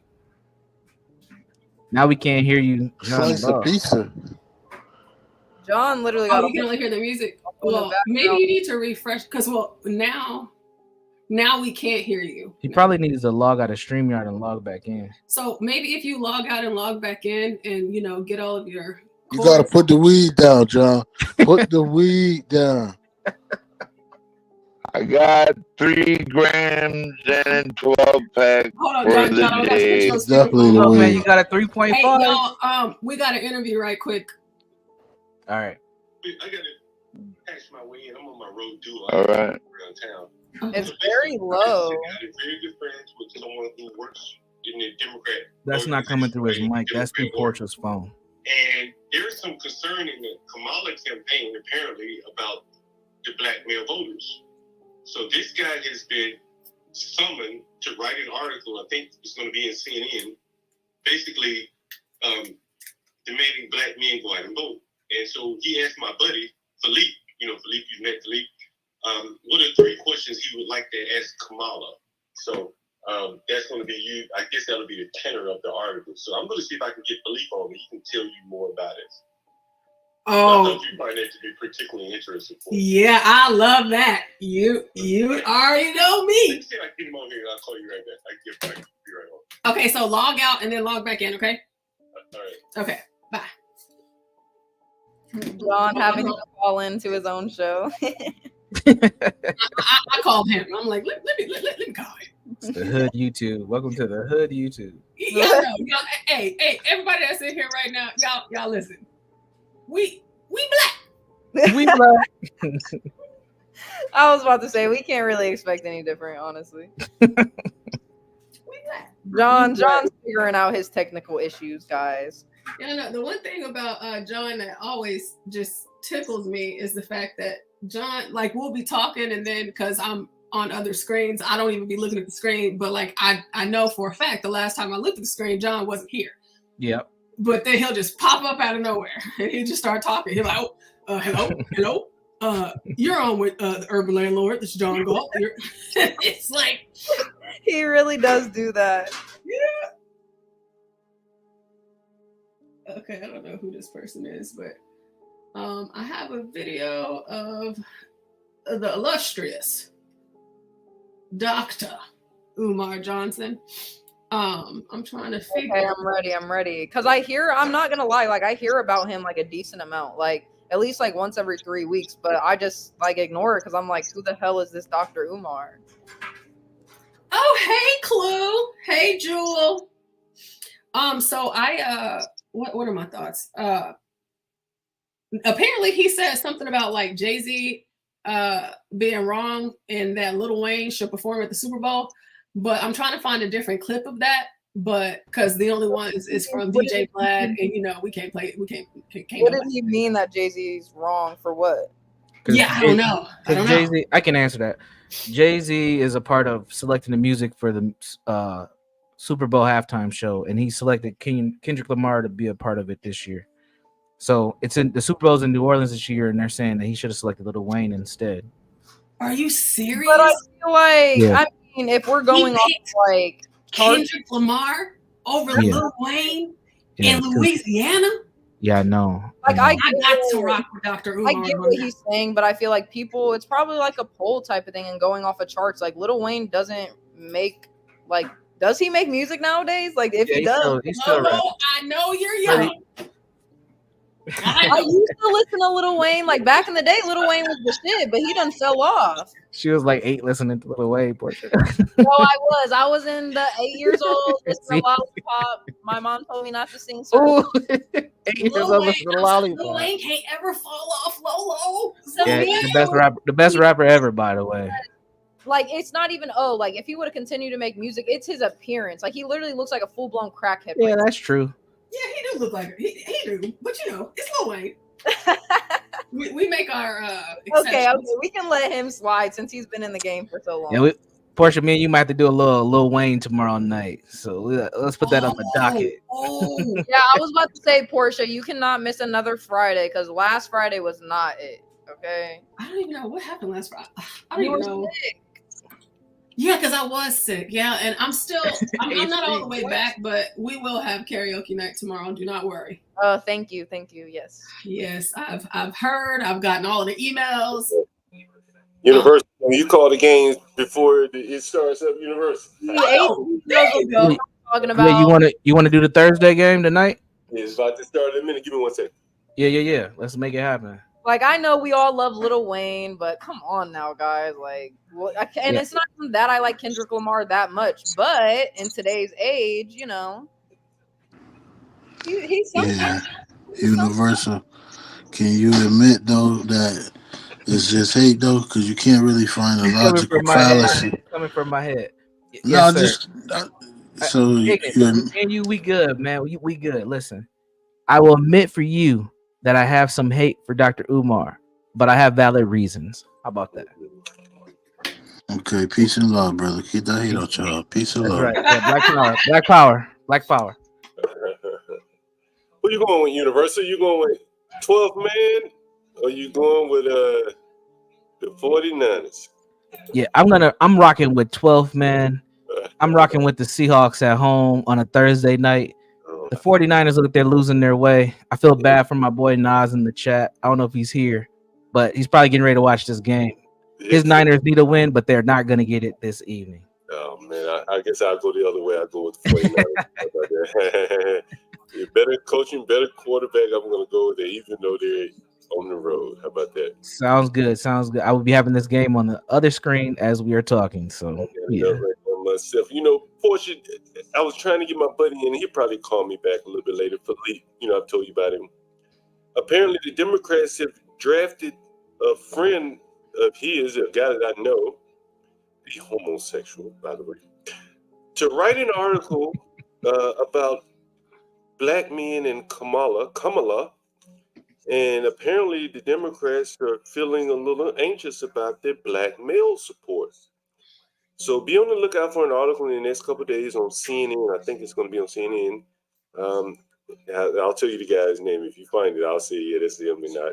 But I won't tell you beforehand. And anyway, so he asked my buddy, and he knows my buddy is not a Kamala supporter, what would be 3 questions that he would ask Kamala for this article that he's going to be writing? So there's a little desperation in the Democrat camp if they're having to reach out to black men this late in the election season. Yeah, that's crazy. You I don't know if you saw that they're gonna do another debate. Oh, really? Yeah, Kamala Trump agreed. I don't know why, but I don't know why he did that either. yeah, it's just like it's done, Trump. We're done. You don't have to do that. Is there any more time to do it before the election? Yeah, that's what I was about to ask. It should be after the election debate. Yeah, I'll pull that up in a moment, but I know that you and Universal are about to do the NFL thing. Oh, we've already done it. Well, we were just doing tonight's game. We'll get to the other games this weekend sometime. Yeah, we'll do it. Oh, okay. So I'll show this Dr. Umar clip.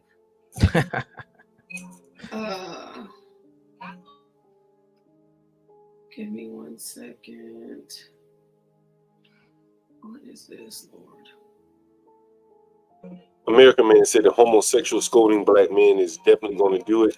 You may not announce he's gay in the article, but if you see him on TV, I think he's usually on MSNBC, and I know this guy pretty well. You know it if you saw him, but you wouldn't know it probably if you saw him. If you read the article, unless Do you remember his name, John? But I know his name. Oh, okay. We'll catch it later. When the article gets mentioned, we'll just read it. And I won't tell you that's the guy I know, but we'll just read it. Gotcha. How about that? Ignat, you paid attention?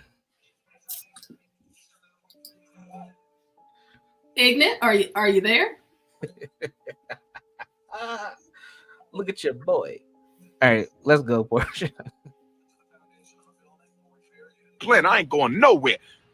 But I appreciate the concern, my beautiful African queen. I hope your hair is natural. You're not natural, baby. I see you got that perm in there. I still love you. You're gorgeous, but you're not nappy. You got to be nappy, baby. You got to be nappy.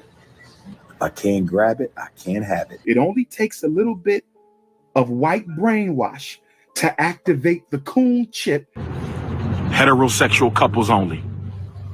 This is not a government-funded activity. I have the right to discriminate. Heterosexual couples only. Donations. Yeah. Gifts. Yeah. Honest and 50s, let's get it. I'm with that shit, so let's get it. Killing it, leaving nobody, no medics. Sound like I'm Lenny Kravitz. We're going to have a national Coons conference at FDMG. Yes, brothers and sisters, we have to have a national Coons conference. Anybody who tells you they're running for office to help somebody, smack their ass in the face. What you want to do? You want to box, nigga? You want a street rumble, or you want to get into the intellectual boxing ring? Tyler Perry. God damn, brother. Can we please consider some other movies?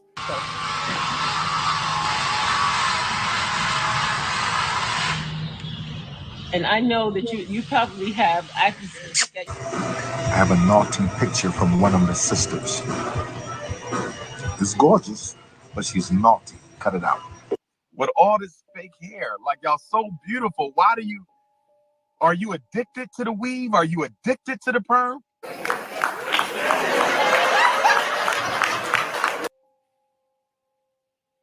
There you go. A drunk female.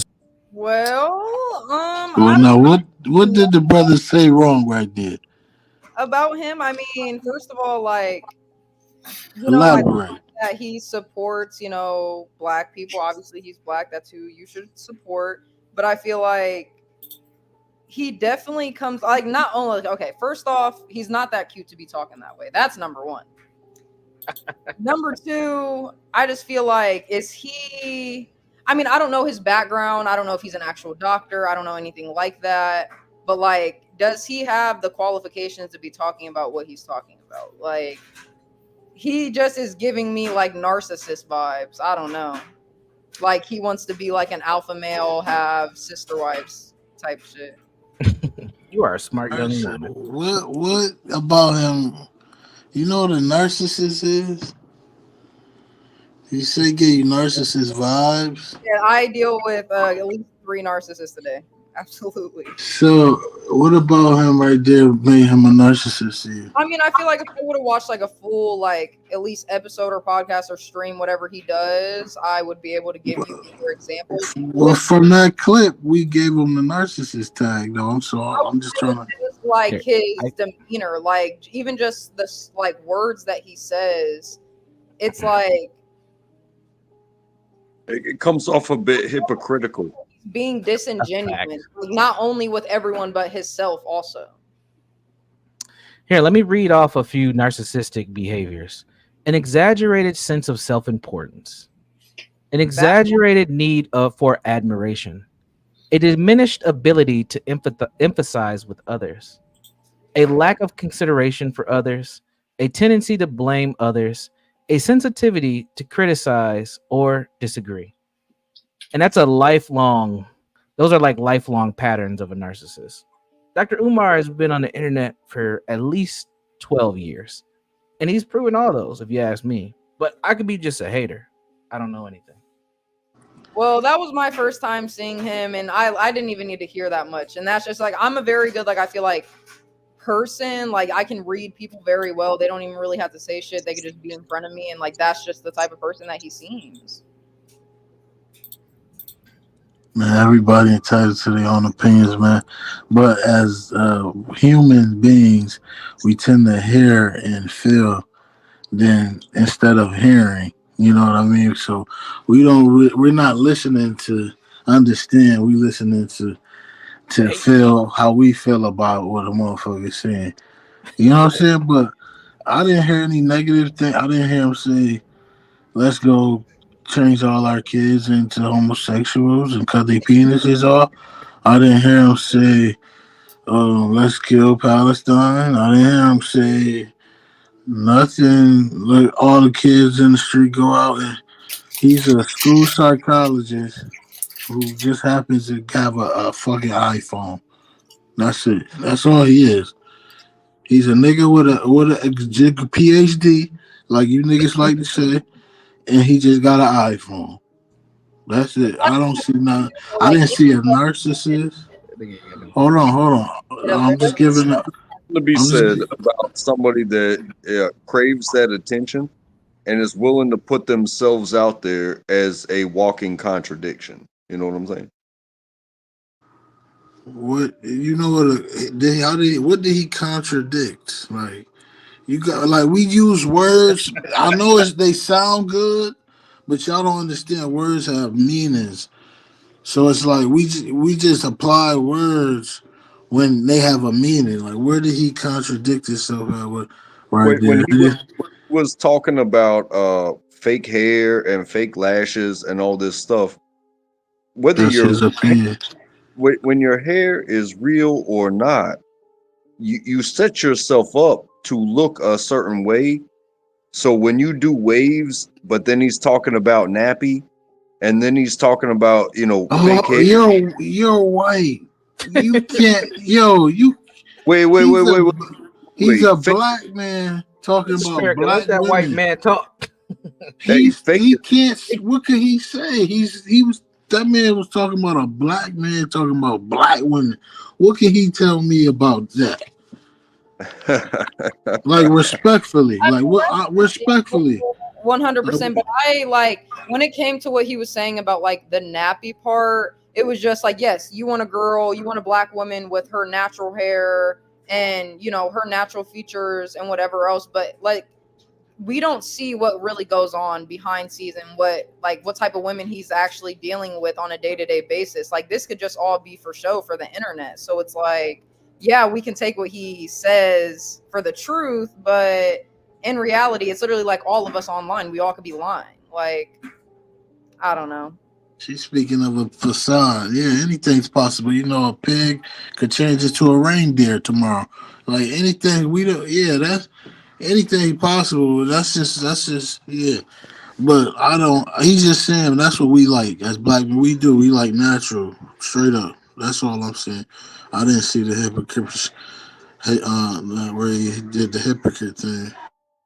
Yeah, I mean, I don't really know or somewhat agree with the hypocrisy. That's why I like if we full on like have like a stream one day where we could watch like a blown video of him, maybe I could give you some more points of how like I mean, like I said, like I'm not biased on it. Like I said, I guess what I heard a little bit as in him just defending and loving the black community as he is, but at the same time, like he just seemed very disingenuous. Like you're just doing it for the internet. That's just the vibe that I got from it.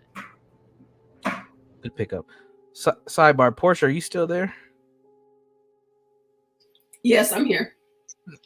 Sam in the chat and myself, we both caught something. We're hoping you caught it as well. Did you see that body cam video that popped up after the Dr. Umar video? Do you still have that tab pulled up by chance? Yeah. You should save that. It was like drunk stripper or something. It looked interesting. A drunk female stripper. I'll add it to the list. Yeah, I'll add it to the list. Oh, he went and watched it. He's already watching it. Come on, Sam. You gotta be a part of the stream, man. Jesus. Yeah, we usually do the body cams late Yeah. And well, of course, you know, because you be here for some of them, and it is so funny. But yeah, Dr. Umar.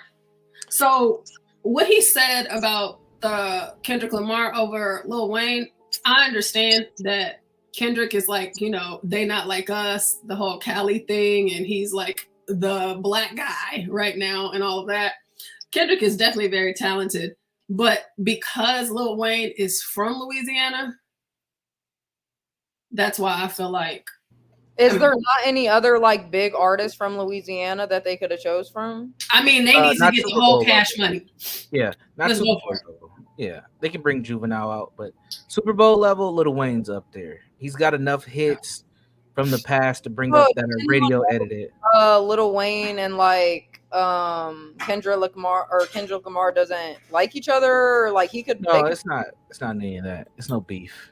Well, it's then just let's both of them up. Like, fuck it. I hope that he like explores it, because like if he did have them, but I mean, because it's like it's Louisiana. It's like, so just like it's Lil Wayne. You got Cash Money. A lot of us have y'all seen Lil Wayne? Our lives on the line. Recent performance. I don't know if I have. When he's somewhat sober, he can still perform. Yeah, but he's high and drunk all the time. I haven't seen a recent performance. Look, we're talking about the Super Bowl. We talk about the Super Bowl with a lot of eyes on it. It makes sense with Kendrick because Lil Wayne is not the Lil Wayne that y'all want to see. Yes, he's Lil Wayne, but his performance is gonna suck. So basically, right now he can't. So essentially, he cannot can't perform anymore. He barely can talk. See, I didn't know any of that. So, like, given that context, then he's got a podcast. He's got a podcast. Yeah, I was about to say, even though like Kendrick Lamar is very like he's a very good artist, I personally like even just the last song that he made about Drake. Like, I didn't really like that song, and I think it got too much hype for sure. But that's why he's performing at the Super Bowl, because that song went viral. Portia, did you hear about Charleston White getting arrested? There's a body cam. He got arrested again. Let me look. Yeah, check the link. Check the link in the back chat. I got you. Thank you so much. Oh my gosh. It's actually a great demonstration on how to engage with the police. I'm proud of Charleston. Good job. You know, I think this whole oh my God, universal. This is. Okay, I'm sorry. Y'all go ahead. I think the whole rap thing, you know, is. I mean, I don't think there's a win here. You know, putting Lil Wayne on a national audience, that's not a good look for Black America. I think it's arguing like over territorial disputes, like they're gangs. There are a lot of artists from LA. What the hell make the rappers so special that they had performed when the Super Bowl was in LA? I like Dr. Dre. I've liked some Eminem song. But just by virtue of a gang being somewhere, it doesn't make them worthy of performing at the Super Bowl. And I think they got themselves in a little trouble when they did it with Dr. Dre in LA. And now the blacks have drawn some kind of correlation there, because wherever you perform, it should be a black person's opportunity to perform if that's where they're from. You know, it's very interesting. These people claim cities, but then they don't really like America almost at the same damn time. But they Good point. Good point. They want to be, you know, headline on the most American of days, you know, in terms of sports. It's just very interesting to me. Yeah, I heard a story even from T-Pain. Now, you know what? He went back to his hometown. He reps Tallahassee, and you know, T-Pain he's a different type of character from what you see normally in the rap game, and he's doing it big. But he went back to Tallahassee for some big thing that was going down there, and for some reason it was like, hey, no.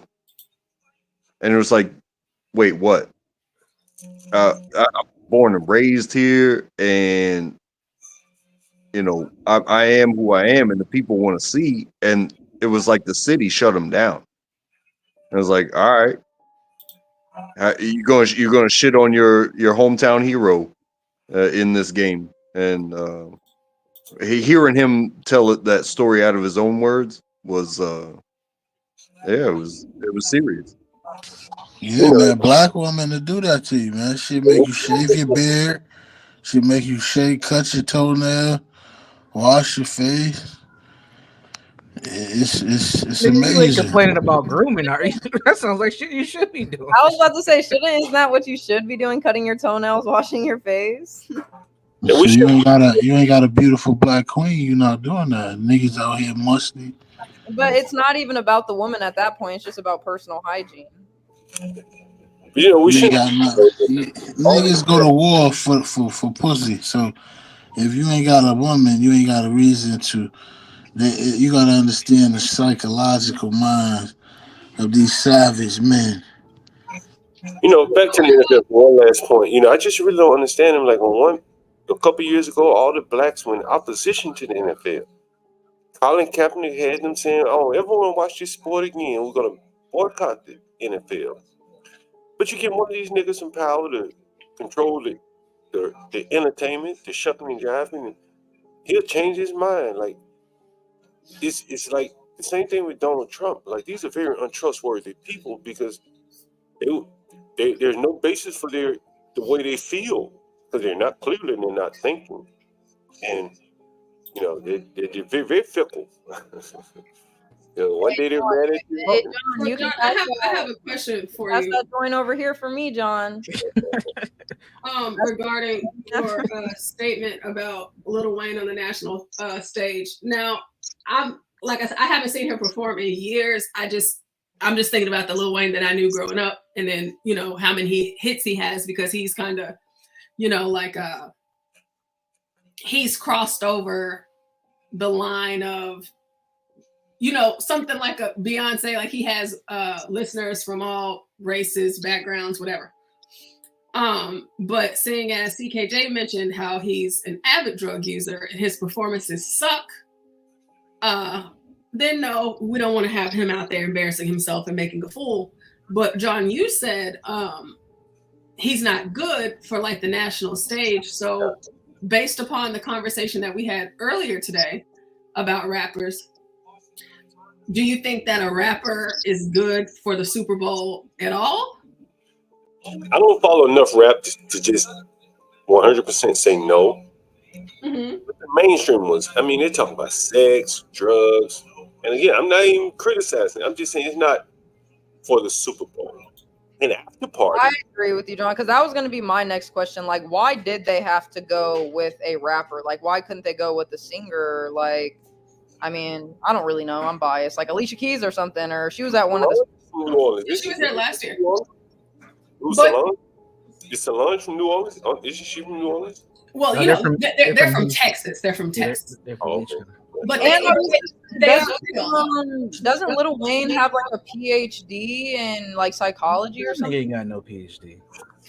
We got these honorary degrees. Them shits don't count. Let's just stop it. Well, also, I'd like to point out the fact that, Jay-Z, he's over like the creative production for halftime. And since he has been over it, everybody has been black too. So, and you gotta, I see it also from a music standpoint, and something that was mentioned about like sex, drugs, and rock and roll. If you listen to a lot of music, almost everything involves either sex, drugs, or like some sort of outlaw lifestyle. It's a fantasy in a song. Yeah, so, that's like true.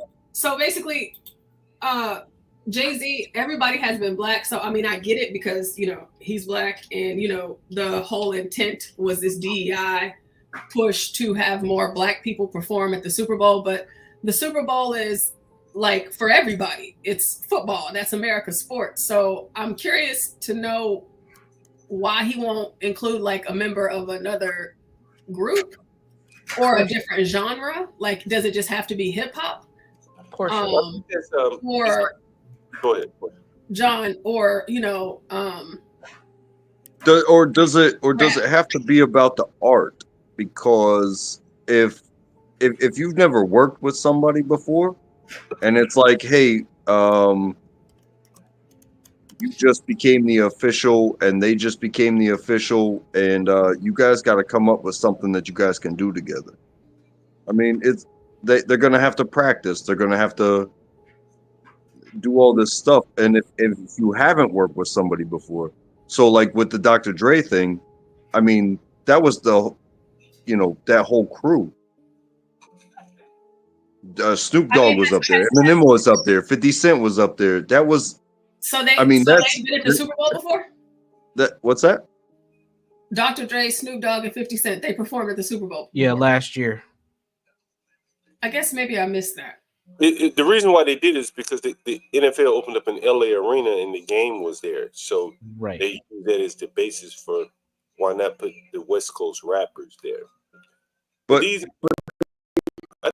was important because they had multiple performers, just like I look at the Justin Timberlake, Janet Jackson. Well, that was I'm sorry, John. It's epic. It's epic. It's epic because of the way that it ended. That's the way everybody's gonna remember it. But you took two R&B. You had to have multiple artists. So it wasn't just a Justin Timberlake thing. It wasn't just a Janet Jackson thing. But it's going to be remembered for the folly. You know what I mean? Right. So, John, can you finish, please? I want to hear what you were about to say. I bet if you to SJC, name a white artist that's hot.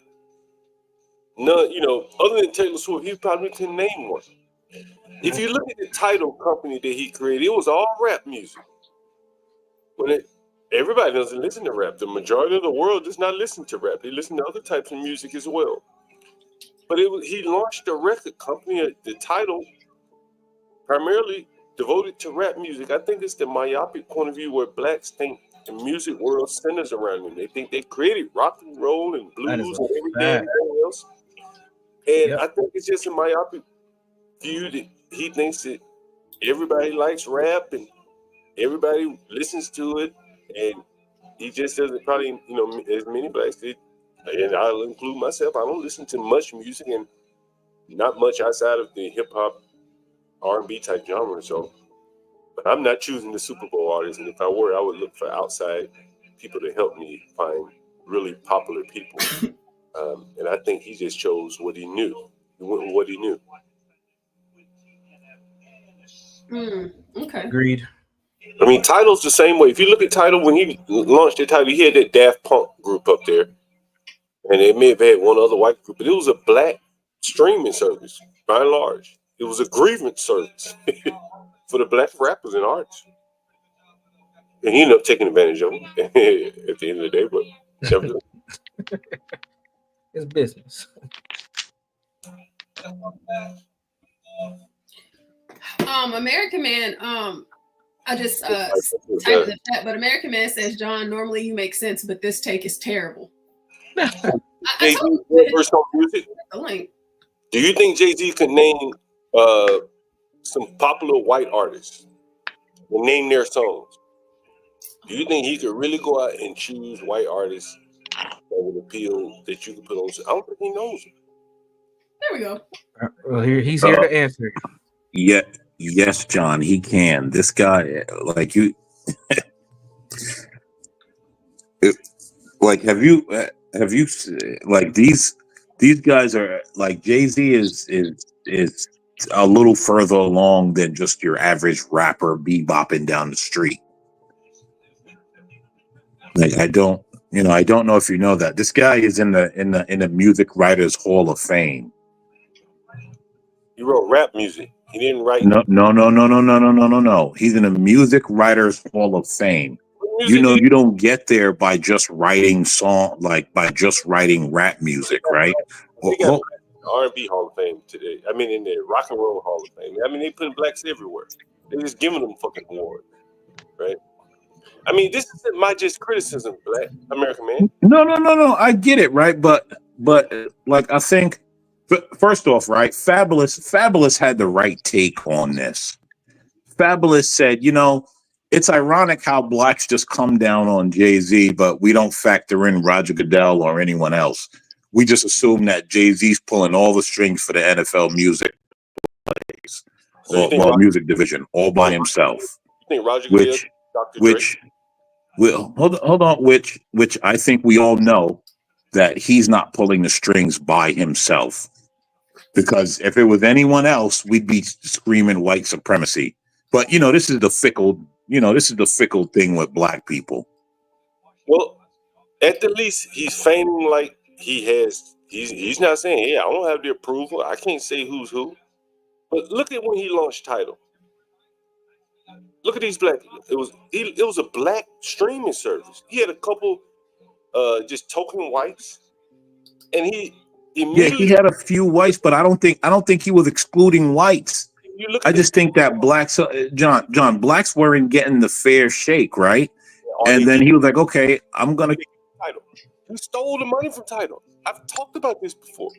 He attributed all the streams to Kanye and Beyonce, and he stole the money after telling them he was going to give them a fair shake. It's not me. I'm not the only one that said this. Other people have said it as well.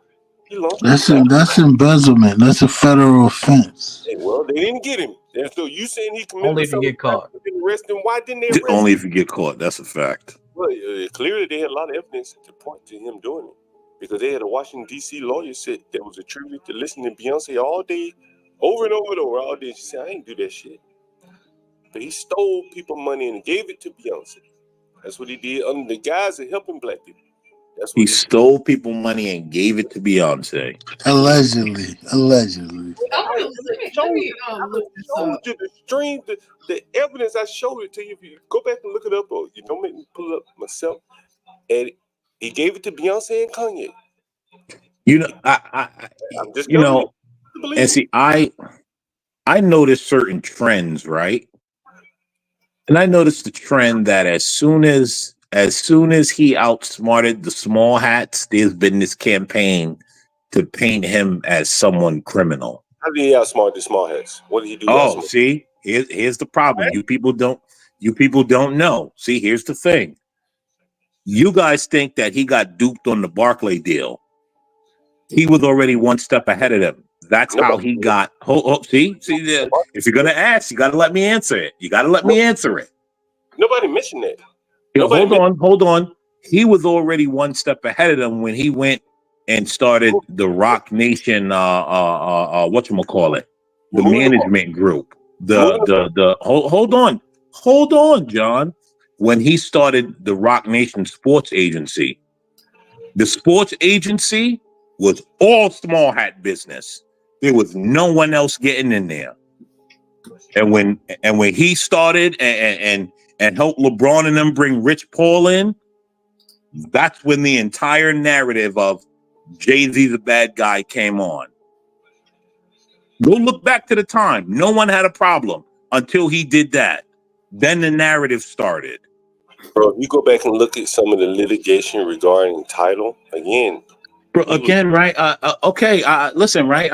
I'm not going to argue that. I'm just telling you it's ironic, right? Right. It's ironic that as soon as he got into the sports management game, getting his foot in the door through the Nets, how all of a sudden everybody started speaking dirty on him. American man. I would say when he bought that title, he got played. And if it wasn't for Jack Dorsey bailing his ass out and basically buying that Negro, he'd be broke as hell today. Jack Dorsey bailed him out. He got on that title deal. He didn't know what the fuck he was doing. He ain't no business, man. He ain't no software. Listen, Jay-Z is a hustler, man. He flips businesses. He ain't no damn software company on it. Tidal is a software company. And he ain't that. That's a flip. Whatever he invests, he made something. He went in the Tidal and he started stealing just like a nickel. Started stealing. That's what he did, right? Started stealing. He told all the other niggas follow me and then stole from him. Just like a nigga. Then he told them niggas, don't ban the Super Bowl. Don't go to that shit until the white man bought his black ass off. And then he said, hey, niggers, come dance at the Super Bowl. Man, to be honest, John, if we're being honest, guess what? I would have done it too, because the dumb niggas was going to dance for the small hats anyway. So why not get my share? between me and Exactly, man. It's If we're about being that truly paper. honest, the dumb niggas was gonna dance for the small hats anyway. John, you would have been up there too, John. They Shaking doing the your small ass hats bidding right with your now. joint So in I your would have went. hand. I went, fuck it. Yeah, let me get mine because the monkey's gonna do it anyway. Yeah, you would The have been up fuck? there with your Well, joint. the only difference between me and you is I never would have told them fucking niggas to stop performing. Right? See, that nigga ain't got no morals, no scruples. He'll tell them niggas, stop performing for the white man. And then the white man put him in charge. He said, start back performing for the white man. Niggas, stay true. If you tell the niggas don't dance for the white man, don't you be the one to tell the Stay niggas. true to what? The niggas was gonna dance. The niggas was gonna go back to dancing anyway. Don't tell them not to then. Let them tell, hey, niggas, you know you're gonna keep Yeah, dancing. don't dance until somebody black in here get paid and get you niggas in here to dance. Listen, it was gonna happen one way or another. Listen, Like man, all this niggas fake shake their morality that ass. blacks put up kills me. Yeah, niggas shake All this their fake ass like morality that strippers, black man. people put up really kills me. All I'm saying is, you This is business. Ain't none of that morals in business. Exactly. Like niggas need to stop pretending with all of that. I'm just Do everything. y'all think that y'all are partial because y'all are New Yorkers? I'm not New York. No. Ignorant and American man. Listen, right? Listen.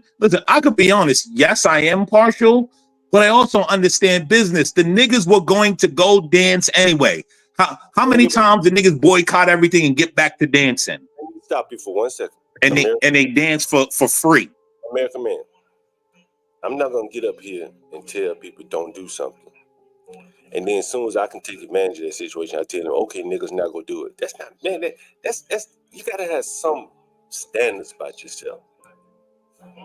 The nigga took advantage of the niggas in a situation, and that's fine. But it's the lack of morals and scruples that I bet you that he applied to his rap music business. That's why all the niggas around him broke, just like Business is business is moralist and scrupulous. Like let's not pretend like this. See again, right? This is what I say about blacks and their fake morality and things, right? There's just a difference in opinion, right? You know, again, if I felt that way, I would have said, "Hey, niggas, don't boycott." They want to tell the blacks would tell Jay-Z, "Oh man, you got to be moral, but to rob you over a nick bag." Come on. In my hometown and all over America, you've had blacks like Al Sharpton that would go and protest businesses, and then the businesses pay them niggas off, and then they go tell the niggas, "Okay, now it's okay to go back to that store because he paid me." Jay-Z did the same shit. It's just a 2024 Al Sharpton hustle. Just admit it for what it is. The niggas were boycotting. They were almost talking about not watching the NFL anymore. Then the white man went and bought back Jay-Z off and said, "Hey, get these niggas in line." And he went and did it. After telling the niggas, don't watch it anymore. Colin Kaepernick, all these niggas. Yeah, he told them don't watch it until I get control, and then whether I rob y'all or not, y'all got to deal with that. Like I'm not. Listen, here's the thing: I'm not debating any of that. Right? To be honest, I'm not debating any of that. What I'm saying is that's how business was done, John. That's how business is done, and niggas were going to go back and tap dance anyway. Interim, bro. Business is done by not. They're just not tap dancing for the small hats at this point. Listen, man, he from Marcy, man. He did the Brooklyn Shuffle, man. Man, that ain't no damn. That's what that was, the Brooklyn Shuffle, and you didn't catch it because the boy was too quick with the hands. That's all They got up out of there. Yo, listen, man, niggas don't understand, bro. That's all it was. Until it benefits him. You get it? It's a Brooklyn Shuffle. It's business. Hey, listen, no one does business that doesn't benefit them. It's like there's a stripper. Fake morality among black people where there's always got to be, oh, you got to be so moral. And none of these motherfuckers is moral. All the moral shit I hear black people talk about, none of you motherfuckers is moral. Stop pretending. So low to the ground because that's the time tag for you, Portia, right there. If you can't trust yourself, if you can't trust others to not take advantage of it, honestly, right, then why would anybody else trust you, black ass niggas that will slander me with racism? That Jay-Z nigga was slandering the same people he now working with a racism claim. Nigga, that ain't business. Nigga, that's extortion, right? You gonna go at a white person and go, call them the worst shit you can call them, knowing that you're gonna back them up in the corner and then gonna force them to do business with you. Nigga, that ain't no damn business, right? That ain't smart. That's That just sound like fair business to me, man. okay, it probably is to you, right? And that's why most of you niggas can't really get ahead, right? Because the only way you know how to do is to call a white man a racist and then have your other hand out cupped like a motherfucking saucer. Yeah, John, It don't work like that. John, and the white man, right? Well, I ain't even gonna say, right? Let me keep it to the small hat. The small hat to tell you we brothers in arms and we all good friends and we all this mean person, and at the same time they abusing you like a motherfucker. What did Leo? Hold on, John. What did Leo Cohen sit up there and say? What did Leo Cohen and let me tell you something. Ultimately, guess what's known? The black. Here's the thing about black people, John. They're gonna stab a black man in the back way quicker than they stab anyone else in the back. Let's be real. Let's be real about it. If you try to help, listen, any black person that has ever tried to help black people, guess what the black people have done to them? Let's keep it real now. I know we're afraid of the truth, but let's be honest. All I'm saying, American man, I'm gonna leave it at this. You don't want to be honest about it, John. I'm gonna tell you what I feel, what I think. It's one thing I've been okay with Jay-Z saying, "Hey, y'all niggas don't watch the Super Bowl no more. Ban that shit." That's what he said. I was cool with that, right? You don't want to watch something? Rally your people and all y'all niggas stop watching. But to come back in and take over the organization, what the niggas were complaining about, and then put the niggas to work, and then they put down all their gripes and grievances.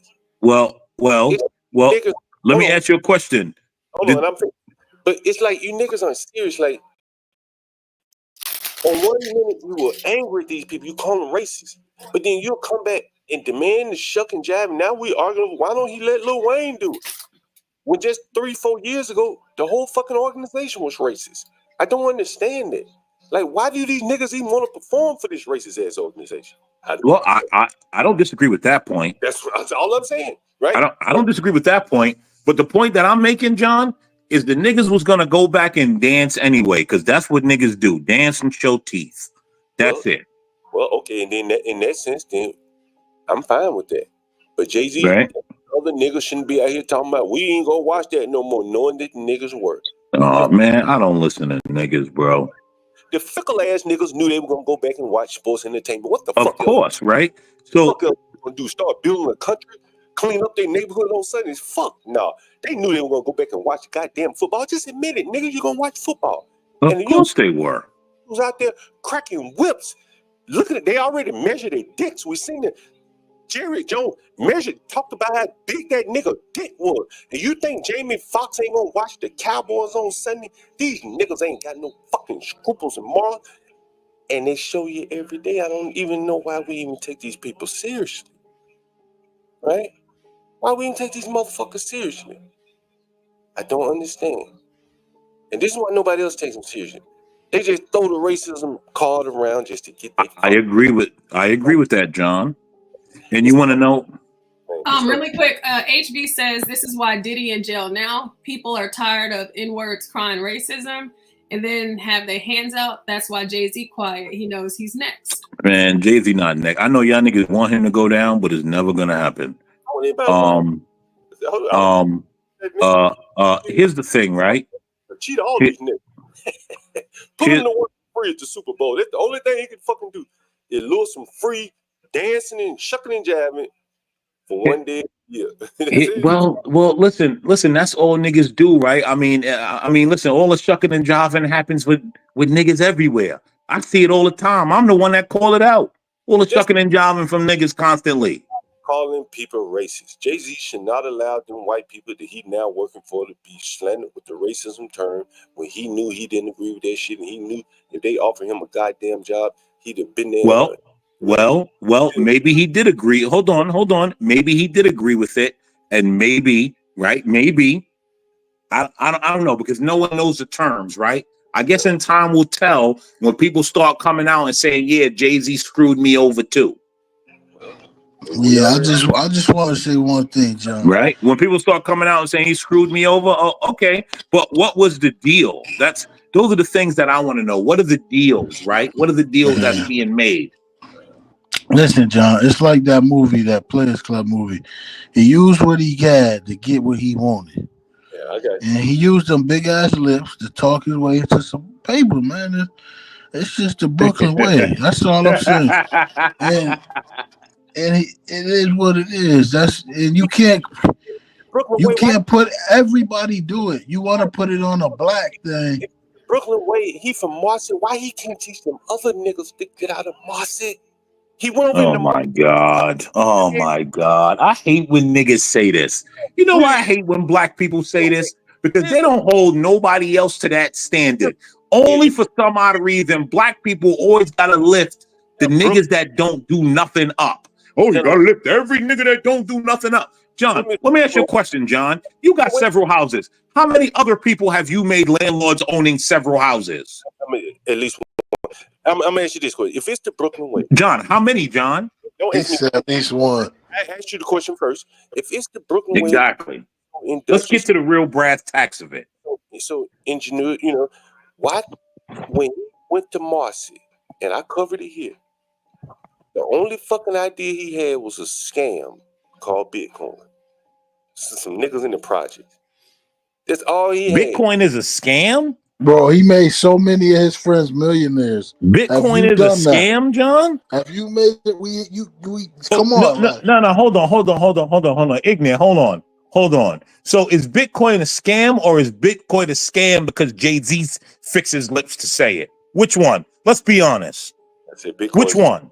I said Bitcoin is a scam, and they sent that nigga in the hood the picture scam. That's what I said. That's my opinion. Well, there's a lot of people that seem to be making money on Bitcoin. Yeah. Now, I myself don't believe in Bitcoin because that shit is weird to me. But I will say this: seems to be a lot of people. Which Bitcoin, the one thing that I took from it, which is real, is don't ever be the last person holding Bitcoin. That's pretty much what it is. Because you're screwed if you're the last person holding it. I ain't mean to get you guys derailed. Oh no, I think this is great. I wanted to comment on what you're saying, what both of you are saying. It reminds me of the Will Smith and Jada Pinkett about the Grammys and how they went on this tirade, swore up and down, ain't going back to the Grammys, F the Grammys, I'm not this, we don't trust them, they hate black people, we doing our own thing. The Grammys or the Emmys? Whatever the fucking award it was. Well, yeah, whatever it was. But they ended up quite literally going back to the Grammys the following year. And you know how the blacks were doing that fake protest, but then they ended up going back. As soon as you get a niggas award, Yeah, because the white man's ice is colder. I mean, no one's debating that.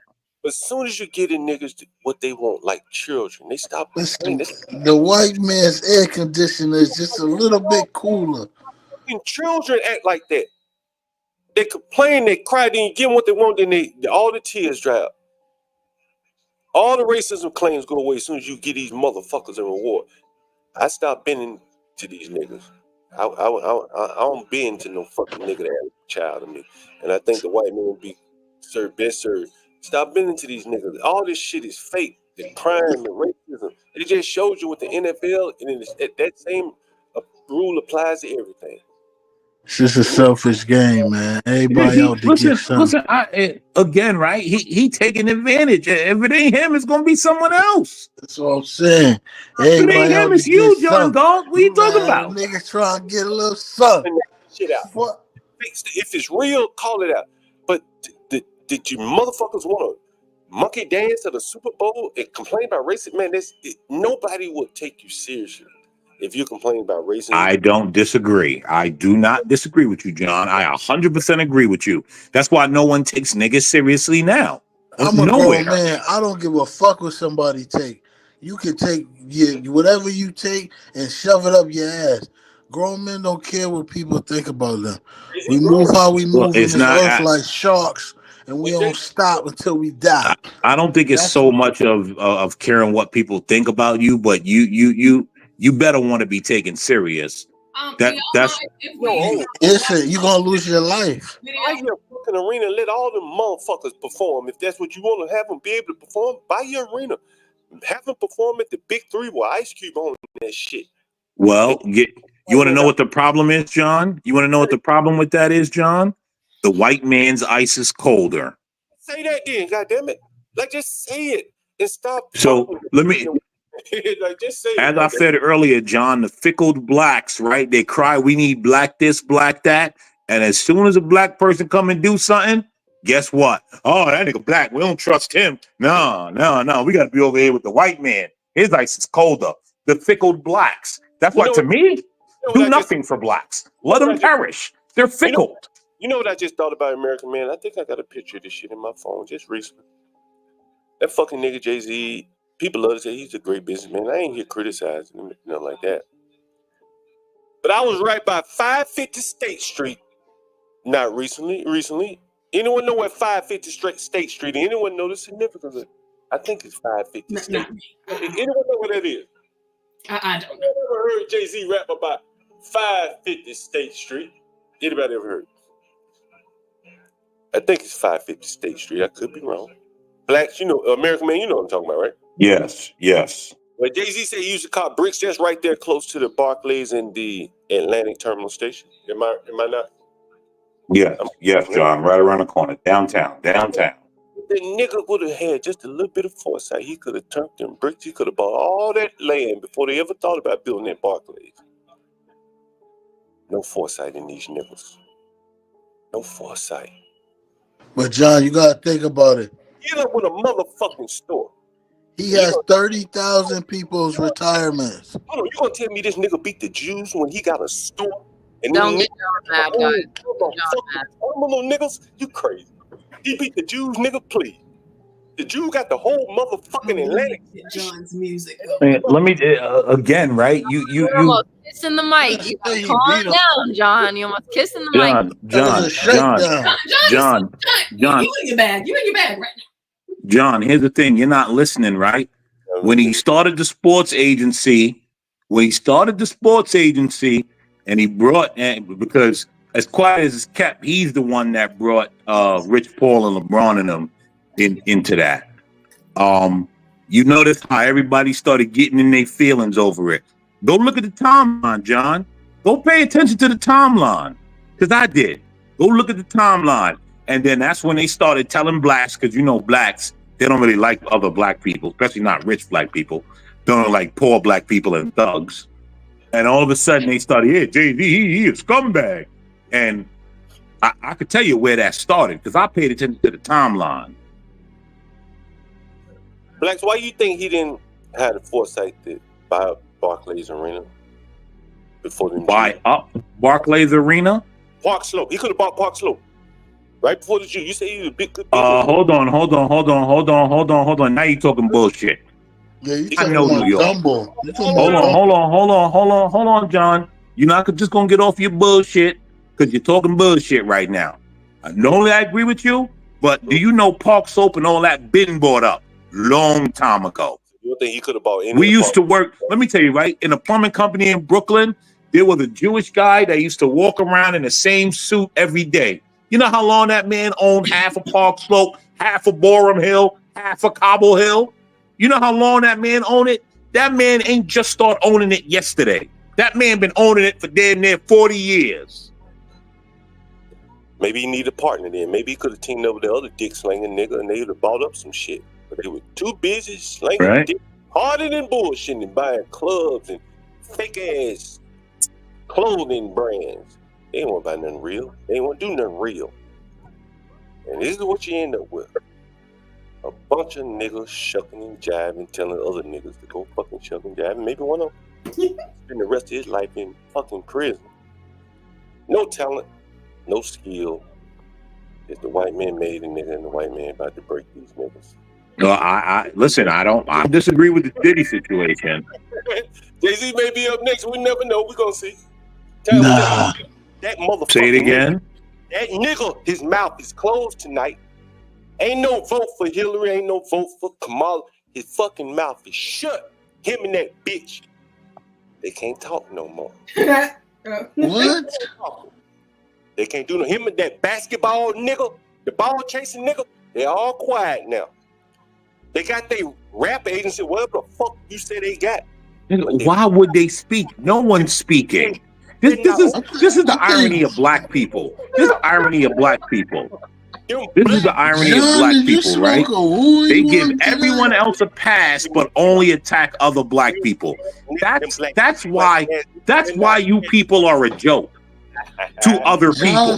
Because all the other people that you saw in those pictures constantly and at those parties, you play dumb, deaf, and blind. You play dumb, deaf, and blind. I've seen a long time. Wow. That's the reason why everybody know black people are a joke.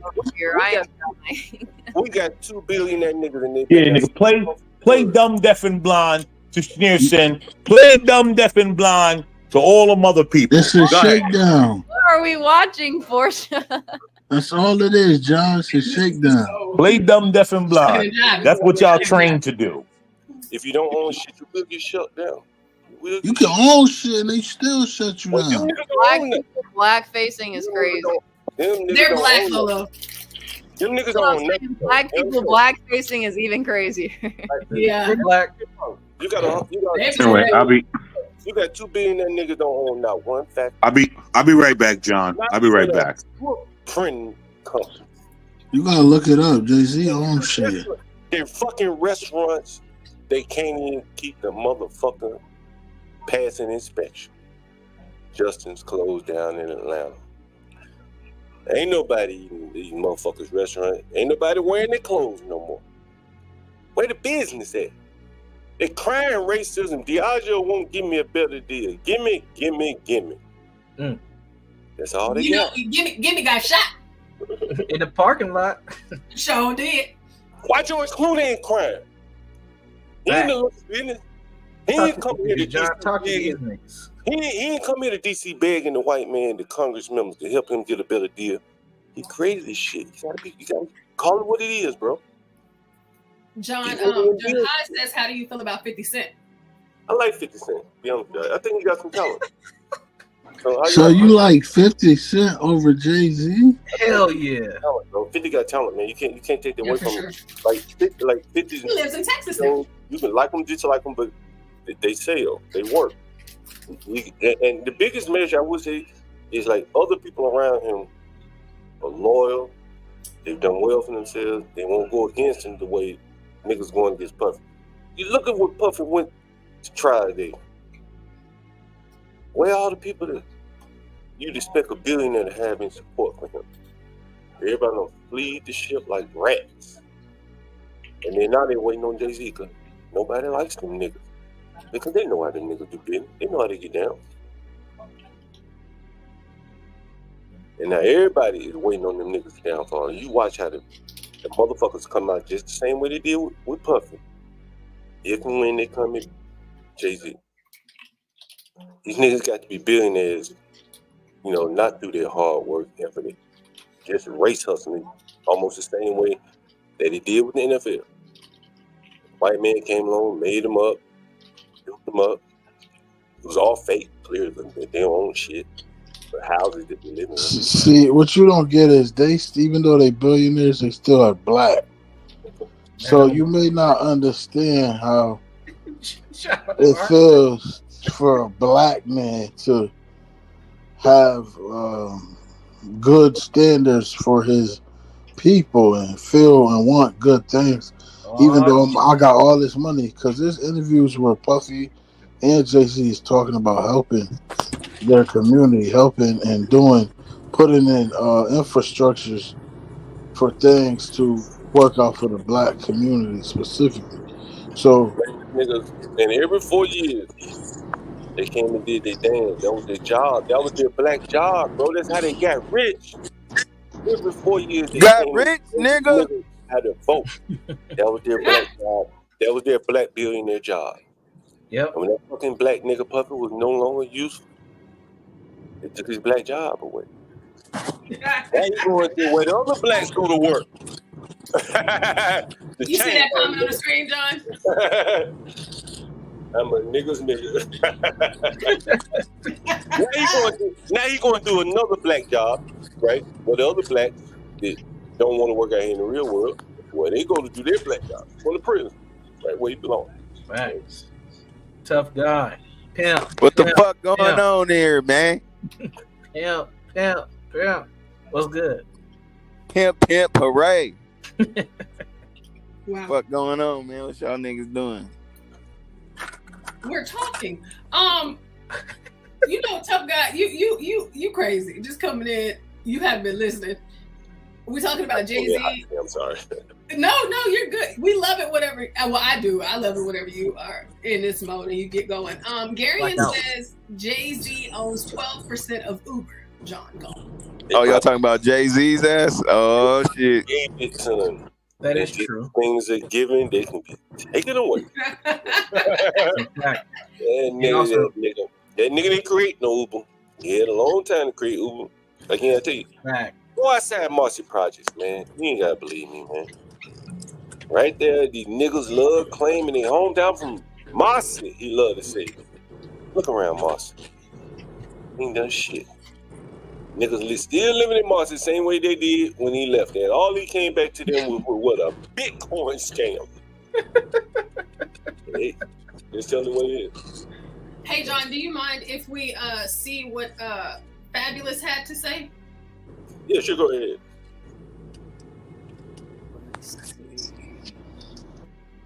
Because I'm curious. And also, I found a video that I guess I haven't watched it yet, but it's apparently doing the breakdown of what exactly happened with Tidal and how he siphoned the money off to Beyonce and Kanye West. Educate these niggas, Portia. Hey, listen, I'm listening to you. I don't know nothing about none of this. Let's see. I don't know nothing about nothing.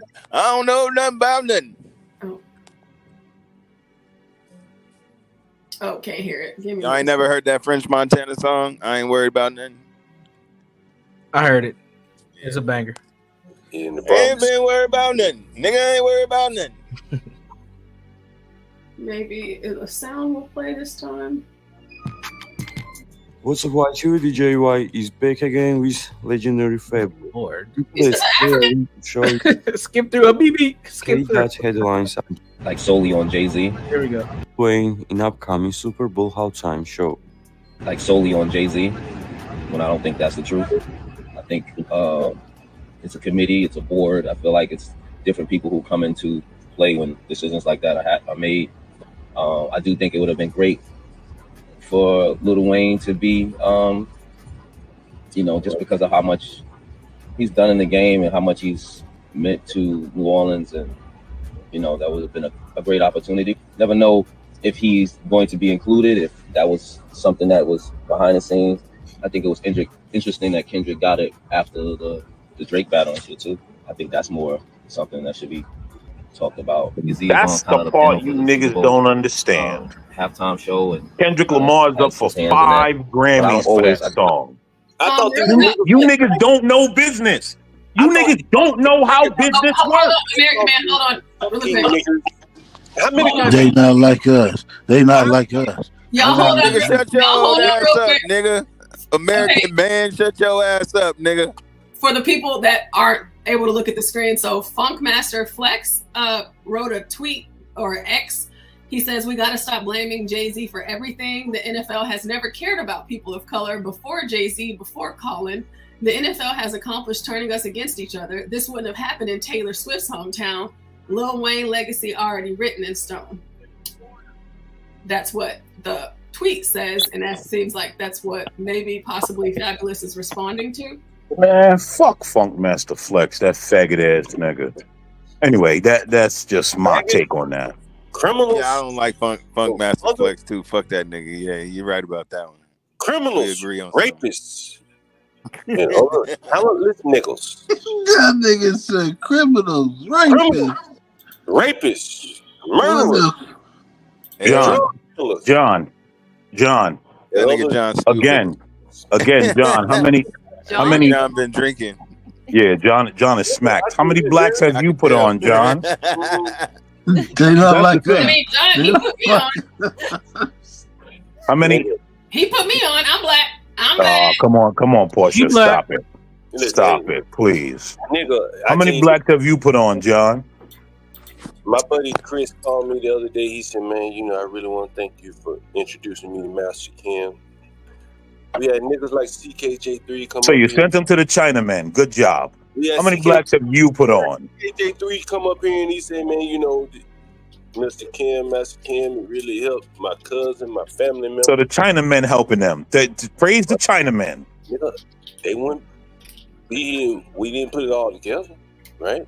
Like, shit. Praise the Chinamen. Hey, shit. Praise the Chinaman. CKJ3 and my buddy Chris. Right? That's worth, it means something to me. It may not mean much to you to help other people, but it does mean something to me. Right? And I ain't gonna get out here and scream about racism and none of that bullshit. And if I do scream racism, my damn sure ain't gonna turn around and fuck with the same people that I scream racism at. I don't want to do that person for you racism. I don't disagree with that point. Like doing it, and I tell you, it makes you not trust him. Instinctively, you're like, hey, this motherfucker could pull out the big joker, his racism card on my ass. And there's nothing else I can do but back down and let this son bitch extort me. And that's some disgusting shit to me. Be a nigga, I'm gonna show you that I've told you about this sue people and now you don't. John, how does that? I don't get it. That's business, though. What do you think politicians do? Hey, the politics ain't business.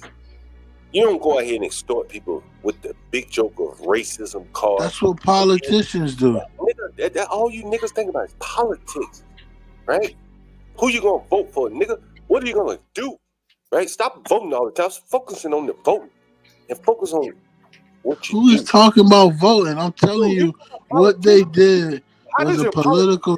How does a politician become somebody you got to vote for, right? Do some things, is what I'm saying. And when you do things like what Jay-Z and all these niggas do, just suing people for racism, screaming racism, then turn around with their hand out like a cup, demand that the white man pay him, it's disgusting, bro. It's fucking, I don't even know how Jay-Z looked them white people in their face when he walked in the NFL offices after telling the white people they racist and they hate black people and it's a racist organization, then he go and take a paycheck. It's easy to tell them that when they making $300 million off of you and only giving you $2 million. Is that what do you mean? That's what I'm saying. Like, for money, nickels, a rich ass nigga working for a racist company. He ain't gotta do that. He could go build his own fucking company. Do like Ice Cube, nigga. Build your big three. Work your way up. If you think these motherfuckers is racist, you won't do that. He'll take a paycheck from them instead. That's some sick shit, man. Who the fuck won't deal with some people like that, man? Disgusting, low life ass nigga that'll call you racist. Man, that's fucking disgusting. Nigga, I'd rather go hungry before I call a racist motherfucker racist than beg him for. See, and that's why he got big. I started, John. I started that. I'm sorry to that. Nigga got enough money. That nigga. I don't disagree, John. I don't. Here's the thing, John. I don't disagree with you on. Hold on. Let me finish. That nigga got enough money. So now he ain't have to fuck with racist white people that he talking about. But he do. That's what's so fucking disgusting about these niggas. You gonna call that man racist, then demand that man let you in his store and all that other shit. Nigga, go build your own store, right? Go build your own NFL. You a billionaire, nigga. But you know he can't do that shit. The white man made them niggas. Again, how you get to be a billionaire and ain't got one fucking asset that make you money? Look at the white man made that nigga. Puffy ain't got shit but houses that he fucked off of. He ain't got no fucking factories, no buildings. Ain't nobody paying that nigga no rent. He ain't even the urban landlord. Nigga, they put me in jail. I still be able to collect rent out this motherfucker. I still be able to collect rent. I still be I don't disagree. Like I said, the fact is the fact. Universal Jones, could you please read the comment that's on the screen, sir? play drums. Sure. my Nigdard is picking up unusual large traces of niggardly. According to the Jigaboo theorem, we could be approaching dangerous levels of absurdity. Sam, your Nigdard is activated, sir. It is activated. The Nigdard. That's a good one. You gotta use that. You gotta do something. I'm on the other side of the town. I'm in a nice part of town, Sam. Maybe I have to act of it. It does something to me when I come to a nice part of town. I'm gonna finish playing this. Hey, Media Me. I do want to probably put out there. I don't always think You're really nice. like the decision is one-sided. Like people are just. But I guess if you're the face, if you're the Jay-Z of it, then that's why people can. Now let's talk about the latest buzz in the entertainment world. Charlemagne the God, yes, the one and only from The Breakfast Club, has made quite the statement. He recently thanked Rock Nation and Jay-Z for, get this, blocking Taylor Swift from performing at the 2025 Super Bowl. And who's headlining instead? None other than Kendrick Lamar. Seen anything like this in my life. Ever. Wow. Okay? And all of y'all upset, just remember one thing that we all can collectively be happy about as a culture. What's that? Just be happy we didn't get Taylor Swift. Thank you, Bro, Rock drop a Nation, bomb for that. for Drop a blocking bomb for that. Taylor Shake it Swift off. Don't once again. She's been once again every year. It's gonna happen. I normally don't. I normally don't. You know. This mook ass Charlemagne's nigga. comments have sparked quite the conversation. He said, and we quote, "Thank you, Rock Nation, for saving us from a Taylor Swift Super Bowl performance." Now, why would he say that? Is he just stirring the pot, or is there more to the story?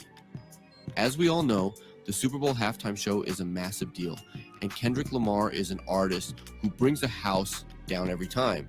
But imagine if Taylor Swift had been the headliner. What would that have looked like? Pop anthems, glitter, and maybe even some surprise guest appearances? Charlemagne's humorous take on the situation has fans divided. Some are laughing along, while others are questioning the validity of his claims. Did Jay-Z really have a hand in this decision, or is Charlemagne just having a bit of fun?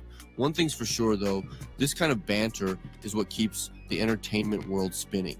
Whether you're Team Kendrick or Team Taylor, you've got to admit Charlemagne knows how to keep things interesting. So grab your popcorn, because this Super Bowl saga is far from over. Stay tuned for more juicy updates, and remember, in the world of hip-hop and entertainment, for more juicy updates. Wait, what does it say? Oh, Nicki Minaj. Hold on, I'm gonna have to go find. I'm gonna go find this on Twitter because I'm pretty invested now. Y'all go ahead.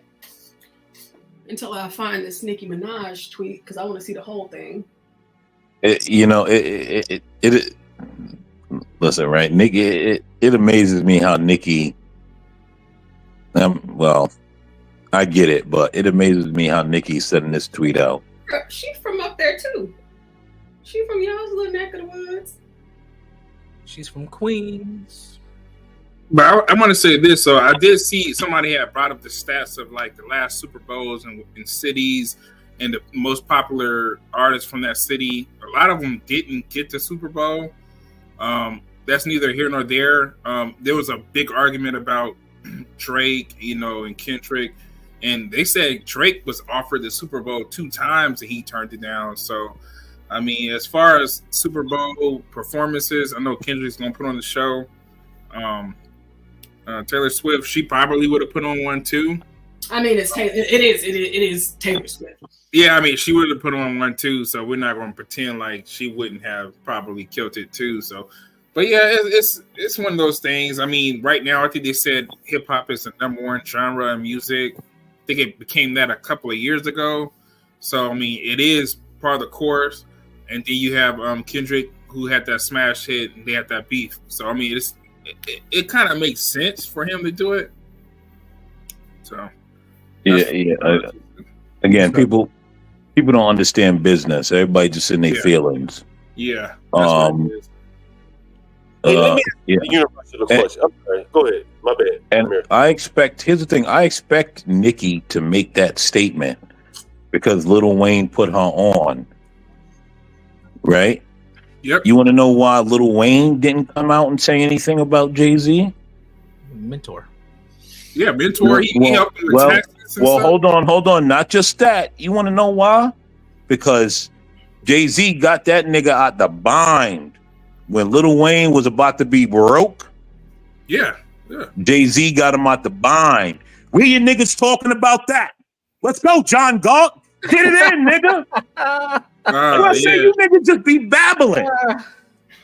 Yeah, no, that's a fact. I think Wayne was the correct me if I was wrong. $8 million in tax debt or whatnot. What I can speak on is this. It was like 10 million. Did I remember Lil Wayne or something? I don't want to talk about this shit anymore. It's kind of silly. But him saying that basically he tried to steal him from Birdman. I do remember Lil Wayne saying that. And again, it just goes to show you the unscrupulous nature of these niggas. They say they're friends and they steal from each other. Yeah. They steal from me. That's part of the game, man. But John, let's talk about Jay-Z getting Lil Wayne out of tax debt when Birdman robbed him. Let me focus on. Okay. You don't want to talk about that, right? You don't want to talk about that. Now you're dumb, deaf, and blind again. Okay. I'm glad you mentioned it. Another nigga robbed him. A nigga that he said was his son robbed him. Well, them niggas is gay anyway. Another nigga that robs people too. The blacks really had nowhere to go, it seemed. A bunch of robbers and thieves, crooks and killers. And I guess we must add to the list pedophile motherfuckers now. Homosexual, pedophiles, thieves, crooks, and killers. Where the pedos at? And that's business to these niggas. Can we talk about Lil Wayne kissing Birdman on the lips? Yeah, can we talk about that? American Man. Oh, we don't want to talk about that either. That's black music. That's some New Orleans, DC shit they was on. I'm going to read a little bit of this. Yeah, I know. We don't want to talk about that.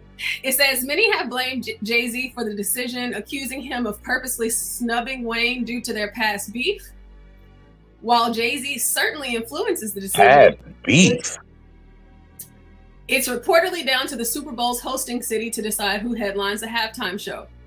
Wayne and Jay-Z have hit out at each other over the years, although they seemingly squashed their beef in 2015. However, things got particularly messy when Nicki Minaj seemingly suggested that Jay-Z's longtime hatred for rapper Birdman, who signed Wayne to his label in 1998, a decade before stating that Wayne was a better rapper than Jay-Z, influenced his decision to choose Kendrick as the halftime headliner. Let's see. As you're probably aware, Nicki and Wayne have been close for decades. They were both YMCMB artists, along with Drake and others, and have collaborated numerous times over the years. Nicki tweeted, denying a young black man what he rightfully put into this game for no other reason but your ego. Your hatred for Birdman, Drake, and Nicki got you punishing Lil Wayne? Lil Wayne? The GOAT? Nola, what's good? Eminem stood firm on having 50 Cent come out. A white man. Shit sad. House N-word tings. But it's good for them. No loyalty.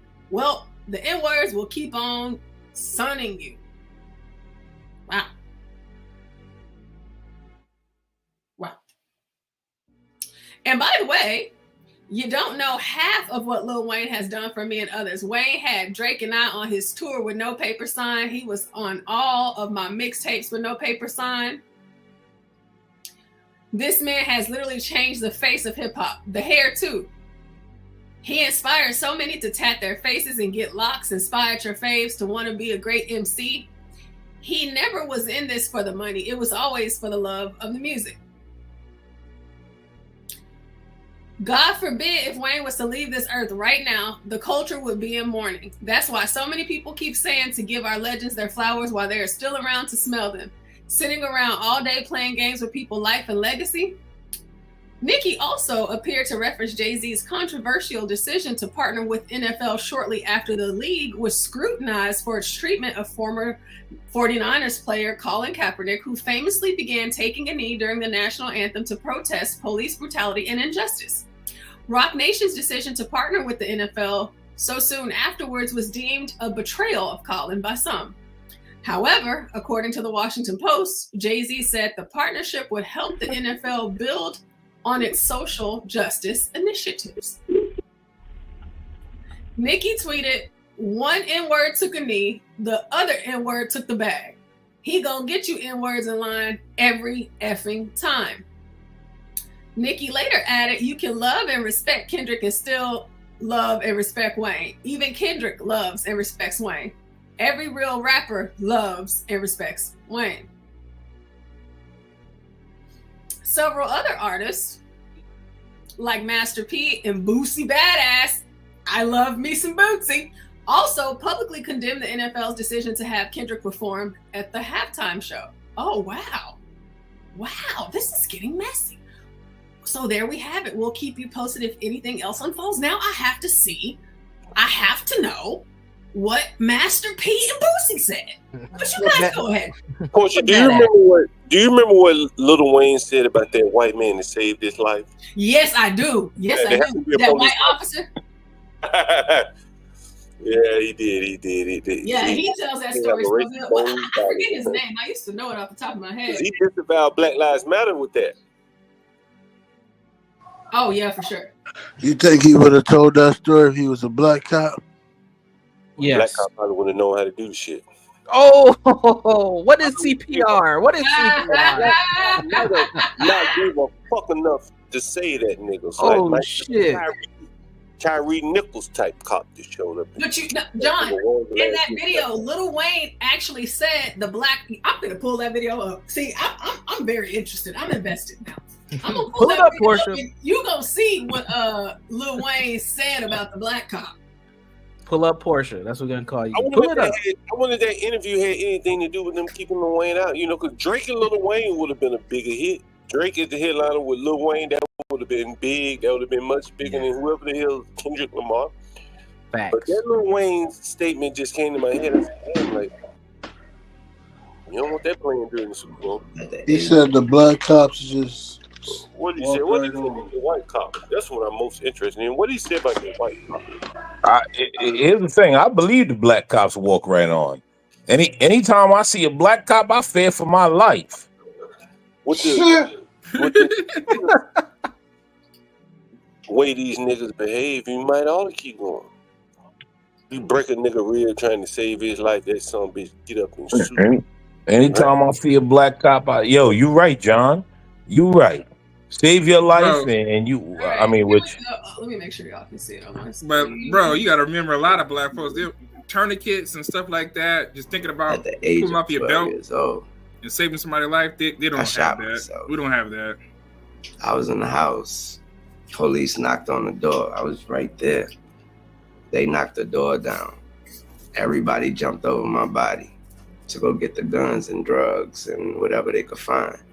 It took one guy to stop right there and cuss everybody that hopped over me out. Like, what the f are y'all doing?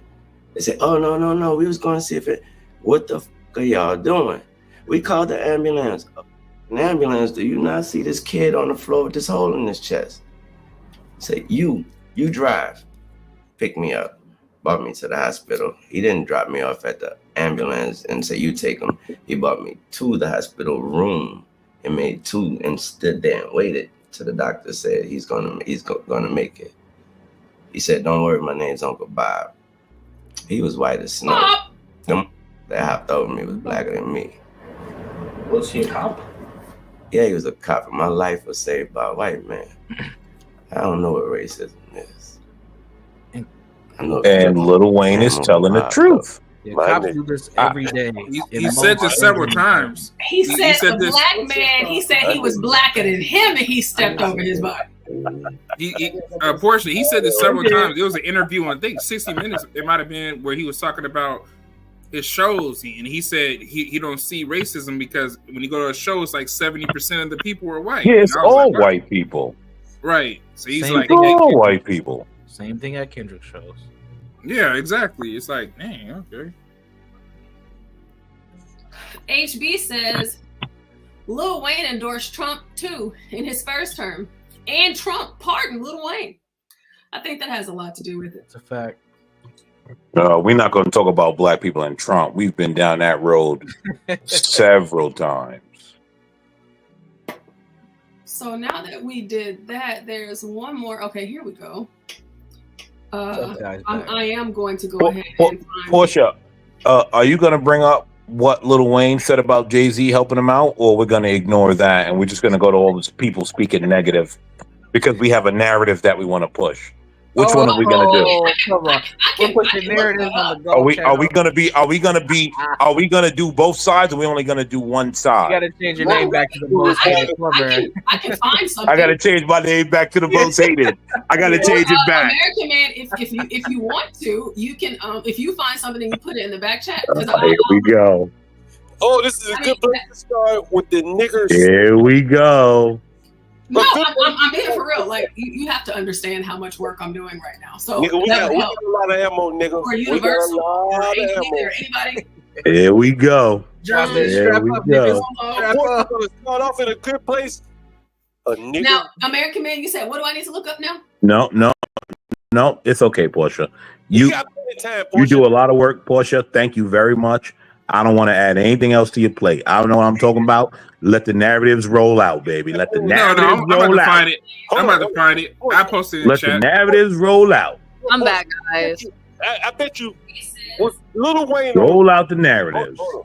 Was Lil Wayne on title when Jay-Z was stealing from But I everybody? might have to go. Actually, I do have to go. Listen, it's actually hilarious. My parents are arguing about Kamala and Trump right now, and I'm trying to.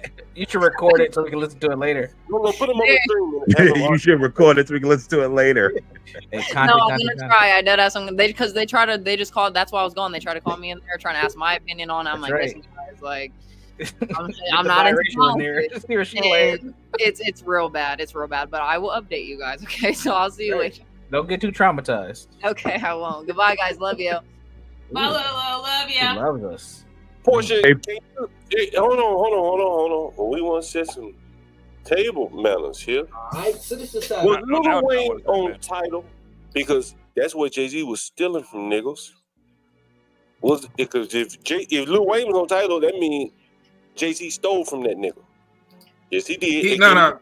This is before. We talk about 2000. This might be 2012 or something. If Lil Wayne was on title, Jay-Z was stealing. There's no way around, right? So if Lil Wayne was on there, if anybody can confirm, because I will,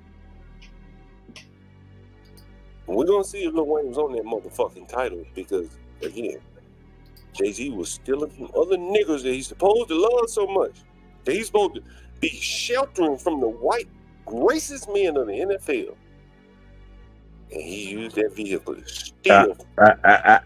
I appreciate. Listen. I appreciate your passion, John, but I think you might be going a little too far. Was Lil Wayne on title? I do not. I don't know if he was actually signed to them. I know his music was played on title. I mean, he was on it. If this video that Portia's gonna play details the fraud, you're gonna see for yourself that nigga was stealing from the people that he started the company for. You probably don't know about this, American Man, but I was always fascinated because again, I'm a software developer, and when I said, "Damn, this nigga bought a software company," what? Never made sense to me. So, Medium E, thank you for finding that clip. I found another clip too, and I'll play the one that I found after the title video.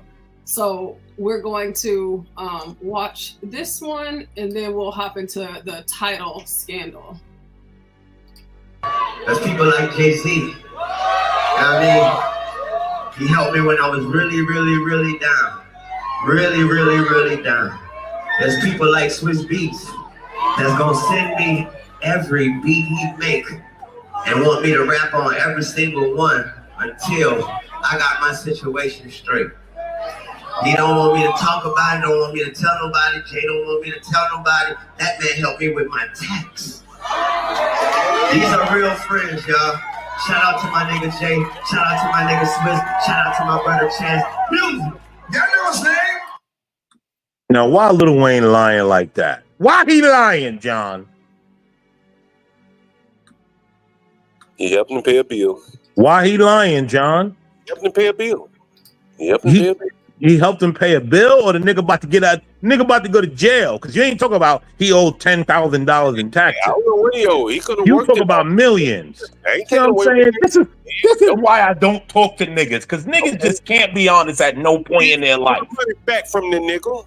Let's see where he stole the money back from the nigga. Under the guise of doing something for him, he stole the niggas that he put this fucking. There we go. This is why I don't deal with niggas. That fake morality shit niggas got going on. Hey, I called the nigga the other day on the stream. Is John drunk? No, I ain't drunk. I called a nigga on the Of course he is. Hey, man. I called a nigga on the stream the other day. Y'all don't stop hating on John. This fake morality bag he is. No, I'm not hating on him. Just asking. It's because he's eating his mic. So This why niggas don't like me, because I'm too honest for y'all. I don't tap dancing with none of y'all niggas. I tell the truth it is. And this is why the niggas and the whites, my customers, do like me. Because I put that motherfucker on the stream the other night and he said, how long you been my tenant?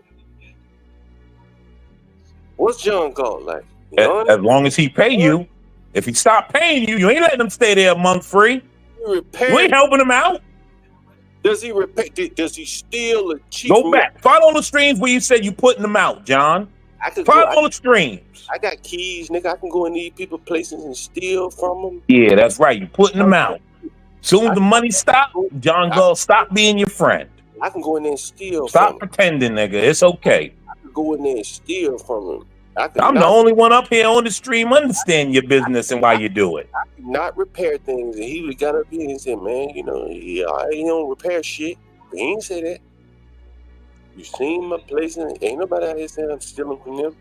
But people, Portia gonna show you, these niggas stole from people under the guise of helping them. This is for the artists, he said. And then that nigga got to steal it. He reverted to the mean, as they were saying, financing. He went back to who he normally was, a street nigga, a hustler. John, Hustlers don't really build teams, man. They he basically is on title. They one-man army. Was there Lil Wayne on there? It says, in June 2015, Lil Wayne became an artist and co-owner of Tidal and released the track Glory exclusively on the service. So he's still Lil Wayne's albums, The Block is Hot and FWA, are available on Tidal. Other Lil Wayne songs on Tidal include A Milli, Ice, and Ain't Gonna Answer videos. Lil Wayne has several videos on Tidal, including Lil Wayne Live Session, Car Test, and a performance on Tidal X in 2018. Features. Lil Wayne is featured on several songs on Tidal, including God Did with Rick Ross, Jay-Z, John Legend, and Friday and Sunshine with Childish Gambino. So he is he's a co-owner and he was on Tidal. So yes. He stole from the nigga. At the end of the day, we all must agree. And Birdman robbed him of everything. So two niggas robbing each other. Okay, shit. Birdman robbed him of everything.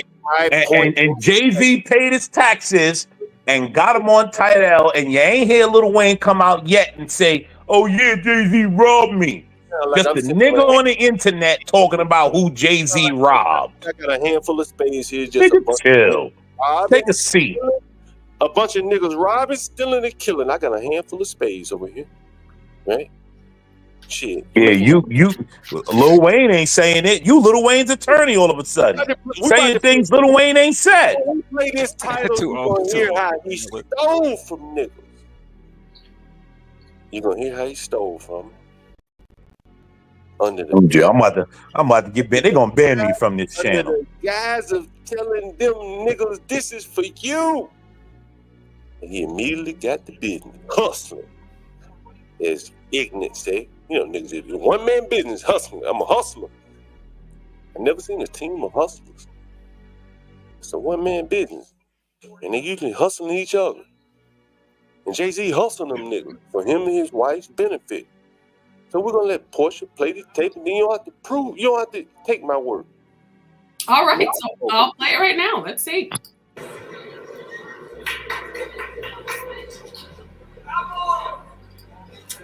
Hello and welcome everyone.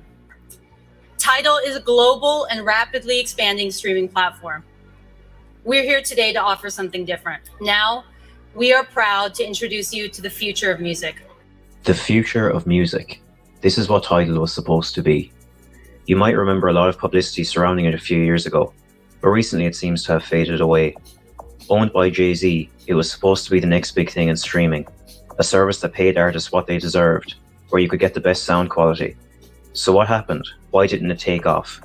Let's have a look at why Tidal failed in its grand ambitions. Tidal wasn't actually founded by Jay-Z.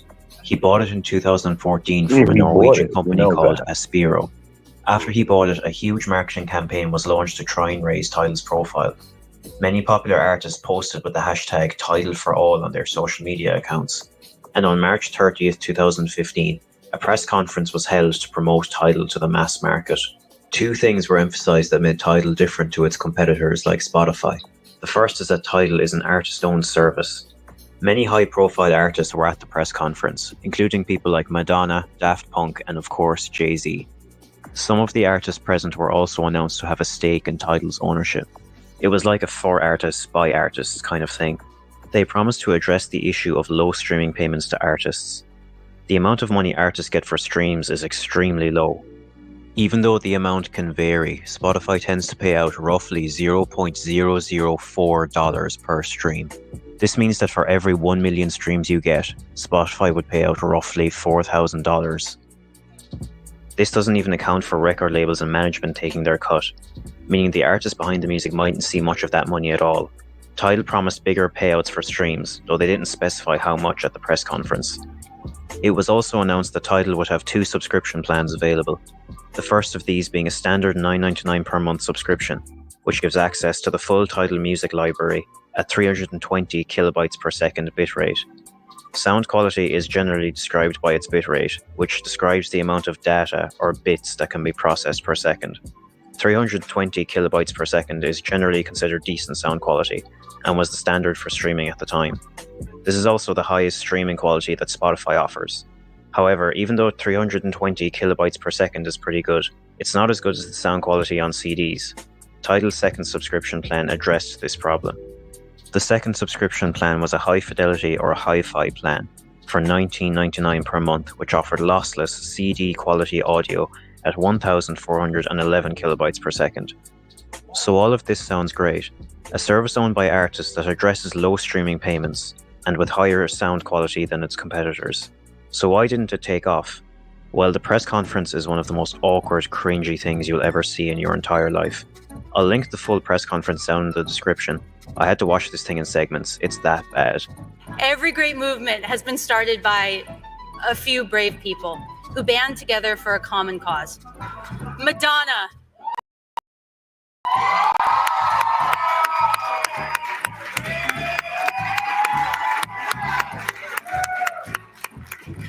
Well, that is feeling like a graduation, a little bit like da da da da da da, right? But in actuality, it is a graduation, and that's a really powerful thing. For today, we announced the launch of Tidal, the first ever artist-owned global music and entertainment platform. Yes! Tidal is supposed to be this streaming service that pays artists more for their streams, and everyone on stage is arguing they should be paid more for their music. But all of these people are also super successful millionaires, not struggling artists. It just didn't really add up, and it came off as a bunch of super rich people asking for even more money. After the press conference, Ben Gibbard, the lead vocalist for the band Death Cab for Cutie, criticized this approach, saying, "If I had been Jay-Z, I would have brought out 10 artists that were underground or independent and said, these are the people who are struggling to make a living in today's music industry." I think they totally blew it by bringing out a bunch of millionaires and billionaires and propping them up on stage and then having them all complain about not being paid. Jay-Z's approach to this issue did not go down well at all, and contributed to Tidal not being an immediate success. The hi-fi price point of $19.99 was also criticised. Even though Tidal offered a $9.99 per month subscription with standard 320 kilobytes per second quality just like Spotify, the hi-fi tier was emphasised as one of the aspects that made the service different from Spotify. There are a number of problems with Tidal's approach to the more expensive tier. The first being that it overestimates how much the average music listener cares about a really good sound quality. Most people don't have the expensive headphones or speakers required to get the most out of the better sound quality, and even if they did, many people wouldn't notice the difference between 320 kilobytes per second and CD quality audio.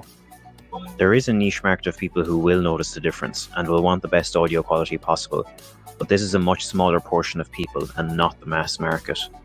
Spotify also managed to dominate the streaming market because you can use it for free if you want to. The audio quality will be lower and you'll have ads between songs, but the option is still there. This strategy of allowing people to use the service for free and then making the ads just annoying enough to where you don't mind paying $9.99 a month worked really well for Spotify. Tidal couldn't use this strategy because you have to pay for the service, and because they were emphasizing the hi-fi tier, which is more expensive, all people saw was a subscription service that was super expensive, being marketed by super rich musicians asking for more money. Breaking into the streaming market is a very tough task, and Tidal completely shot itself in the foot with this awkward, badly handled press conference. Subscriber numbers were low and the service didn't take off. Wow!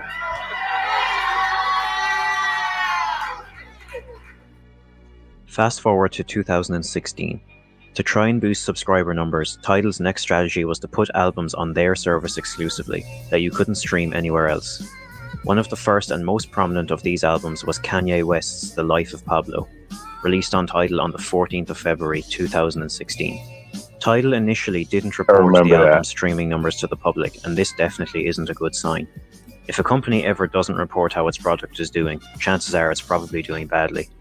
However, by the end of March 2016, Tidal reported that The Life of Pablo had been streamed 250 million times in its first 10 days of release, and that they now had 3 million subscribers. These numbers seem pretty good, especially for a smaller streaming service that's just started up. But these numbers aren't what they seem, and there's some strange manipulation going on behind the scenes. The Life of Pablo didn't stay a Tidal exclusive forever, despite Kanye claiming that it would never leave Tidal. The album was released on other services on April 1st of 2016, and it was only after its release on other services that Tidal reported its streaming numbers.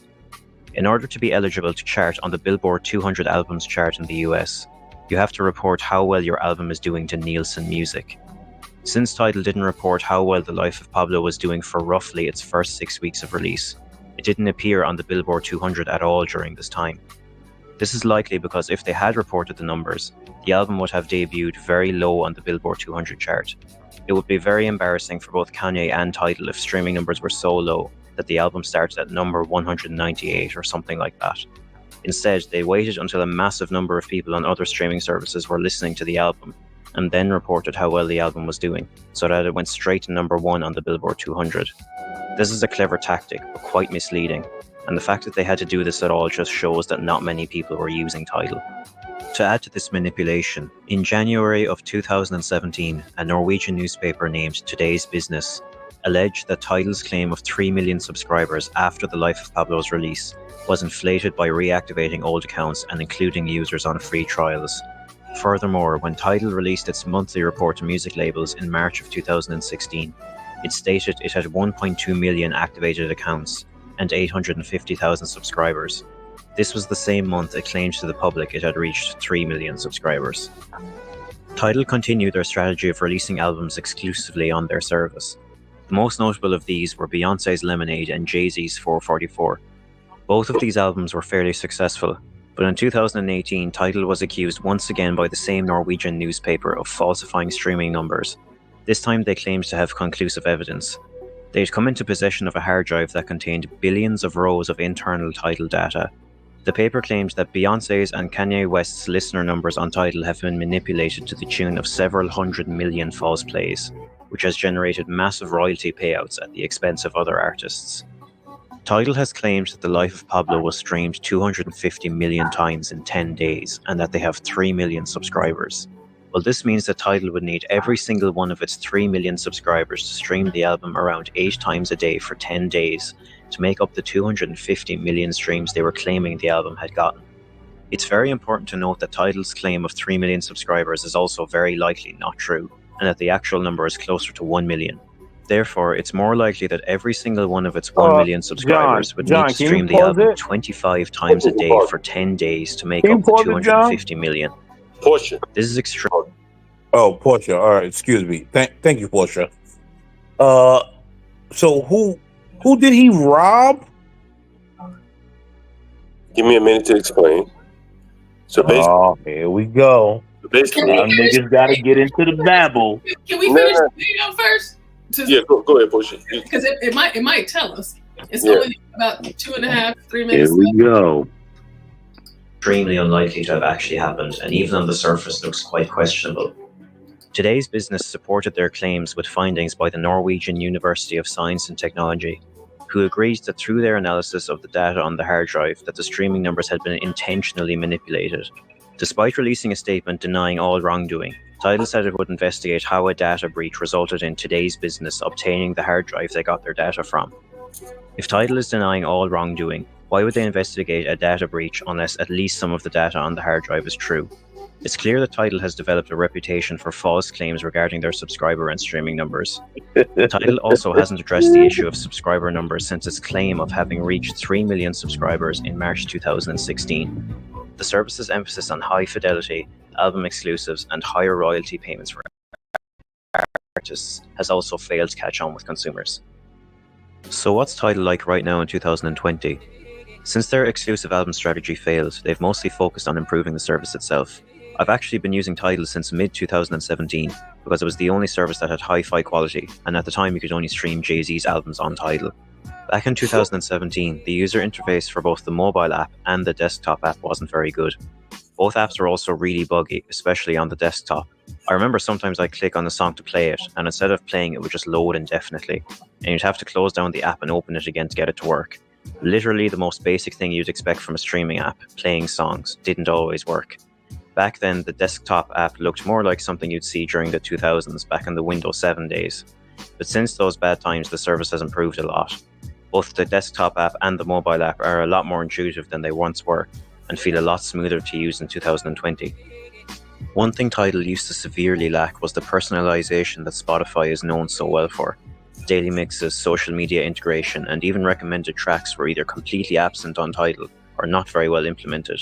But since then, they have implemented these features. The service is particularly good for keeping up with new music. On the homepage, recently released tracks that the service thinks you'll like are recommended to you. And there's also a Releasing Tomorrow section, highlighting artists planning to drop music the following day. Overall, it's a very good streaming service now in 2020, but the time for Tidal to be one of the biggest streaming services has definitely passed.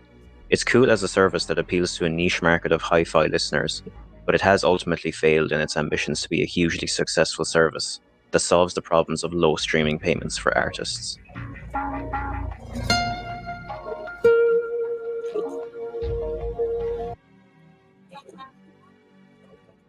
So who did he rob, John? And if we're listening to that, hold on. If we're listening to that, it more feels like the consumers, right? Now, I remember when this came out, and again, right, this is the fickle nigger mind. We want black. We want something black. And as soon as they get something black, what do? The white man's ice is colder.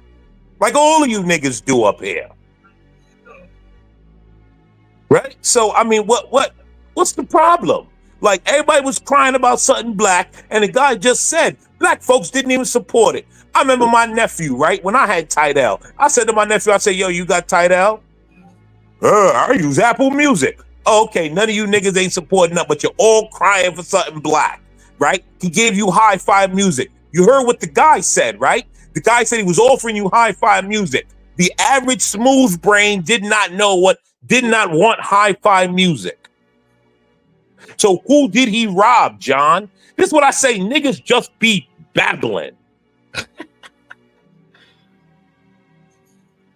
There's a comment on the screen from Jahad Bell. He says Oh my God! Now you go from all the people that study it to Jahad Bell. He infatuated. Now all of a sudden that's your source. He infatuated Kanye, Beyonce, and his own streaming numbers, so the company paid them more at other artists' expense. That's how you steal from others. That's how you steal from others. And again, this is another business failure. Nigga never built anything. He slapped his name on some shit, but he never built anything. He tried, he failed, and Jack Dorsey had to bail that ass out. Because if Jack Dorsey didn't bail him out here, bro, he was gonna be broke. Bro. So now that Jack Dorsey bailed that nigga out, who on who? That nigga on your whipping boy. Jack Dorsey say that nigga's ass. But that stupid nigga went and tried to get in some shit. He don't know what the fuck he was doing. That nigga don't know about no software company. He a hustler. Hey, John, listen to this short really quick. Jay-Z launched Tidal in 2015, positioning it as the first artist-owned streaming service. Kanye, ever the loyal friend, at least at that time, threw his weight behind Tidal, releasing his highly anticipated album, The Life of Pablo, exclusively on the platform. This move brought a lot of attention to Tidal and helped boost its numbers significantly. But here's where things get messy. Despite Kanye's massive contribution to Tidal's success, he started claiming that he was owed $3 million in unpaid dues. According to Kanye, Jay-Z's company had stiffed him on payments related to the streaming of The Life of Pablo. This wasn't just a small oversight. It was a huge financial dispute that soured their relationship even further. Jay-Z launched Tidal in 2015, positioning it as the first artist-owned streaming service. Kanye, ever the loyal friend, at least at that time, threw his weight behind Tidal, releasing his highly anticipated... Stole from that nigga. So you found someone who said Kanye said something and not Kanye's words. Isn't it fucking amazing?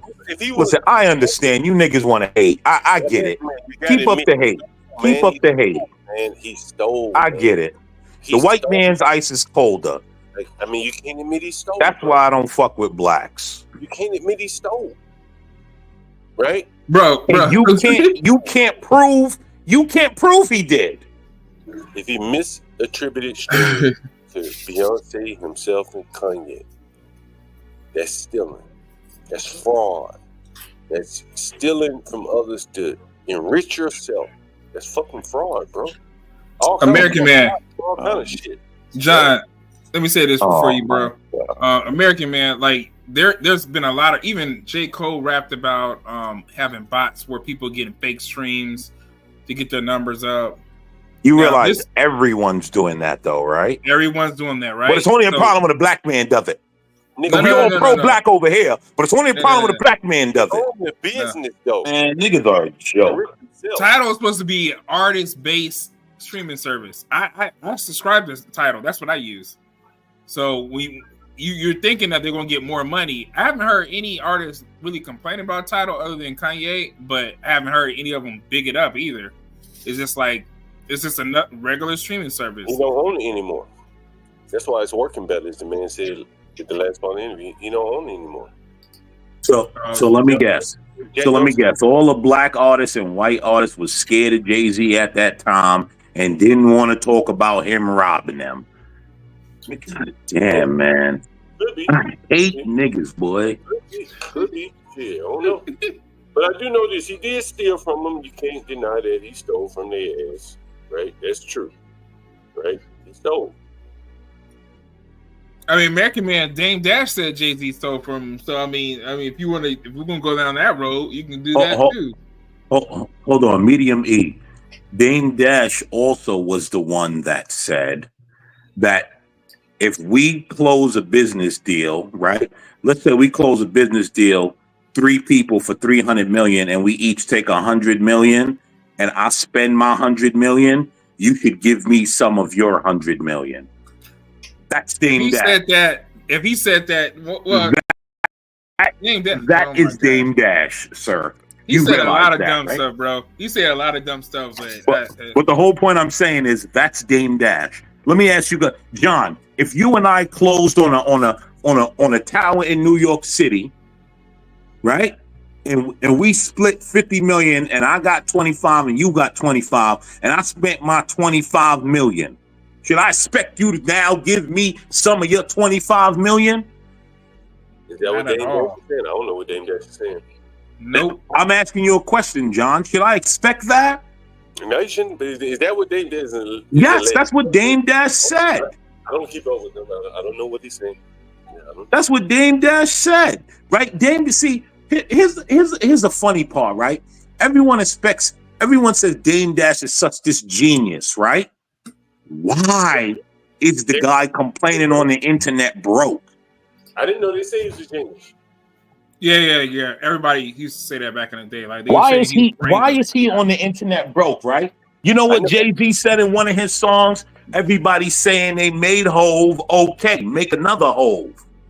Why? How come Dame Dash? How come Dame Dash did not go and make anything else of himself after Jay-Z? I found this article.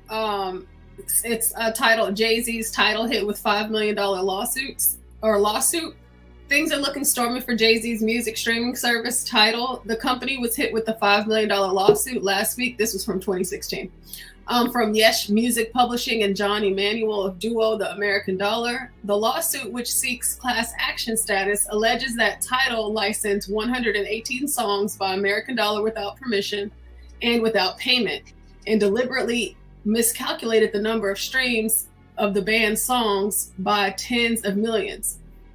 Tidal is up to date on all royalties for the rights to the music stated in Yesh Music's LLC and Emmanuel's claim, and they are misinformed as to who, if anyone, owes royalty payments to them, the company said in a statement.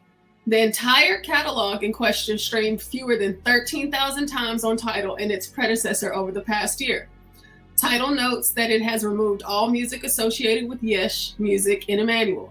Representatives from Yesh Music did not immediately respond to CNBC's request for comment. So what I'm hearing is they were lying about the sales of the streams, and the artists are looking at the streams like in the millions, but they're not getting paid for it. But Jay-Z is. Portia, can I bring up articles about Trump and how bad of a person he is? Can I bring those articles up? Because I could find you 30 articles a day about how bad Trump is. Yeah, and right? You know, I've been listening. 30 a day. I've been listening. Hey, HP. Yeah, I've been listening, and American Man. Oh God! Don't come white knighting for John. No. I was actually about to tell you. I respect you more than I respect Jay-Z. What you do as a plumber, you actually help the world. You help America, in the least. You help America. I mean, without you, we'd be shitting in holes, dirt holes out in the middle. I still know what that has to do with the argument, and I'm not really interested in any of that, man. It has, because I don't think you really see what Jay-Z does, and it's I already pointed it out earlier, HB. I pointed it out earlier. Even with Tidal, though, the whole idea behind Tidal was we're gonna stop putting our music on this white Apple music. We're gonna stop putting our music on these white platforms and own our own. And then what did he do?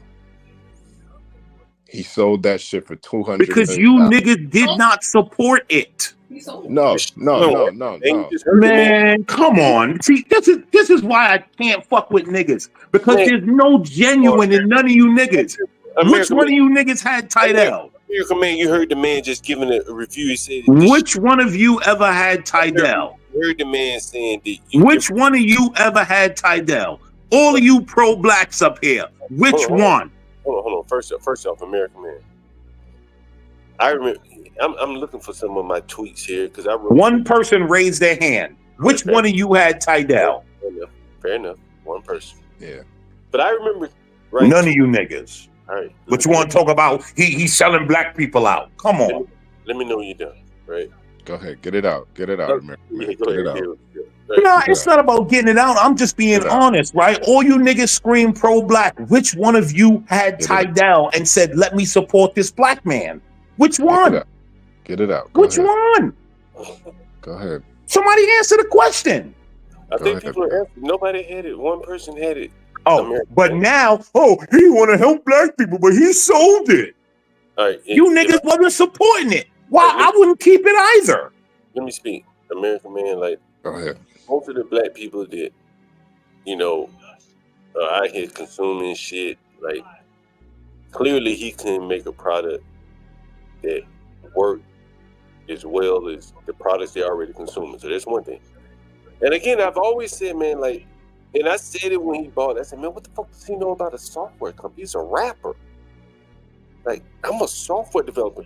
You know how hard it is to corral 75 software developers, keep them on your team, and you're a rapper from out of the country, and you're gonna run it? Okay, I know you're gonna have people to run, but that ain't your lane. It'd be like me jumping into plumbing. I know a little bit about plumbing, but I couldn't do what you do, like right out the gate. And he had to be right out of the gate running a real company. He's never done that before. All he's done is slap his name on shit, right? And let other people run the business. But when he had to run his own business, you heard the man say himself, the software just wasn't working right.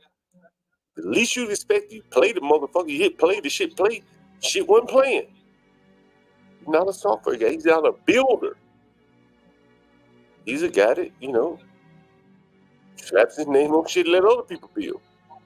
And that's what I'm saying, American man. Like, there's nothing, there's no talent there.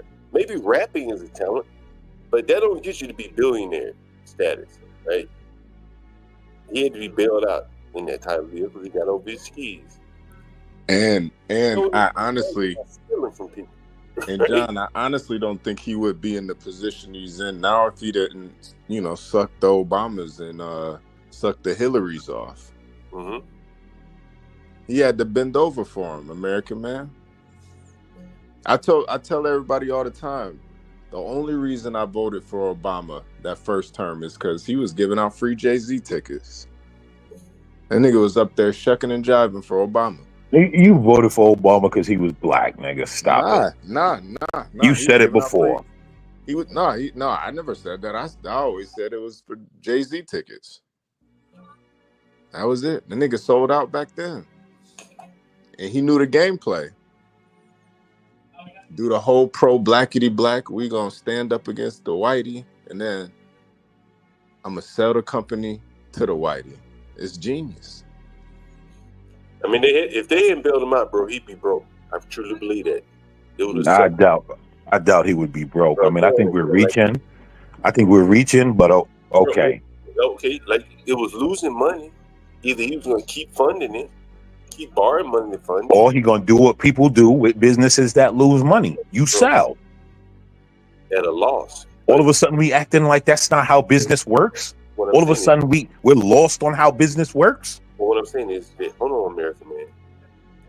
Here was a company that had probably 10% market share. Google and Apple could have bought Tidal for a song. They could have just issued stock for that shit and they call it a night. It wouldn't even matter to them. It would have been around the area. They didn't want that shit. They didn't need it. He was a sucker that came along. And well, and then Jack Dorsey came and said, you know what, we'll bail your dumb ass out. Right? But we're gonna own you, nigga. Right? And that nigga owned, just like Jack Dorsey was owned when he owned Twitter. Right? Like, you gotta see the lines that connect. Like, they could have let that nigga drown. The fucking business would have gone out of business. All his customers would have flown over to Apple or Google or whoever the fuck they let YouTube. But they saved that nigga so they can use him for a later day. But now it don't seem like he's very useful anymore. So we're gonna see how it all works out.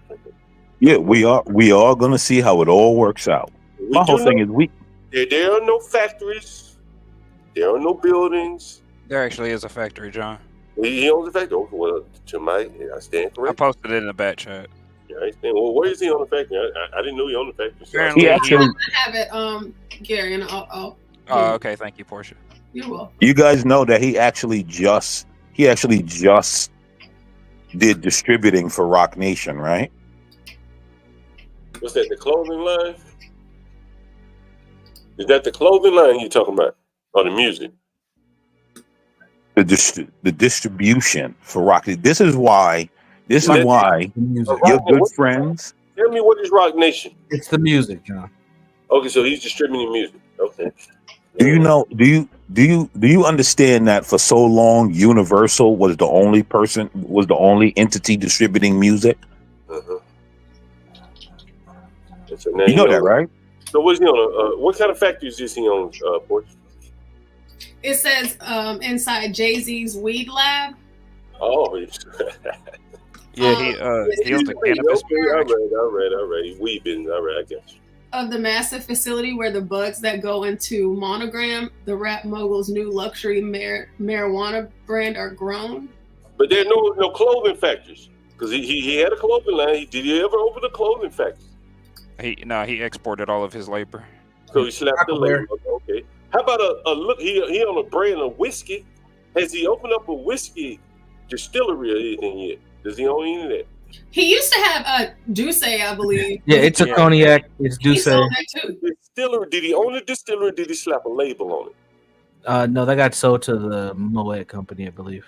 But I mean, did he own a distillery? Like, no. Oh, okay, No, so he he didn't. had a label. Label on it. Okay, so he got a weed farm. Okay. You guys know. John, you gonna buy some weed from him? You guys know that what's the name? Armand Brignon. You realize that those guys have actually a monopoly on grapes and all of that stuff. That everyone partners with them. Really nice. You guys realize that, right? Everyone partners with Armand Brignon or whatever the company is. Not just him. Everyone. Even the whites that y'all worship How's that partner with that. How's the Bitcoin Academy, Jay-Z? Has he? Them niggas done traded their way up out of the Marcy projects trading Bitcoin niggas they traded their way up out of Now Marcy. you switching subjects. Now, Let's keep on the Armand Brignon company. The white man that bring them. All right, Haitians, let's move it again. Let's move it again. White man that's bringing the Haitians in the Charleroi to work at factories. Oh, now we moving to Haitians. He ain't rich as Jay-Z. Jay-Z don't own no factory like that, man, though. And see, there and again, like, where are the real assets? Right? You got a weed farm, okay, you better hope Yeah. I was going to say it's in the weed farm, apparently. You know, let's hope everything works out. I've been reading a lot about the weed industry, man. It's a tough business. You know, and there's nothing against it, but, Yeah. you know, I ain't even going to argue about that. Talk about I that wouldn't another. be surprised, John. I really wouldn't be surprised if he just wasn't the face for it, just like he usually is for everything else. Yeah, I was going to say, why can't this nigga keep a low profile? That nigga ain't about to grow no motherfucking weed. He don't know nothing about no strains, clones, nothing. Genetics of weed. He don't know nothing about that shit. Because, John, we talk about it. Apparently he hired some nigga called D to do it. Jay-Z represents the corporate thug. It's very marketable. Very, very, very, very, very marketable. Good point. Yeah, and I think the belief that he actually is this mogul genius, I think that idea is very marketable for a lot of people. I mean, you got American Man up here, you know, it's like this Screaming like at the top of his lungs over some I know, it's like his hero. It's like his hero. Like, how dare you make fun of my nigga Jay-Z like that, bro? He ain't cheat nobody. Hold on, no. I'm pointing something out that the rest of y'all want to ignore because y'all black. Is that he's doing what every other business does. We black. No. He's doing what every other business does. No, they don't. he's not. They I can don't. say almost. Do you know how many companies actually? You know how many companies actually own textiles? No, they don't. They don't. Do you know how many other companies actually own textiles? You know that. Wait, American Man. You know the difference between somebody like Jay-Z and Elon Musk? Now we're talking about Elon Musk. No, Oh my God. no, he's doing a comparison, man. It's not that big of a Elon Musk don't got Blue Ivy up on stage twerking for the audience. Elon Musk don't got to do that. All right, now, I mean, I think that's a little out of line and talk about a man's child. But It's true though. Do you to try and prove your point? I mean, do it's you? True. It's true. You don't see Trump walking out his kids, having out them dancing on tour, shucking and jiving. Listen, man, I think the idea of this whole corporate thug, I think it's all a facade, man. And corporate thug, what? I think American man, I think you've actually done more business than Jay-Z.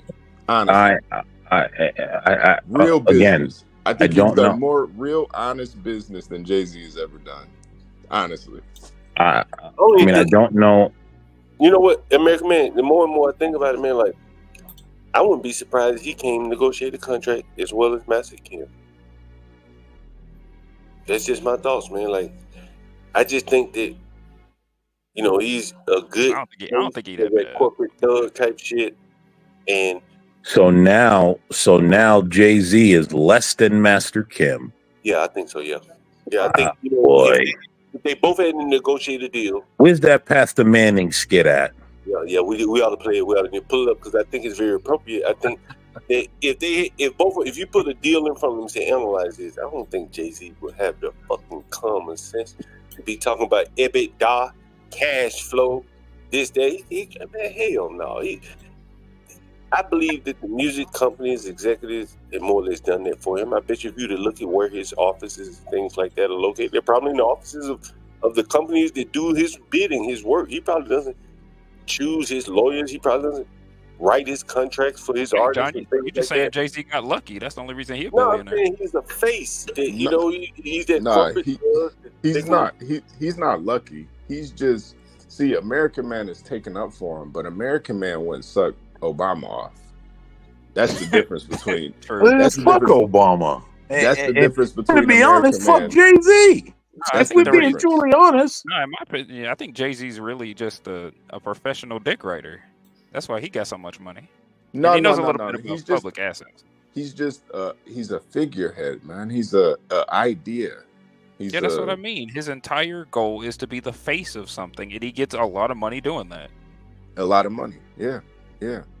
I mean, he's essentially just I don't think he's up there with Puffy though. Puffy a different breed. But just to be in so many different, you know, arenas that have nothing to do with each other, you gotta really think about it, man. You think Jay-Z is some you know, super high IQ person that's just a genius? He could just take over all these industries one by one. You really believe that? You think he could? He knows how to make alcohol. I honestly think you guys. He knows how to program. I honestly think you guys are getting my argument wrong, but I understand. Like we're dealing with black people. I get it.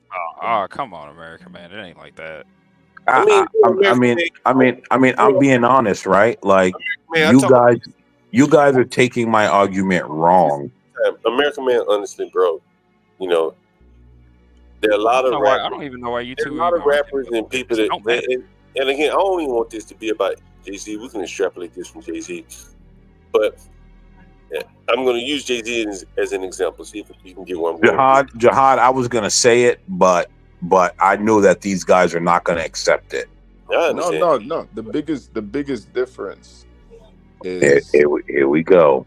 The biggest difference is Trump's daddy was the white man's ice is colder. That's the biggest difference. Listen, the biggest difference is where Jay-Z Towers at. Where is Towers at? Yeah, but those are not Trump Towers. This is his name. When they went to take him off in Manhattan, they took him off. Remember? You guys remember when he became president, they took his name off. American man, you talking about the buildings? Do you remember? Hold on, American man. Let me speak. Here we go. What you're talking about are the buildings on the West Side Highway. The Trump. Shout out to Trump and the West Side Highway. the building right there where Kimmy Cakes was the other day, was it 55th and Madison or 55th and 5th? That motherfucker's still there, right? Kimmy Cakes was there. The big sign is right there. We can Google it right now. Right? Yes, I agree. There's still some buildings that he has his name on. Mar-a-Lago is still there. There ain't Well, no fucking Trump, Jay-Z building nowhere. well, Mar-a-Lago is going to be there because that's the property and the golf course that he built. There you go. And Trump I mean, Tower. I'm not going to sit here and lie. Too. And right across from Columbus Circle, you know what that is? That's Trump's building too. That's 3. The rail, that makes 4. Those are Chicago Trump, that's 5. Those are real serious assets. The average man won't build them in his lifetime. If he lived 2 lifetimes, he wouldn't build that shit. Jay-Z's a billionaire just like Trump. He ain't built shit. Ain't no building, not even a flop house with that nigga's name on it. And John, just to put it in perspective too. So having your name on a building is the measure of whether you're a real billionaire or not. No. Bro, like there is nothing there. There's no there. Yo, they couldn't in Chicago, American man. They've been voting Democratic president since 1926. They couldn't get the Trump Tower out of Chicago if they wanted. That's real power. And They couldn't. Here's the thing: they can't get the Trump Tower out of Chicago because all the other shareholders just won't let it move. No. There's no other shareholder. No, the not fact that. that it's a building there, ain't none of these niggas got a building. Jay-Z and Puffy could have came together and done some marvelous things. But deep down, man, they ain't nothing but hustlers. Hustlers don't build, man. They don't build teams. They don't build buildings. They just extract. You understand? That's what a hustler does. You come into your community and hustle. Dope. Food stamps, I can show you a nigga. And I may show that later. Yeah. I walked in my house this morning, niggas on my front porch by 8 o'clock in the morning, hustling. That's what Jay-Z was. He was a hustler. One man hustler. Yeah. Lil Wayne in the world where the Beatles win. I keep trying to explain it to you. That's why everybody around Jay-Z broke. Him and his wife. He stole from him and his wife. Everybody else broke, man. Like Everybody. So Rihanna broke. Beanie Siegels of the world. She built her own shit. The Beanie Siegels of the world. Them niggas broke as fuck. Did you ever listen to Beanie Siegel's story? When you hear a nigga Beanie Siegel himself told you that he messed it up.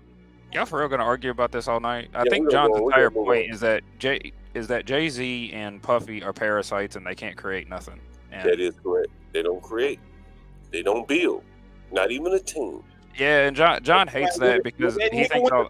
It wasn't nobody but his mammy and the kids he sired. He had no support. Wasn't nobody. His paralegals out there talking shit. Jay-Z, I guarantee you, if it came down to you hear these bitches sniping at him now. Jaguar Wright talking about he the same as Puffy. Well, Jaguar Wright is actually going at. Jaguar Wright has said many things about many people. She made the same thing. Y'all arguing about nothing. The point is that, like, Gary, calm down, bro. how you get to be a billionaire and there's nobody out here supporting you? How you get to be a billionaire? There's nobody out here supporting you, bro. This nigga a billionaire all on the island by himself. How the fuck he let that happen? I don't understand. Because he, again, right? And yo, there was something I saw on Facebook in a group, but I couldn't share it because I wanted to share it. And it was essentially another small hat guy saying that Puffy, which is basically what I knew, which is what you said earlier, John. It was just a cover up for all the other people wanting to do their dirt. Yeah, I can go along with that. And now it's over for him. That's all it is. Yeah, fair enough. Again, right? Right? Notice He got away of with all that the shit for a long ass time, though. That nigga had notice decades in it. notice of all the pictures we saw of all the people standing next to Puff. Who do we mention? We only mention one person. Mum's the word on everyone else. I think we can move on, guys. Yeah, we probably exhausted this topic. Yeah, can we for real? People getting a little exhausted of it. And again, for me, it's not about Puffy. I think it's the mindset. You know, the selfish, hustler-ass mindset that will get you in trouble ultimately. You know, I was on someone's stream today, and the first question the niggas asked me, did you be getting some pussy from your tenants? Nigga, hell no. Anybody come in my house, do that shit, working for me or whatever, it can't work for me no more. Yeah, you shitting where you eat. Yeah. Don't shit John, where you eat. Yeah, I was going to say, John, that's the difference, man. It's allowed. If this, Puffy, I bet did Puffy fuck the bitches that were trying to get record deals? Nigga, do you know how many landlords done slayed they bitches, nigga? They I was going to say, John, it's only happening because it's allowed. It don't matter. What is I'm gonna call a nigga and let him tell you for yourself. You're like, man, John Galt don't fuck with that shit, man. You fuck with his tenants. Exactly. You don't let it happen, but everybody else does. That's why they're getting away with it. You tell you, I sent the nigga back to Alabama, right?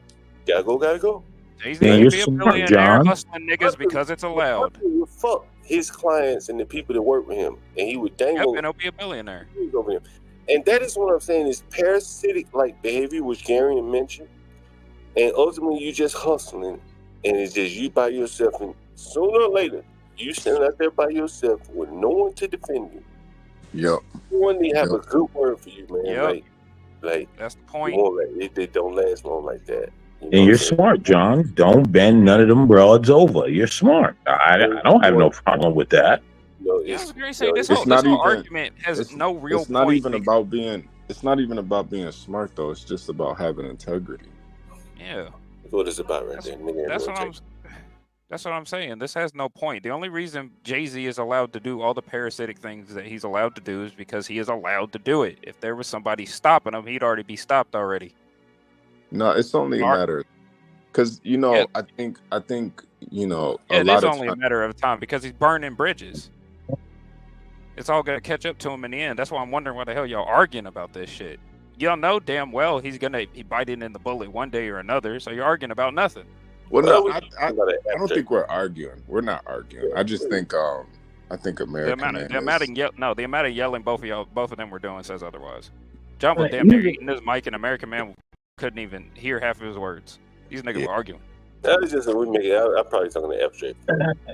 HB sound like he just woke up on the side of the road. Nigga. Sensitive, man. Why are you guys so sensitive? Because I'm wondering why y'all arguing about something that's obviously going to happen. You see, HB could say y'all not arguing. John Galt said we not arguing. I said we not arguing, right? That's the difference between niggas that come from someplace that know it ain't about arguing. It's just having a conversation about something. It get a little, the decibels go up a little, but we ain't out about to kill each other. Calm down, Gary, and it's okay. Oh, Maverick G, man, you can't sleep with him, man. I don't do that, man. Like, man, you can't do that, man. It's too much public. That nigga John is faded. Look at John. Hey, do it up close to John. I'm on the good side of town right now. I ain't faded off, man. But I can't do it, man. Honestly, you can't do it, man. You can't do it. You get you in more trouble. There's so many women out here. Why you want to sleep with the ones you got captive? Right? Go ahead and find you one that ain't, beholden to you for rent. That's my point of view. I ain't saying it's the right way. It's just the way I. You want to know the one thing about me? Let me ask this question. I stand on what I believe in. I don't bend for nobody. Don't bend, no fold, no break to go along. Men don't operate like that. Where Portia go? She sleep. Well, Jay-Z does, American Man. You defend them. Hey. Sam. They ain't got nothing to do with me, HB. Sam need to calm his ass down. They weren't arguing. Don't got anything to do with me, HB. If that grown man want to fold, bend, and break, let him fold, bend, and break. I ain't got to do it. He was telling black folks to vote for Hillary, man. Like, come on, bro. Yeah, HB, did you show your whip yet, nigga? Nah, not yet. When I get back to it, I'm chilling. now. I'm at the crib. I mean, HB, you voted for Barack Okay. Oh, you Obama. finally at home. That nigga enjoying that home. That's why you sound like that. That nigga like, I'm at my home. I know you Yeah, finally like, damn. Hey, how does that feel to be home when you always gone from your house? Man, it's peaceful. You know what? I got a question. Yo, HB, when you get home, do you actually like sit down or do you want to do stuff? Yeah, man. No, I'm sitting down. I was doing some shit earlier, but I was just kind of like running around and stuff. So, you know, when you get home, you go do shit, go buy stuff. You know, try to enjoy yourself. You know, I got my gun sitting apart. I'm trying to figure out how to clean this bitch. I meant to tell Portia too. I actually saw some illegal Mexicans getting apprehended in the middle of the highway. That was interesting. They was doing what in the middle of the highway? Nice. Keep up the good work, boys. They had the paddy wagon out. They had the paddy wagon out. Mabby G says, what did he say? He slept with a few coworkers. Man, you can sleep with your employees, man, but you can't sleep with people in your house. No, I wouldn't recommend that either. No, Yeah, that's bad work. Hey, bro. Yo, see the thing Yo, about hold it, on. though, the thing about that shit, man, it might not be a problem now, but even look at Trump with that whole Stormy Daniels thing. Like it might hit you 10 years later. Yeah, and, you know, when you got women too, you know what I'm saying? Like sometimes my women might be with me, and if I was sleeping with, that's why I ain't trying to be famous. Bitch would be like, oh, he got money now. I'm definitely going after that nigga now. You know, nigga, because what I want to do, I want to be in the background. I'll make the money, but nigga, I don't want to be seen, nigga. People are fine. You just imagine if Trump was out here fucking bitching like that nigga. You could easily get in touch with him, or find where he is and where his wife is. Paramours can show up. You gotta be discreet, man, and you know he can move around a whole lot more discreet than I can. Well, sleeping with employees is different than sleeping with subordinates. Yeah, it's only in your house, man. It's totally different, bro. They can do some serious damage in your house. You know what I mean? Just get fired. Fucking with an employee. What's up, Rashu? Yo, what's up, guys? What's going on? What's up, but nah, but to what you guys are saying, Trump, this journalist named Whitney Webb went in deep on Trump.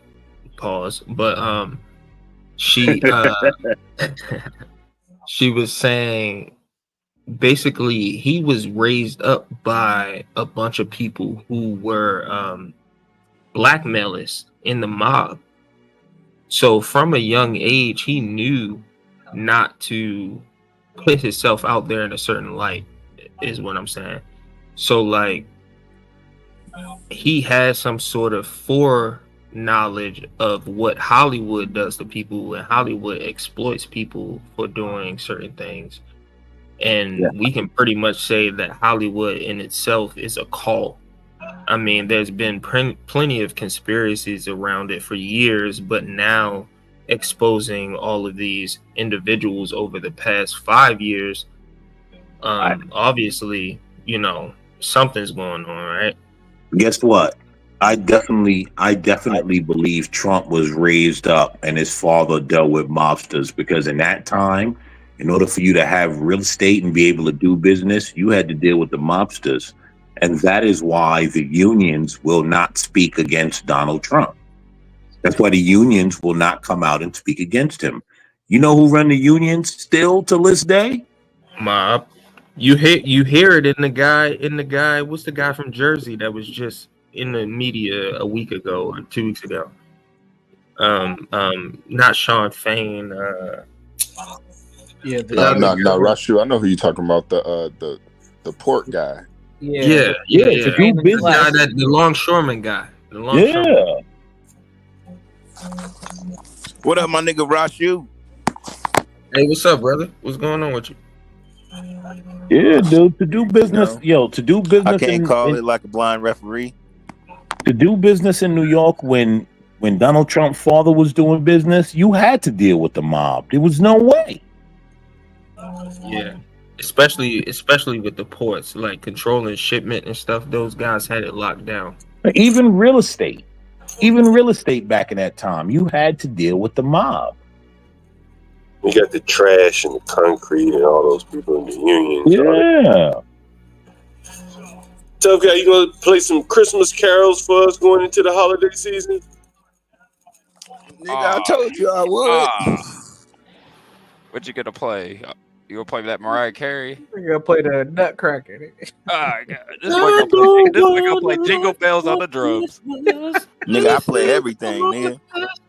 Little drummer boy. Hey, did y'all know I don't even practice. I only play when I practice. I'm practicing basically.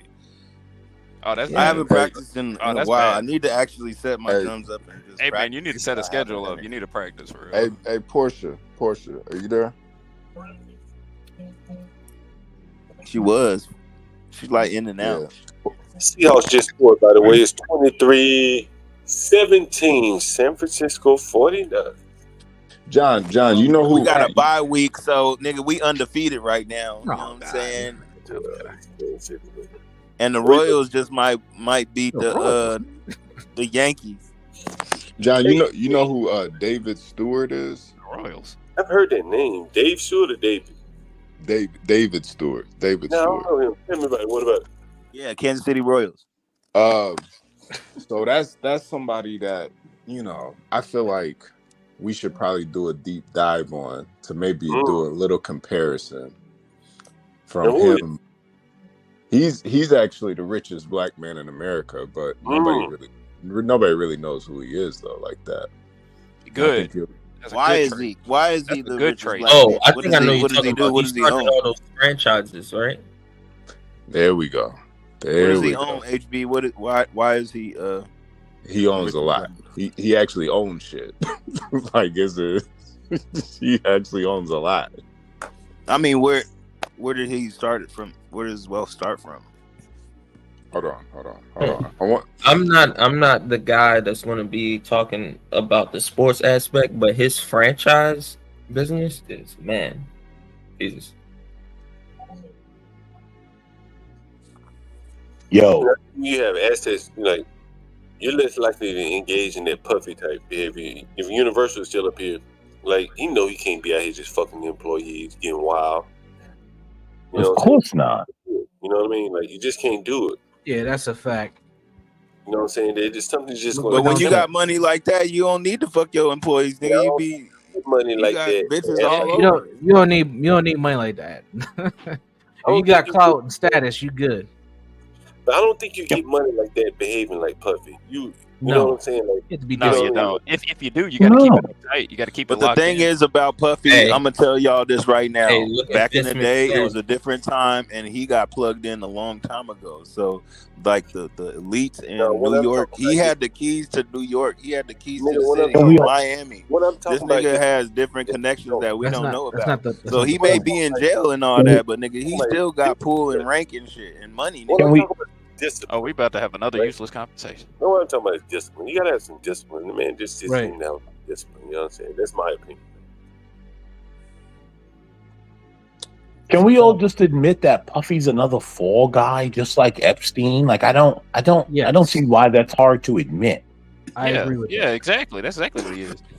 They keep fucking with niggas though. They all the niggas Yeah, with money I is about noticed to that lose too. their Why money.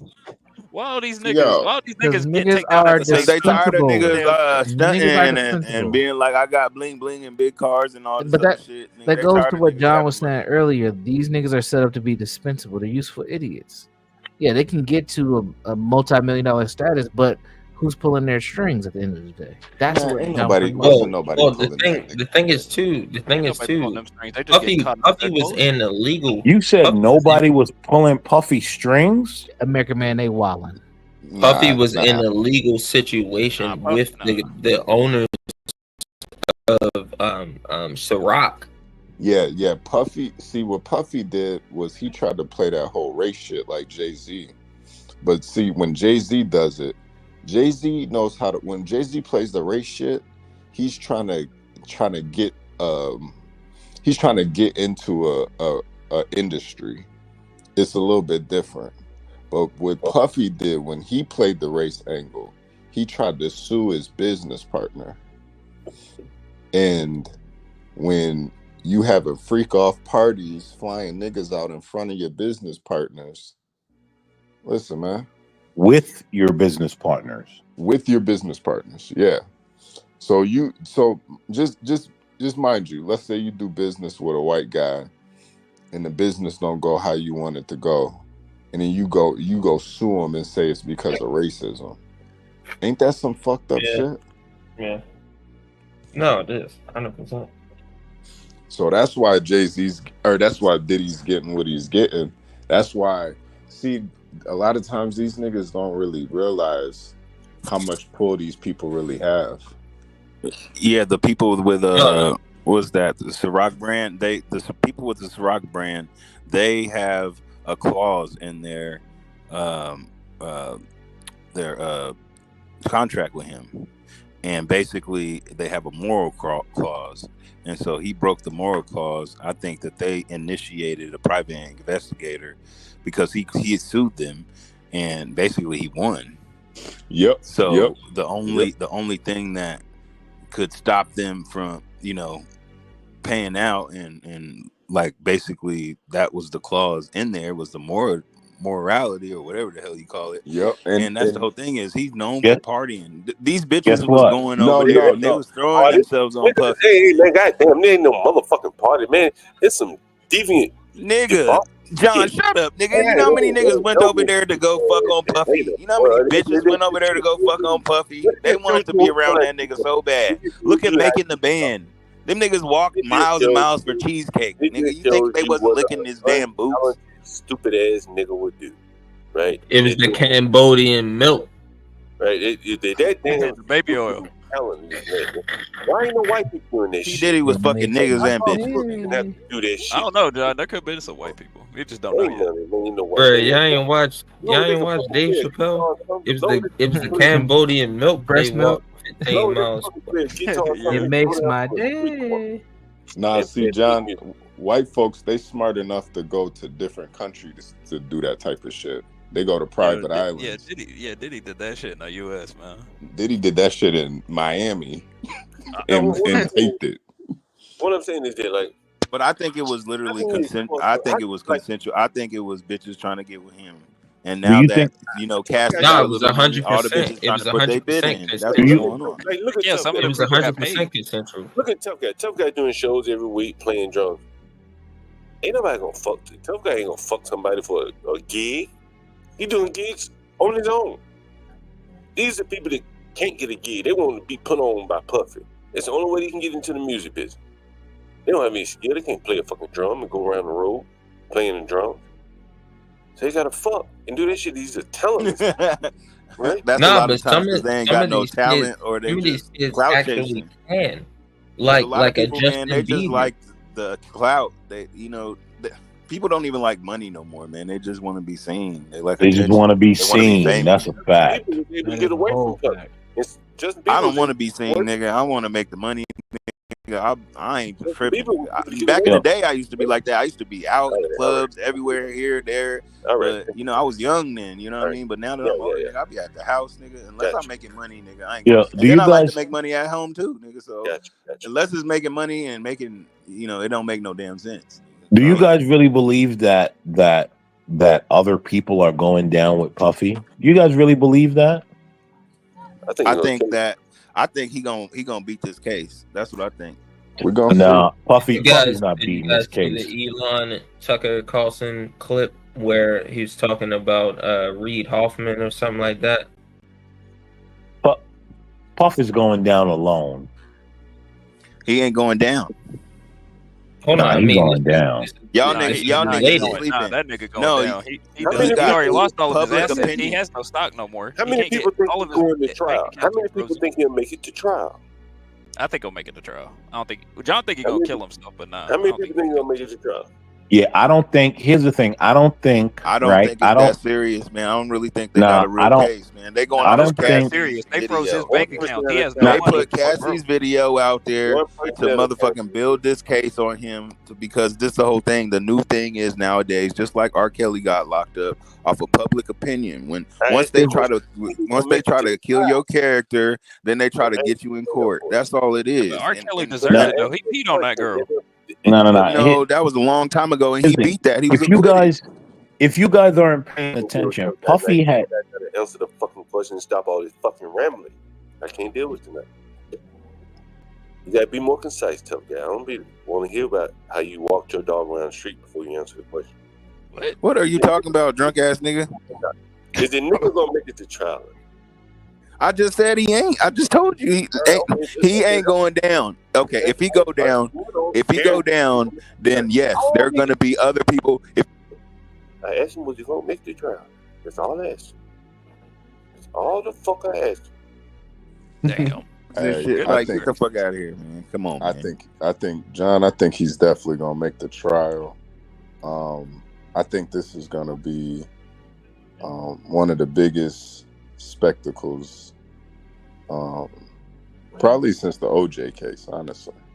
Yo, did anyone notice they something? did it to Michael Jackson? Y'all need to watch that shit on Candace Owens on Michael Jackson because that's exactly what they doing to this nigga. Did anyone notice something? You know, Puffy had time to run, right? You know, they gave him time to run and he didn't run. Yeah. I don't think he had time to run, honestly. John, do you remember when they raided his house in New York? Where was Puffy? Cycling around Miami. He was supposed to be gone. They let him cash out his assets. They let him do all the things that he needed to do to leave, and he did not leave. Can I answer your question? That's why I don't think he's going down. Can I answer your question? No, he is because he danced in their face. Can I answer your question? In the documents that were filed or whatever, he paid off his house in Miami. I think it was $19 million in anticipation of being arrested. I think he did that in December. If I'm not mistaken. I can't remember. He could have done that shit overseas. But I think it was in December. No, listen what I'm saying. He paid it off in anticipation of being arrested on the thought that he would get bail and he'd have a paid off house that he would be able to use for bail.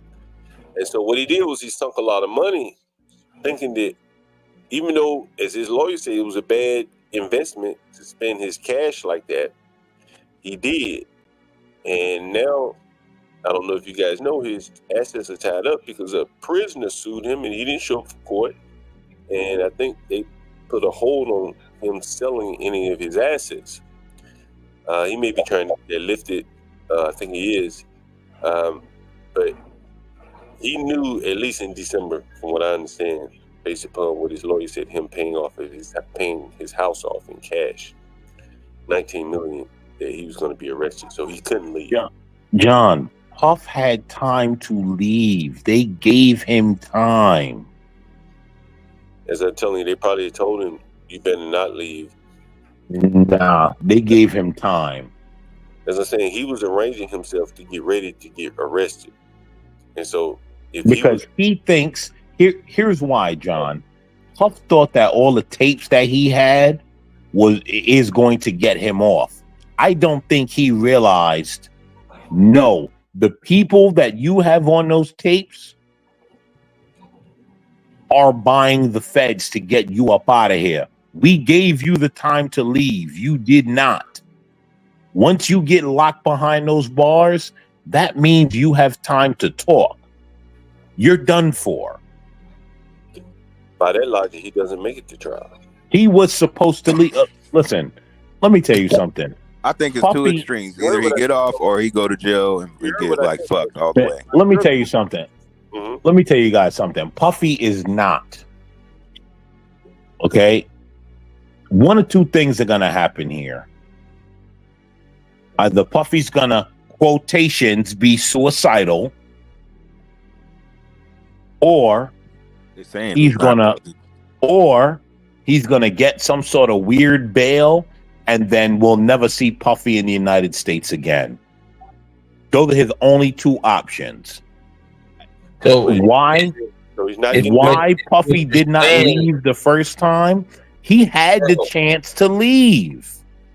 If Because what he you're thought he saying made makes that bitch, and he thought everything was good because he had a bad Why would relationship with the bitch for 10 years. Then they put that video out, and that was the narrative that they needed.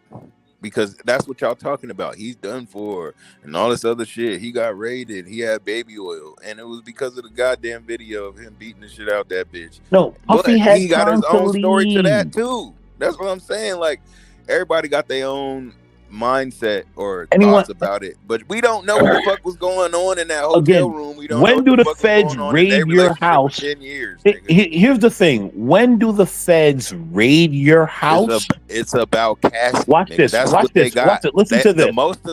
When do the feds raid evidence one that house they and have you're is against cycling him in with another one state? person. They going off of this shit. They building.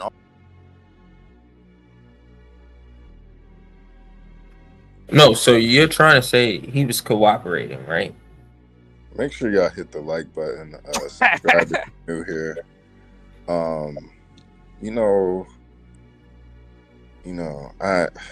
I don't even know what niggas is arguing anymore. But make sure you guys hit the like button, subscribe if you're new here. What you mean, HB? They ain't arguing. I don't. Shut up, Gary. No.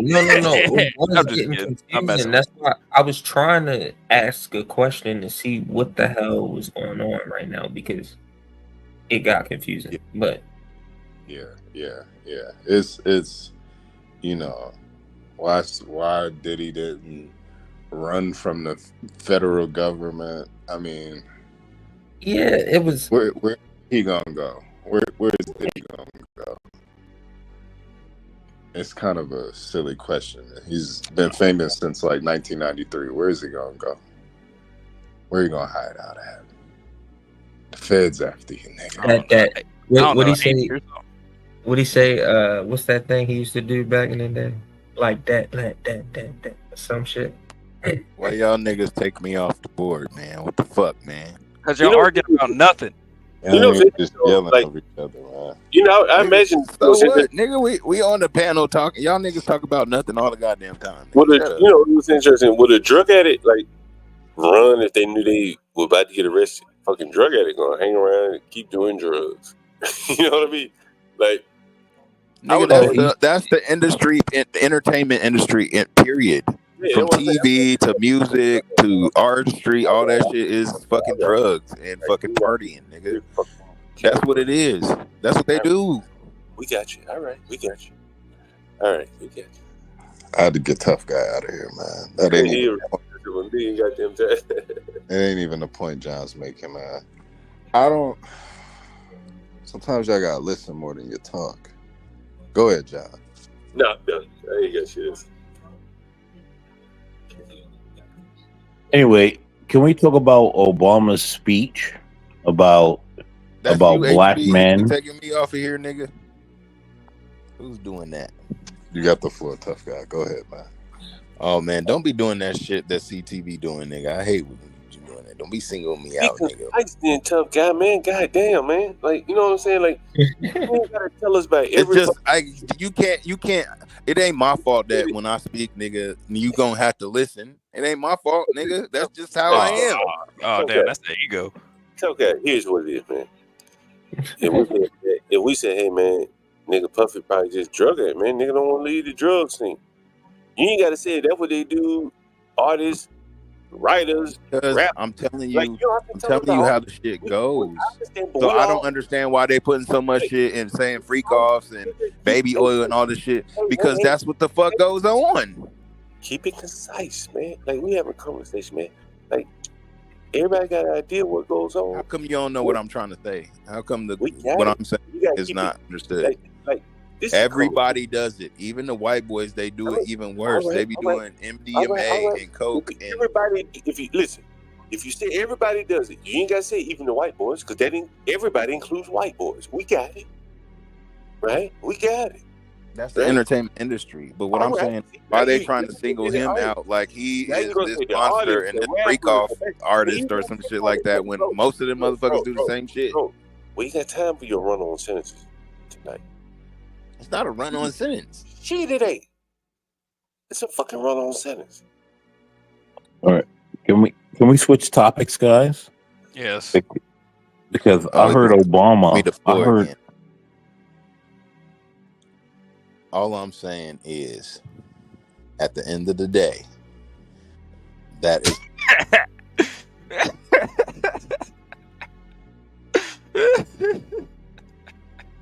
I heard Obama, right? Obama gave some speech about black men and black people voting for Kamala Harris. Did everyone hear? And fuck Obama, nigga. Bitch ass. Did everyone hear what this baboon was saying? I hate Obama. No, sir, I didn't. Yeah, I haven't heard Should about we- it yet. should somebody try to find a clip or? Dude, this guy was literally telling black people, Kamala knows your struggle. She's been through your struggle. And the fact that you won't vote for her is a real problem because she's a real black woman. I mean, compared to Obama, she's closer to. Basically, she's a real nigga, huh? Well, she has been in these streets, as she quotes. Yeah, sucking dick. She's a real nigga. You know, I find a real problem with that. A real problem. On her knees? Because you have an Indian woman. This woman is literally Indian. Maybe German too. Wait. I just want to say the Black Knight. I think the difference is with Russell Simmons, I think it was just a civil suit. And the feds wasn't on him. Pretty sure it was just a civil suit. So he left before any of that shit. Russell And that's Simmons? why he does come back to the United States though. I say he does come back all the time. So yeah, it was he just lives out there, but he comes out here periodically. He ain't trying to stay out here because he probably like they ain't about to build no shit on me, nigga. I'll live somewhere else. But yeah, I'm pretty sure it was a civil Yeah, suit. he's not. He's He's good because he's not a citizen anymore. Everyone, I think the feds he was ran like, down. He was like, fuck America. He's like, I'm about to go to Bali where they be doing that yoga, freaking and shit. They be freaking and doing all type of shit out there in Bali, doing drugs and it's called no extradition. Now yoga retreats and shit, all that shit. Did anyone hear the disturbing Obama piece? Is what I'm asking. No, nigga, we said Yeah, no. I said no, bro. I said We we all need said to no. bring We up answered the that already. Damn, American man, you an annoying ass nigga, man. Man, shut your gay ass West Coast ass up, nigga. We have not yet. That nigga man. I'm not mad, nigga. I just like roasting I'm niggas not just mad, like you. nigga. I'm from New York. We snitch on people all the time. Nigga, shut your gay ass West Coast ass.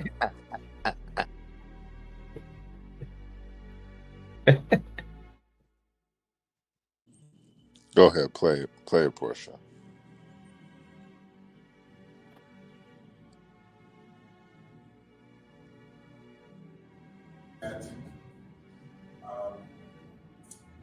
We have not yet seen the same kinds of energy and turnout in all quarters of our neighborhoods and communities as we saw when I was running. Now, I also want to say that seems to be more pronounced with the brothers. So if you don't mind, just for a second, I'm going to speak to y'all directly and say that when you have a choice that is this clear, when on the one hand you have somebody who grew up like you, knows you, went to college with you,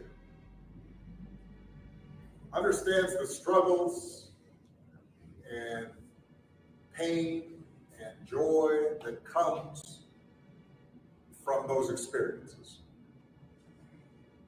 He said to work harder and do more and overcome and achieves the second highest office in the land. Marxist. Yeah, Obama fell off, man.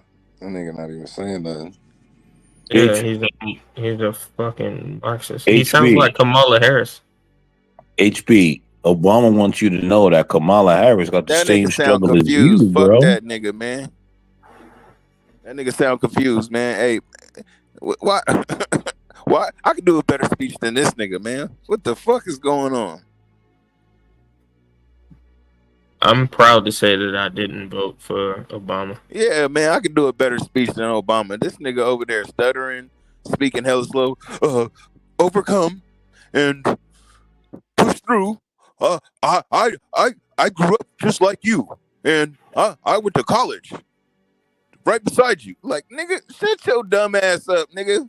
What type of motherfucking speeches you giving, nigga? Talking about Except you have one person that, like, nigga, shut your ass up. On Epstein's Island. That nigga, man. That's the only difference. Weirdo, right man. I don't even understand why I fucking voted for that bitch ass nigga. He done let all this gay shit in. You did it. Bitch ass nigga, man. Principal Bitch ass sin nigga. right there. Bitch ass nigga, dog. I didn't vote at all that year. Fuck them, nigga. That's when gay marriage came in to play. As soon as this nigga came in. Oh yeah, gay for pay. He ain't do shit for us, nigga. Gay for pay. But bring out gay shit, and Lil then he passed the baton to Biden because he endorsed him, and he brought all these new motherfuckers around here that's taking all our resources. They give money to everything else but niggas. Fuck niggas. And then they trying to take away. Then the niggas that actually made it out the hood, they may not be perfect. You know what I'm saying? But they are individuals that brought a lot to the table as far as our culture, as far as who we, you know, I mean, we grew up to a lot of these songs whenever anybody's done. Like, you can't take away the artistry. Whoever the person is, that's fine. But the artistry is, you know, artists like aren't perfect. There's a lot of things that we indulge in that may not, you know what I'm saying? Like, the person that created it may not be the greatest person. But I think there was a conversation I heard today. Is like a lot of great people did a lot of bad shit, nigga. Like, that's just the truth. Well, they were talking about Lawrence Taylor or somebody. What do you define as bad? Like, everybody has different definitions on everything, right? Like, some I know you heard about Lawrence Taylor. He was great. Yeah. But, you know, like, people have another side. Just like people might think that Beast Mode is not as formal as he should be. But the nigga is the truth. You know what I'm saying? I understand. This nigga's weird. It's got to be HB doing that shit. Oh, Lord. Do not do that. I'm just waiting for the Tough guy. Would you make Grace African draw on shit. herself if you were her pimp? Hell no, she's stupid as a motherfucker. Could you make Grace shower more than once a month? Man, if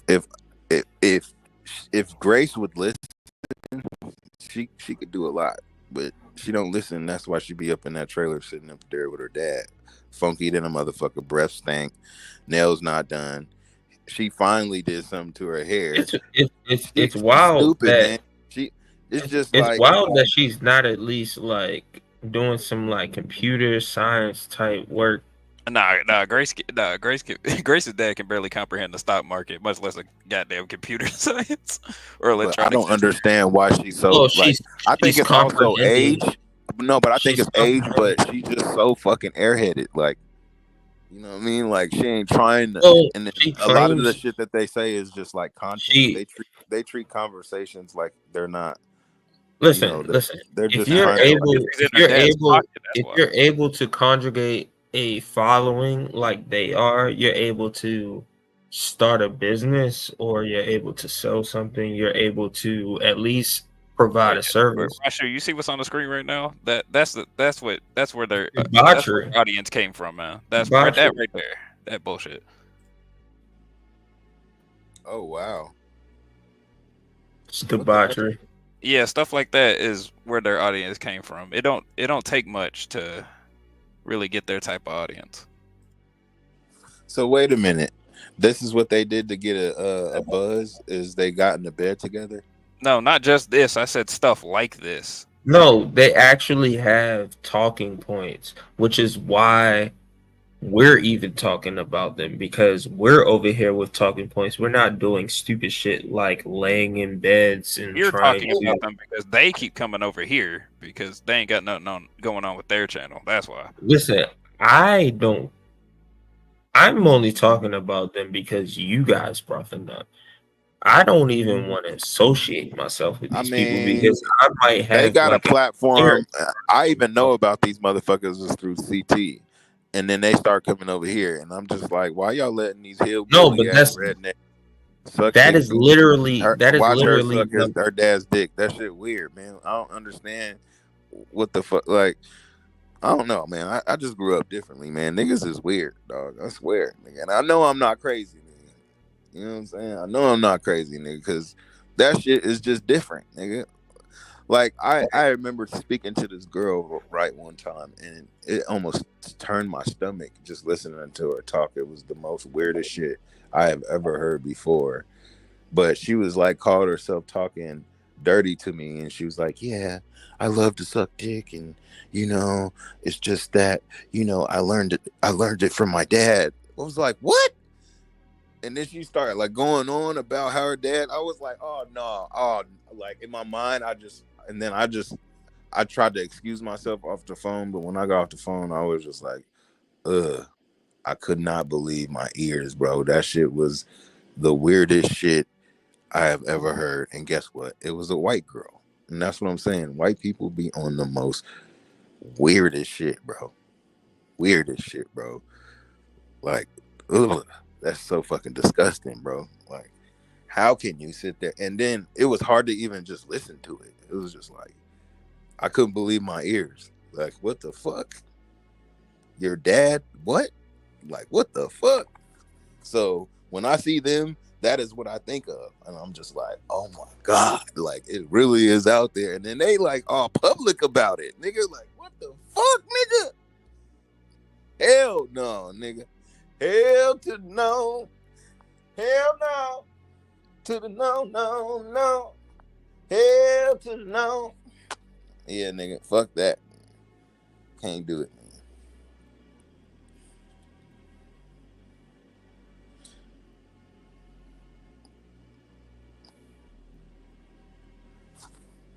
Oh, they got the American flag back there. Oh, y'all just gonna put me up here like that, huh? That's what y'all doing? Okay. Rashu. Let me start reading the motherfucking comments since they got me up in here. Running things. Take that. Take that. Hell no.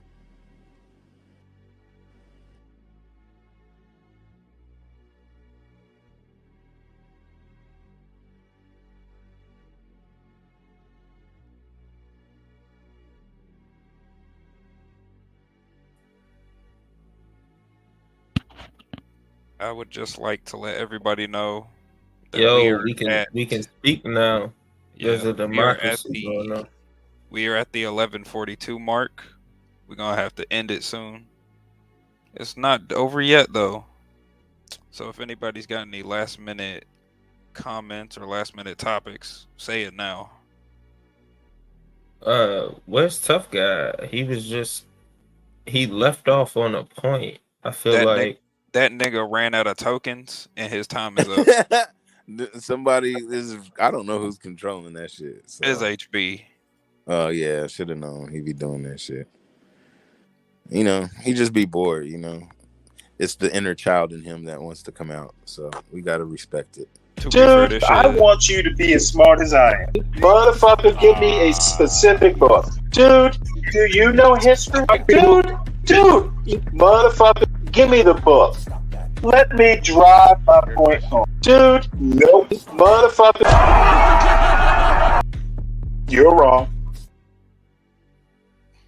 I told you, see, he's just a big kid, you know. To be fair, it is funny. Him and 777 do shit like that. So you just gotta know their humor. If you don't, then you just lost. It's all good though.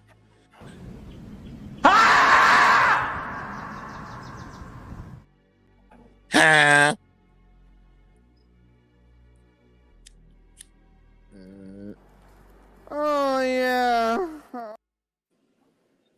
But talk now. Or where the hoes at? Nah, Rashu, we gotta let the goofiness run its course. Rashu. I'm about to go to sleep soon, so I'm about to get the hell up out of here. That nigga said, "Fuck that." Hey man, everybody talking about they sleepy and they tired and they Is Stanley coming up for the next show? About about like 3 weeks. Time gonna change on the first week of November, and then everybody gonna get y'all gonna get your extra hour, and you're gonna feel refreshed. You're gonna feel a lot long as fuck when it first starts. So just remember, when the time change, your day is gonna be long as fuck, and then by the time your day is over, it's gonna be dark. It's gonna be dark early than a motherfucker.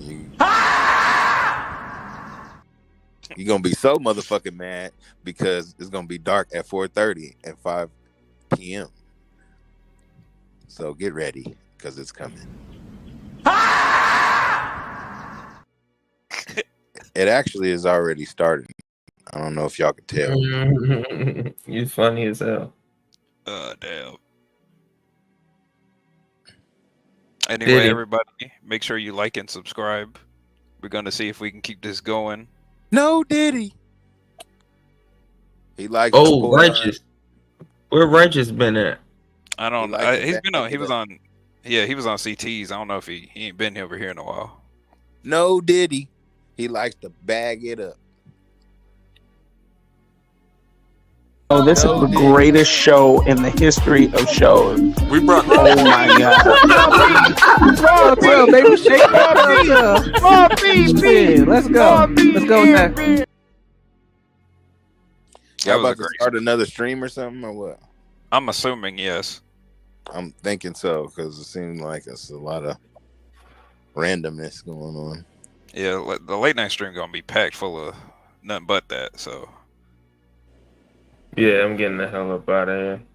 Yeah, hey, that bitch is so ugly, man. God damn, that bitch. Talking ugly. to you, Rashu. We'll see you later, man. That's an ugly ass bitch. All right, Rashu, man. Enjoy that motherfucking Subaru, nigga. You keep saying. Hey, man, I like Subarus, nigga. Yeah, Subarus are nice cars. I don't know what you're talking about. Nigga, that shit. I love that motherfucker. I know you do, nigga. That's what I'm saying, nigga. That motherfucker be floating, nigga. And I bet you could take that shit out off land like an off-roader. Hey, I was with my boy with the Tesla last weekend, bro, and we pulled up to a spot, and he was like, "Yo, that bitch fast." I was like, "Yeah, yep. It is quick." Yeah, nigga, you picked a good whip because I know we was talking about it. I finally got my shit out the motherfucking shop, nigga. That shit cost me $44 grand. Yeah, I heard about that. That's that's a pretty penny right there. Jesus Christ! I should show you the receipts right now, man. I'm like, don't do that. Don't do that. Don't do that. But nah, man. Floating though, nigga. That motherfucker riding. Yeah. You got that 350 wagon, right? The Mercedes. Mm-hmm. Yeah. Them timing chains in there get expensive. I had one of those when I was coming up. I ain't gonna lie. I had the sedan though. Oh, okay. Yeah, I had the sedan too. I had a C230. I think it was a C230, C240, one of those. I had the E320. 2000 and I think it was a 2000. I think it was 2000. My shit was 2000. matte black though, so it wasn't like a regular black. It was like a matte black. My shit was dope. I missed My that. shit was. That's why I got this one though, because I play drums, so I wanted something bigger. Because I had the sedan for a long ass time, and then I had the Acura. I had that sedan for a long ass time, but I wanted to get the Whoopty Wop, so I got. Nah, this joint was champagne, and I got rid of it because of the time of chain issue. Because that shit was like $5,000 or some shit. It was a bunch of money at the time. I was a fucking kid, bro. But yeah, I'm up out of here, man. All Good right, talking to you. Yep. All right, see you, man. All right, bro. John Galt, where your drunk ass at, nigga? He probably gone. I'm a dip too. New stream about to start. See you, tough guy. All right.